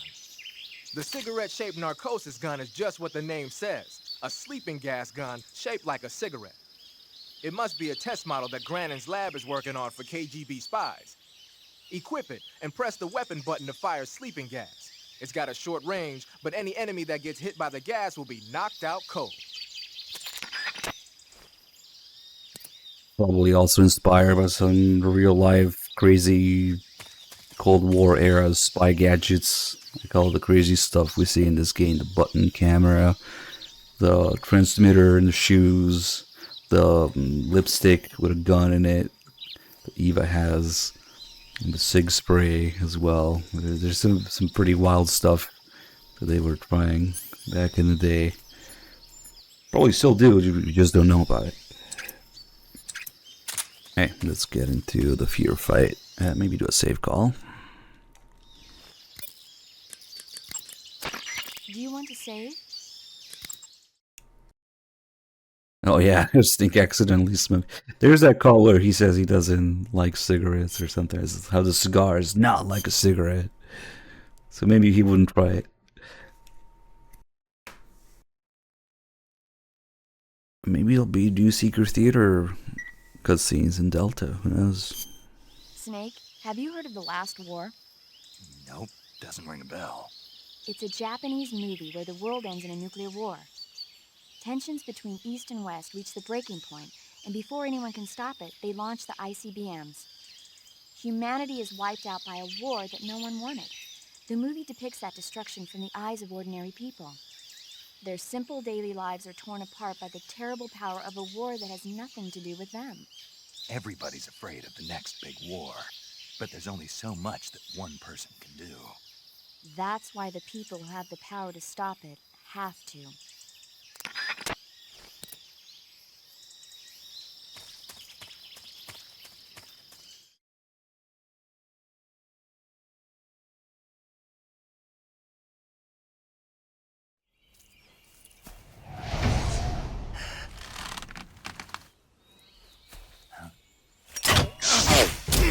My butt!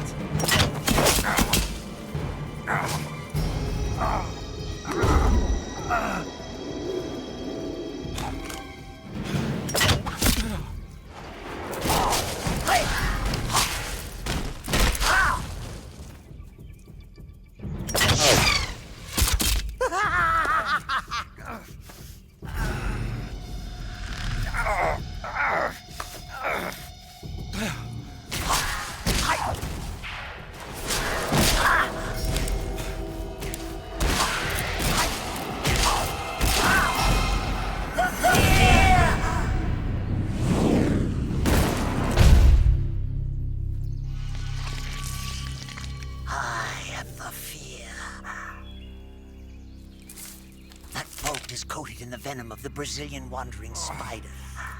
Soon, a most exquisite pain will engulf your entire body. Your limbs will be paralyzed, your lungs cease to draw breath.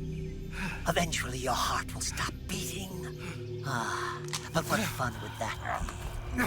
Not a fitting death at all. The boss's apprentice. I will give you fear such as you've never experienced before. Come into my web. It is time for you to feel the fear. It also gives you Raging Boner from Hell. He forgets to mention that.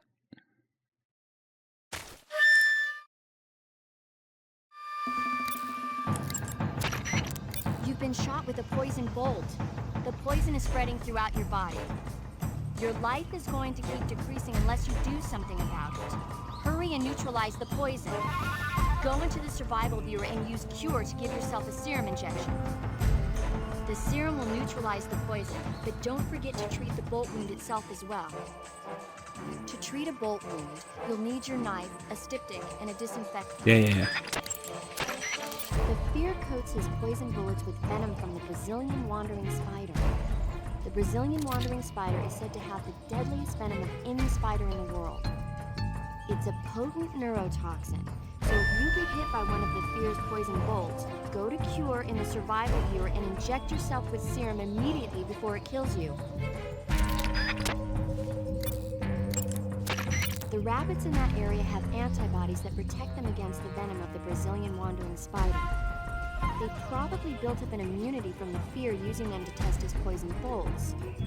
Catching one of those rabbits will give you some serum. If you run out of serum, go catch a rabbit. To treat a bolt... Well, yeah, it was gonna take a little over 5 days, so yeah, we're still alive. Snake, the fear is supposed to be wearing some kind of stealth camo. I don't know how it works exactly, but it seems to refract the light around it somehow to hide the person who's wearing it. This is the best camouflage I've ever seen. It's going to be tough to figure out where he is. That doesn't mean he doesn't have a weak point. Apparently, wearing stealth camo really drains your stamina. When he's out of stamina, the camo will stop working. Don't miss your opportunity. Just because he's wearing stealth camo doesn't mean he's not there. You can still figure out his location by using your sensors. Make use of your motion detector and active sonar. What? I don't have those. Thermal goggles should help you out too. The Fear uses two kinds of crossbows, the Little Joe and the William Tell. The Little Joe is designed for proximity combat. It's not that powerful, but the reload time is short. The William Tell, on the other hand, is used for long-range combat. It takes a while to reload, but it's got loads of stopping power. Be careful. In addition to regular crossbow bolts, the Fear uses a variety of special bolts, like poison bolts and giant bolts. I've even heard he uses bolts with grenades attached to them. If you get hit by any of these, you're gonna take some serious damage. Watch out. Just because he's... The one cool thing that we can do, actually, let's get rid of the poison first. When you take this bolt out, for some reason, it's what determines the end starting stance. If you leave it in, he'll be crawling prone when he starts to fight. And if you take it out, he'll be crouched. But I guess it doesn't matter because we fucking killed the end already, didn't we? So instead, we'll have the Ocelot unit in those areas where you normally fight the end. That'll heal. So if we take the knife out, one of the cool things you can do... Actually, I think Zero has a call about it. You can block the bolts. You can parry his bolts in mid-fight, or mid-flight, with the knife.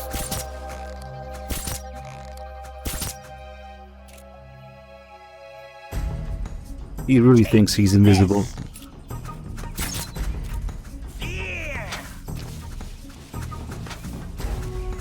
As long as you're swinging the knife around and the bolt hits in the middle of the animation, it should work.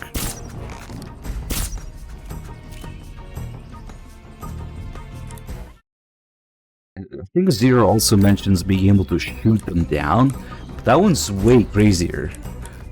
To me, it sounds crazy to shoot the bolts mid-air.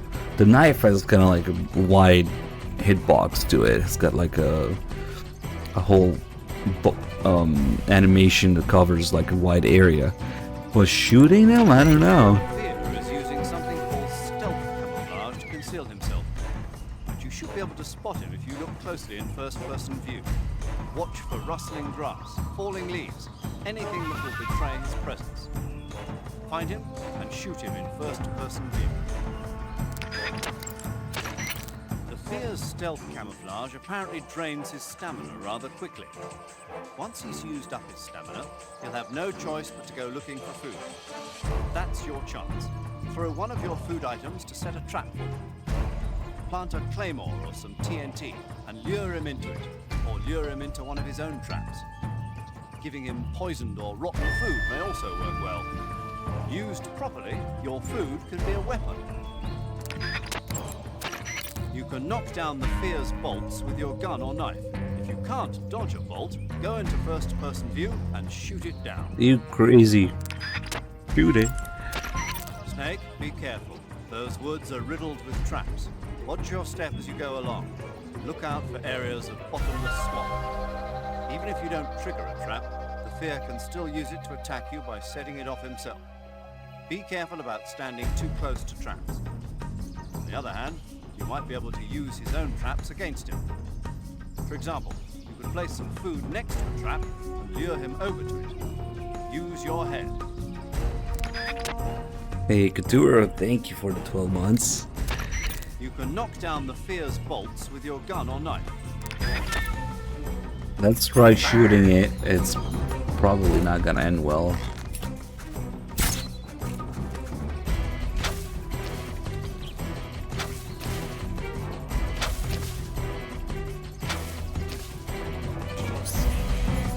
Let's see.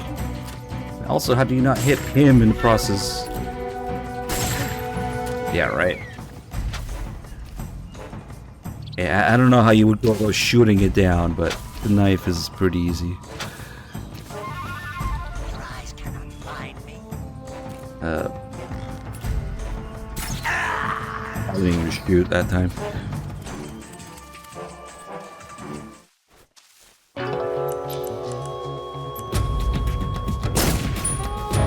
Maybe it's something to try on, like a lower difficulty, or you have life medicine or something, because I don't know.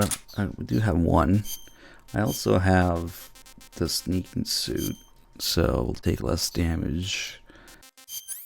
Let's give it one more try. I don't know. Sounds crazy to me. I've never seen it done. With the knife, yeah, sure, it's easy.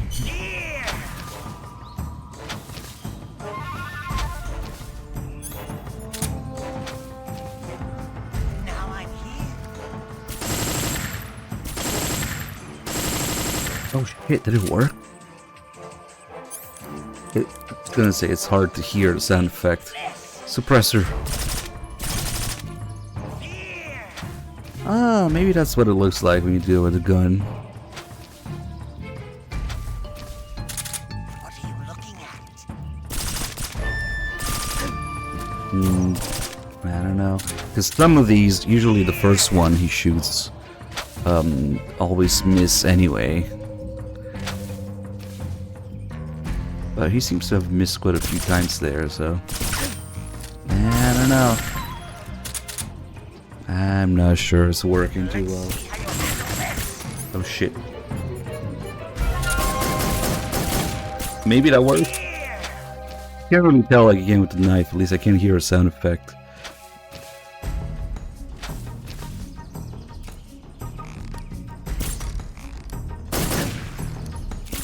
I don't know. Nice. Also, these bolts will stay throughout the majority of the game in gameplay if you don't heal them, if you don't dig them up. Let's see, let's keep that one snake's wrist. Because most injuries in this game heal by themselves if you leave them alone. So what happens is that if the bolt injury heals... What the hell is that?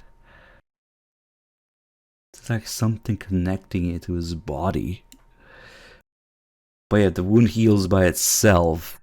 It's not something you can select in the menu anymore, which means you can't dig the bolt out anymore. Okay, we got some sort of weird fucking glitch going on here. What is that? What the fuck? I have never seen that happen before. What the hell? Man, it's exactly in all the little bones in his wrist. That's fucking wild. It's still there. Let's see, try opening it again. Oh, it's gone now. Okay, that was a one-time sort of glitch. Somehow loading the screen. Nah, it was weird, whatever that was. Ooh, yeah, that looks painful.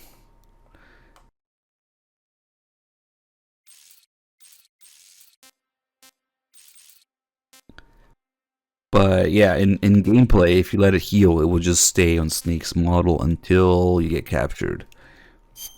And then escape from Groznygrad, and then it will disappear. We'll just keep it there. Oh shit. That's right. Where did this one go? This one time I got one across Snake's nose exactly. It was like a piercing. I left that one in there.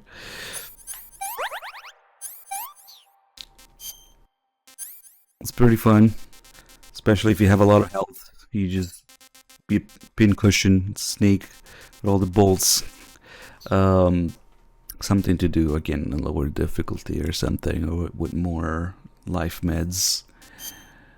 Let's just leave that one in there. Next we'll let him go hungry, which we can facilitate a little bit with the tranquilizer. Once he hits 50% stamina, the music will die down and he will start hunting because he's hungry, and his camo will come off.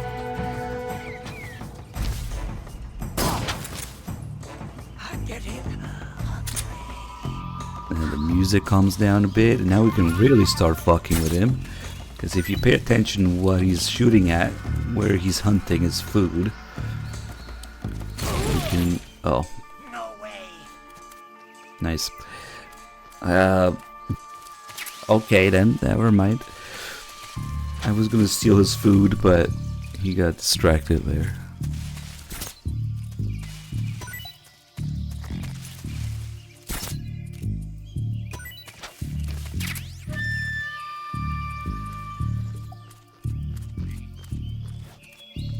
Goes to get whatever food is on the ground, tries to slap you, and then he immediately goes back to trying to hunt something, and just in front of Snake, so we could just do anything to him right now. That's how I do it when I do the fork run.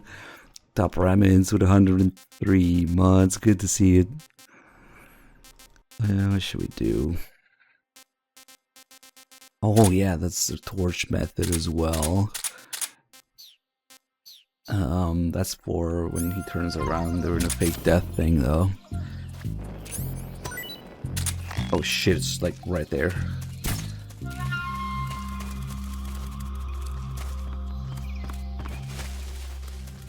Someone let him get it.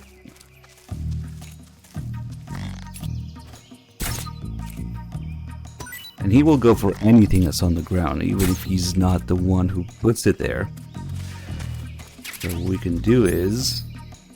Shit, did I really put all my weapons away? Fuck, I use a Patriot. Of course we can kill one of these poison frogs.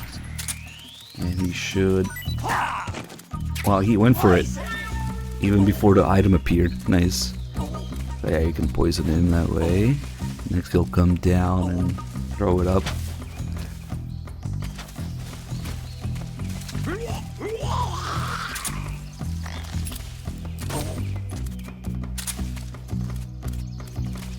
And hold the darts on him.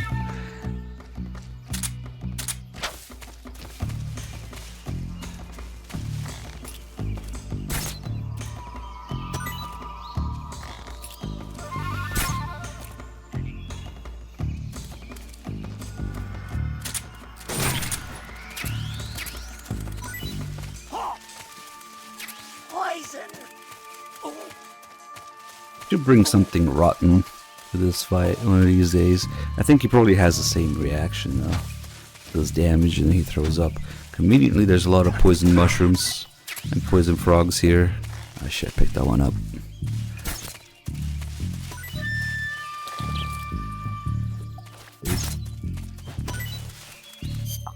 See, that's the other thing you have to watch out for. If your food menu is full, you can't steal his. No, that's close. Let's put this poison mushroom back down here.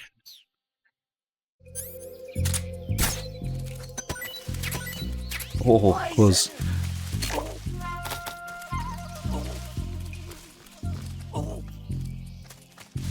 And I forget if it works with his stamina or it has to be his health.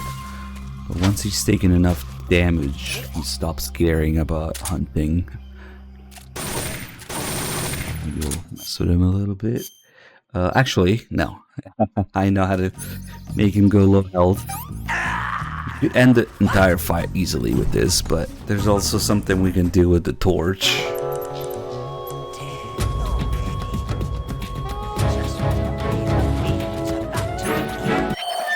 So when he turns around, now he's just doing his little dance here after the fake death. And we can put the torch under his ass.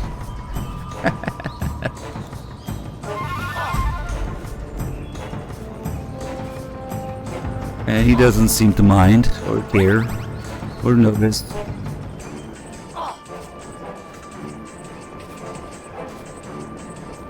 It's literally in his ass. Nice. Sit on it.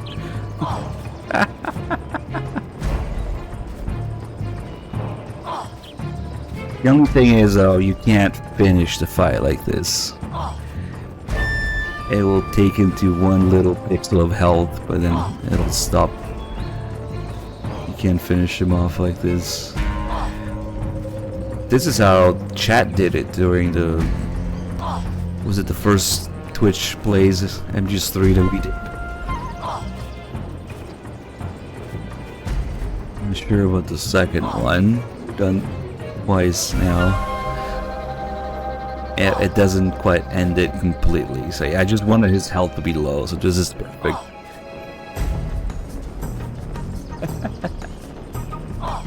Hey.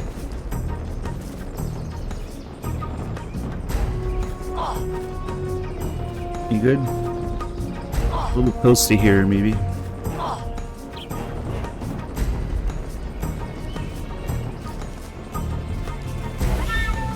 Okay, when he has that little health left, he should stop about caring about hunting and just attack with the crazier attacks that he has. The little crossbow with the grenades. Damn, how do I even... Maybe just walk in front of him. Let's see if he does that. Maybe this kind of broke his check for food and health. Who knows? Let's see. What's up? He wasn't dead after all. Yeah, he's still hunting. He has to like notice that he has low health first. I don't know. Yeah, I figured this might break it. Maybe let him go through some more hunting first until he gives up on it. Ah, that's kind of odd.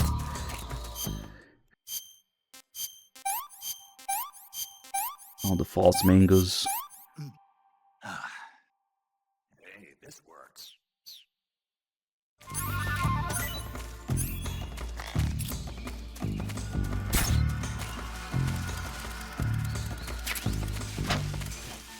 Oh, nice. That's kind of an unusual jump that he's doing there. Oh shit, that's right on the trap.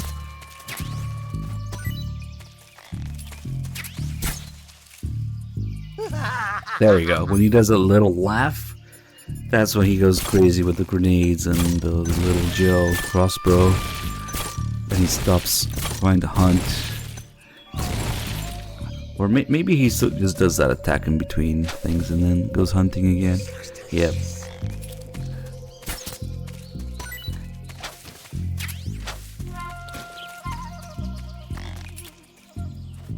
That face. Oh shit, he's gonna get whatever that is. That's okay. We'll just give him one little hit. Let me get some more ammo.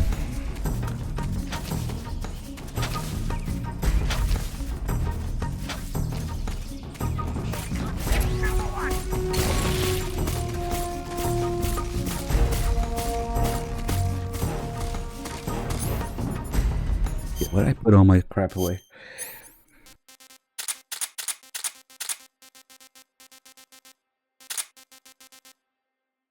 I was gonna say we want to sig spray for the end, but no, we're not gonna fight at the end.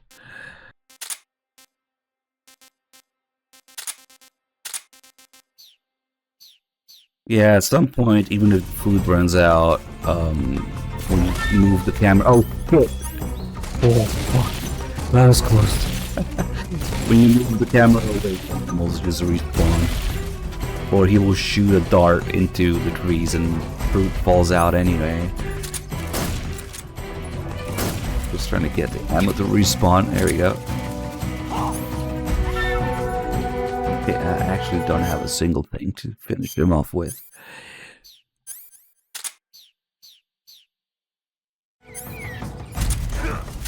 Ah, get back here. I almost fell into that hole. Which, I guess we could, because there's always the other way of doing it. Oh, but now I lost my dart through the wrist, the bolt. Damn it. Oh, I totally forgot about that. Damn. Alright, fuck it. We'll just get rid of him.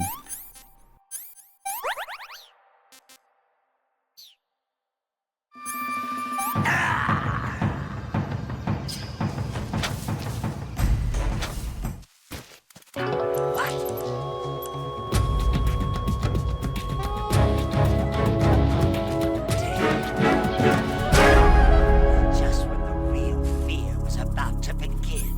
The real cheese is about to begin. Do I have a stun grenade?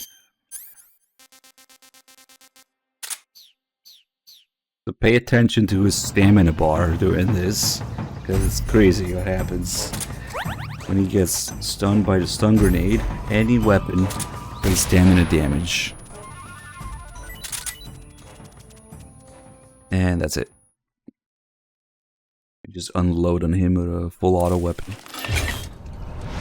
Little cheese. The fear! The fear! I see it! The fear!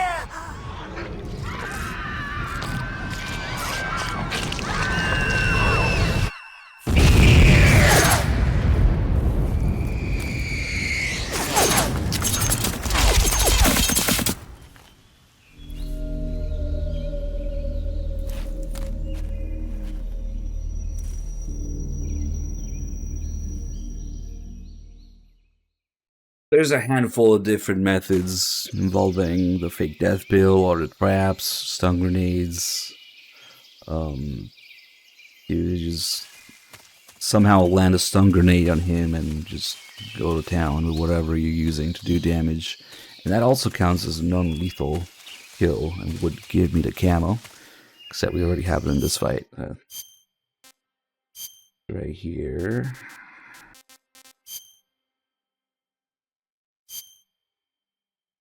Here's Camo Uniform. It gives wearers stealth capability at the cost of stamina. So we'll have 80% camo. Just standing, not moving. Goes down to 70 if you move, or 75 if you walk. But the stamina is dropping like crazy every second. But it still has a lot of good uses. It's easy to find food. Let's do the call about it.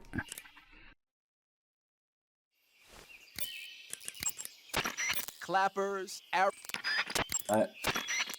Hey, Snake, what's that you're wearing? It's spider camouflage. It used to belong to the Fear. Is that right? Well, it's not as good as the stuff the Fear was wearing, but it still seems to have a pretty decent amount of stealth capability. From the looks of it, the wearer uses stamina to power the stealth function. With this thing on, your camo index will stay at a high level no matter where you go.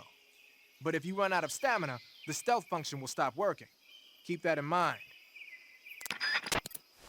I think this one time I did a run entirely with the spider camo on, just to manage the stamina and the food. In most places, it's kind of fun, especially if you pair it with the fork. The fork lets you eat on the spot, plus the spider camo. Yeah, I think that was kind of fun. I kind of want to do another one. It's been a long time. But I remember a lot of it just ended up being me not bothering with the food, because in a lot of areas, in a lot of parts of a lot of areas, you don't actually need the camo index. So you don't have to keep it up all the time. It's pretty good in here though. This warehouse on the way back is one of the tougher areas to sneak through.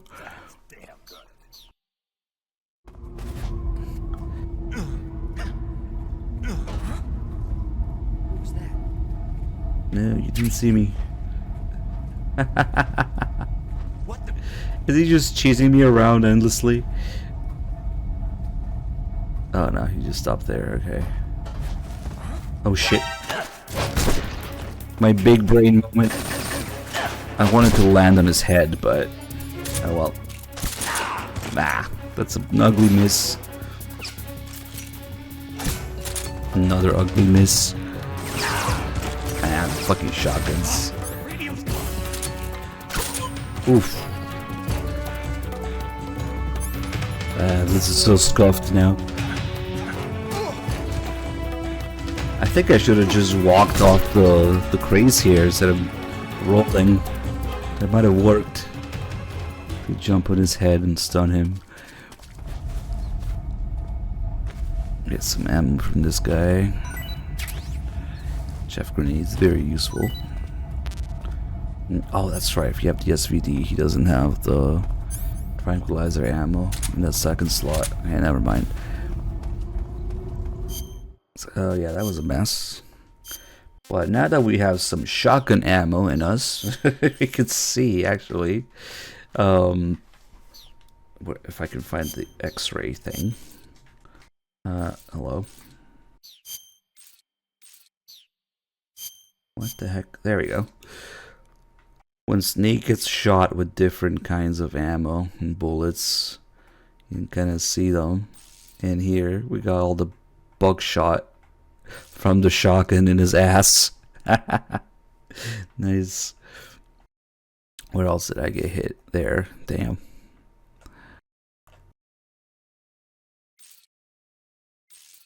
It makes me wonder what all of the other possible calibers look like in the cure menu.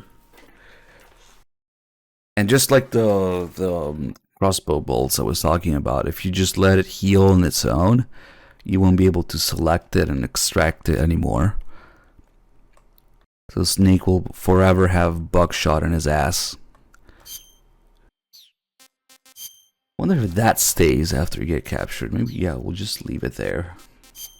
Okay, we don't need this anymore.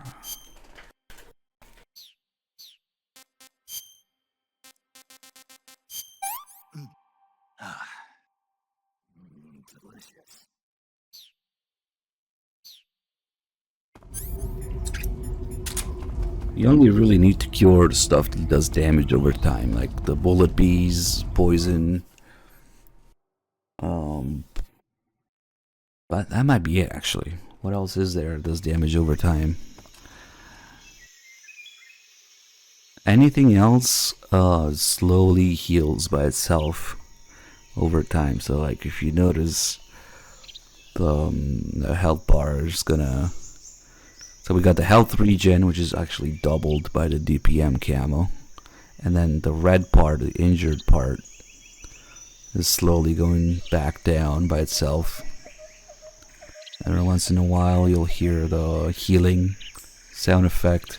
That means an injury is healed on its own. And when that happens, it actually makes your maximum health go up.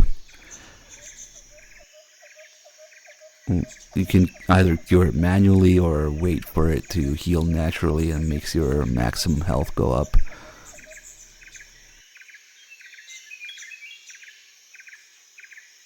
I wonder if DPM camo also doubles the rate at which the injuries heal.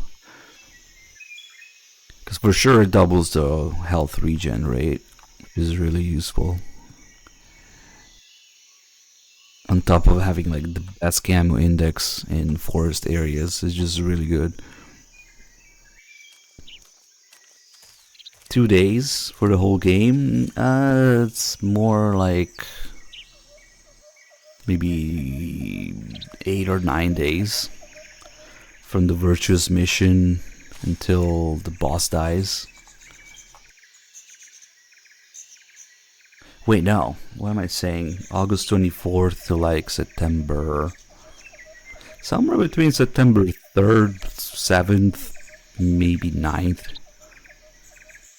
That's a little... stretching it a little though. I forget exactly. But of course it starts on August 24th. Then you have the 4 days a week in between. Where are you? And a couple days here. So yeah, it's about Dr. Sokolov is here too. maybe 7 to 9 days. He's fine. Right now he's busy putting the finishing touches on the Shagohod. Good. That means they have Probably around like September 3rd or something when the boss dies. They've already finished the Phase 2 tests. Once the final preparations are complete, they'll have no more use for him. The Colonel won't have any qualms about killing him if he thinks the CIA is closing in. Eva, you can't let Sokolov out of your sight. I know. Snake, do you know where Groznygrad is? Granin told me that I should be able to get there from the mountains to the north, through an underground tunnel. Granin told you? Yeah, he even gave me the key to the warehouse. Why? Because he was drunk, I guess. You've gotta be kidding me. Hell if I know. Snake, there's one problem with that route. What problem? The mountain entrance to the underground tunnel that leads to the fortress is sealed. You need a key to get in. A key? What about the key Granin gave me? That key won't work. But don't worry, I'll figure something out. I have an idea. There are some ruins at the top of the mountains. Meet me there. The top of the mountains. Got it. Wait, there's something else I've got to tell you. What's that? I think it might be in Peace Walker actually. The Peace Walker flashbacks. Of the mountains. Apparently, they've even got snipers positioned there. An ambush. Watch yourself. I'm not sure if Dog went over this when he started the game, but of course, the Virtuous mission takes place in August 24th, 1964, because that's Kojima's birth date, except it's off by 1 year because it was originally going to be 1963, like his actual birthday, but Kojima wanted to include the Kennedy assassination in the plot, which didn't happen until November, right? So they moved the year from 1963 to 1964 in order to include that. But it takes place on Kojima's birthday, August 24th. You've got that 1 week where Snake is in the hospital recovering from the broken arm and whatnot, which is still crazy that I don't recover that from that in a week, but whatever. And then you got like the first night that he gets there. You got the second, which was just now with Granin saying as it is already dawn. So the first night is with Eva. The second night is with Granin. What a downgrade. And the third one is with Volgin when you get captured. That's even more of a downgrade. So, yeah, the whole thing is like 10 days, maybe. From August 24th to September 3rd, 4th or so. When you think about it. And this area is kind of unique as you can find all the healing plants in the game. And they're not plants you can eat. They just add to your healing items. So Paramedic doesn't talk about how they taste or wait for you to pick them up to talk about them. So you just call Paramedic here. She'll talk about them. Just because they're in the area. Snake, you've got a gunshot wound. I'm good. That area is home to a small bird called the red avadavat. Oh, I thought I caught a little fuck. The red avadavat is a small bird native to southern China and Southeast Asia. This is its mating season, so the males ought to be a brilliant red color right now. If you want to catch one alive, use the tranquilizer gun. By catching one and then releasing it, you might be able to distract the enemy's attention. I see. How do they taste? The what? The flavor. You're not going to eat such a cute little bird, are you? Yeah. Oh, Something bothering you? no. Okay then, so how about it? How should I know? There's actually some pretty nice food calls here. The spatsa and the whatever that poison mushroom that Paramedic doesn't think is poisonous. You should be able to find Siberian ink cap mushrooms growing in that Nice. area. Okay. The Siberian ink cap is a mushroom from the ink cap family. Now we met Brandon, so it's Its life fine. cycle is transitory. As soon as the spores mature, the cap starts to turn black, liquefy, and melt away. And that's why they call it an ink cap? That's right. It doesn't really turn to liquid, but you get the idea. In its immature state, before it melts away, it's valued as a source of food. Just be sure not to eat them while you're drinking alcohol. I better go warn Kiefer. Ink caps contain coprin, which inhibits the function of aldehyde dehydrogenase. This prevents the body from breaking down alcohol, causing a buildup of acetaldehyde. Meaning? Meaning it will give you the hangover from hell. Oh. I'd better go warn Granin. Huh? Nothing important. Wait a minute. What? You think I'd drink alcohol in the middle of a mission? Wouldn't you? Hell no. Well, I'm knocking a shot back now. What? Just teasing you. Why? Oh, come on. Where's your sense of humor? I need a drink. Nice. So just for that little tiny added line there, Snake saying, I better go warn Granin. Oh, there's all those injuries, healing. If you get this call after meeting Granin, you'll get that added line there. And also, if you somehow get this call after Granin dies, the line will also be removed, so we'll go back to the original call. Snake doesn't say, I better go warn Granin anymore if we see him die, if we watch him die. Oh yeah, I was gonna get all the medical plants calls here. There's a mushroom called the spatsa growing in that area. Spatsa. Spatsa? Right. Interesting name.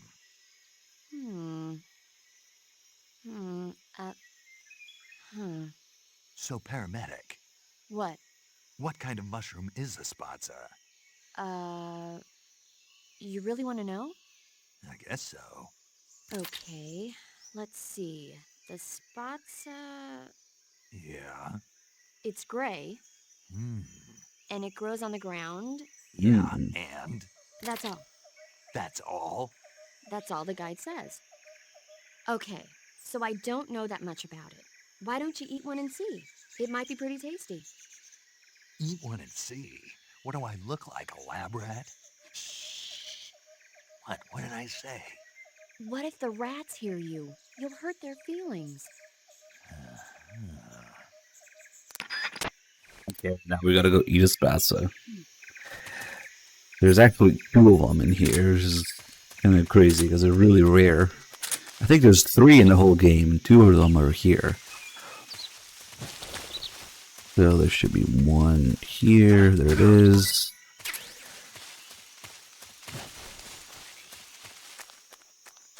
You can never cook anything. They cooked the snake and the fish in the one cutscene behind the waterfall with Eva. But who knows? Maybe Snake hasn't discovered fire yet. Maybe Eva did it for him. I don't know. But yeah, except that one time, they don't really seem to have him cook anything. In fact, there's some speculation that that's what the R stands for. You see how every food item has R snake, R fruit, R rabbit? Nobody knows exactly what this R stands for. Is it ration? Is it raw? Because man-made stuff doesn't have it. Like rations don't have it. And live stuff doesn't have it. If you have some calorie mates or instant noodles, it also wouldn't have it. But everything else is R, R, R, R. Who knows what that stands for? Real snake. Raw? I wouldn't say. I believe the raw theory, but there's some discussion about it online. Nah, it's not rotten. This stuff is not rotten. When stuff rots, it has flies on it, on the actual item icon. So nobody knows for sure what the R stands for officially, but there are theories. Did I get the other one? Yeah, we have both. Let's eat one. Actually, let's not eat it with the thermal goggles on.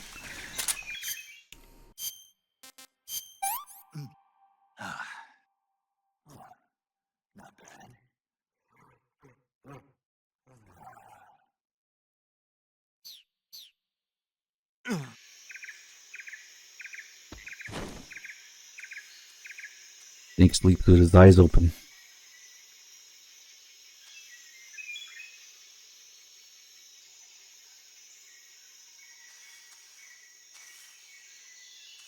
I can veg. I shouldn't last too long. There we go.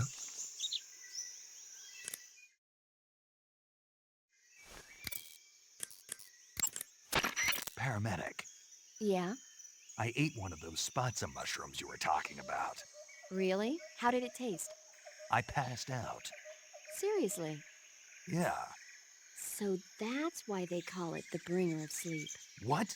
Oh, I looked the word spatza up afterwards and found out it means bringer of sleep in Russian. Well... But anyway, the reason the spatza puts you to sleep when you eat it is because it contains a type of anesthetic substance similar to an alkaloid. Maybe if you soak a handkerchief or something in it, you could use it to put the enemy to sleep. Eating a spatza and falling asleep might cause your life and stamina to recover as well. Why don't you find a safe spot and try it out?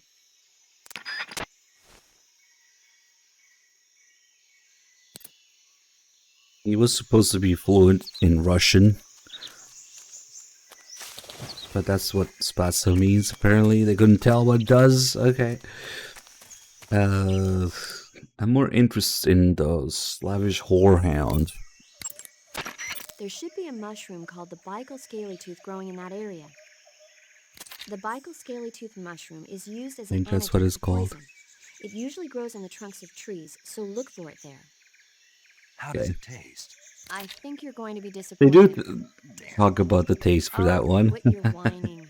You know what they say, good medicine tastes bitter.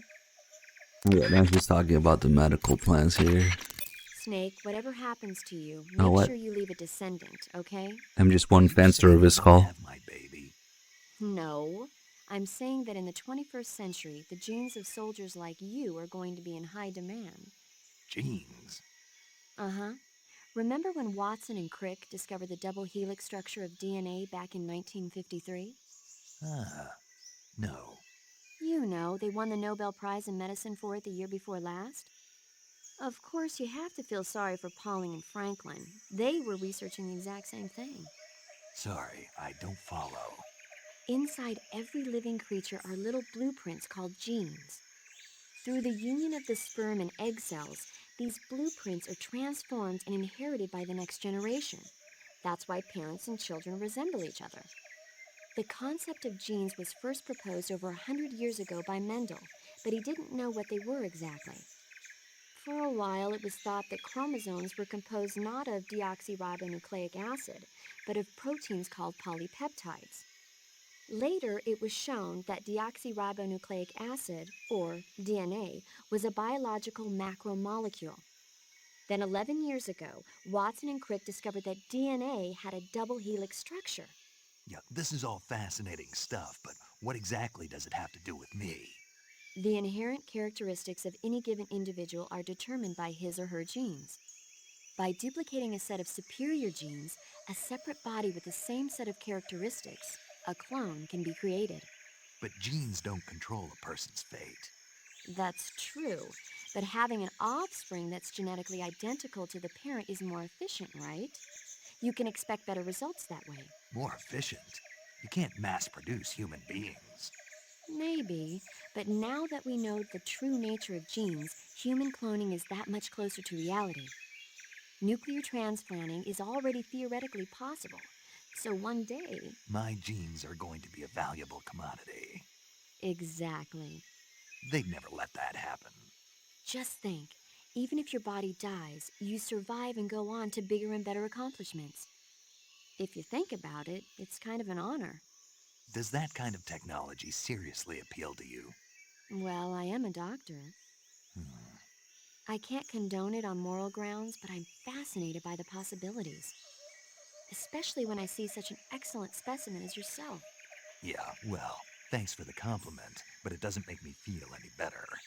Don't be so glum. It's not like it's going to happen anytime soon.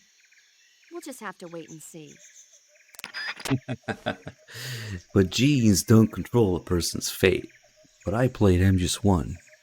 Hopefully, that's the entire message of MGS1.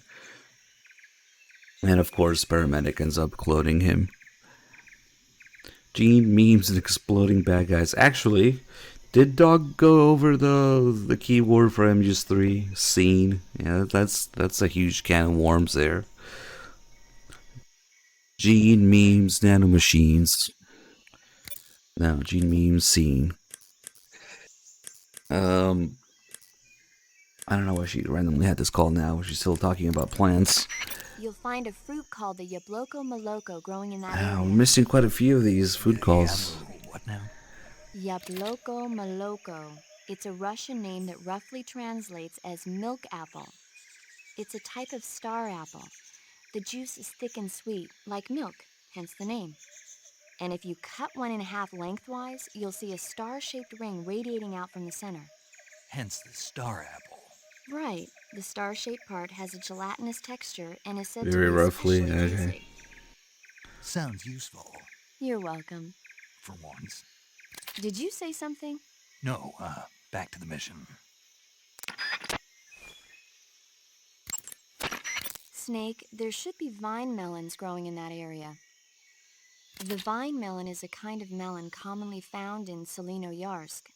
Like the name says, it's a melon that grows on a vine. The flesh is crisp and delicious. The vine melon is full of potassium and carotene, so it's good for you as well. Next time you see a vine, why not check to see if there's a melon growing on it? The gauge below your life gauge is your stamina. Well, what about the whorehound? Why is she not talking about that?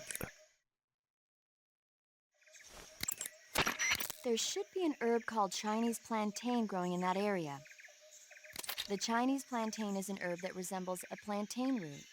The leaves and seeds contain large amounts of aucubin, choline, and tannin. When you mash it up and apply it to a wound, it helps stop the flow of blood and eases the pain a bit. The Chinese plantain becomes a styptic when you pick it up. If you see one, don't forget to take it with you.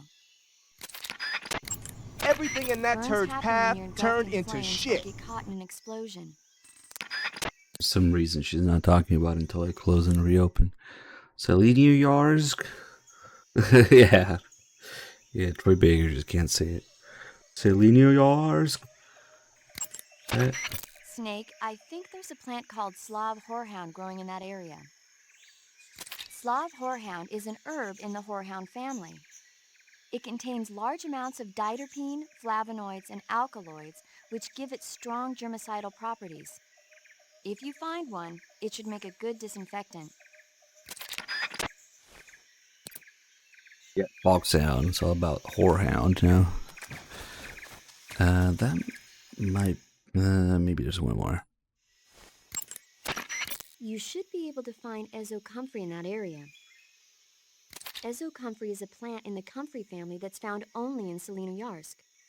If you find one, you can use it as a cast to treat broken bones. How can a plant be turned into a splint? The roots of the ezocomfrey are extremely sticky. You can use them as a kind of plaster cast to fasten the affected area in place. I get it.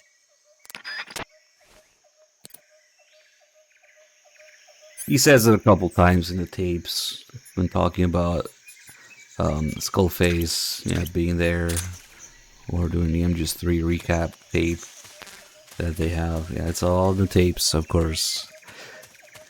Yeah, let's get in here for a second, and then we'll use this checkpoint for a little something.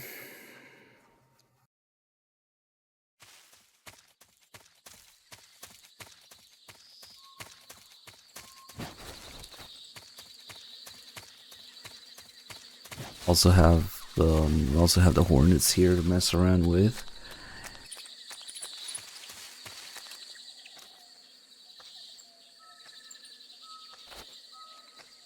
Just clip through this guy, no problem. Now we'll put him down. I just want this mushroom from here. And there should actually be another one of the same kind somewhere on the way back. Is that it? No, that's not it.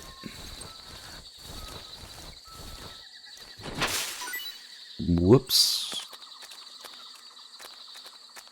There it is. Now we've got two of these. Yeah, I kind of wish I kept my fake death pill. We could just use that trap to do it. Okay, so let's go back for a second. Because both of these calls are worth listening to. The version of the call where Snake has eaten one already and knows about it, and also the one where he doesn't know about it yet. So we'll use a continue to get both because they're both really good. Okay, let's go back to pretty useful hole here.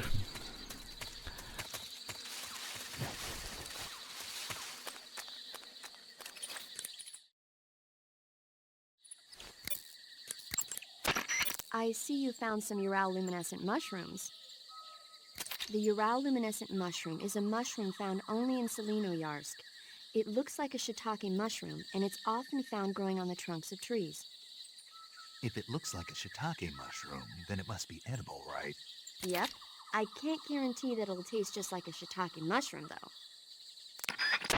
Ah, it must be edible, right? Let's eat it.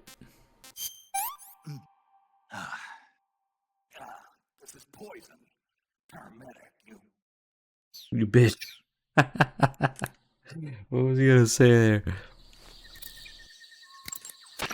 By the way, paramedic. What?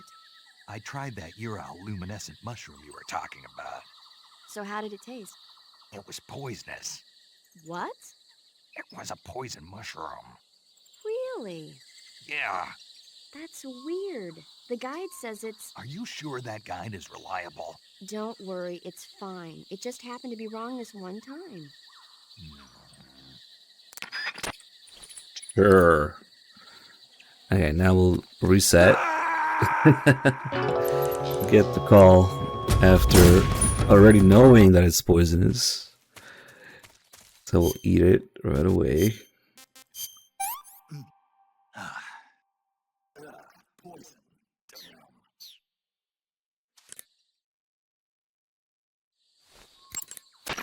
It sounds like you've got food poisoning. Yeah, no shit. I see you found some Uralluminescent mushrooms. The Uralluminescent mushroom is a mushroom found only in Selenoyarsk. It looks like a shiitake mushroom, and it's often found growing on the trunks of trees. And it tastes like... It was poisonous. What? It was a poison mushroom. Are you sure? What do you mean, am I sure? I mean, of course it's poisonous. Says so right there in the guide. Ah. Okay. Automatic trying to cover for the guide now. I think this one's the better one now to go with. Snake is just clueless about the guide now. Where antidote? Yeah, just the bottomless. Well, it's not completely bottomless. You can kind of see the bottom of it. But the thing is, in this game, once you fall more than a certain distance, it just triggers the game over animation and the fall the fall death scream and animation that goes with it. Same thing if you do it on the ladder, you know, the big ass ladder that goes up to the mountain. Depending on when you fall off the ladder, it will either do a regular fall or trigger the animation with the game over scream and stuff.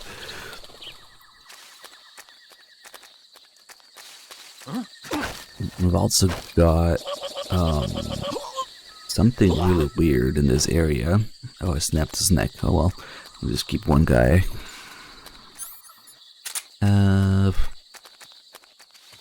I just gotta remember to make sure I get like the vulture guy and stuff to show up during the SAR. I'm just thinking about my kills right now. Do we already have the Ends camo on this save? Nope, I have... Okay, so I have Horned Stripe. Okay.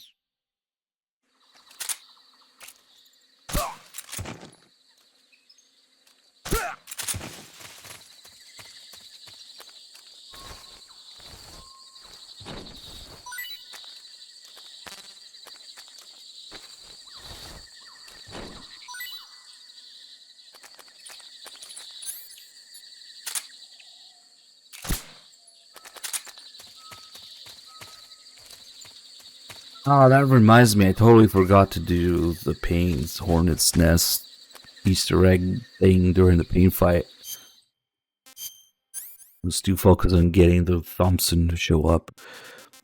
So I forgot to do it, but if you put down a Hornet's Nest during the Pain fight, his Hornets will enter the nest and it will turn into a better food item called Hive of Pain Hornets. It heals your full stamina instead of 3 bars. That's really all there is to it. It's kind of neat though. So okay, actually, before I shoot that down, let's put on the Pain's camo uniform. Wards off hornets, spiders, and leeches. Allows the wearer to tame hornets.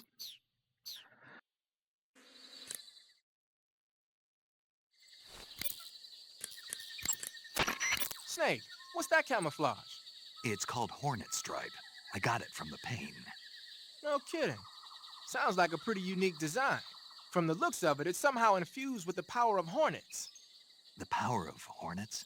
Sure. When you're wearing that outfit, hornets won't attack you. Neither will spiders or leeches. You might even be able to tame the ones that come flying out of a hive. So instead of attacking us, and I get these hornets down, they will follow me around and attack my enemies. But we go back to this guy, even when they're asleep, I guess. Just harassing him while he's asleep. Let's wake him up. What a thing to wake up to. And then he runs away, except here's where he gets weird. Usually when you do this, enemies run through the nearest loading zone into the next area or something. But in this case, for some reason in this area, look what happens. This guy runs into the cliff here and disappeared. What? I don't know what the deal is with that. Maybe there was originally there was loading zone here or something. And it's weird because the Hornets are still there.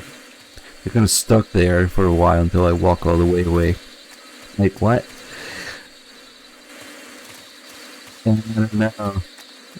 It's a Pip2 game. It's weird. He's like there, but not really. The Hornets know that he was there. And if you do this anywhere else, they come back through the loading screen eventually. You'll hear like a little sigh of relief sound effect, and they'll like, and come back. And the same thing happens here. Except he comes out of the hill.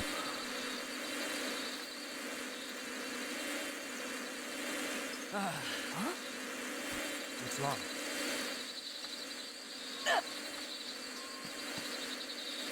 But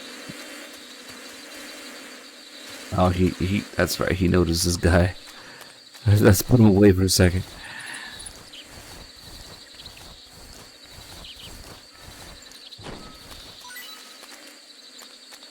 There's something about it, because actually I also... That's right, that's the guy with the ammo, nice.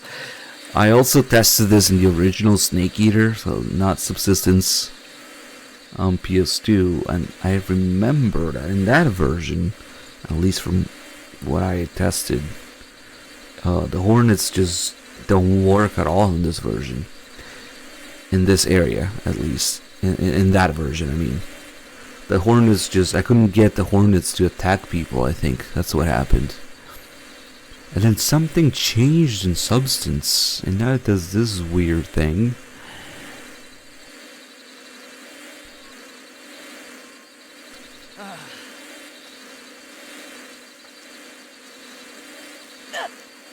Ooh, they got him just in time. And there he goes again.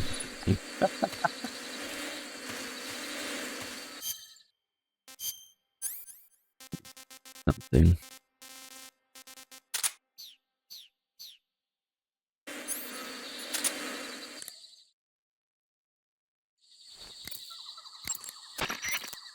Ah, you got yourself some claymores.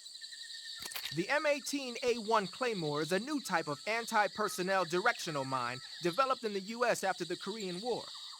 The gently curved casing is packed with 1.5 pounds of high-grade explosives.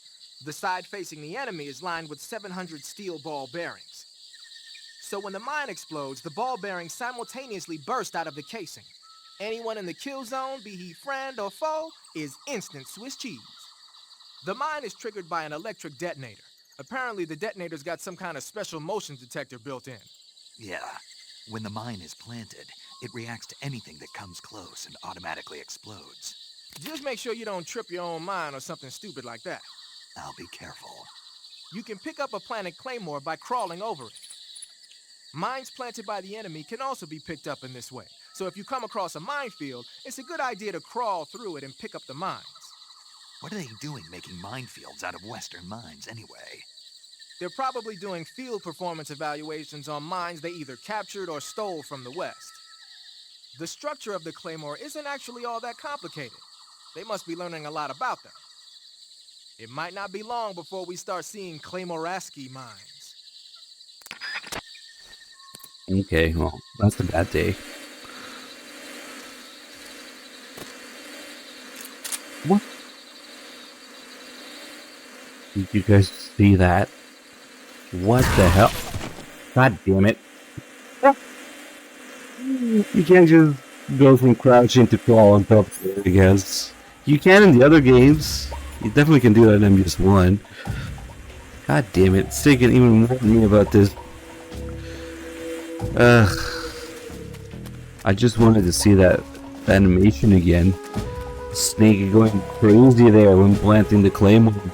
Maybe because of the cliff, the slope, the angle of it. I don't know. Nice. There was another guy here somewhere. There he is. Let's see if he also runs somewhere crazy. Nah, he just runs to the other area, like I was saying. Yep, that's what they're supposed to do. They're supposed to go to the loading screen. I don't know. Oh, that's so funny. Okay, let me. Fuck, I guess it's not worth resetting for the claim and the guy there. Fuck him. It's so fuckedy.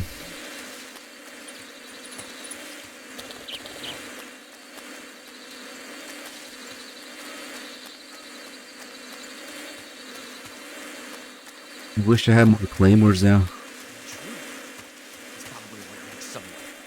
We'll get him. Wonder if it makes the caution go away. It's the only one left. Yep, it does.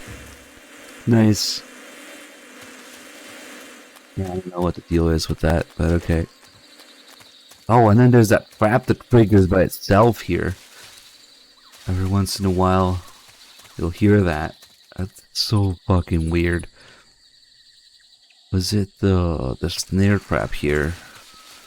I think it was, because it's gone now.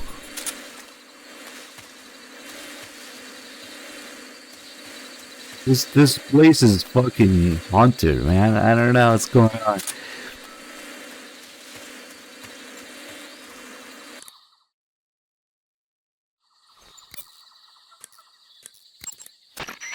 The name of that forest is Sviato Gorny. In Russian, it means something like the sacred mountain path.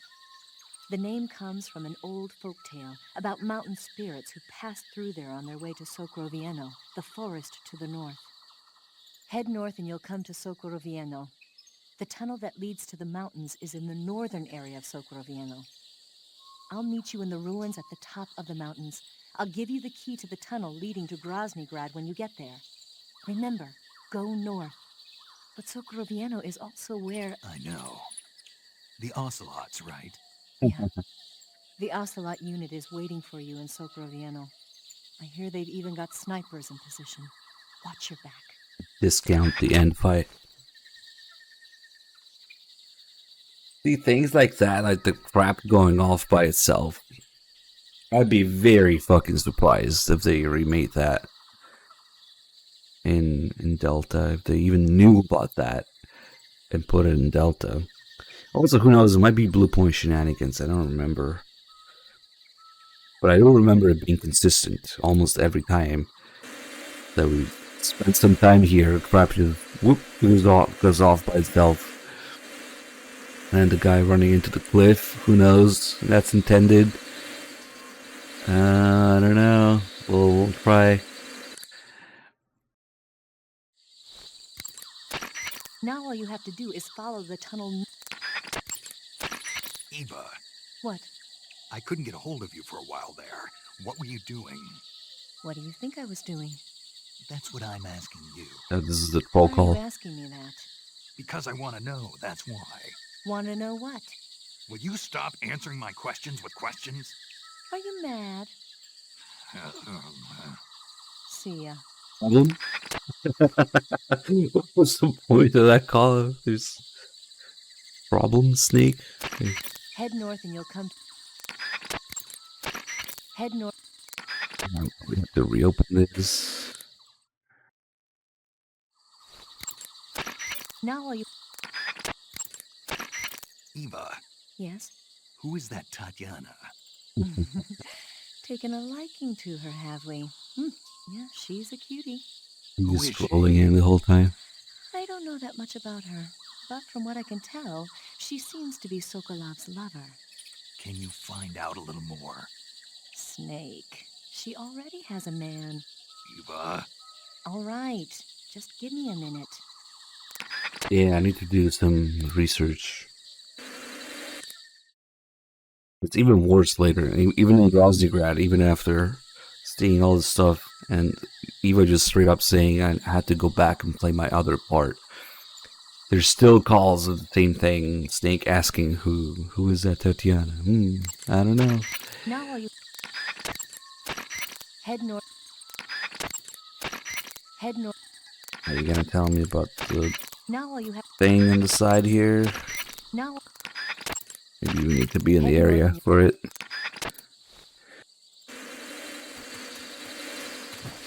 Wait, no. Bad camo.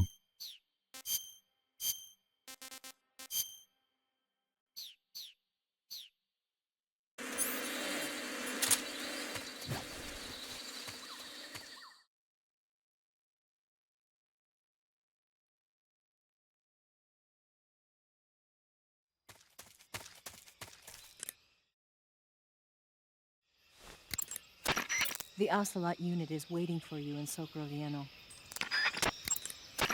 The Ocelot unit. The Ocelot. Ah, we have to actually physically see the cottage for her to talk about it. This is a pretty big area. Maybe now. The Ocelot unit. Come on. The But The maybe need to get closer or something.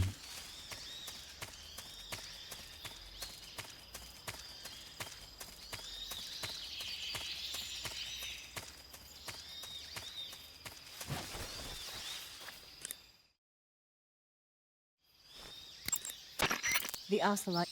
Why are you a bitch? The Do we have to be inside of it for her to talk about it? What the hell?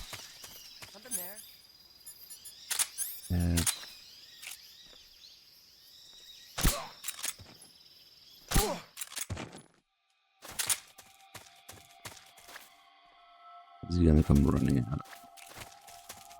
HQ respond. This is HQ.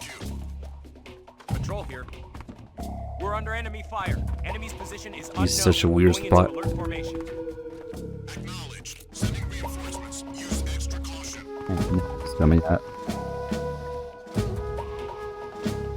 Yep, the vertical sliced area. There's a little bit of everything. It's pretty big. Probably, maybe the biggest area. Who knows in the game. It's also got the tallest tree in the game.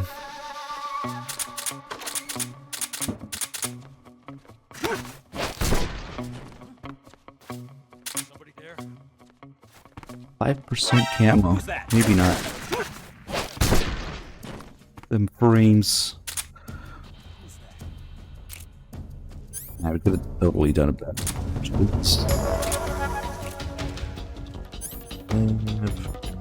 Okay. That'll do. Oh, he recovers so quickly from that. Maybe because I got close to him. Look at how it's a... Where's those guys coming? Oh, that's right, there's 3 more guys on the side, that's right. Hey.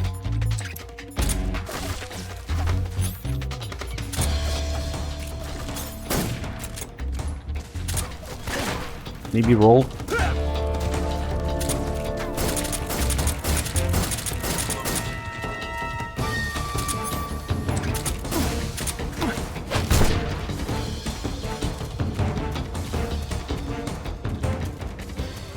Wonder how many enemies there are in total here. With the assault team and the other 3 guys on the side. Yeah, you can fuck around this area quite a long time. Let me just put him down.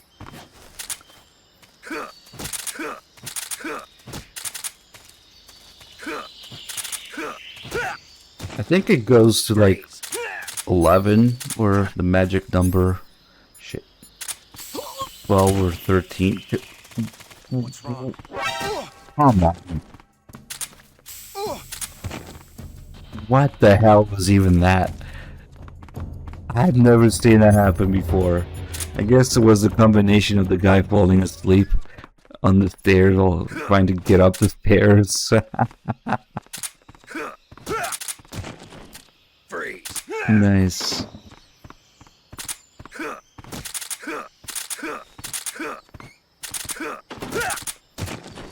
Freeze.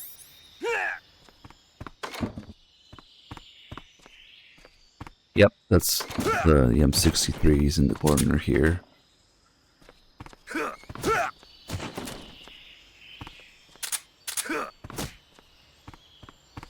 Alright. Freeze. Still don't know why they went with the M63 instead of the M60. It's kind of weird. Especially when they had the obvious Rambo reference when you fire it. Freeze.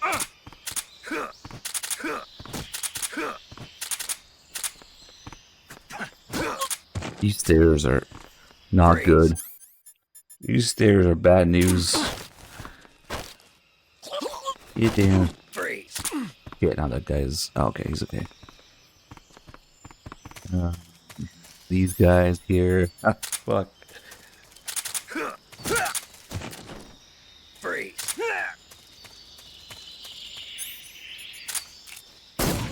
Go back down. Freeze.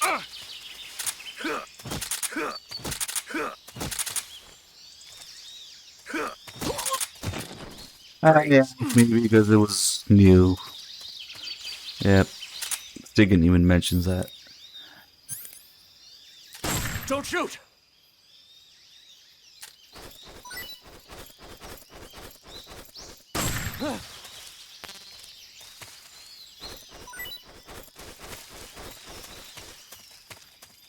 I'm gonna search all of them. Maybe you'll just... Please don't. Oops. Sorry.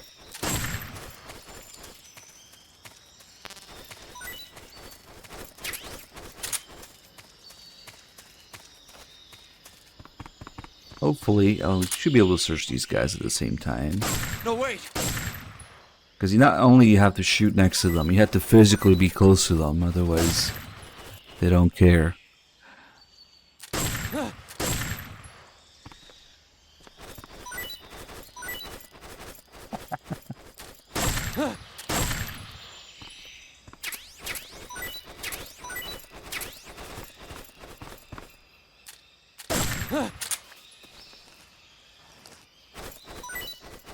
Ooh, porn. Fuck it. Hopefully now she'll talk about it. Please don't.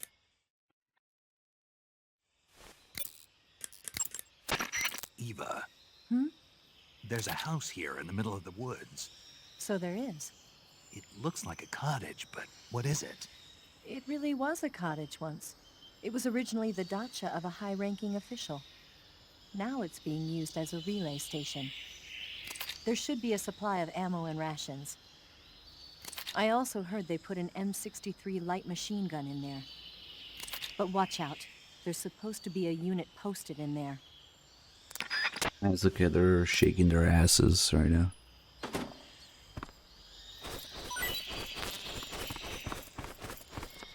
We got 1, 2, 3, 4, 5, 6, 7, 8 people in here. I think in Groznygrad, the area where Rykov is, if you count the scientists and the assault team, I forget if it's like 11 or 12 people. Not the magic number. 12 people. Can't do more than that. But yeah, as cool as it is, I feel like the main purpose of this area was to be an MGO map. That's the best thing it does, is being an MGO map. They even do the trailer on the roof here. And to do the little dance. This is interesting because this tree is like twice as tall as every other that you can climb in the game. So that we can get on the roof.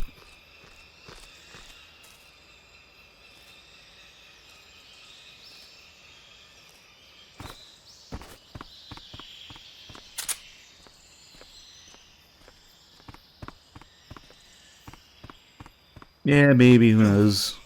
Oh, I can land on these guys.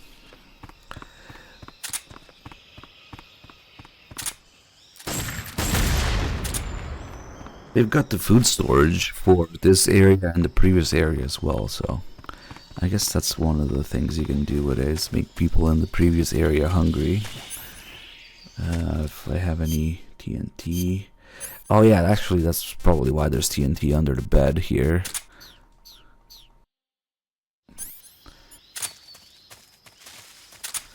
And if you interrogate one of these guys, he tells you about the TNT under the bed.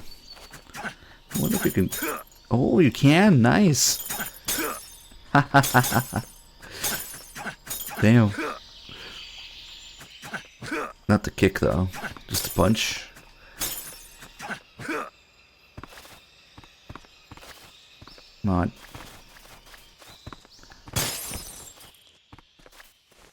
It's also weird how the TNT item box clips through the bed.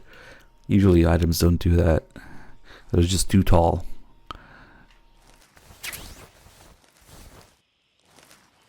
You would know about this place if you want to look for all the Caratans, because in here, I thought it said Roomba for a second.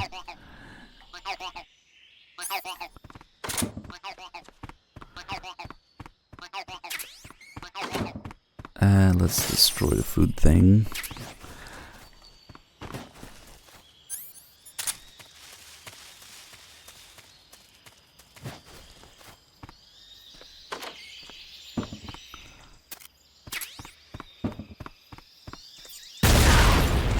I should have seen that one coming. Okay, the box puts out the fire at least. And the cavalry mate's still in one piece. I always underestimate the range of TNT in this game.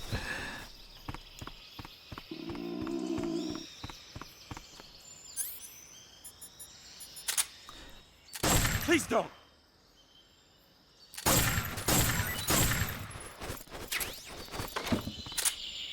Oh yeah, we got the M63 in here.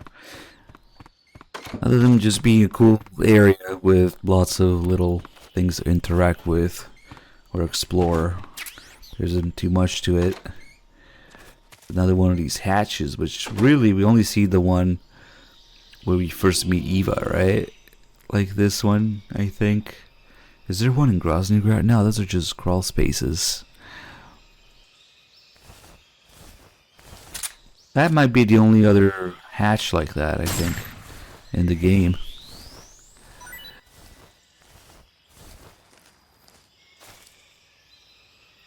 The C4 explosions? No way, man. The C4, the explosions in MGS2 are really limited in range. And I think they're somewhat directional as well. No, they're definitely not. This one just has just good old splash damage area centered on it. MGS2 is weird with the explosions. They're like directionals and they're very limited in range. To the point you land a grenade next to someone and you're off by a few pixels and they don't care. It's completely different, I'm pretty sure.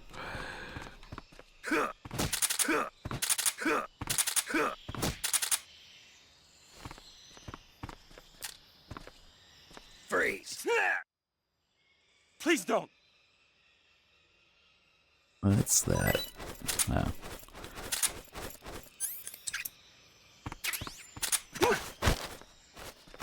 Answer me! Finish me! Speak! Rations don't go bad. Speak! Radio 142.42. Uh-huh. Nice.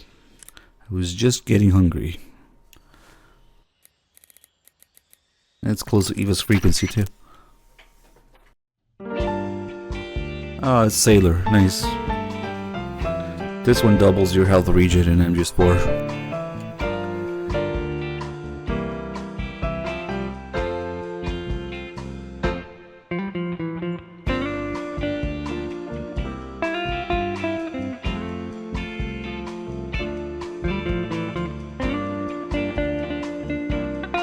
Still coming from Snake's mouth somehow.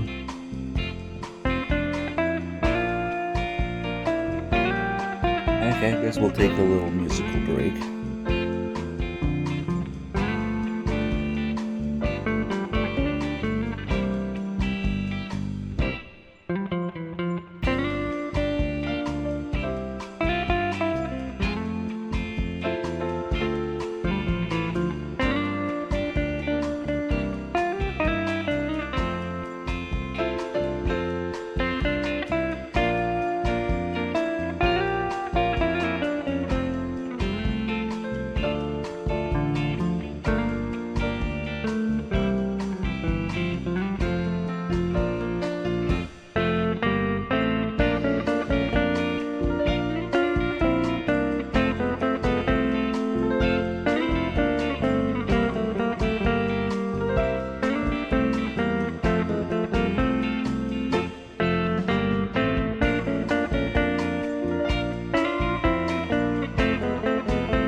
That's it. I don't know why I think it's kind of cool that it doesn't loop. It's just the whole song is the call.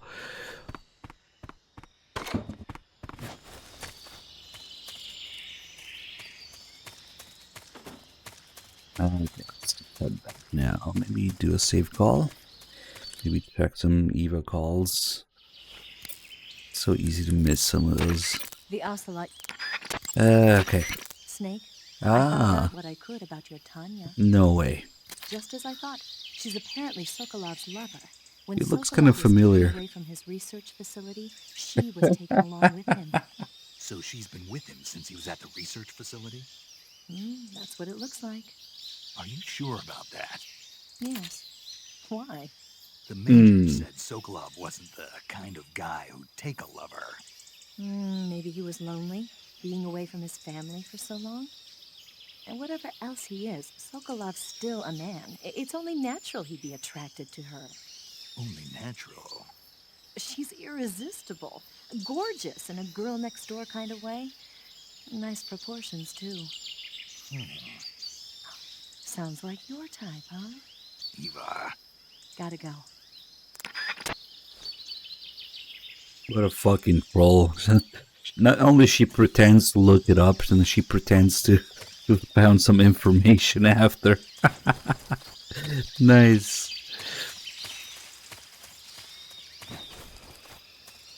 Yep.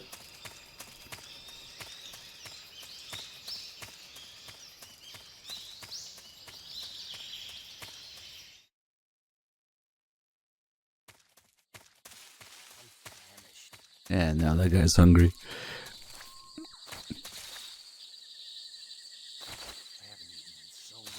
This poor guy. You can also come back and torture him with the ant's camo.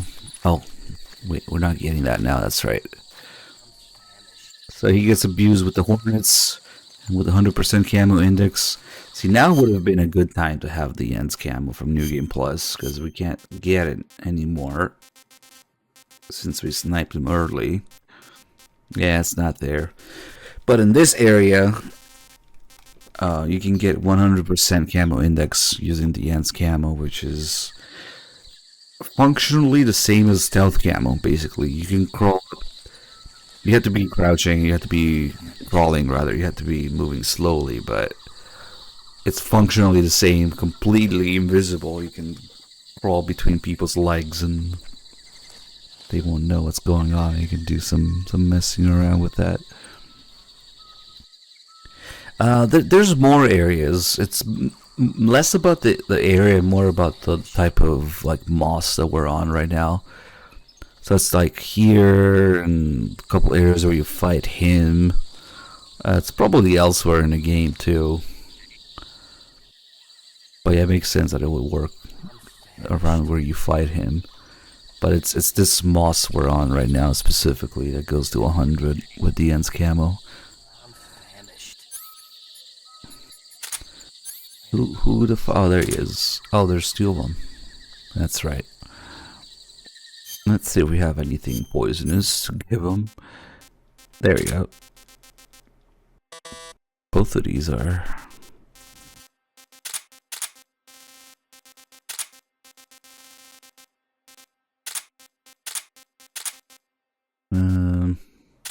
Keep that.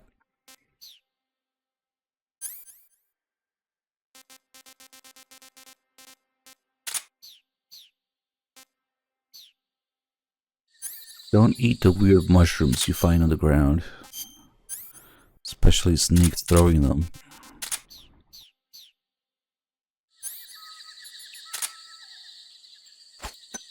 Huh? I found some food!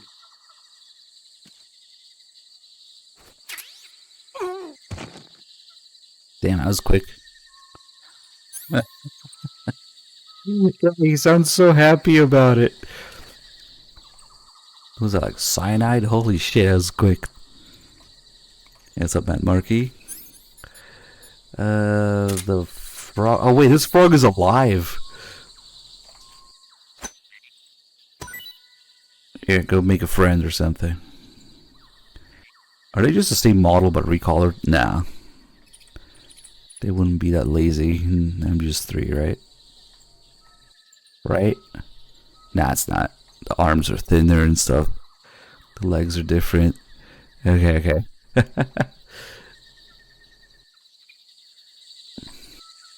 Let's see. What else do we have? Oh, the Spatza. Let's try the Spatza on an enemy.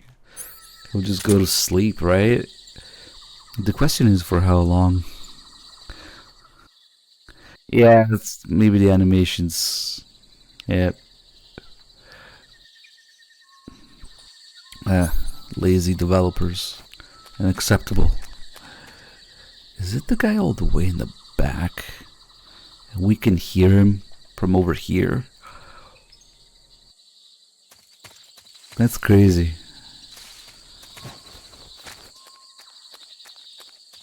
He's all the way here, I think.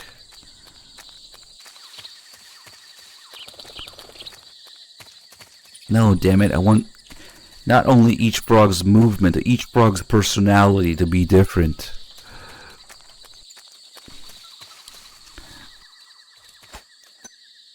Huh?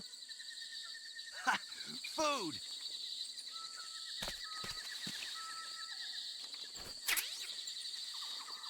Who's that? Oh, takes a second with the Spatza. Nice. Oh, I wonder how long this thing can sleep for. Because when Snake eats it, it's only a few seconds, but... Yeah, it probably counts as a regular tranquilizer. Maybe the handkerchief. Because it gives you ammo for it.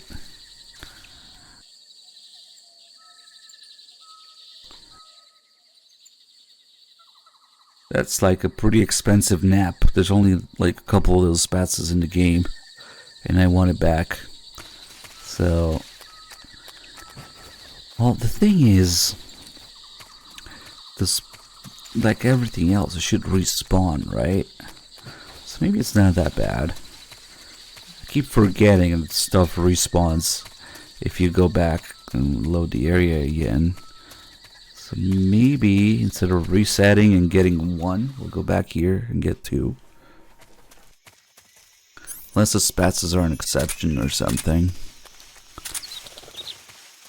No, they're back. They're back. Okay.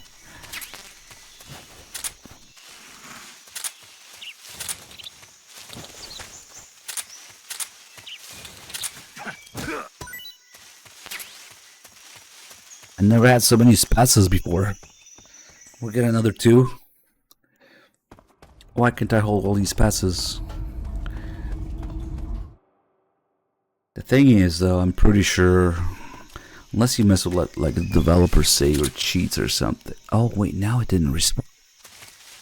Wait, what's the deal with that? You can't carry them over to pass the torch, right? Wait, now they didn't respawn.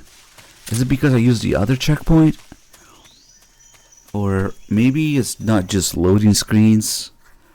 Maybe it's more than one area away that does it.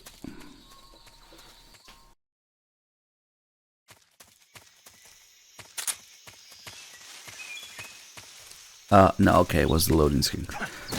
How fucking weird. That loading screen doesn't make it respawn. This one does. I didn't know that made a difference.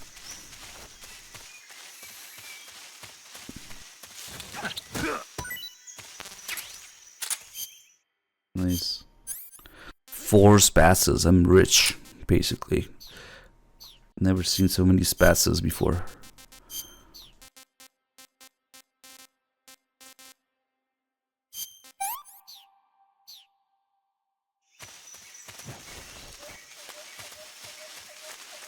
But yeah, Ocelot is gonna take those mushrooms. There's nothing we can do about it.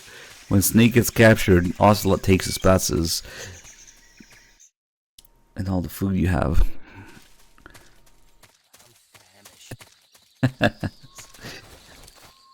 But they still have an animation. The Snake falling asleep on the sidecar later in the game. Even though there's no way to get a Spatza when you get there, is there? So what's the deal with that? Maybe to just came up with the item placement after.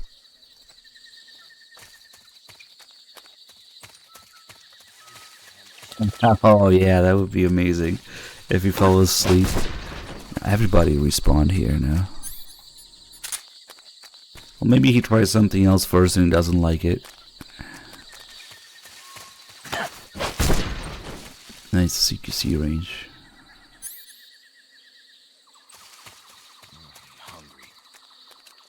Oh shit. Who's that? Oh come on, how did that roll not hit him? That's crazy. Because they're hungry now, he would have gone down. I was just thinking about feeding him something, right? Oh yeah, if you actually do feed them something proper to eat, they'll have their opinion on it. You know, they'll say, this tastes good, this tastes bad. Let's fuck with that actually. So Snake was saying that the rations don't taste very good. Just like Snake, when they're done eating, they talk about the tastes. Munchies! Munchies. What is this? It doesn't taste very good. Nice. So there's all these guard reactions to the food that we don't usually go over, I guess. I should get something that tastes really good. Hey there, Yuki-chan. What is this? You'd think he would recognize their own rations, but whatever. Let's try a little bit. I want to try a little bit of everything.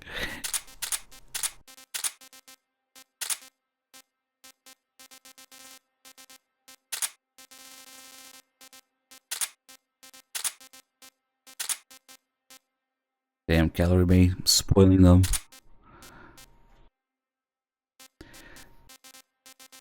I think you can only feed them once. And then it just resets if you leave and re-enter. So no, they can't develop the taste. Yeah, it's the same initial response. Like if I try giving him something again, he's just gonna check on the noise. What's that sound?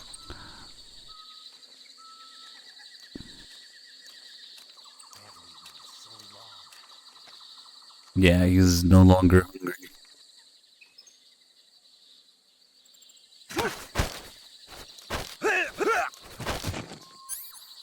Freeze!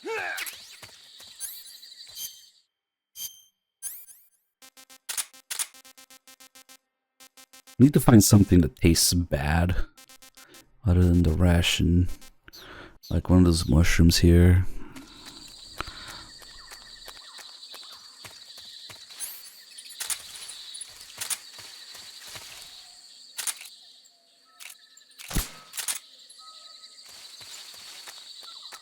Get some more ammo, maybe.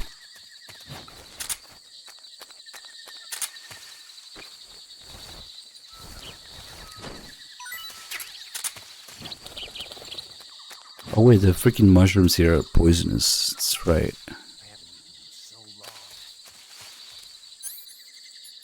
Let's... What's going on? Just put a tranquilizer in him. Something there.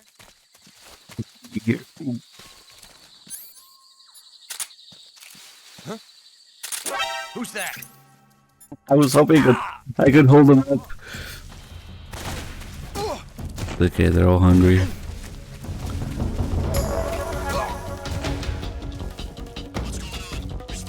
More the support unit also gonna be hungry. Probably. Oh, nice.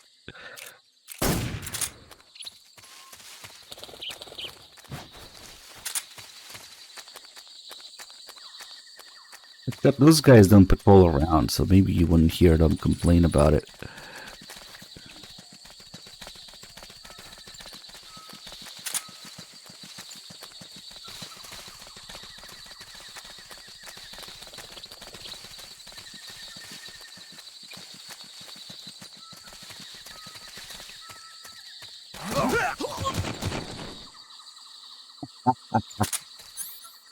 Nice.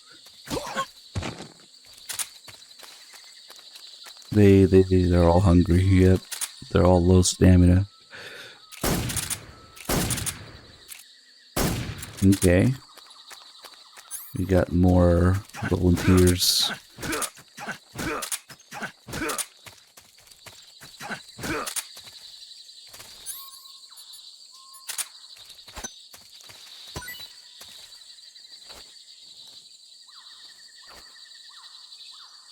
Oh, come on, he didn't see it.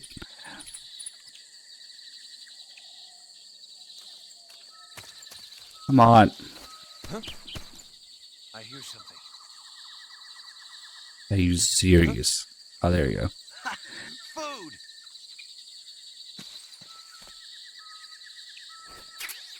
What's wrong? Oh, no. Now he noticed them, so he got interrupted before he could comment on it. Damn it. Well, now you're useless to me. It's a little bit tricky to get them to talk about it. There's enemies everywhere now, so let's see. Maybe if I just put it directly in front of them. The end was sniped early. I think they might do this thing where they turn around when they get up, though.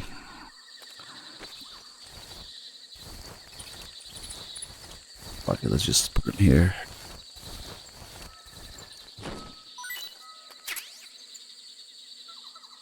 This guy had a ration, and he was hungry. I should just feed him his own ration. Okay, that's kind of silly that they still have rations after you destroy their food supply. There's one of those.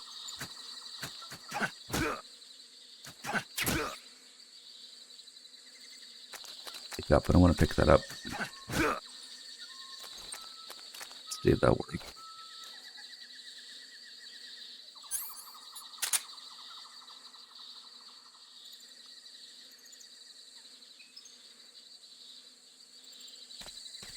What the fuck, man? He didn't notice it.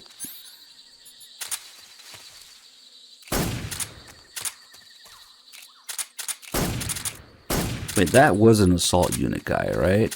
Maybe? Why wouldn't they notice it? They're definitely hungry. Because they went down in a single roll. Maybe it's because I didn't put it there. It was already there. I just got it or hit it.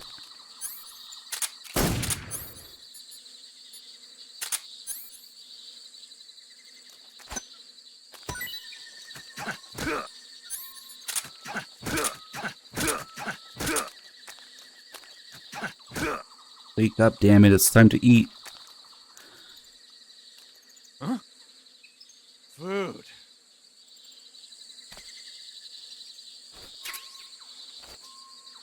Jeez, that's terrible.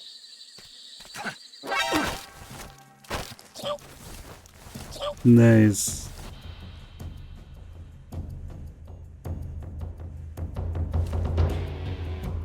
Bye.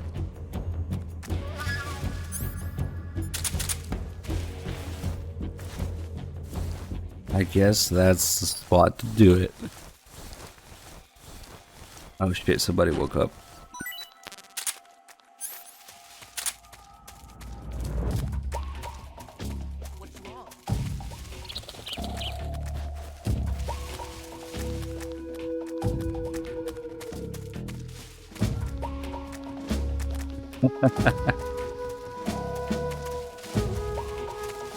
What is going on? Oh, there he is. HQ respond. This is HQ. This is turning into a bit of a mess. We're under enemy. Who's that? Oh wait, this guy's... Oh, he is hungry.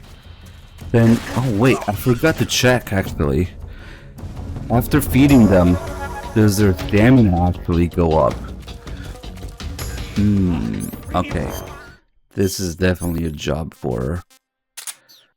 hold-ups to the ground. Maybe they still get stunned like that, even after you feed them. Maybe that doesn't date in real time.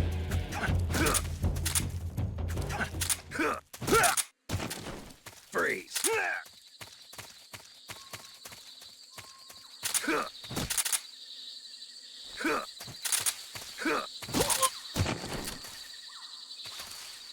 Oh shit. Shit. This guy just keeps getting stunned over and over because he has low stamina. Wait, well, how did it work on the other guys then?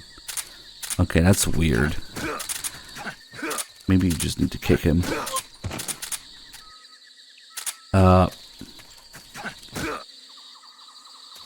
Okay, then I'll do this. There we go.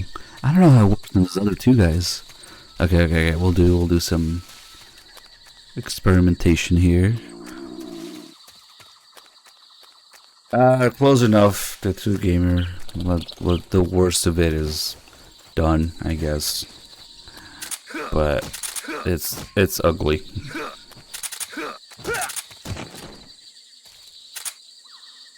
How the fuck did those guys not get stunned?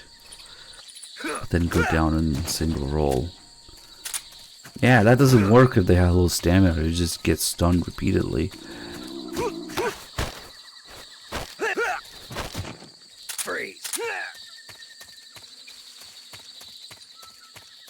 Finally, I know what to do with all this food.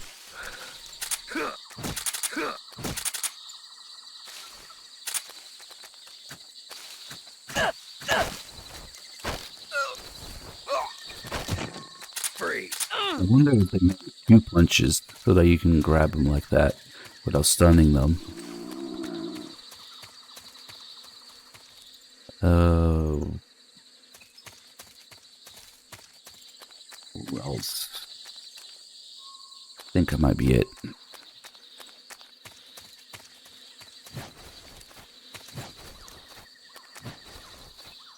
Maybe the most annoying part is getting them away from each other so they don't get interrupted.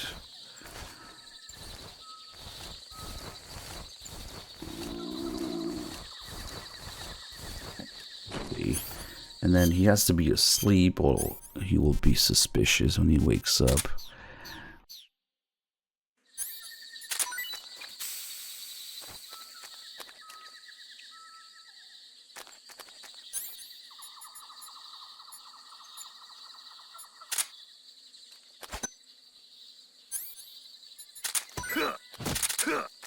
Hopefully he sees that.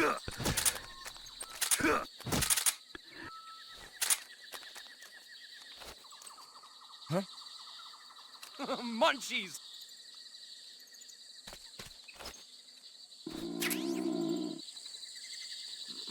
That tastes good.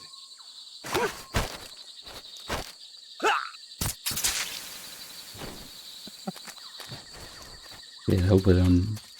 Who's that? What? Ah, there was somebody else this way. Good.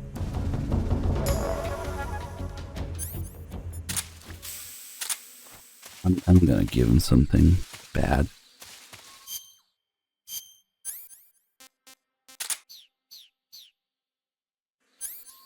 Getting them the last meal.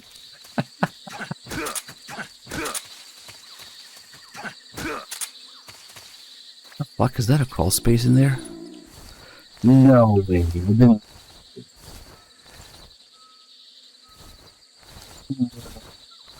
Really?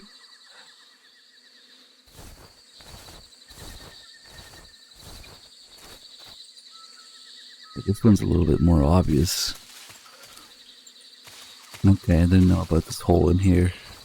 Especially the other side, it's tiny. And there's a rat. Wait, this is going somewhere else now. Oh, it's all connected. No way. Where the hell am I? Oh, behind the thing we were at. I never noticed this crawl space in here. No fucking way. Nice.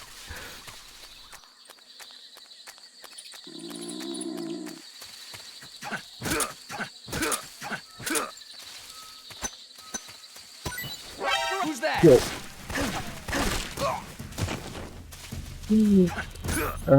Damn it. That just... You might not see it in the grass. Who knows?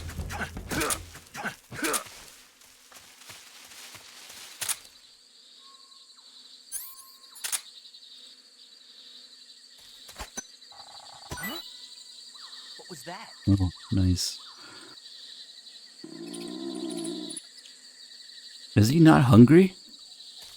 Did we already feed him? Nothing here. I'm famished. What? Yeah, he just can't see it. God damn it. Alright, guys, you're getting the good hornet's nest. I found some food.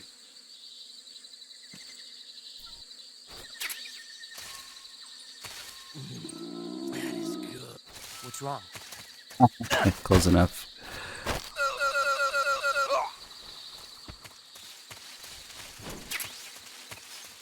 It's probably more fun feeding them shit that tastes bad.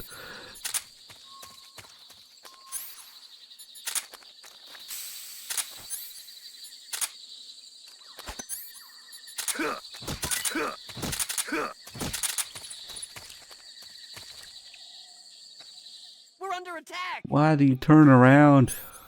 God damn it. And why are you suspicious if you were asleep?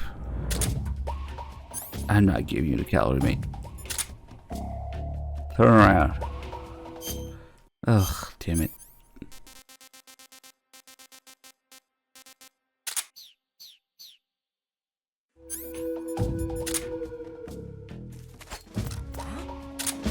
I found some food.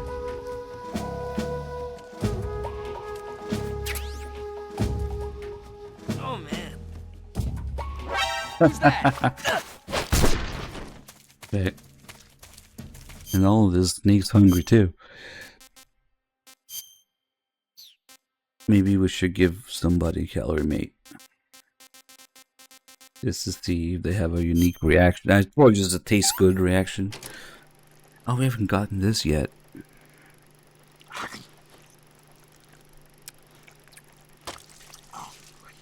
But yeah, lots of little tidbits of gameplay, interactions, and messing around. In MGS3, it's always good for that.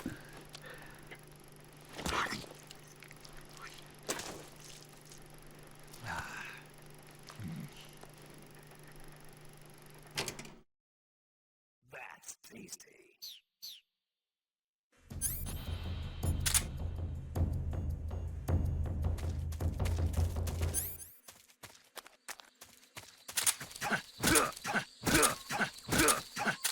Wait a second, I forget if I already fed this guy. I think I did, actually, yeah. Well.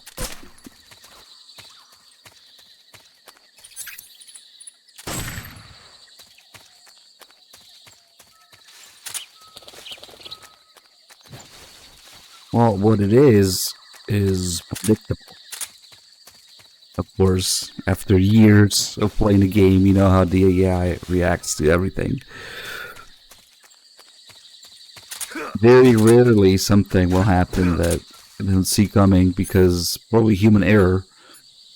The AI doesn't suddenly get smarter or change or something.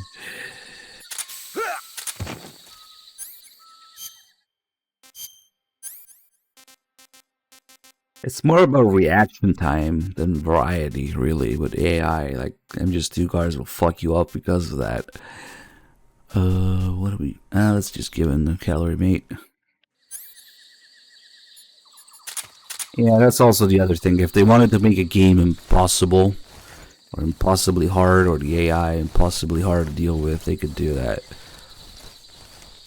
I forget which game developer, whether were talking about this exact thing. Was it Spectre, maybe? I don't remember if it was about... Was it? I want to say what might have been about Deus Ex. So it might have been more than Spectre, yeah. He said this exact thing. Yeah, you gotta make it enjoyable and interactive. Not necessarily realistic or hard or impossible to deal with. Yeah, because, yeah, they could do that. Just give them insane movement speed, AI, aimbot, damage, sight, sound, yeah, everything. Like, HQ. what are you doing? Patrol here. No problems detected. Okay. That was weird. See, like, something like that, I couldn't have predicted that he would call HQ there. It was probably a leftover thing from when he was suspicious earlier. It's really weird they wake up and call HQ like that. Come on, eat the calorie, mate. Huh? What's that sound? Oh, is he not hungry? He's not hungry. Oh, that's what it is. Okay. Well, if you're not hungry, you're dead. Holy shit, I hit the frog too. I didn't mean to. Sorry. Let's try one of these guys.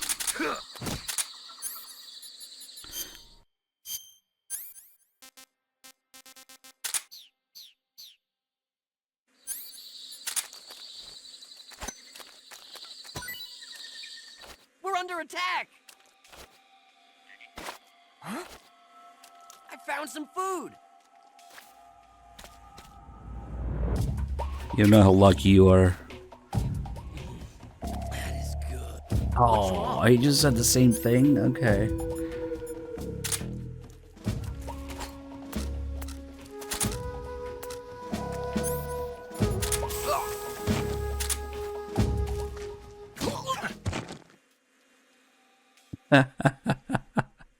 What a waste of a calorie, mate.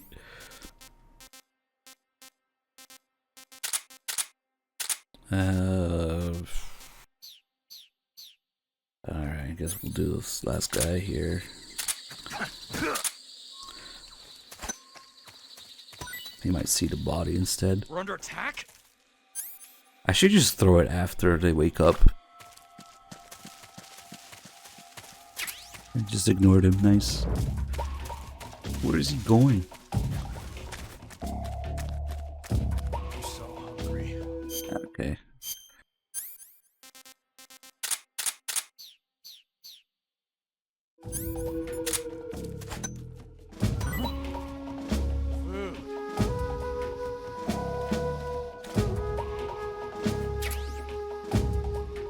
Jeez, it's terrible. Let's see if his stamina is restored now. No, it isn't. He still goes down in a single roll. Okay, so that doesn't update. That doesn't change it. Even if you feed them, they still have low stamina. Which, I don't suppose it depends on the exact food item you give them. Now, that would be crazy. Because I'm pretty sure it's not that elaborate for cars. It's only, yeah, fed, not fed. Hungry, not hungry. Because the ration only gives 25% stamina, but... isn't this the guy who ate the calorie mate? So that would be 100%. And, oh shit! Wait a minute. It does count.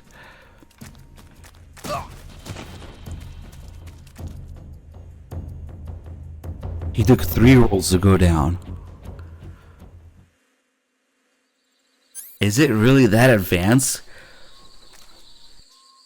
That it matters what you feed them in terms of their stamina recovery?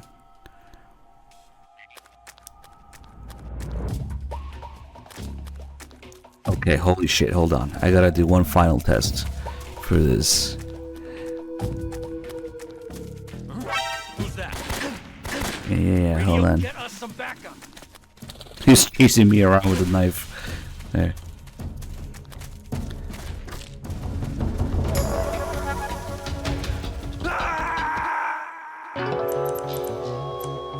I'm trying to figure that out. Somehow one of these guys got confused with the others.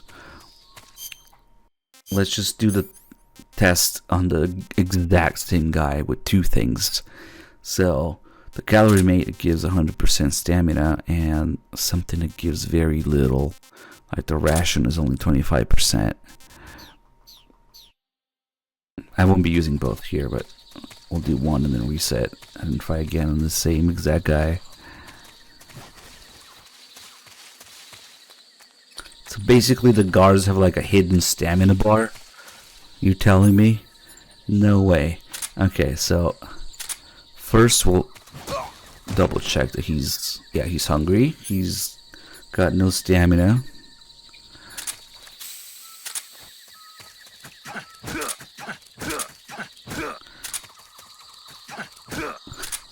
He's fabulous. Come on, wake up.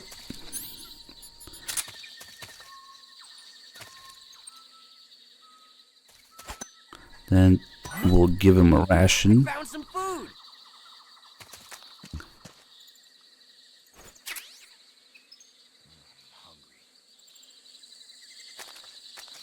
Now that he's eaten the ration, he still goes down in one hit.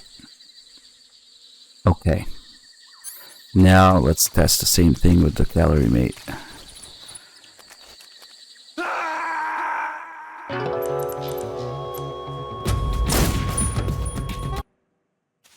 That's crazy. That might be one of the more obscure details about this game. It actually does matter what you give them. Trash disposal too.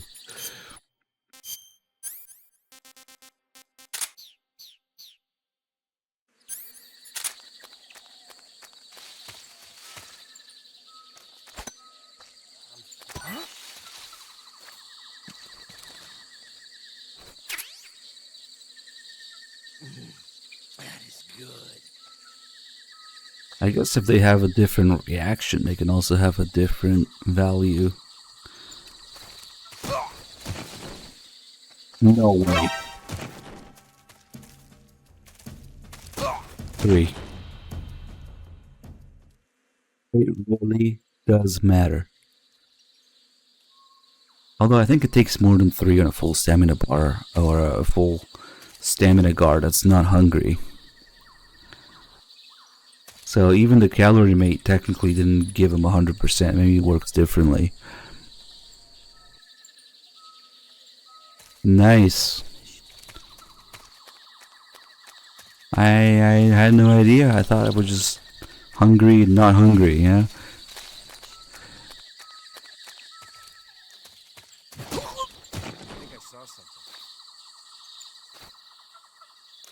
Now I need to double check how many rolls it takes in a regular guard that's not hungry at all, that you haven't messed with in the food storage nearby.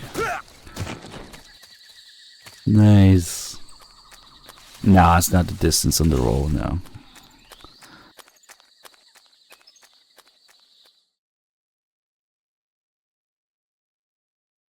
Actually, the fear didn't fully recover.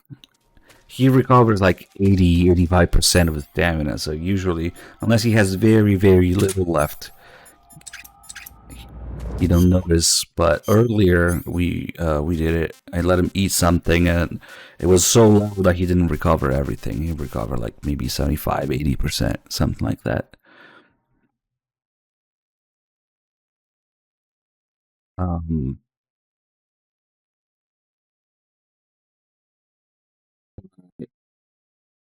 Yeah, that would be another thing to test the fear's stamina recovery. Because it works like that with the fear, as far as I've always been able to tell. I didn't do too much testing. Feeding different shit to the fear. Maybe they just have really high values and most max it out. I don't know. Okay, let's just get past these Ocelot guys here.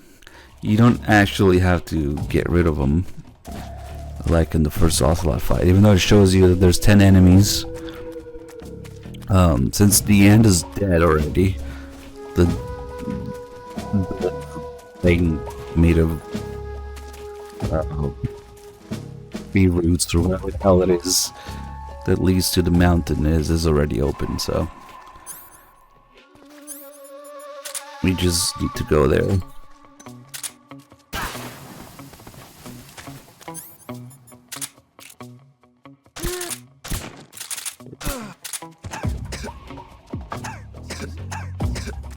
Ocelots do have this mechanic where if you keep making too much noise and commotion and messing with things, eventually they just know where you are and come rushing your way. That includes taking down some of them, by the way. See how they all freak out when you take somebody down and they notice that? They'll go like, ugh!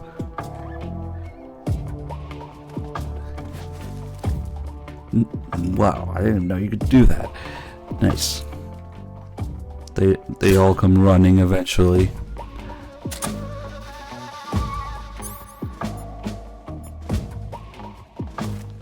I just wanted to get in this armory.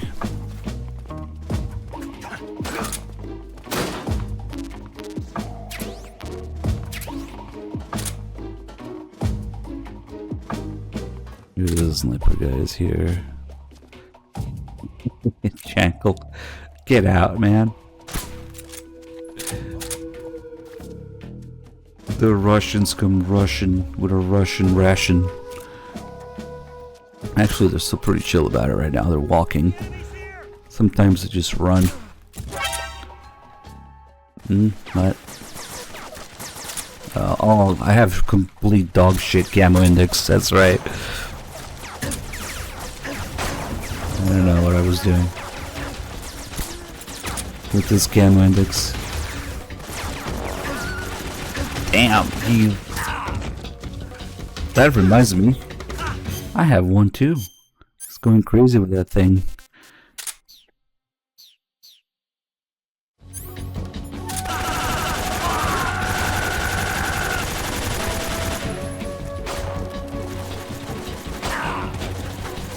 Stealth mission.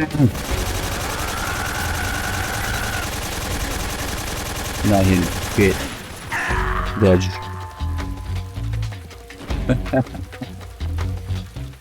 Oh, you guys saved Jankle, nice. Okay, I'm gonna go ahead and say it was not worth getting in the armory.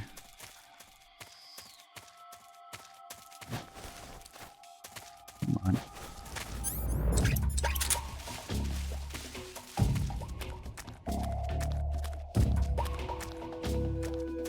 The first area is probably the worst, because they're all focused here.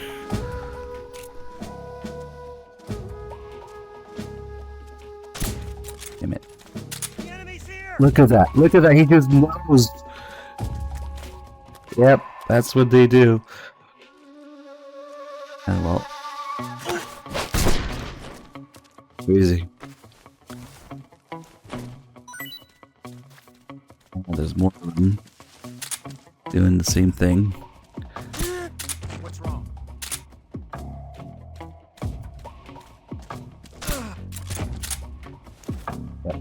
Crazy. They want to make the AI unfair. They can do it that way.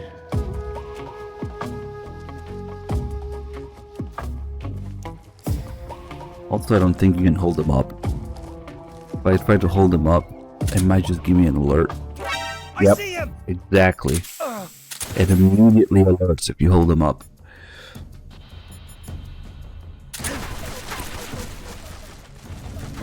They just know.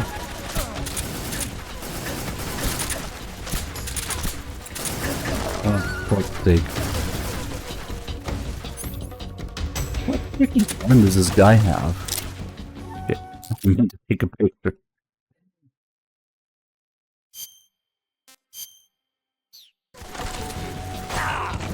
Damn it. Oh, it's the AMD 65. That's right, or 63.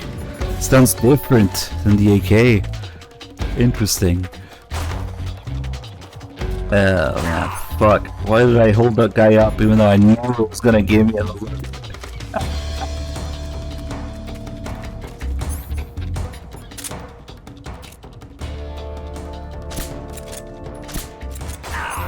bug.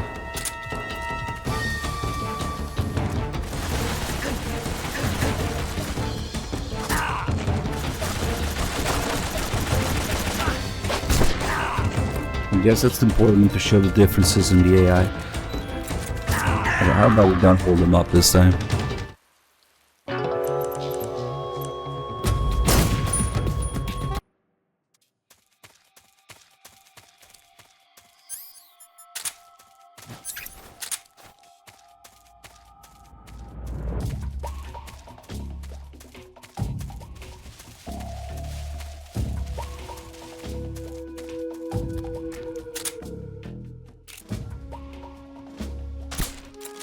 Same exact thing. So is he gonna come running? Yep.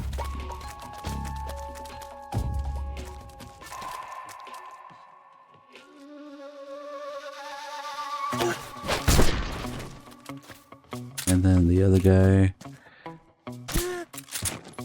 And then the other guy here.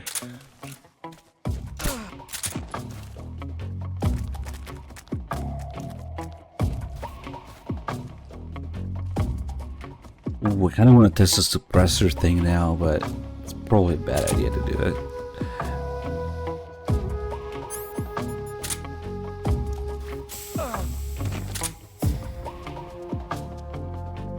I haven't tested that yet.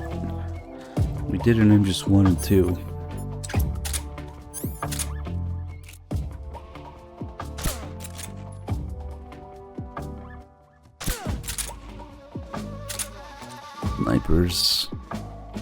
Snipers using DN sniping points.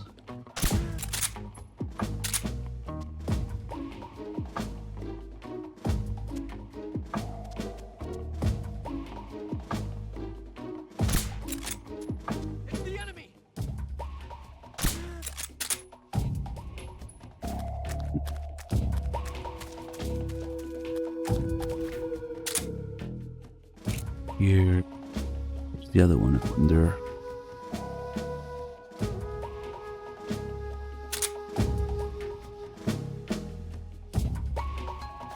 Oh, there he is.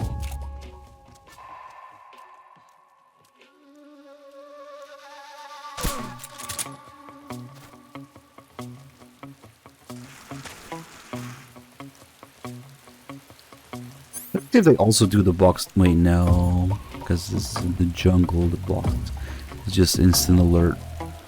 Pretty sure. But it's only one guy left. Who cares? Let's test it. Yep. It's not like in the factory. You can do the thing where they slash you and you move away. Okay, so there's 3 areas where we fight at the end. They all have ocelots, and not just these 10 guys here. But like I was saying, these are all like here all over the exit. The others you can just get around mostly.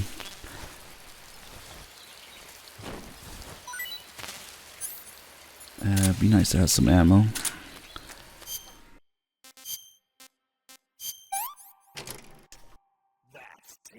Not again.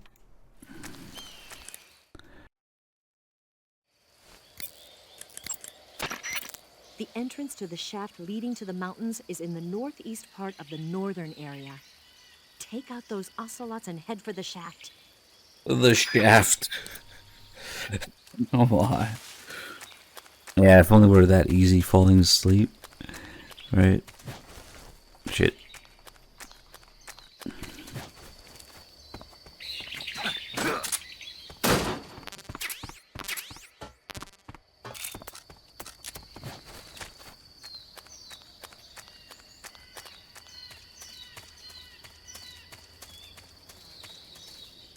And let's save. You going to say? I always seem to fall behind with the movie calls.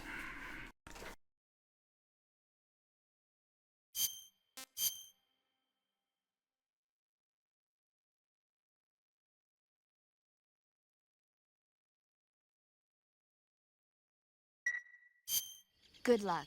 Thanks.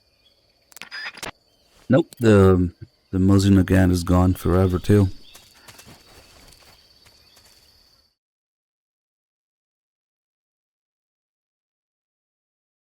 That one's especially bad because you can't carry it over from New Game Plus.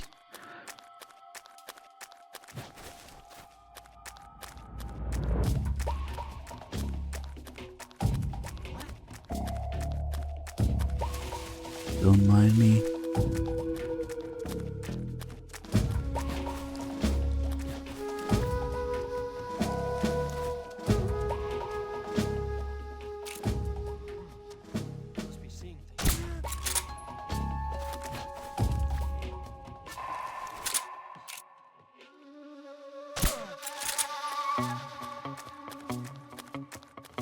Okay, so there's two guys guarding the exit here.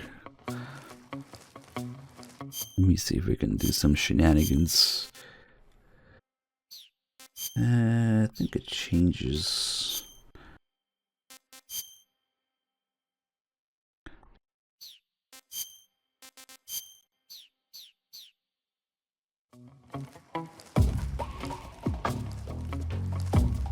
Maybe not.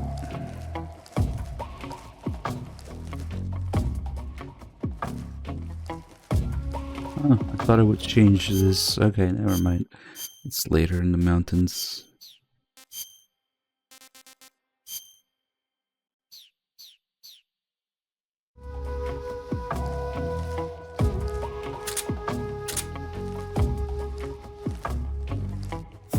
And I just crawl between them.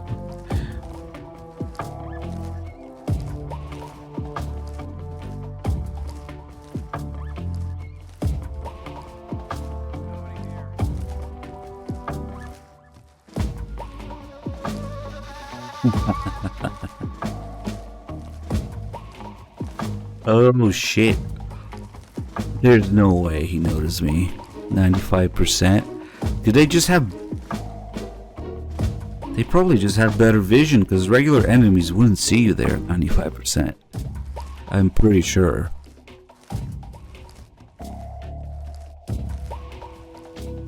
Oh, that's crazy. It's still... Yeah, no, there's no way. For regular enemies, like 95%, it's so close that you can stab them before they see you. Like, your stabbing range is more than their vision. And that's raining too, nice.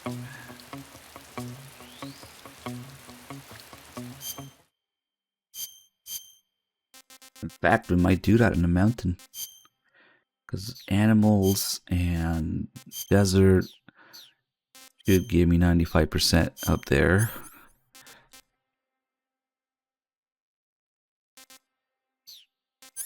I have a bunch of spatses we can use.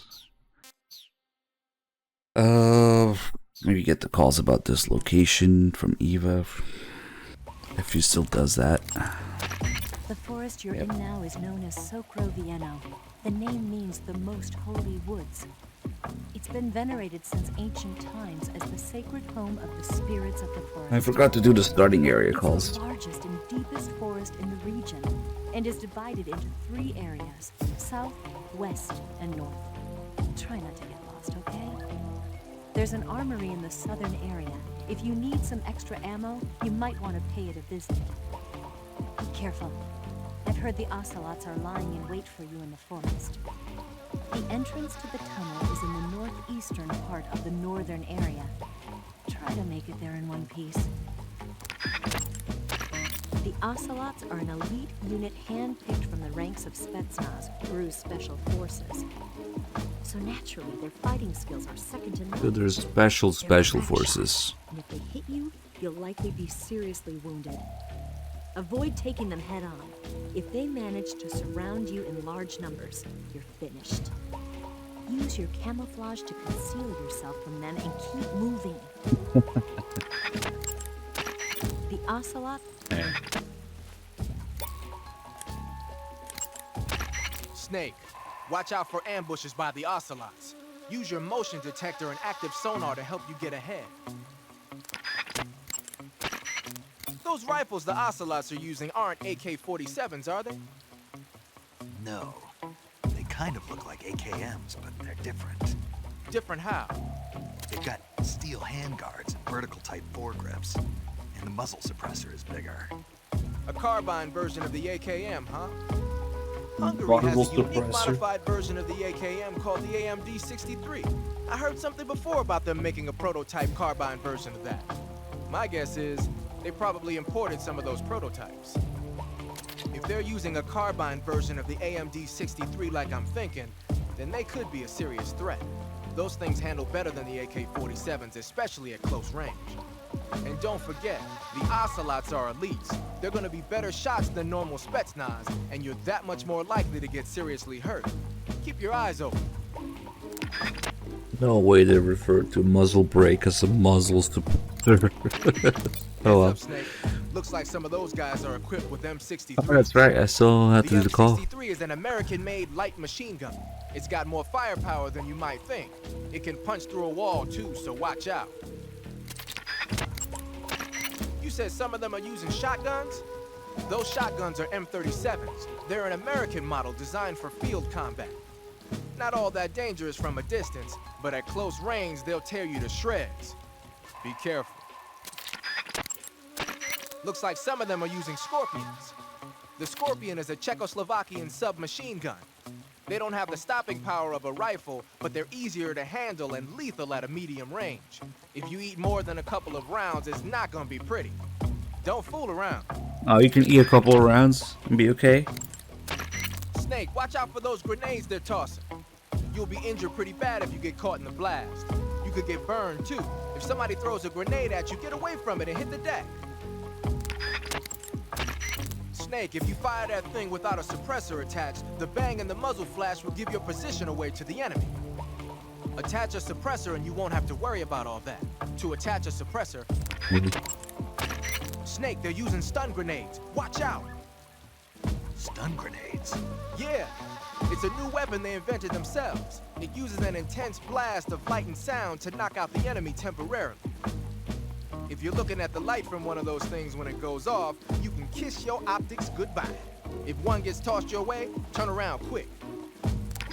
There's a time paradox in the stun grenade call. Even here, he says it's their own invention. If you do the proper call, he says that they invented it at Groznygrad. But Snake started the mission with them. What the hell? You said some of them... And then Siggin's like, I've never seen a grenade like that before. But he put it in Snake's equipment. I don't know. We gotta do something before we go.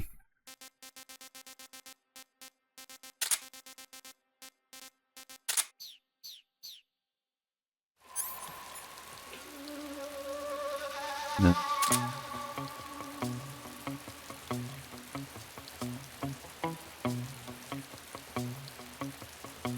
Yeah, probably.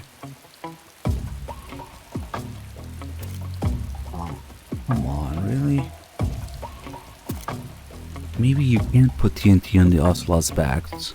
Or maybe it's because they're crouching. No way.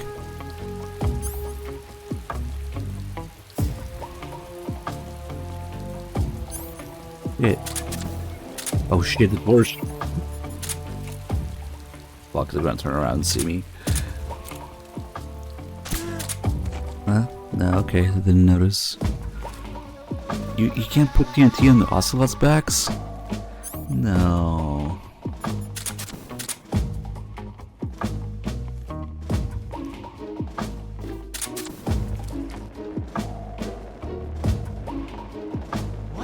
I see him! Are they fucking fireproof too? What?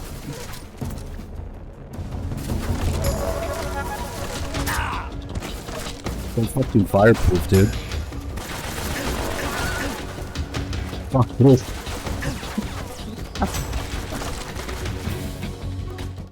I wonder what happens if you go back. What the shit?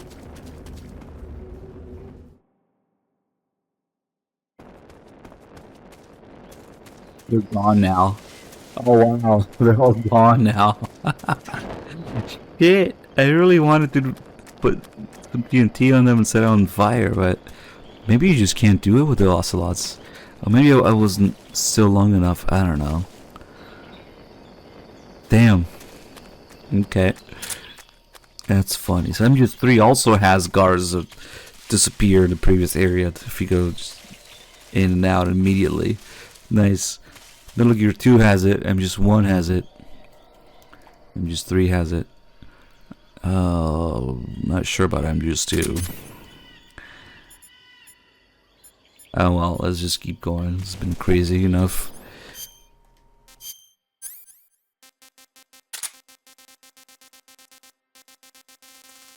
I don't know if I have the stealth cam. This is my save. Let's see. No, we don't. This is a really scuffed New Game Plus with missing the things we need and having the things that we don't want. So it's kind of annoying.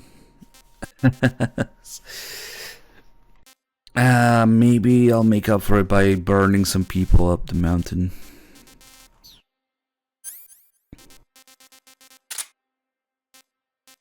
I may have killed more than 100 people already, but we'll try to get that vulture in there during, what's his face? During the sorrow.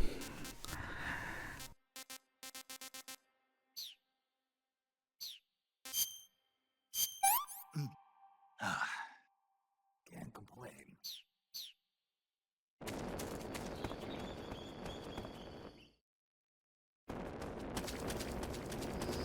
We'll just take a little nap on the ladder.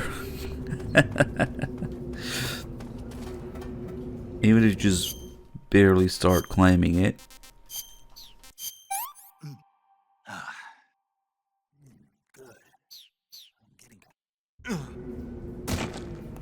Kinda sleepy. That kills you. Snake, are you okay? Snake! Snake!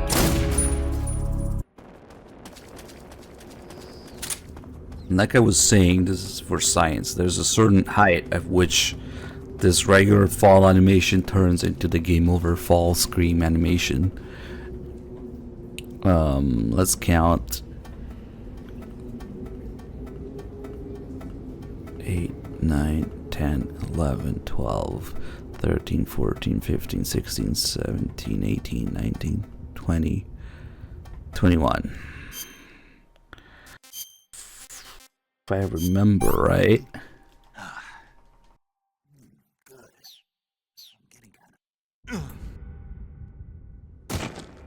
Yep. Go up 21 rungs of the ladder. What's going on? Snake! It's still the full fall.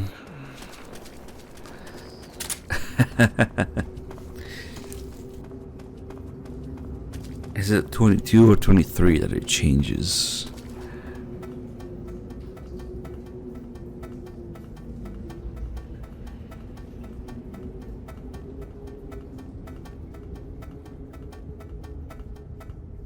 That's 22.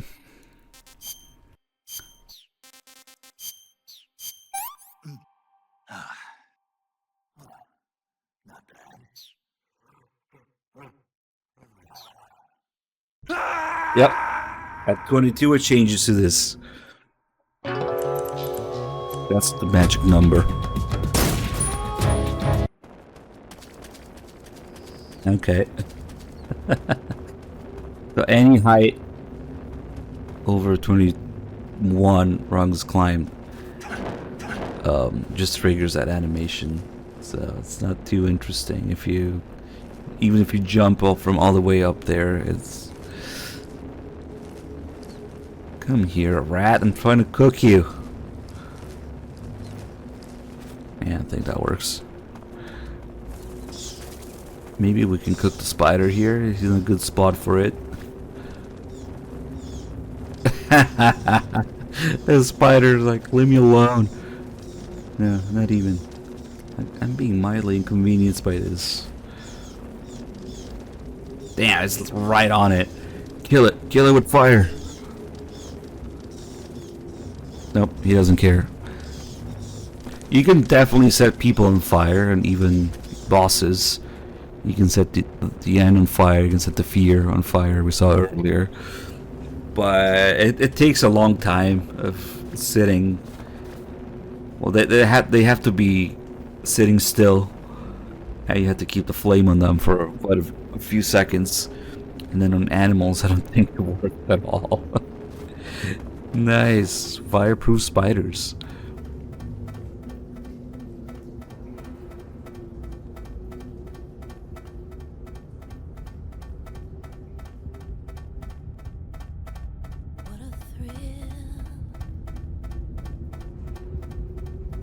Darkness and silence through the night. What a thrill. I'm searching and I'll melt into you. What a fear in my heart. But you're so supreme. I give my life, not for honor, but for you. In my time, there'll be no one else. Crime, it's the way I fly to you. I'm still in a dream, snake eater. I'm still in a dream, snake eater.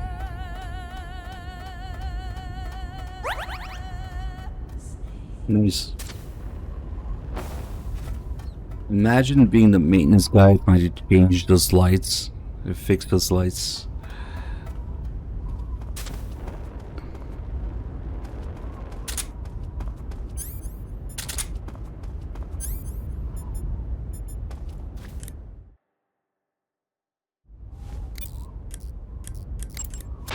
Saving the game, Snake?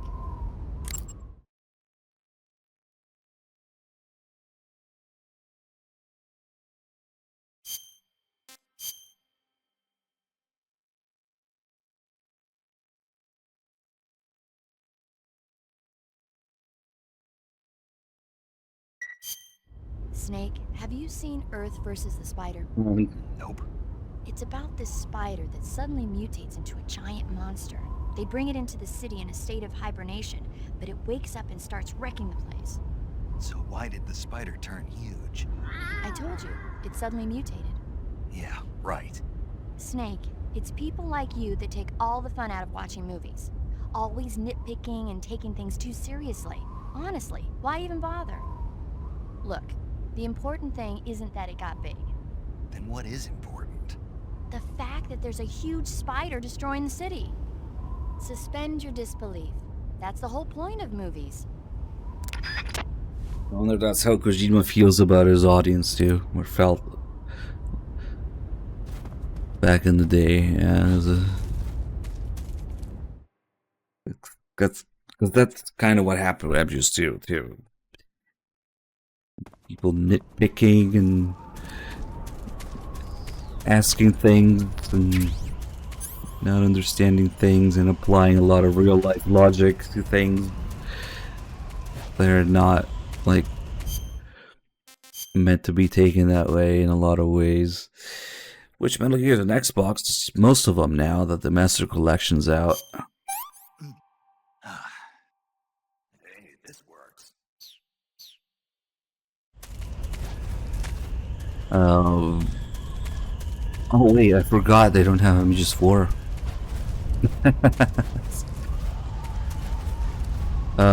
You can play Peace Walker through backwards compatibility in the HD collection.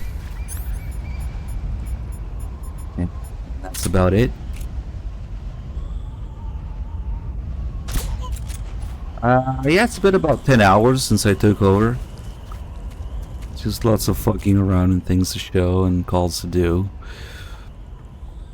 Fuck it, let's get a Vulture and some of these guys.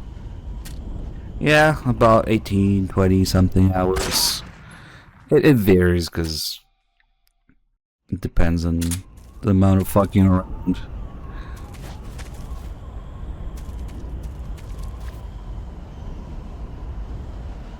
Oh, there's a Scorpion here, that's right.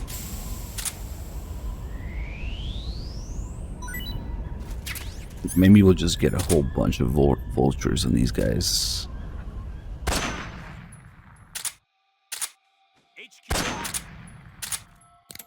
What's going on? Respond. Patrol here. We're under enemy fire. Enemy position is unknown. Going into alert formation. Acknowledged. Sending reinforcements. Use extra caution.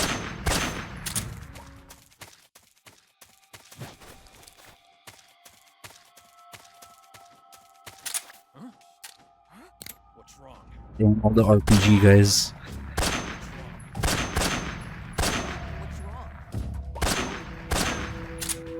Where did that come from?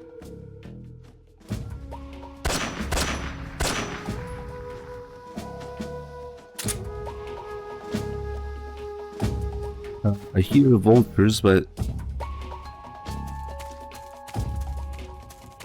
oh, it's because they respawn.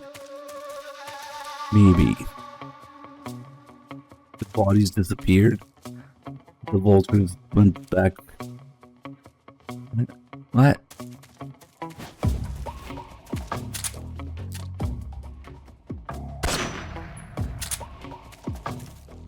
They're over there now. Damn.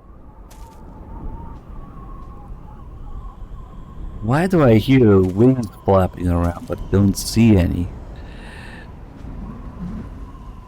The hell? Oh, there they are. I did not consider that happening.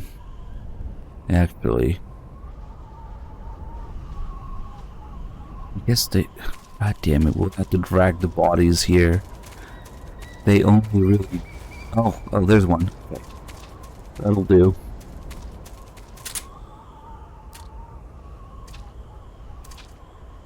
I don't know if anybody else noticed that the white rumped vulture is not white rumped in the Delta trailer. They like changed the collars on it. Like, what the fuck? And the neck, like, I don't know. I don't know. I'm not sure if one is enough. Nah, they don't start feeding on Snake if you take the fake death pill.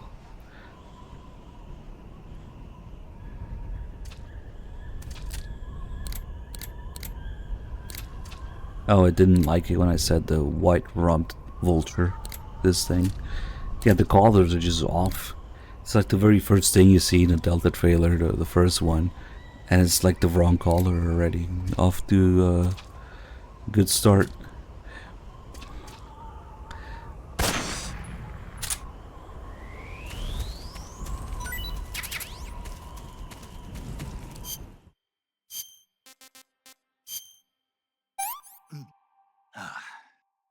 I could go for seconds.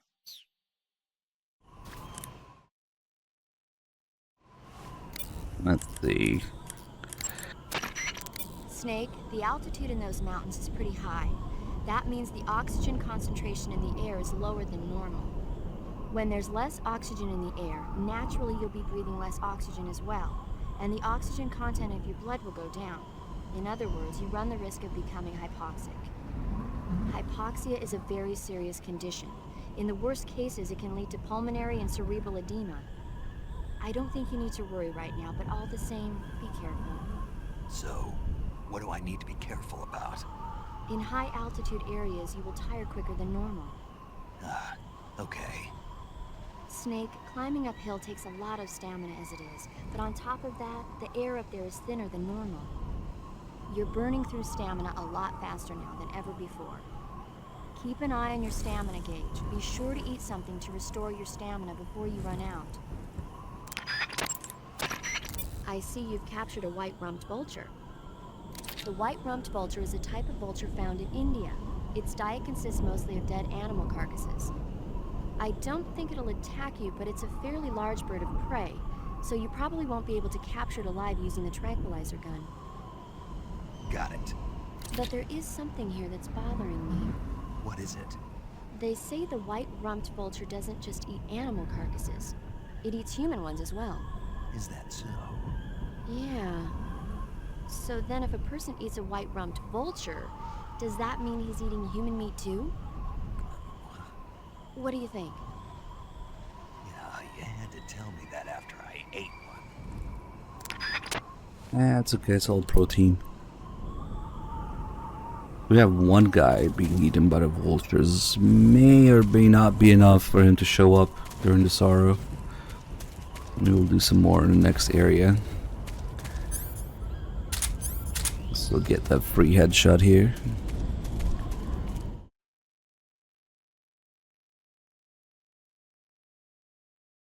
My butt. Depends on how digested it is, I guess.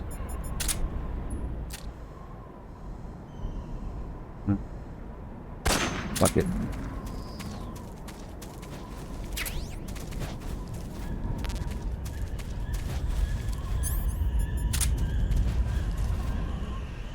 Did I just totally skip the ammo, or... Nope, it's the wrong ammo.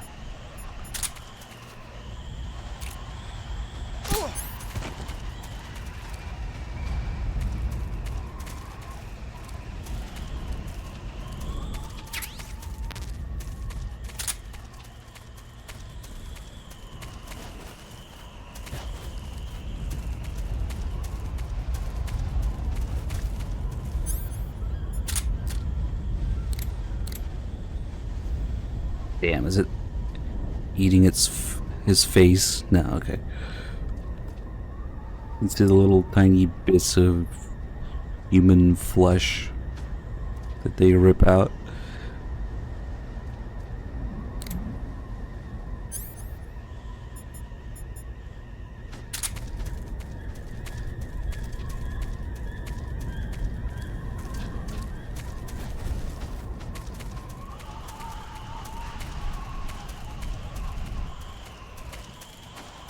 Oh, that was because I shot him in the face. Well, Who's that? damn, at least I got his radio. Oh, I also shot him in the face. It was all a big misunderstanding. Damn, that vulture is quick. And it doesn't seem to... Oh, it does care that I'm here. What the hell? Nice.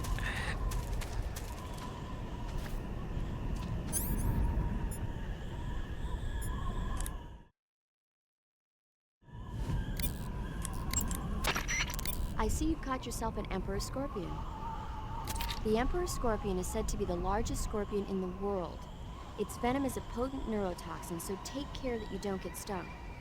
If you do get stung, go into the survival viewer and use Cure to inject yourself with serum right away. Okay. So how's it taste? Not very good, I'm afraid. Don't get so discouraged. There are other ways to use it besides eating it, right? Like what? Like catching one alive with a tranquilizer gun and throwing it at the enemy? Oh, yeah. Sometimes I wonder if you even remember that you were on a mission.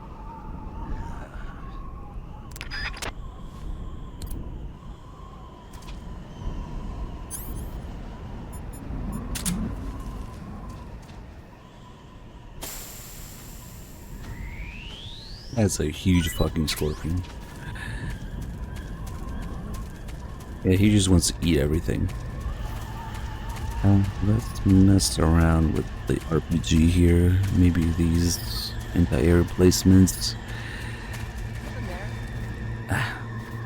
This is what I was talking about. Destroying the helicopter at the base makes these guys spawn here instead, which are much more annoying than the helicopter because they can see you.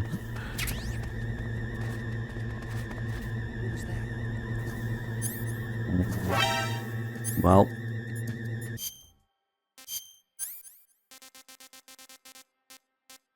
I actually kind of want to use a chef grenade now. Who's that? Enemy sighted.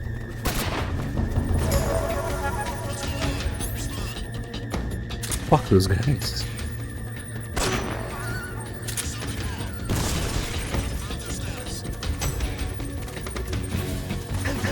Enemy sighted. With Peru.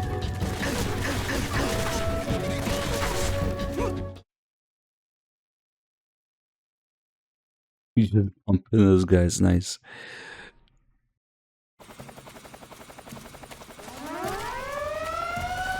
Hold on, I'll be right back.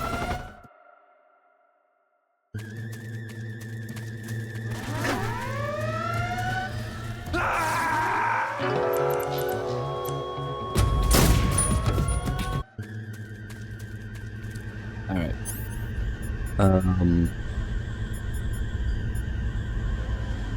Fucking flying platform guys, they're actually so annoying.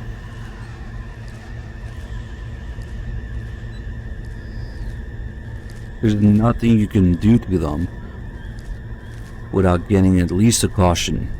If you put them to sleep, they fall down, explode, caution. You shoot their searchlight, caution.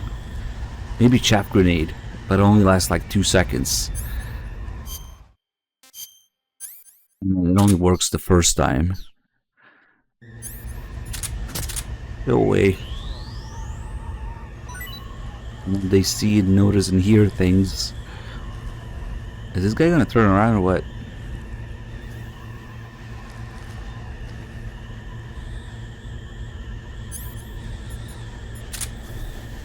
Okay. And then they can also wake them up by very safely, very Russian of them. This is how they wake them up.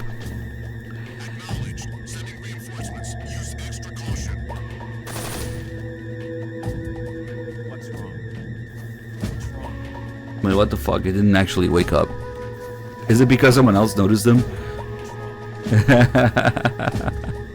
Oh shit. Oh fuck. Oh, okay, they stop if someone else notices, I guess. No? Oh shit, he's still shooting! Crazy. Oh fuck. Ah, damn it. I don't want to deal with that right now. The RPGs.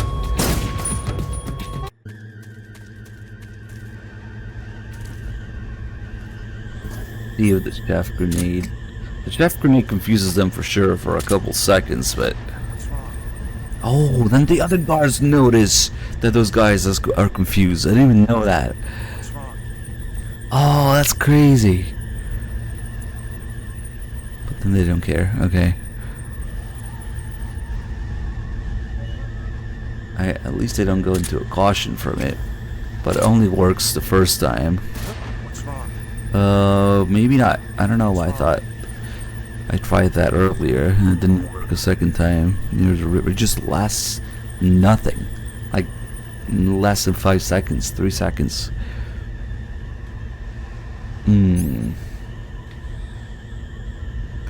They're really fucking annoying. And then there's somebody, yeah, of course, one of those guys notices the guy down there. I wanted to fuck with 95% camo here. I guess we do have reinforcements coming this way, so...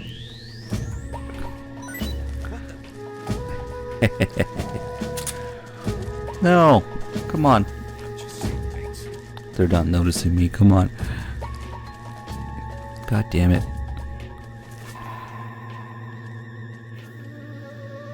This guy isn't turning around. Maybe if I motivate him a little bit.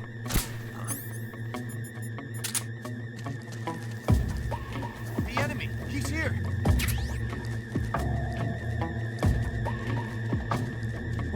There we go. Let's see how close. See, you can stab them before they see you at 95% ammo.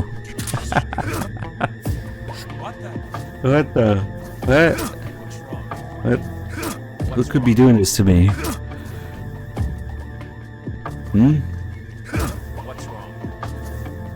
I don't see anything, just a floating knife and a bandana and some web gear and boots.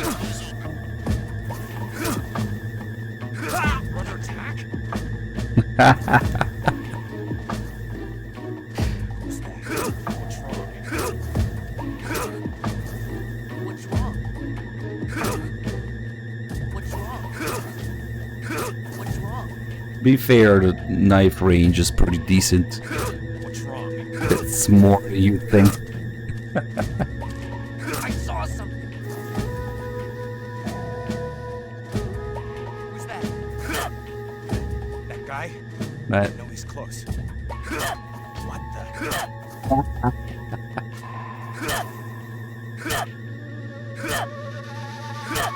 What's wrong? Nice. We're under attack?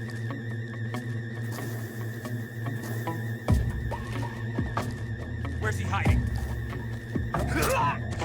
Damn. That worked.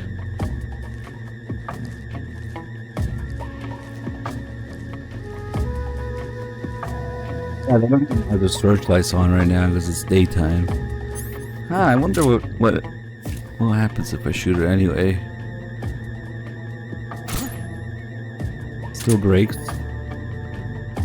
Does he still go back for it? Nah, he doesn't give a shit.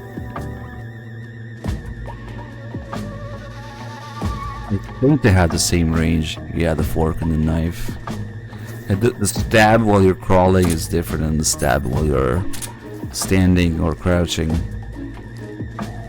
So it counts as a little slash, so it's the same as the knife. Same as the fork.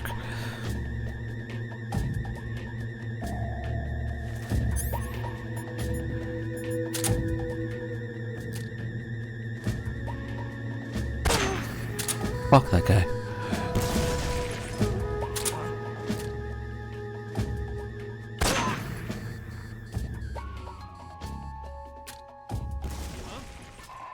Maybe they don't respawn at least? I don't know.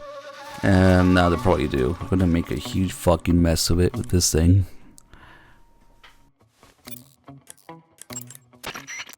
Snake, you see that anti-aircraft gun? That's a ZU-23, a light towable anti-aircraft gun that the Soviets started producing in 1957. It was designed for deployment in airborne units and motorized rifle divisions without their own self-propelled anti-air guns. It's got two 23mm air-cooled automatic cannons with a firing rate of 800 rounds per minute. They usually take a 6-man crew to operate, but you ought to be able to handle one by yourself. Oh, sure. In addition to shooting Just do it by yourself. flying aircraft, you can also use them as machine guns to target light armored land vehicles. I imagine they'd be more than a match for that new attack chopper of theirs, too.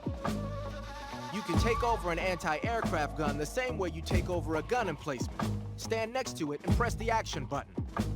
Use the weapon button to fire. Press the aim button to focus in on a target. Just remember that they've got limited ammo. Also, don't forget, you can't move around while you're using an emplacement. If the enemy's getting too close for comfort, press the action button to ditch it. Pronto.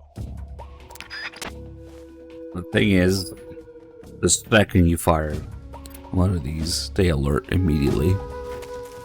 So, if we did this on European Extreme, it would just be a game over button when you press fire, so... Nice.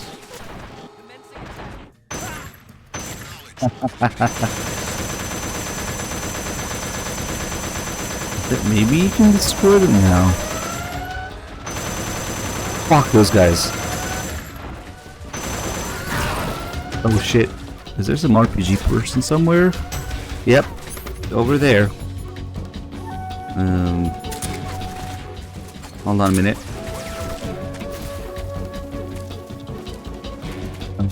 Did I already pick it up? I already picked it up, didn't I?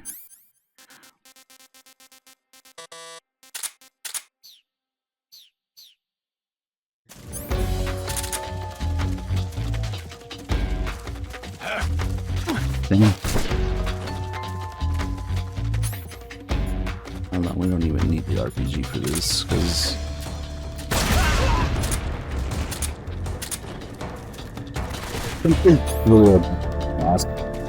To these, it's very detailed, it's very unique looking brass.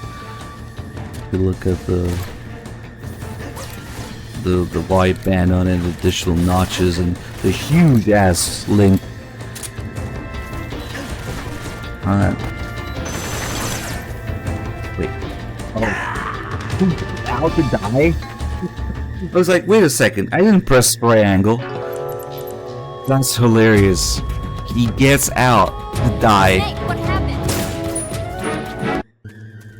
Nice. I noticed the animation and then my health was all red. And then I didn't press triangle. Snake gets out of the thing to die. Very politely. Nice. Okay, since this guy doesn't move.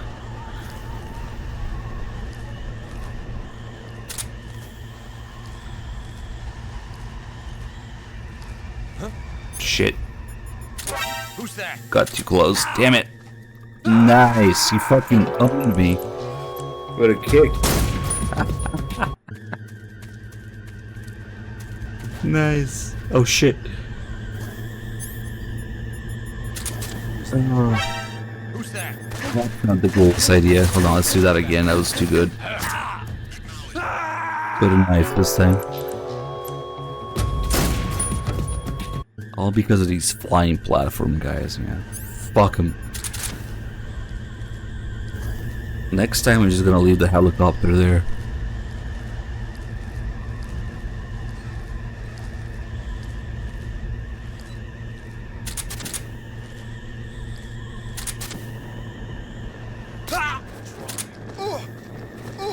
He threw the AK. Oh shit! Oh my god. It's an XOF soldier. He followed the standard XOF procedure when you're on fire. What did Kojima mean by this? Oh, I didn't even think they would do that, but I guess it makes sense with the animation doing that. That's what you do when you're on fire. Just jump off the nearest building, window, or cliff. Might as well. I wonder if you can set those guys on fire. Well, you can't, but it would require destroying the thing at the bottom like that. There you go. Wait, what the hell? The flames went out? Fuck those guys, man. Sighted, commencing attack. Maybe they... I guess it would kind of make sense for them to have fire resistant suits.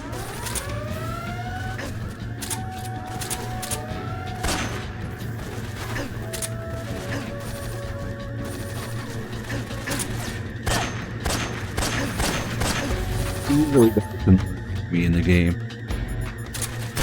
Okay, eat this.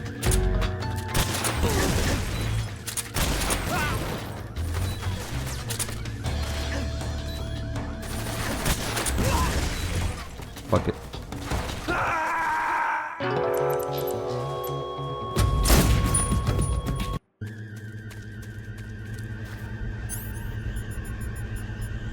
But just get the RPG call. And even if you destroy the Heinen, the base, at the base, the last area of the mountain always shows up. Actually, probably more than one. There's a whole bunch of them. So that only prevents the hind from showing up in the first two areas of the mountain. The third one always has the hinds. The flying platforms have a searchlight attached to the front. If you knock it out, that should handicap its scouting ability. It's daytime, And in some Sigint. cases, it might even have to go back to base for repairs. You're using an RPG-7, huh? The RPG-7 is a state-of-the-art, portable anti-tank weapon developed as the successor to the RPG-2. It first saw active deployment in 1962, year before last.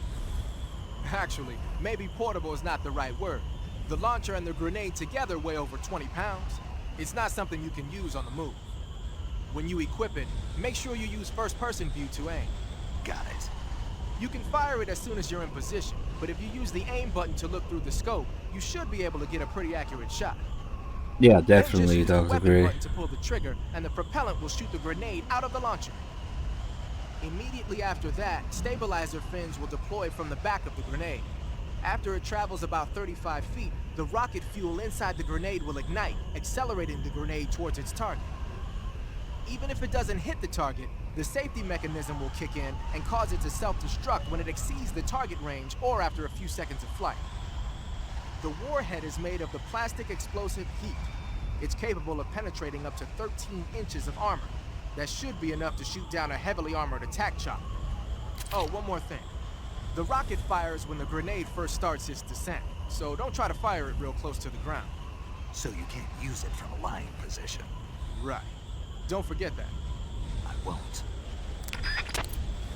Especially when you're on the other side of the mountain, you can look down Groznygrad. There's the hind coming from that direction. Definitely the ones from there.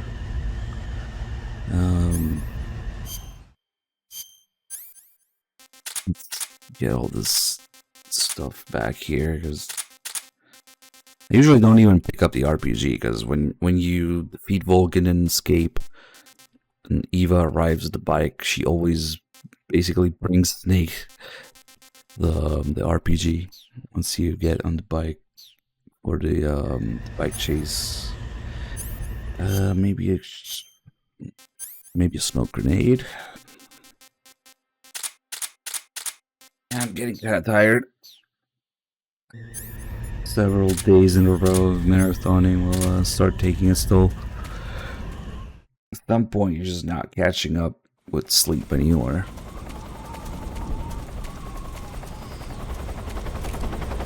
Just get there for now.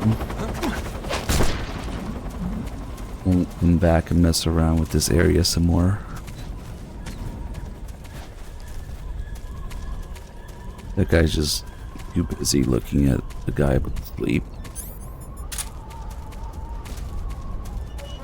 There's the guy in the corner here that we can smoke.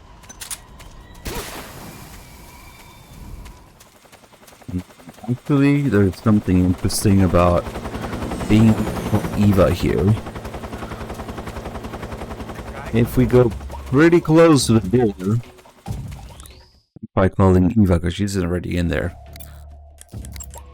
it doesn't work.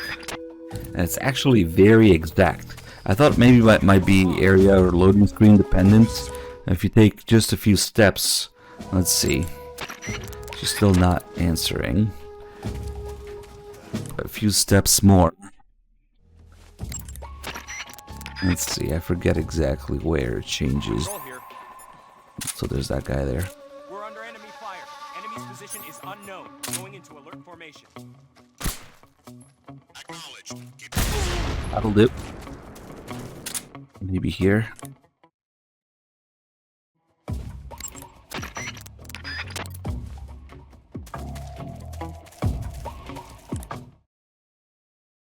I wonder if the caution is fucking with it.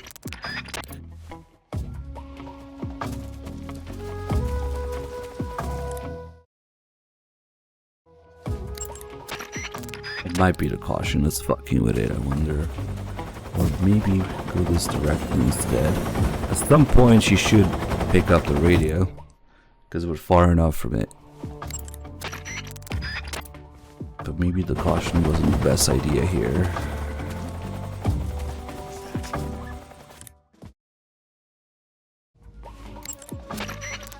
Oh. Let's maybe reset it.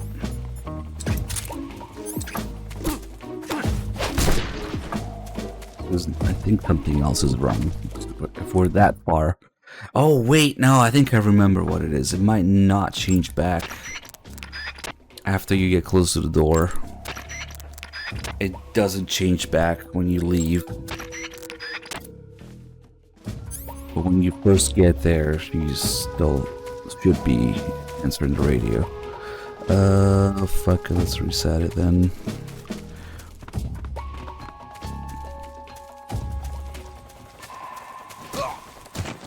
Bye-bye. Did all that without getting caught?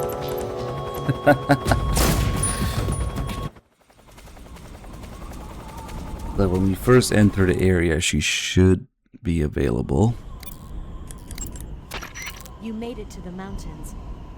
Those mountains are known as Krasnogorye. The name means the Red Mountain Ridge in Russian. The entire range has been fortified to act as a defense for the great fortress of Groznygrad. The area near the top has been dug with bunkers and trenches, and there are anti-aircraft gun emplacements everywhere.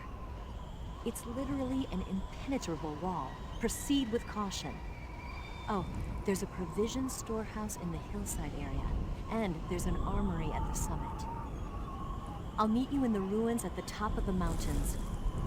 See those ruins at the summit? I'll be waiting for you there. Eva, is that attack chopper the escape route you were talking about? No, that thing doesn't have enough range for us to escape in. So what are we going to use? Something you've never been in before. Something I've never been in. That's right. I think you'll be pleasantly surprised. I think I forgot to do it because we already called Sigint about the RPG, but if you call him here about the RPG, he will talk about using it against the Hind. I think it was with Sigint. It's another one of those calls where Snake talks about swatting down the annoying fly, another recurring line since MGS1. Liquid Snake, Solid Snake, and Solidus, they all use that line. It's also in MGS3, but it's like kind of hidden, one of these optional calls.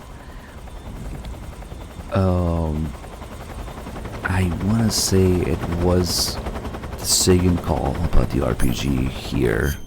I fucked it up because I already called them in the previous area. Damn. Oh well. Something you've never been in. Vulcan has. The Hind is armed with a 12. Maybe it's just a Hind call? No. Oh, it's the Hind call if you have the RPG. Maybe. Normally you'd be crazy to try and fight it on foot. Wait, no. If it starts Fuck, I don't attacking remember. with the machine gun or the rockets, take cover behind something as fast as you can. As for the missiles, you should be able to knock out their guidance system by using a chaff grenade to block the radio signal. Yeah. There's definitely a call where he says it, but I don't remember. Your assault rifle won't penetrate the Hind's armor. Try the RPG-7. If you can take over one of the anti-aircraft guns in the mountains, you'll be more than a match for that Hind. The Hind is a transport attack chopper that can carry personnel. It might drop some troops on you. Don't get caught off guard. I need to remember to do the RPG call in this area specifically next The time. Hind is protected by heavy armor, but a rifle bullet might be able to penetrate through the cockpit canopy. Try using the SVD. The Hind is a Actually hilarious what happens if you shoot the Hind with the SVD.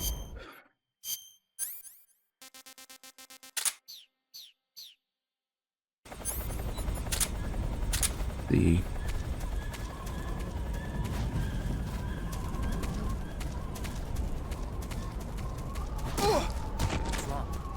Shit. He ended up there, damn it. Oh, for fuck's sake, let's see if we can save it.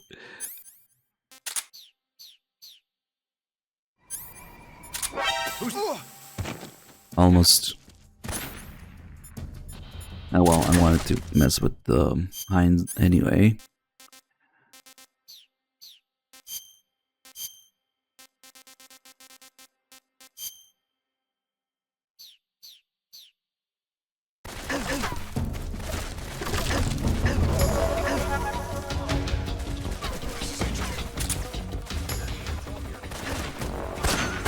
Go away.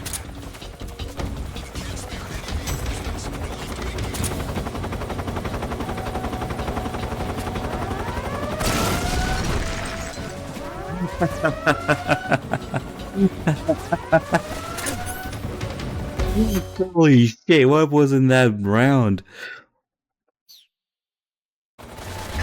If you shoot the cockpit with the SPD, yep.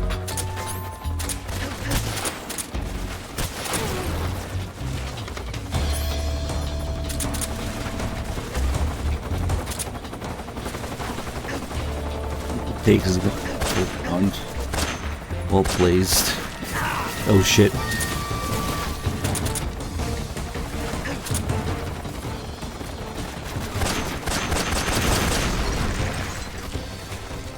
Thing. There was a shit ton of hunts. Oh, that one just... They have a couple different animations for it.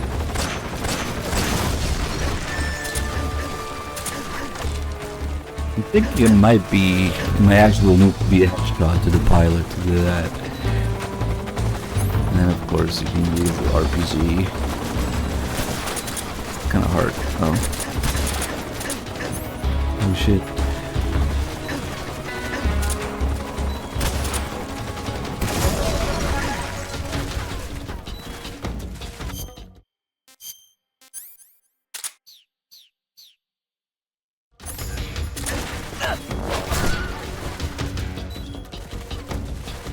And I think they kind of keep respawning.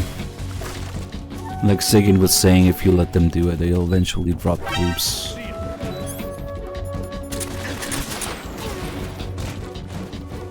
Say this mountain section has been very stealthy so far. Maybe there's just a whole bunch of them, but they don't respawn endlessly. Seems like they're gone now. Okay. Bye bye.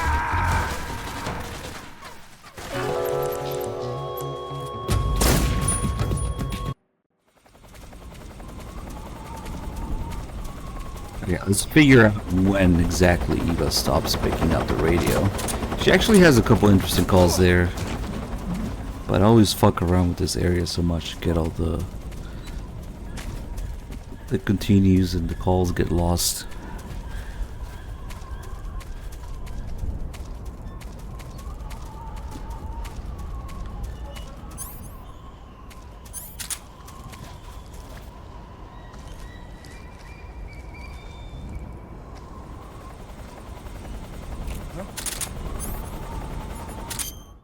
Okay, maybe the hold up one. This will. Actually, the SIG spray, maybe? Close enough. He's the only one who noticed. I almost wanted to stab him in the shin again.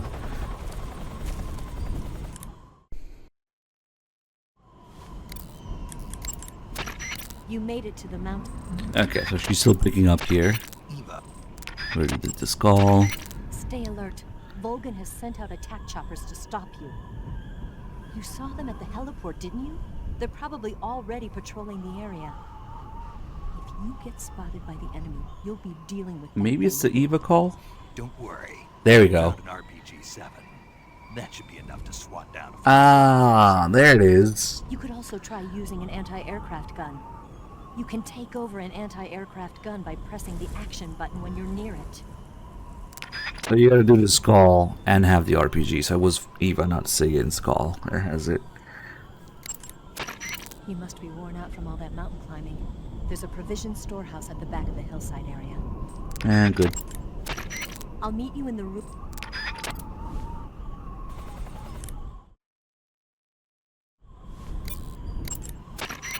Stay alert. Eva, how are things on your end? Are you going to be able to make it? I'm fine. I managed to slip out okay, though I did run into a few snags. Is there a problem?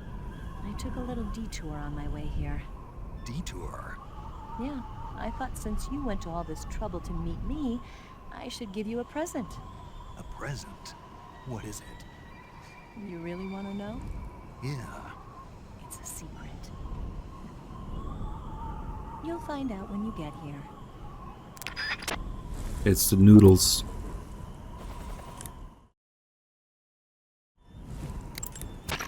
Stay alert.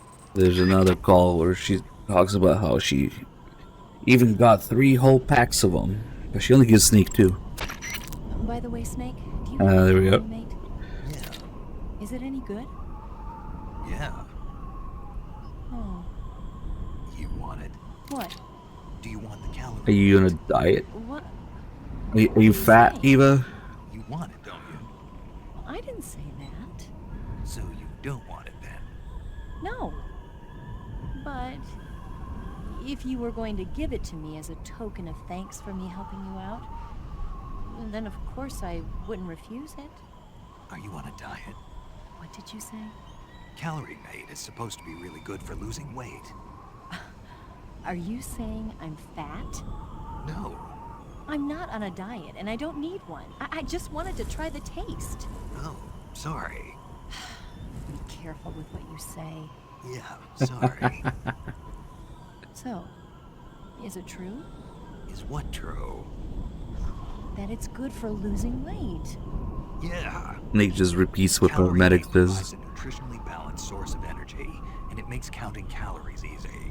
That's what's supposed to make it good for dieting. Oh, I see. I heard that all of the geisha in Japan use it. Geisha? Yeah, I've never heard about that. really? Yes. I'm sure there are some geisha out there using Calorie Mate for diets, but I doubt all of them are using it. Guess not. There should be some more calls. I'm not sure where Eva just keeps debunking all of paramedics Japan lore that she makes up. Stay alert. I forget what other calls do that. I'll meet you in the... Stay alert.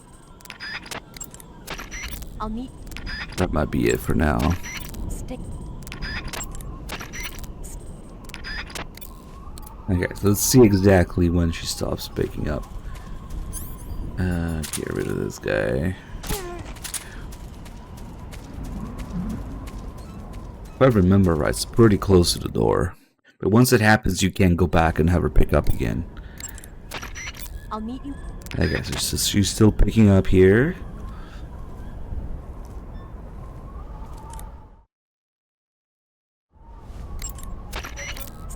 And here. I want to say it's really close. I know. And she's still picking up here.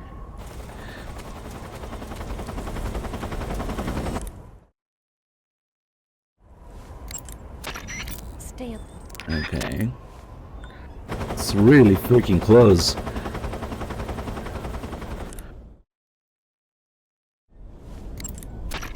Stay...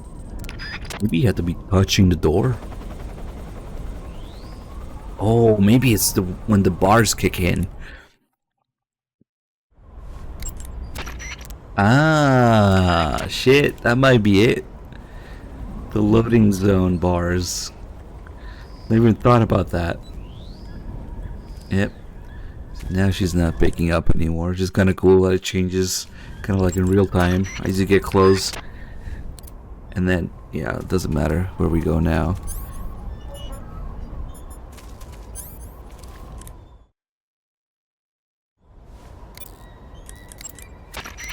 Snake, Eva is a KGB spy placed in Gru. She can't be seen by the enemy making direct contact with you. If you're being pursued by the enemy, don't expect Eva to come out to meet you. Yeah. Snake? Does the OG camera change? Let's see. Nah.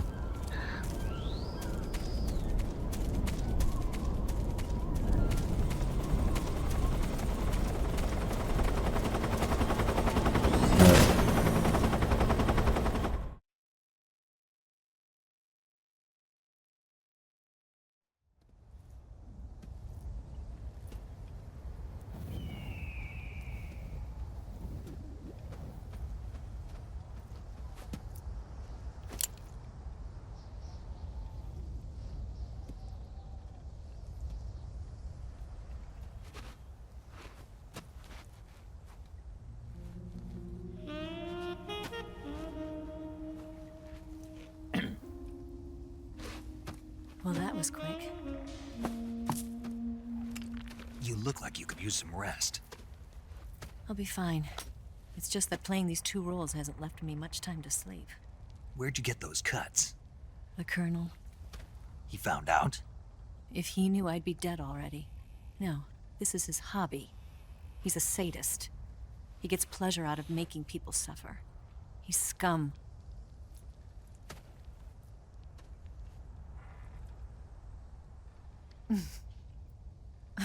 Does it look that strange to you? No. I'm the same way. Scars all over. Can I see? No. Where'd you get this one? I got it after defecting to the Soviet Union. I don't think so. It's older than that. Code breaking is a desk job. Where'd you get this kind of scar? You really want to know? Well, too bad. A girl's gotta have some secrets, you know. But enough about that. You've got to get going. The Phase 2 trial of the Shagohod is about to start, and it looks like someone might be coming to spoil the party. Khrushchev? His forces are on their way here. The Colonel is gathering his troops together to meet them. If we don't get a move on, the security will be even tighter than it is now. You'll need this key. It unlocks the door to the underground tunnel. Once you're in there, you can follow the tunnel to get inside Groznygrad. And take this too. What is it? The food of the future. A well-balanced meal for the space age. It's good to eat some real food once in a while.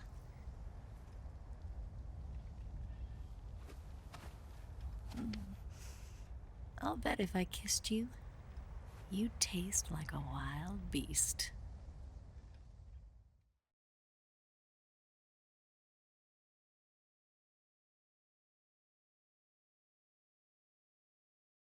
Do you know where exactly in Groznygrad Sokolov is located? He's in the heart of the fortress, the weapons lab. The weapons lab is divided into 3 wings.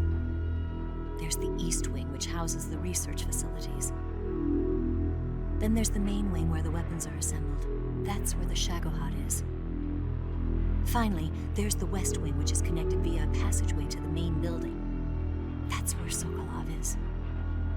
To get in, you'll have to enter the main wing from the East Wing. Then, go through the passageway on the 2nd floor of the main wing. The West Wing of the weapons lab. Got it. There's just one problem. Not again. The West Wing is protected by the highest level of security. You need to be Colonel class to get in. Colonel class?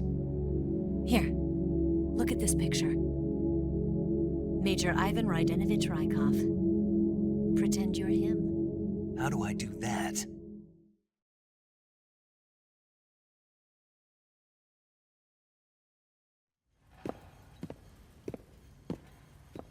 Steal his clothes. You look similar from behind. They won't know the difference. Your face might be a problem, so you just have to figure something out. He should be somewhere in the East Wing.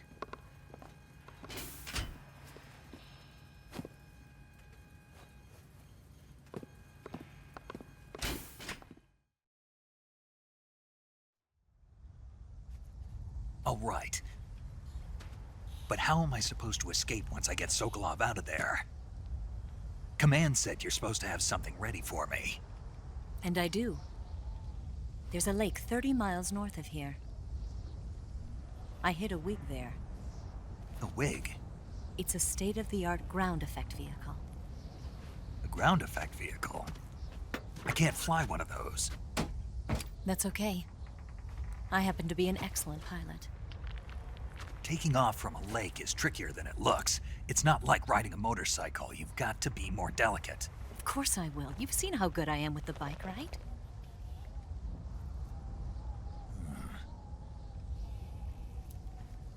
Right.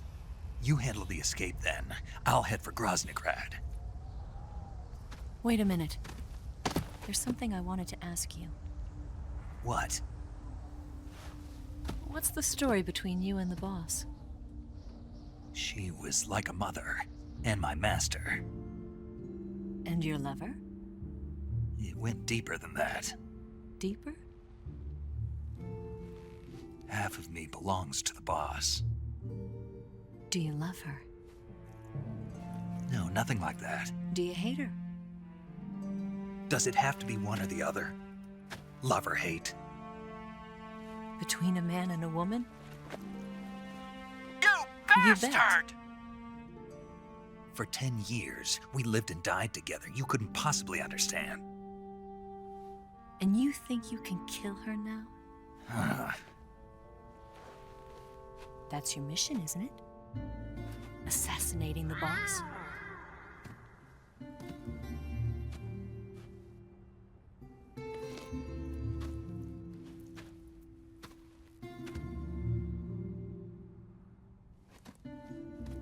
Snake? Is there anyone you like? Someone special? I've never been interested in other people's lives. You were interested in the boss. She was different. Really? How do you feel about me? I should be asking you the same question. Me? I can fall in love if it's part of the mission. Even with you.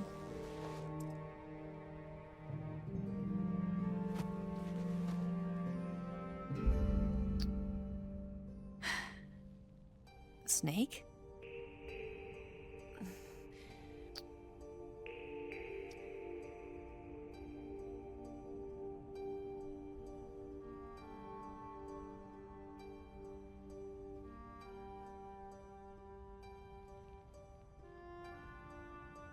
What's wrong?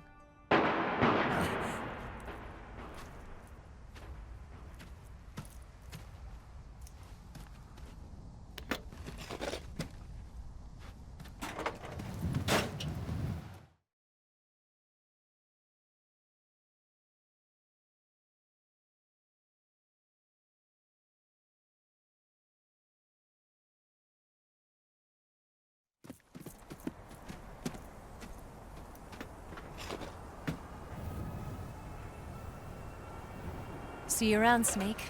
Take care of yourself. What about you? I've got to hurry back and play my other part. Are you going to be okay? Not sure.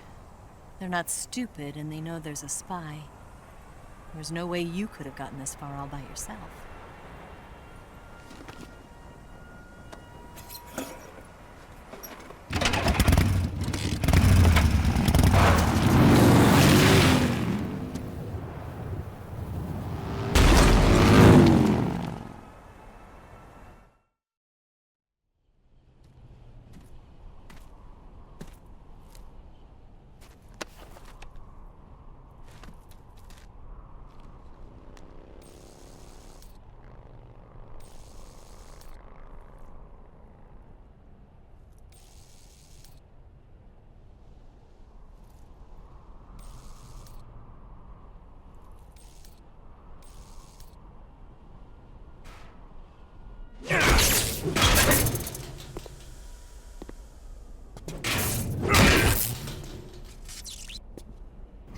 Everything in that third path turned into shit.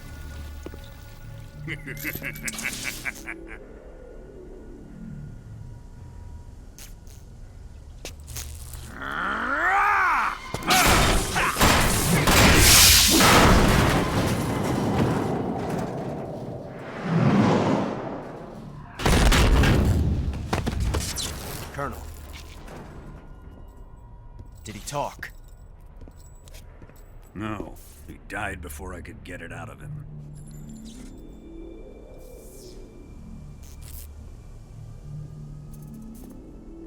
He wasn't the spy then.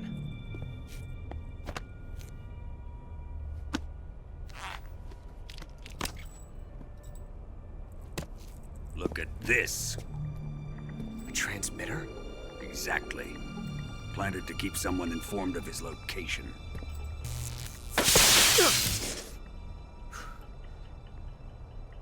But does this mean Granin was the spy? Perhaps he was being used by someone else. Perhaps.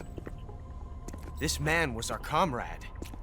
Comrade or not, he's of no use to us now. I don't approve of your methods.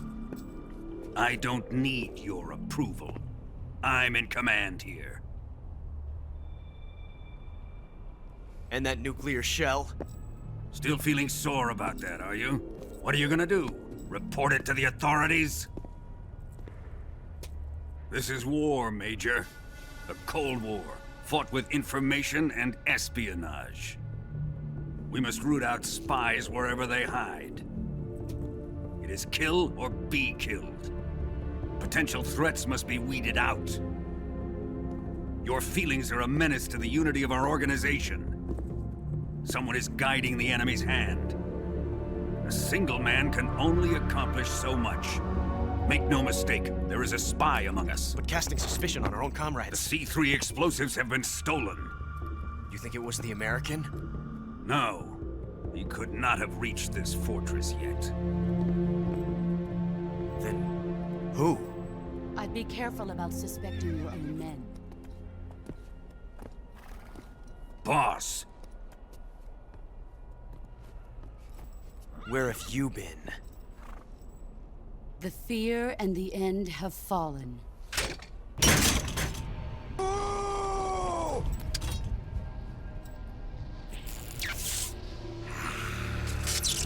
Damn it! CIA dog? That leaves only the Fury. How can the legendary Cobras be beaten so easily? He's good. Fallen for him? Don't worry. I'll take care of him. What is he after? Must be more than just Sokolov.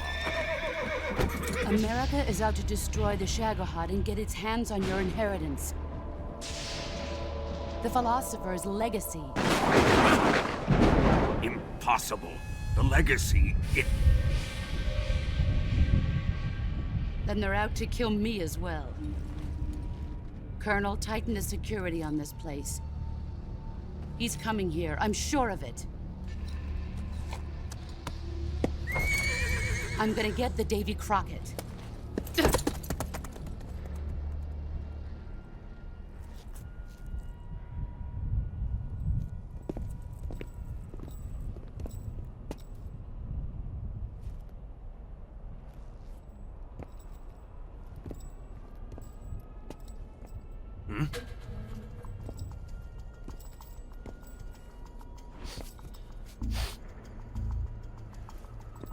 Perfume.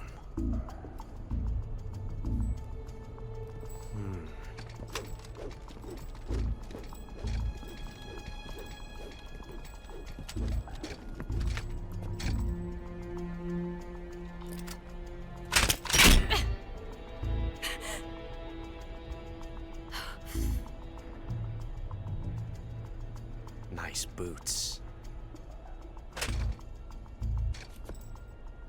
Make sure you polish them up properly.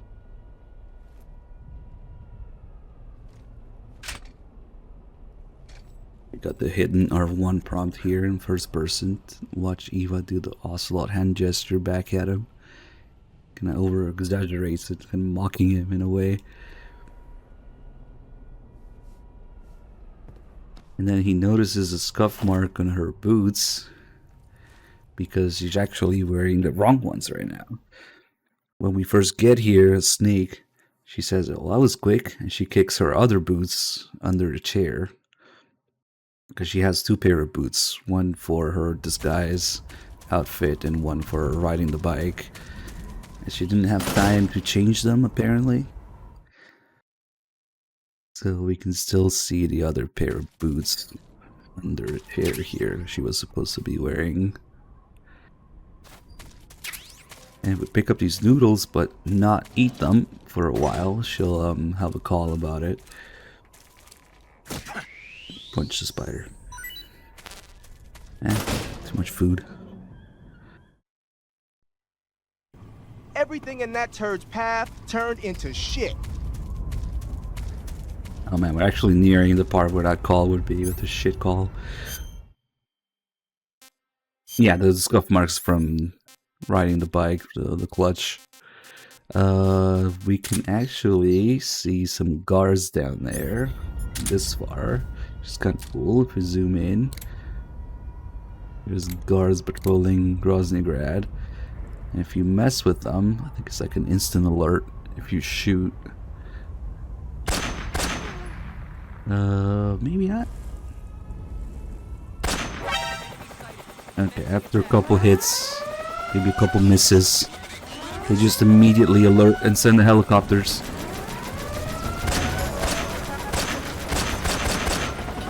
And we do have to hit the pilot, I think.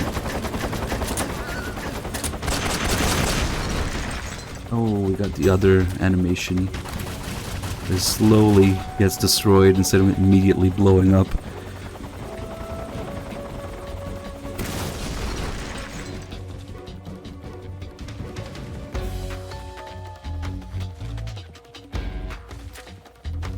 I don't think killing those guards actually does anything though. When you go down there, they're still there.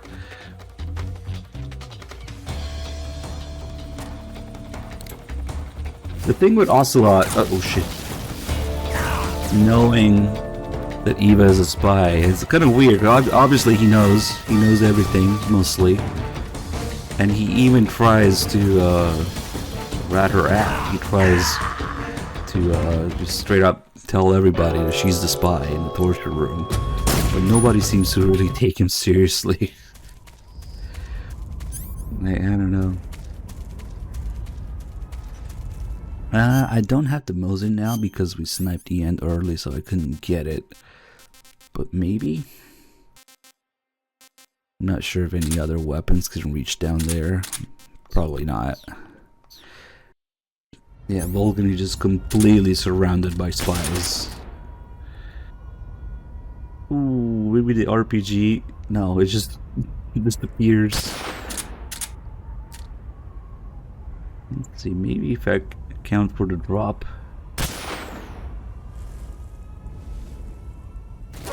Yep. That does it too.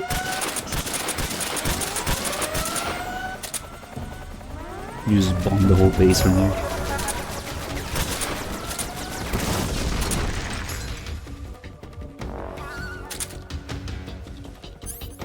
Well, considering that the propellant is in the rocket, it shouldn't drop that much, right? Yeah, there's not really much point in getting the alert here. There's a care tank for this area.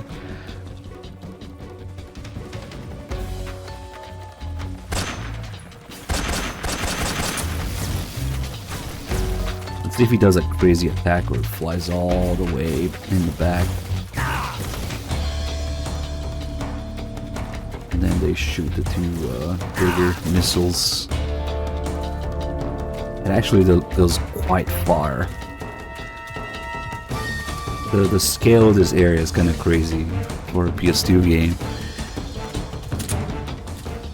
Yeah, he's going all the way in the back there to shoot those 2 big missiles. Kind of like the Harrier in MGS2.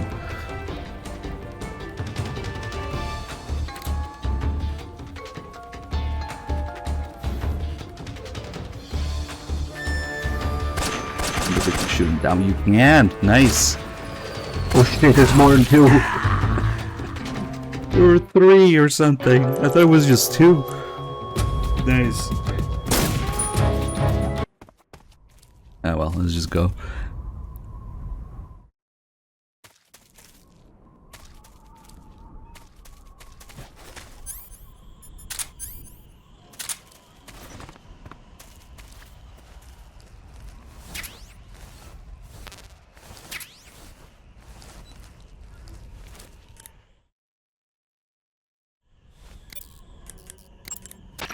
You say Grannon's shoes were rigged with a transmitter?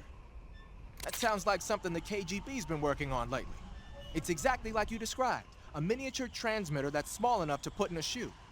Grannon said he got the shoes from a woman called Tatiana. You think she's a KGB spy? Could be.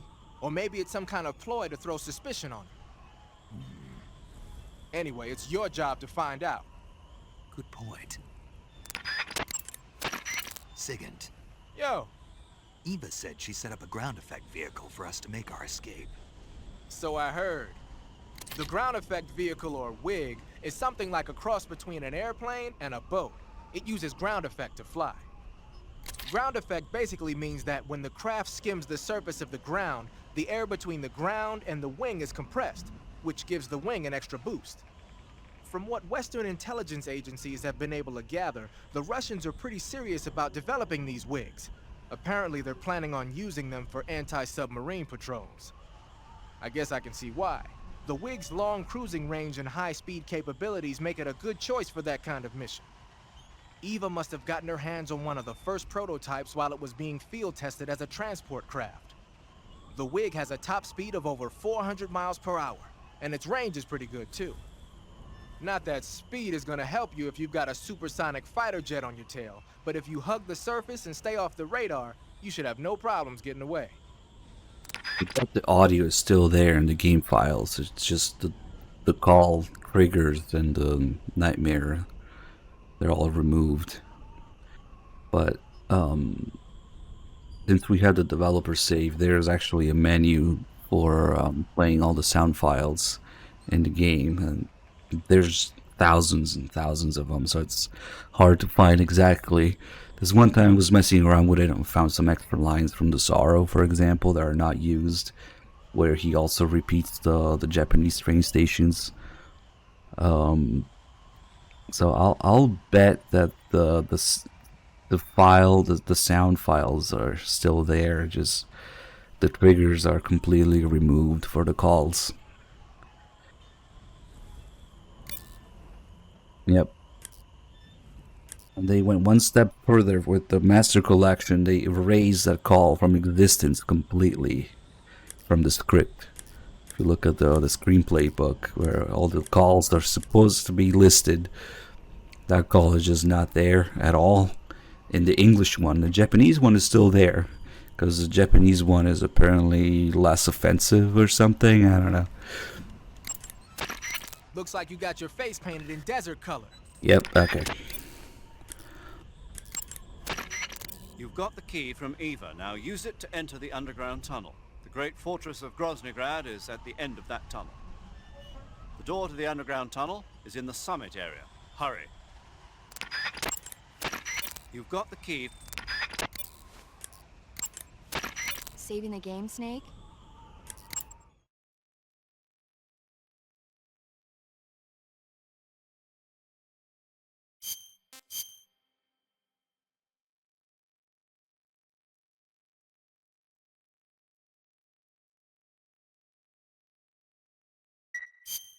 Snake, have you ever seen On the Beach? No, I don't know it. It's about the survivors of the Third World War. The entire northern Death Stranding hemisphere was confirmed. obliterated in a nuclear holocaust, and it's only a matter of time before the few survivors left in the southern hemisphere are poisoned by the deadly fallout. Their only hope is an American nuclear submarine that escapes to the southern hemisphere. They set out for the Arctic to investigate the fallout.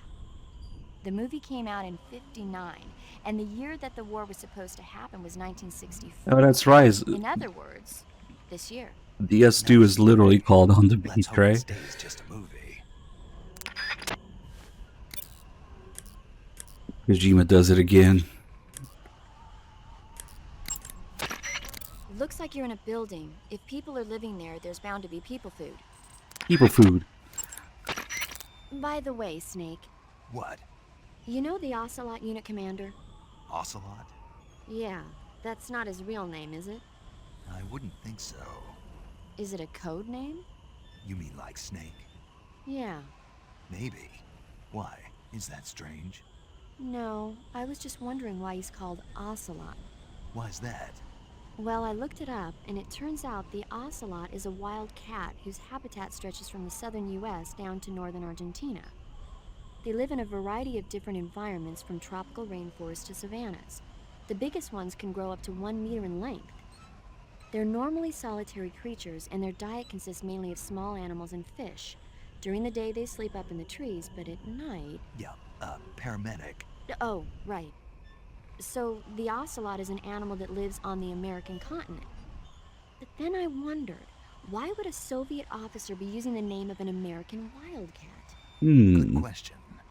Maybe it's because he's fast and agile like an ocelot. Yeah, maybe you're right. But why'd you go to all the trouble of looking it up? Because I was curious. Was it helpful? Sure. Why would he have an American animal as his code name? I wonder, and how does he have access to all these single action armies? I wonder. There's a little hint there. I just thought of something I forgot to do, and then I forgot what it was. Oh yeah, the call about Snake being exposed to radiation with paramedic. I wonder if we can still get that.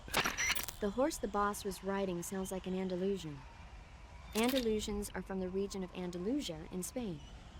They're renowned for their beauty, their gentle nature, and their physical prowess. Just so you know, you can't eat them. Hey, I didn't say anything. Yeah, but you were going to. I was. Yes. Don't even think about eating a horse. Got it? Guess I'll have to mark it off the list. What did you say? I'm just kidding.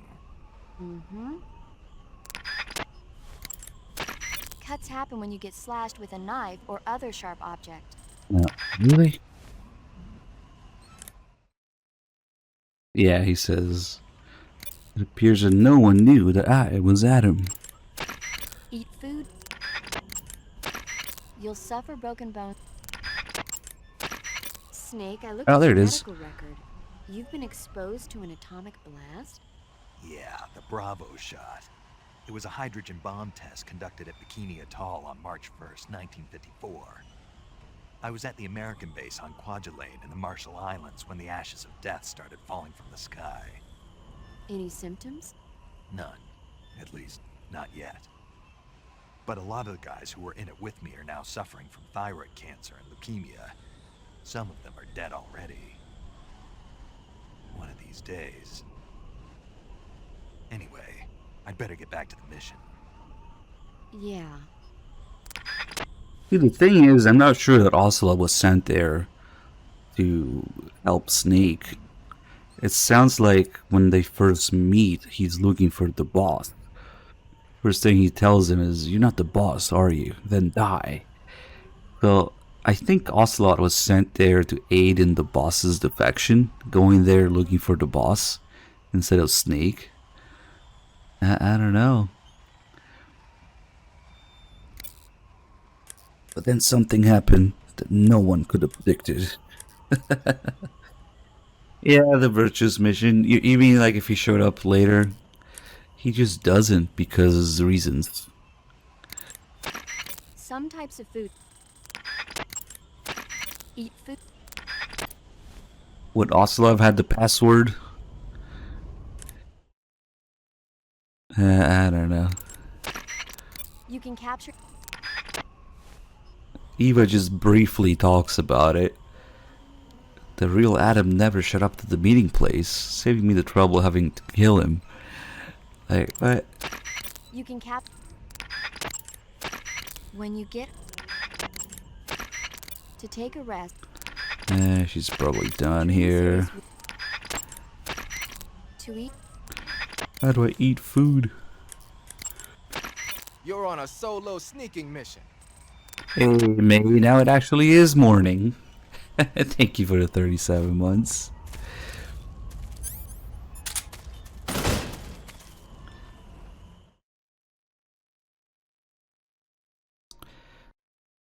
Who's the real Eva? Rykov. gotta be. Volgin is surrounded entirely by spies. That should include Rykov too. And besides, both Adam and Eva were both men. The real ones that defected, so there's a lot of stuff going on with Rykov as we get there. Rykov is a real Eva. Maybe that's also why she doesn't like him. God, the calls about Rykov and Groznygrad are so funny. I guess we can just go. Fuck it.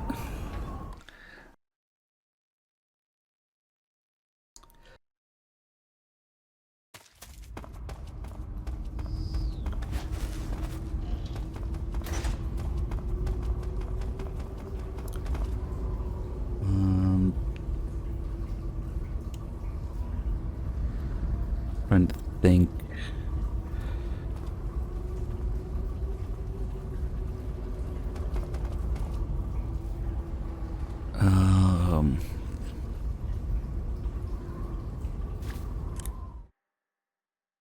She's probably not gonna answer now. Yeah.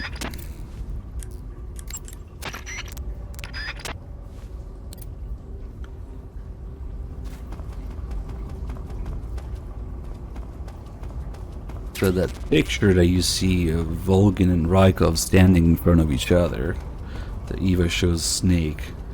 The full picture is supposed to be showing the bottom part of it is, of course, Volgin grabbing Rykov's nuts, which for some reason didn't fully make it into the game.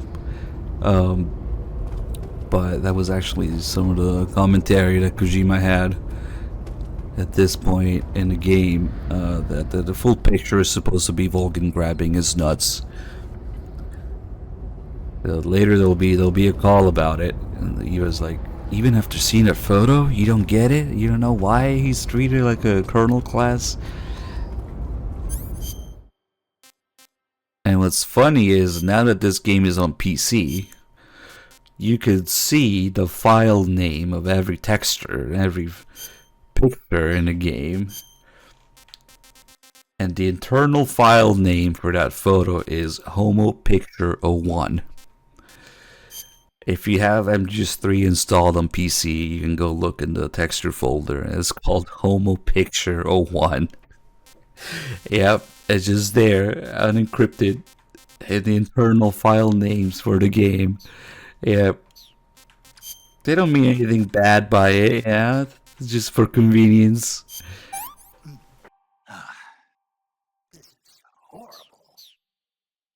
Yeah, no.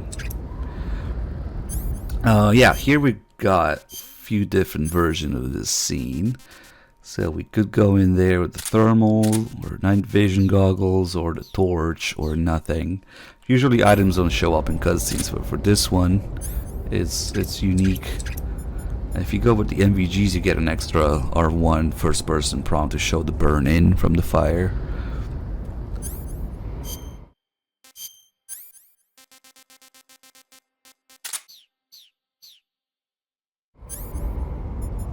If you have the torch and NVGs, there's a burn in.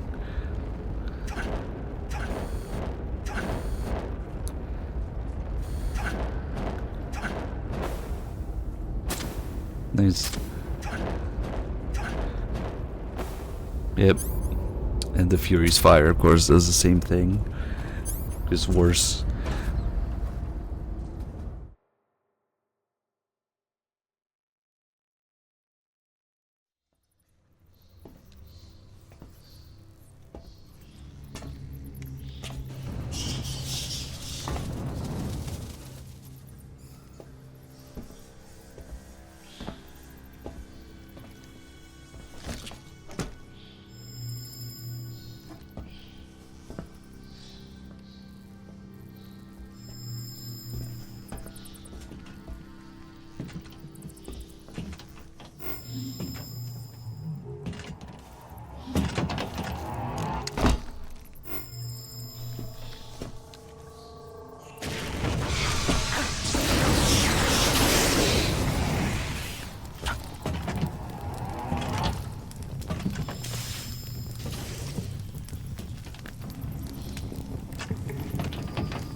I am the Fury.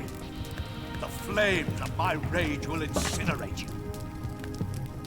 I came back from space. As I returned, I had one vision. The world set ablaze. Just one of those times that needs to be bumped.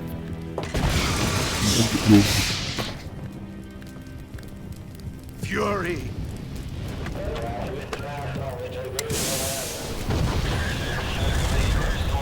A great and terrible fury at being alive. Now you're going to feel the scorching heat of that horrible blackness. He's probably free.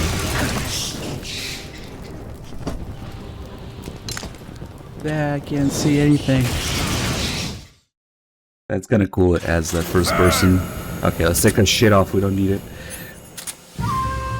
Oh, new Jack. Thank you for the 34 months.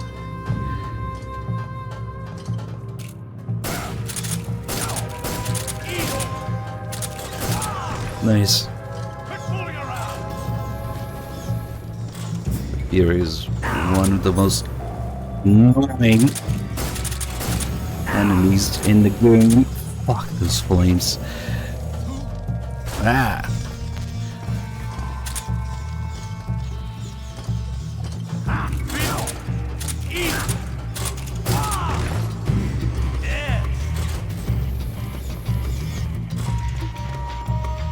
He's easily the most dangerous boss of them all.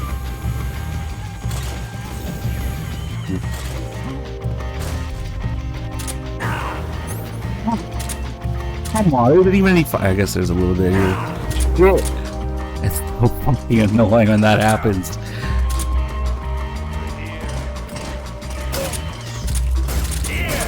Ooh, okay, I deserve that.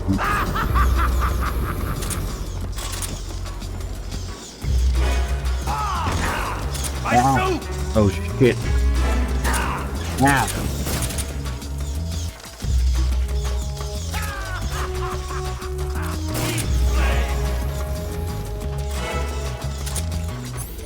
Fuck it. Damn.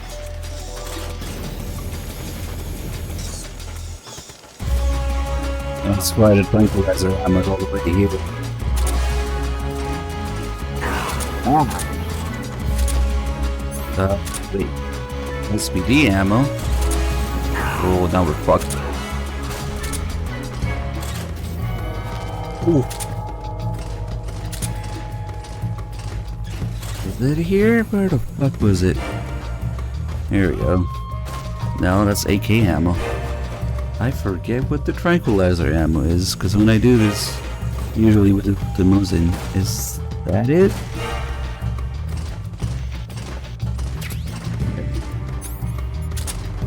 Not as bad as I thought. Nah, it's pretty good. It's just that indoors, it inherently you can't get as much camo index. Oh shit! No, don't miss. Oh!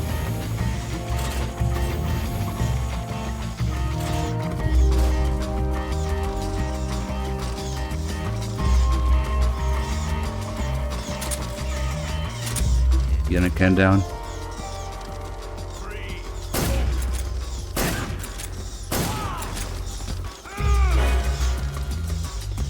Yeah, 40% standing is good, but the problem is you only get 70%. Let's not do it now. 70% crawling, or 60 even. Some places 70. 30 standing. I guess it was different right here. Wasn't it 40 here a second ago? There we go.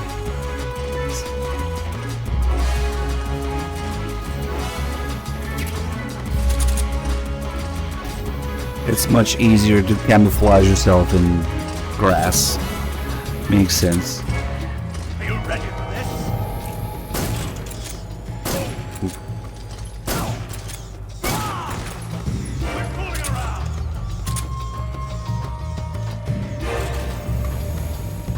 That's down. Oh, it's because I'm running. 20.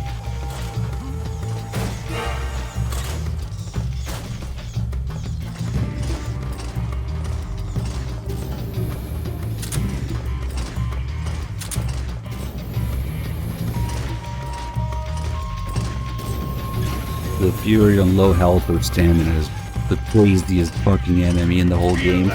He just always knows where you are. There's Fury flames everywhere. Get some calls. I don't know you want to finish him off quickly. You can't fight if you can't see in front of your face. You need to be able to rely on Oh, your trust vision. me, I can see. You can try the night vision goggles, but keep an eye on the batteries. Don't look straight at the Fury's flames when you're wearing the night vision goggles, though, or you'll be blinded by the after image for a while. If he fires the flamethrower, either look away or take off the goggles. If the batteries in the night vision goggles are used up, you can use a cigar or a torch for light. But if you try and get close to him with the light on, he'll know you're there. Keep that in mind. That's not an ordinary flamethrower the Fury's using. Normally, flamethrowers use a mixture of napalm and gasoline for fuel. But from what I hear, that guy is using liquid rocket fuel. I'm guessing it's probably a mixture of UDHM, unsymmetrical dimethyl hydrogen, and NTO, nitrogen tetroxide. I'm sure you've seen how potent that stuff is. The Fury's flamethrower is one hell of a weapon. Any frontal attack you make is just gonna get swatted down by the flames. You gotta circle around him and attack from behind or from the side. You broke through the Fury's flameproof suit? Now grenades and white phosphorus should work on it. You can also try blowing up a drum when he's standing next to it. The Fury's flamethrower is one hell of a weapon. Any frontal attack you... Snake, watch out for the Fury's flame attacks. Those flames are incredibly intense. If you get blasted at close range, it's likely to result in severe burn. If you get burned, go into the survival viewer right away and use Cure to treat it. If your body catches on fire, you can put it out by rolling around repeatedly. You can also go into the survival viewer and change out of the burning clothes. So if you catch on fire, take care of it immediately.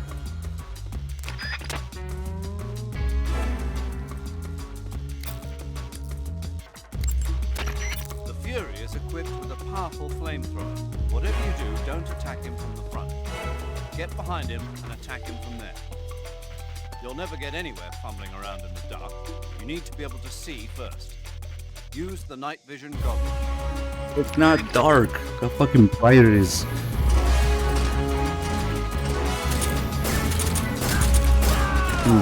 Okay.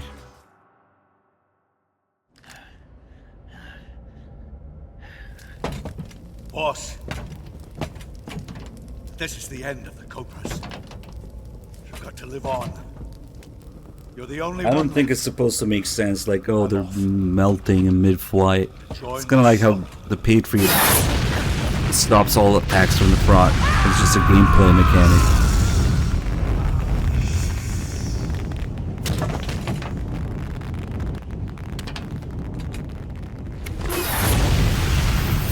Behold, the flames of fury. The fires of hell will purge. Well, there's a couple other things that make it brighter. There's flames, the time that we spent in there with Snake's eyes adjusting, and also the fact that it's just brighter in HD. That's probably it. See it. Mission Control, do you read me?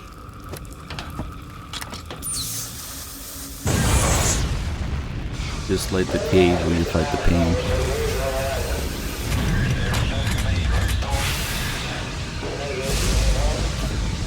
I'm coming home. I see the earth.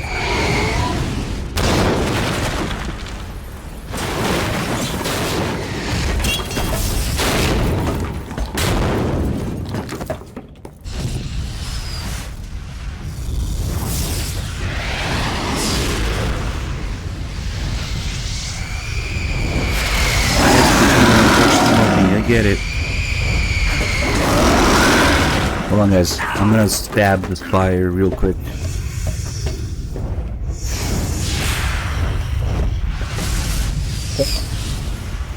Maybe not.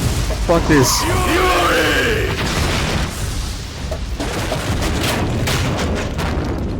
Yeah, the craziest that scene for sure.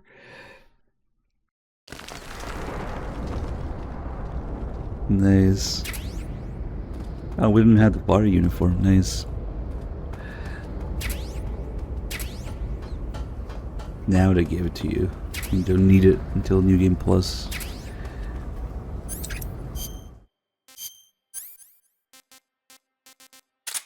I wonder if after you rip his suit, the torch works on him.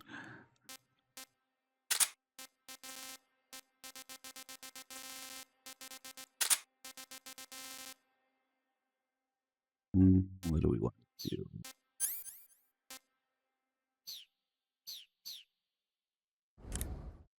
Now he comes back at MGS4, disguised as Big Boss. You'll catch a cold. The weapon you've got equipped now is a prototype model of the Mark 22, a suppressor-equipped pistol currently in development by the Navy. It's been modified to act as a tranquilizer gun. The Mark 22 is a heavily modified special ops version of the M39 pistol used as a sidearm by the SEALs. Probably the biggest change from the M39 is that it's got a longer barrel, which allows it to be equipped with a suppressor. And it uses a slide lock mechanism. That makes it a lot quieter, but it also means you have to load a new round into the chamber by hand every time you fire. It's also fitted with tall, adjustable sights, so you can use the front and rear sights to line up your shot, even with a suppressor attached. Looks like they got rid of the magazine safety, too. Good eye. That feature wasn't too popular with guys like you who know their guns. The shear release lever's been taken off as well, meaning the hammer won't fall even with the safety on. So I can just cock and lock. That, and you get the added bonus of not having any mechanical noise from decocking, even with the safety on. The perfect pistol for a sneaking mission, huh? That's crazy, we haven't done that call yet. Nothing about beating the Fury was gone. The Zero doesn't care. Maybe he does. You There we defeated go. the Fury, huh? Yeah. That only leaves... I haven't forgotten. The balls. Good. But your first priority is to get Sokolov out of the fortress. Right. The ladder at the end of that underground tunnel should take you up into Groznygrad. Once the Shagohod is completed, there's no telling how long they'll let Sokolov live. You've got to hurry.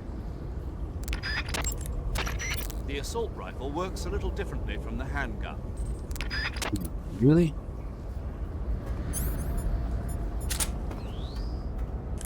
And that's another save call. You want to save?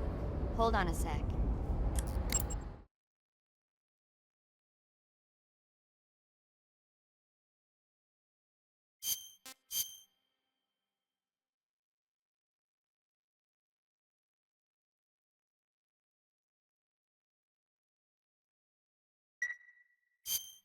Snake, have you ever seen the War of the Worlds? No. These flying saucers No. from Mars arrive on Earth disguised as meteorites. The Nice. saucers use their heat rays to attack the nearby towns. And then... Something wrong. The thing is, I was too scared to watch. I had my eyes shut almost the whole time. Then you haven't seen it. No, it's not that. It's based on a novel by H.G. Wells. You haven't seen it, have you? That does remind me, though. When I was 2 years old, my father listened to the radio drama version of the story. It was right after dinner on Sunday, and we were relaxing in the living room. They said monsters had come out of a meteorite that landed in New Jersey. It sounded just like a real live news broadcast. My father said he and my older brother actually believed it and started yelling and panicking. My mother supposedly grabbed me from my crib and took me out to the car, still wrapped up in blankets. But then, just as my dad was about to start the car, he realized that it was all just a radio drama. Because on the car's radio, they were playing Bing Crosby tunes. No matter what station he turned to, no one else seemed to be reporting on this big history-making news story. Sounds like something out of the big broadcast. Nobody said a word. We all went back to our rooms. My father and brother got off with a scolding from my mother, but I was the one who really suffered. After that incident, every time I acted up, my father and brother would scare me by saying, "The Martians are coming!" That's terrible. Isn't it, though? So, you haven't seen the movie? I saw it. So even nuclear weapons wouldn't work against the Martian war machines. Uh-huh. Anyway, Snake, if you conceal yourself like the Martians did, the enemy won't know what hit them. conceal myself. Maybe not in a meteorite, but if you can hide yourself inside something a little more close at hand. Close at hand. Something like a box. Ah, I get it. So, you never saw the movie. I saw it, all right? Okay, whatever you say, paramedic. We're gonna get some spoiled food here for Rykov.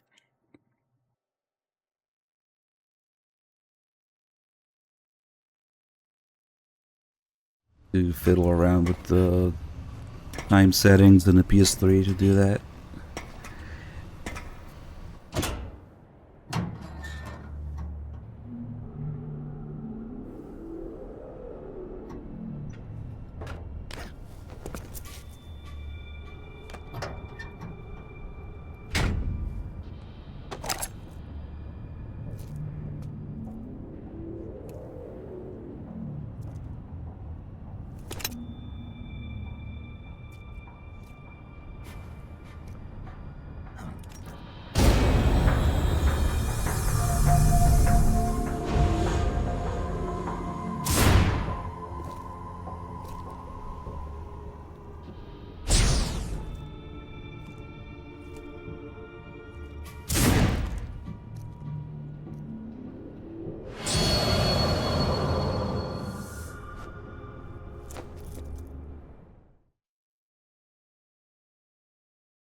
Welcome to Slowsneakrad. Or it slows down extreme because there's too many guards.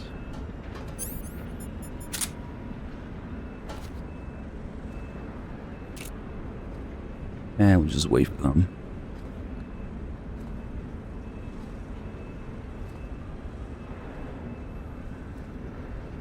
I don't know if Blue Point only playtested this on normal or easy or something, but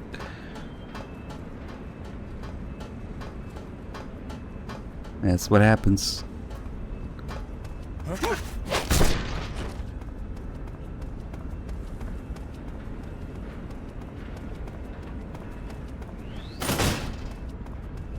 Oh.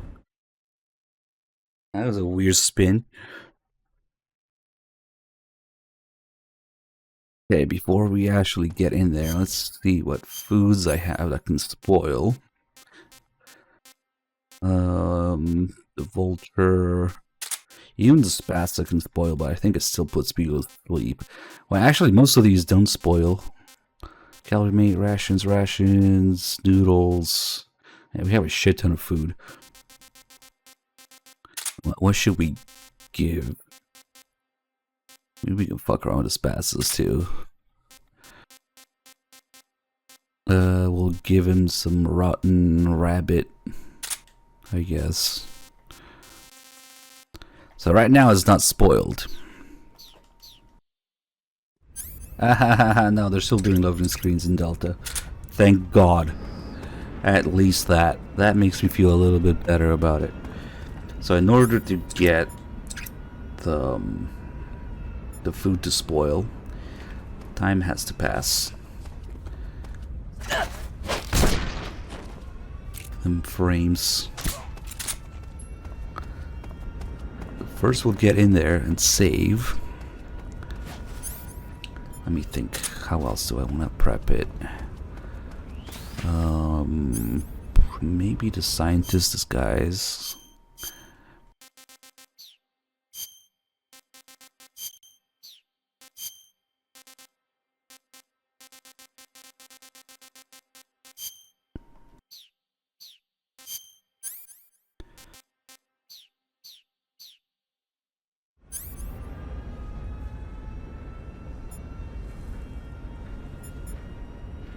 Yeah, that'll do. Okay, let's get this checkpoint.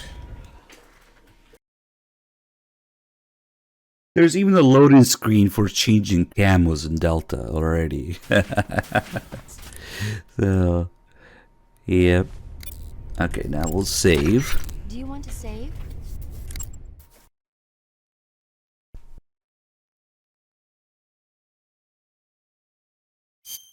I guess none of those people have seen the camo change in MGO1, how it used to work as Snake, where it was actually instant in the menu. Snake, have you ever seen For a Fistful of Dollars?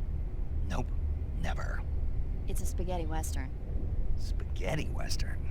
It's really cool, especially the main character's stylish gunplay. Gunplay? I saw it in England on the Major's recommendation, but it hasn't come out in the States yet. It's so cool. They'll bring it to America, I'm sure. You have to see it sometime. Sure.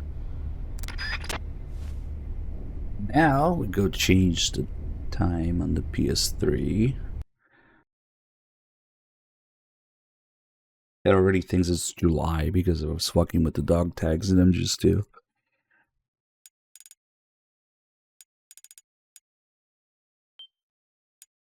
We'll add a month. Fuck it. Oh shit. Delta will be out by then. August 28th. Shit. Delta release date. First. Okay. Now we get back in there. And all the food that can spoil will be spoiled and rotten.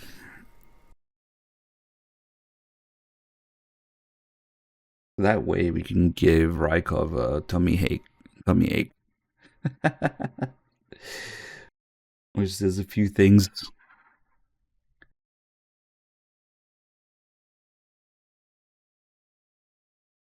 Might have to do this whole thing a couple times to get all the lines out of him. But yeah, well, we'll do that first. We'll just give him some rotten food and follow him into the bathroom.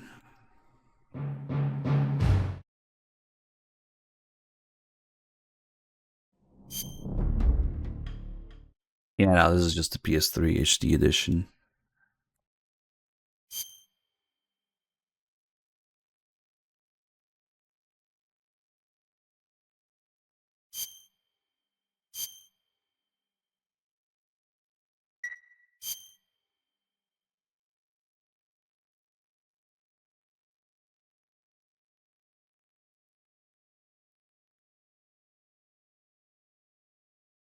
I'm gonna fucked up because now I need to take the uniform off.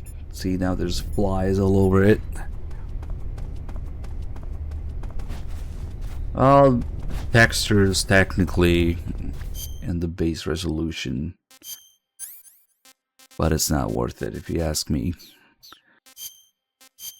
You lose out on Easter eggs, trolls, scholars. Don't get me started on that. Yeah, no, the Master Collection is the first time MGS3 is officially on PC, yeah. Okay, so let's put some spoiled rabbit here.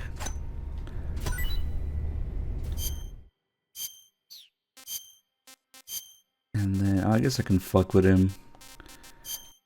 As long as you don't have his face on.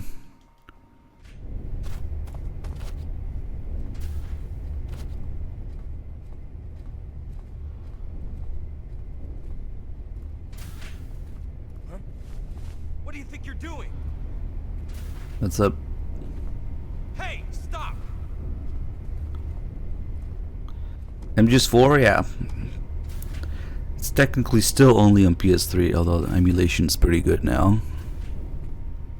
PS2 to sex. Sure. Get back to work. Witcher 2 on Xbox. Something to eat. Here we go.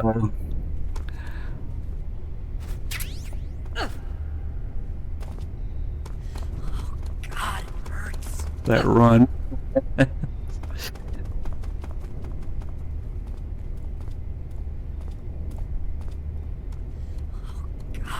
Now, actually, the GPU doesn't matter almost at all for emulating MGS4. It's all CPU. I tried it recently on a 5700. Hey. Whoops. What are you doing? Damn, did I interrupt him?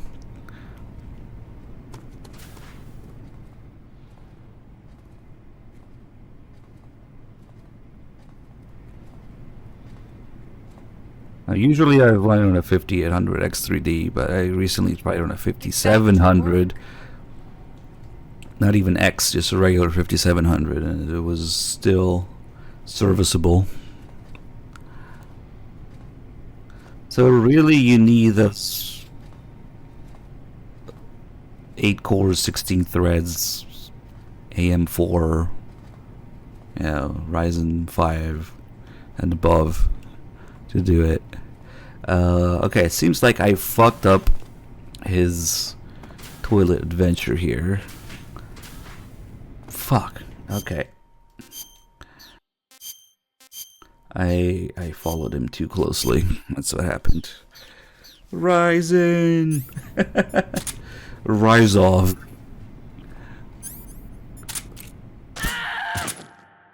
That's how you get a game over.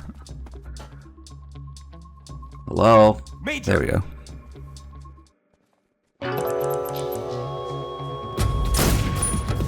If they see him dead, then you can't disguise yourself anymore, and then it's game over if they see his dead body.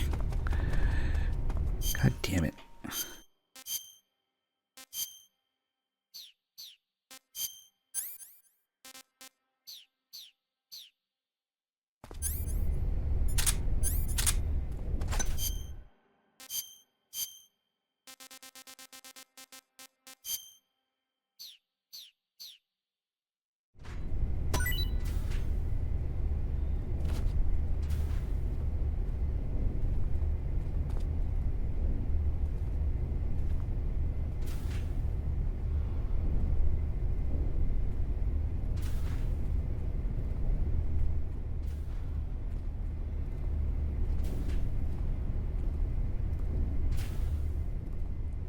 All the flies.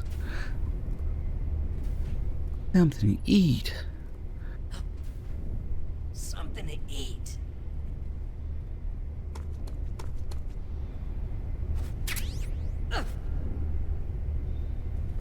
Oh, God, it hurts. Come on, let's go.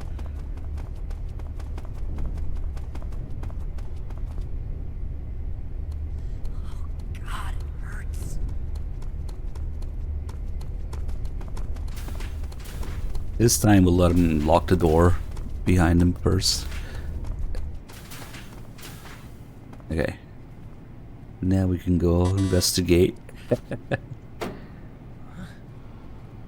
Someone in here.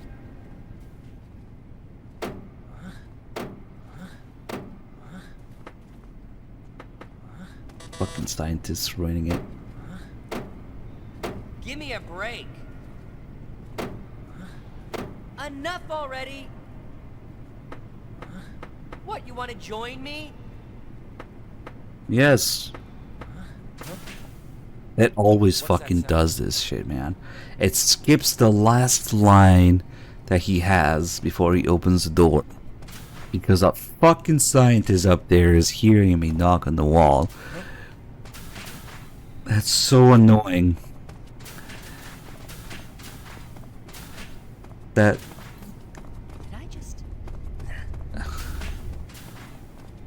Oh, okay, he locked the door again.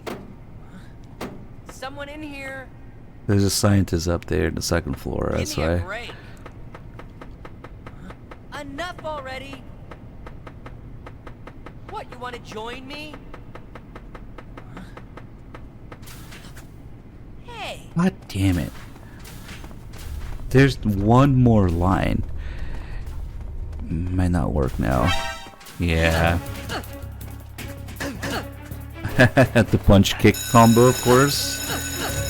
We also have the cartwheel, if I can get him to do it. It's gonna... What the fuck was going on there?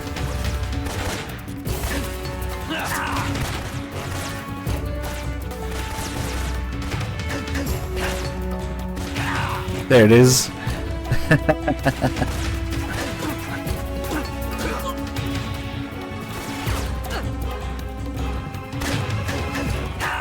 It's unclear to me what regular enemy cartwheel is supposed to be replacing, but He just does it more or less randomly when you go in and out of the room there. Anyway. I need to figure out how to get that last line out of him.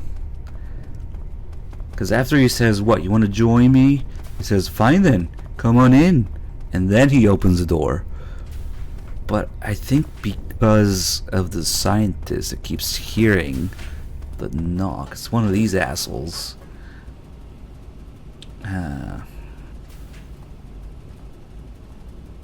Damn. And they can put them all to sleep either.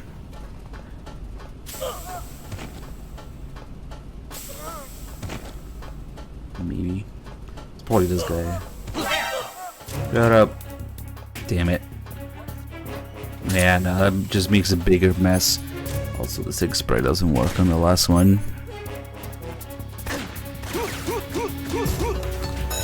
Yeah, fuck it, that just makes a bigger mess.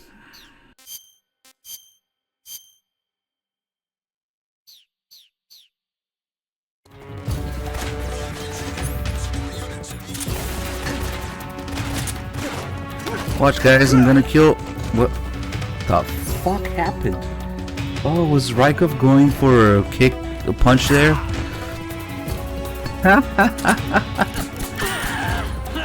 Look, he's dead. Give me game over. Major. That was funny.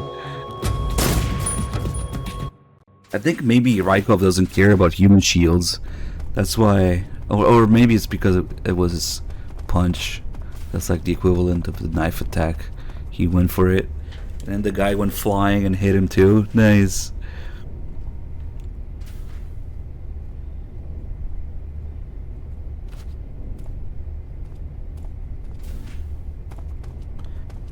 Maybe it has something to do with where I'm knocking exactly. I should figure this out because it's a problem I have all the time. Not being able to get that last line from Rykov.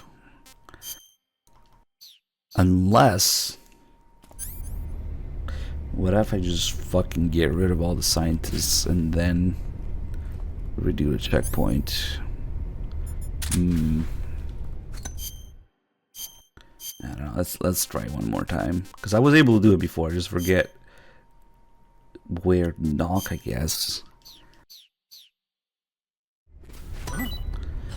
What was that noise? Or maybe I just need to knock less frequently. I don't know, let's see. What happened?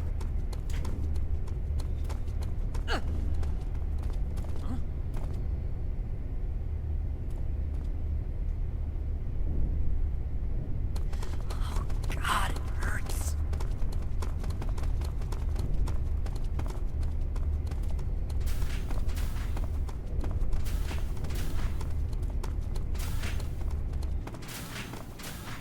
Maybe here? Nope.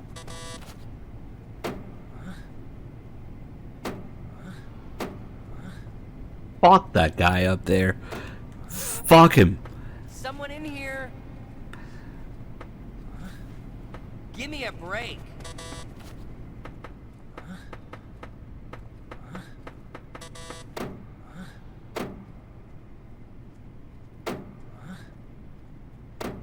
So if I just do it once, the scientist hears it. And the way it works in the game is that if one NPC hears a noise, another NPC can't hear it. So when you knock, only one NPC can hear it. So that's what's fucking with it, because the scientist is hearing it and Rykov isn't. So that's why... Enough already. Oh, maybe we found a good spot. What, you want to join me? Ooh, maybe. Nope. And then it skips the last one. God fucking damn it. Hold on, maybe we should get another chance.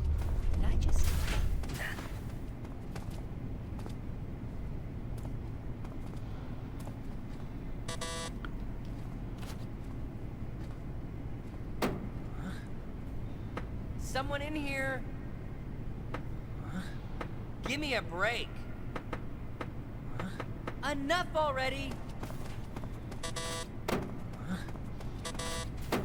What, you want to join me?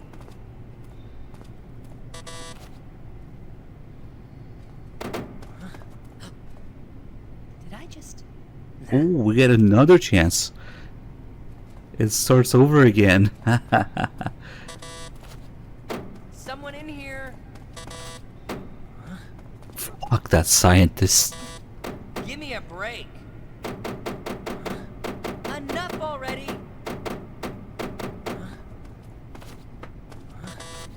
What, you want to join me? Huh? What's that sound? That's not gonna help.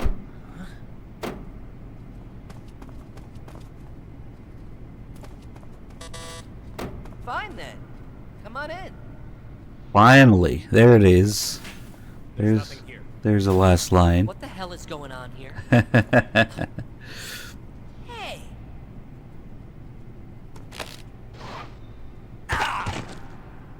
Unzips dick. And then he walked away.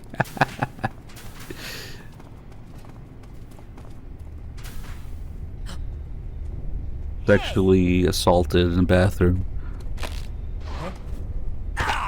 He doesn't get it. He'll do it outside too.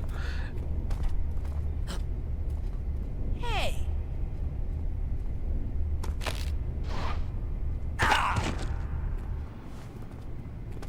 If we put on his mask or his face, I'll do something different.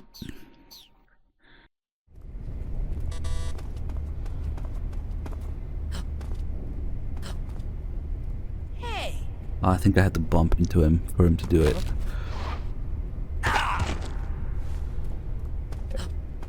Major! Who's that?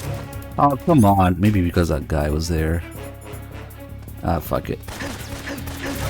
It's okay. I'm happy. At least I got the fucking line I was trying to get in the bathroom. I was trying to get a line in the bathroom. Oh, yeah. His new... Come back out here. I gotta show everybody that you're dead.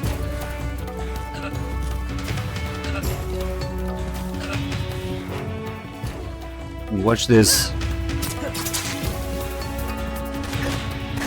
Major!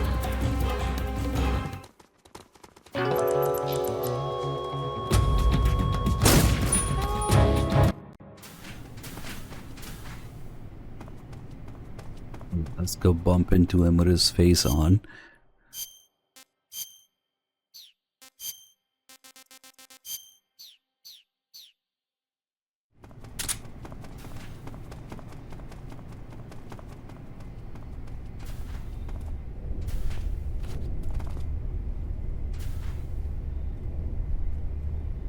This isn't suspicious at all.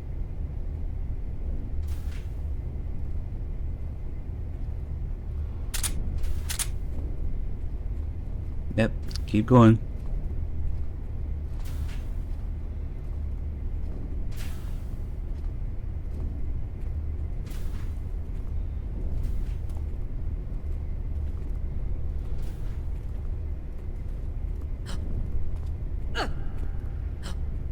Hey.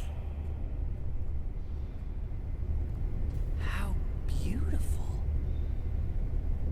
Wait a second. That face. So beautiful. What a narcissist. That's me! Wait, that's me! And then he alerts. It's funny as fuck. I just kill him in front of people again. Shot in the back of the fucking head.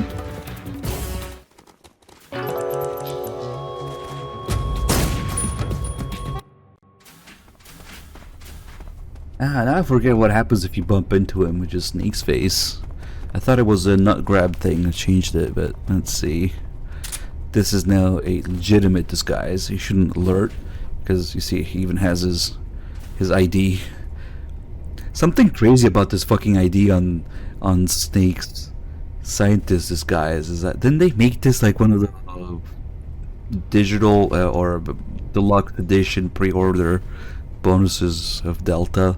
Of all the fucking things they could make as a physical item, they gave you Snake scientist ID. If you, what is it, a premium fucking pre-order edition, whatever the fuck it's called.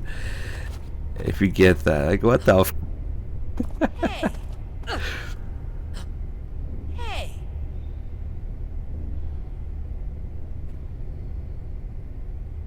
Oh my god. Oh no. Oh no. Get back to work. Okay, that's what he does if you have a regular face on.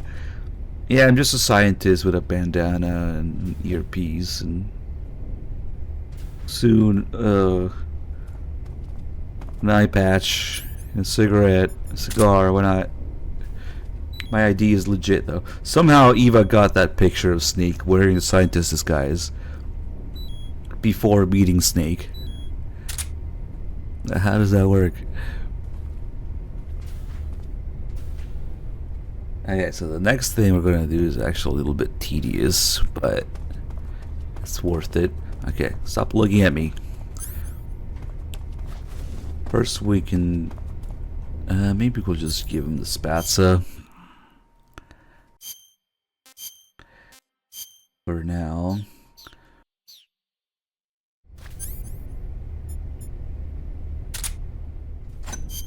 I should put him to sleep even if it's rotten. Actually, I don't know, maybe it's random. Maybe he either goes to take a shit or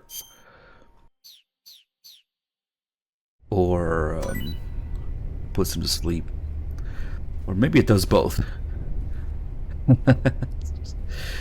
Shit yourself in your sleep. There's also another line you can get out of him that I think it requires stealth camo, which is crazy. If you follow him in the bathroom, or if you wait for him in the bathroom with stealth camo, he will know if someone's watching and he's like, eh, never mind. So when he falls asleep, apparently that wasn't the first time. These guys are used to it. They all have lines about it. Not again. Major, time to get up. Not again. That guy's looking straight at me. Fuck off. I don't know if we can feed him again. Usually you can feed NPCs more than once, but Rykov might be an exception. I don't remember. I need this guy to stop looking at me. Hey, Racetrack Ronnie, thank you for the 50 months. Okay, let's throw another spatza now that everybody's looking away. Oh shit, I forgot to equip it.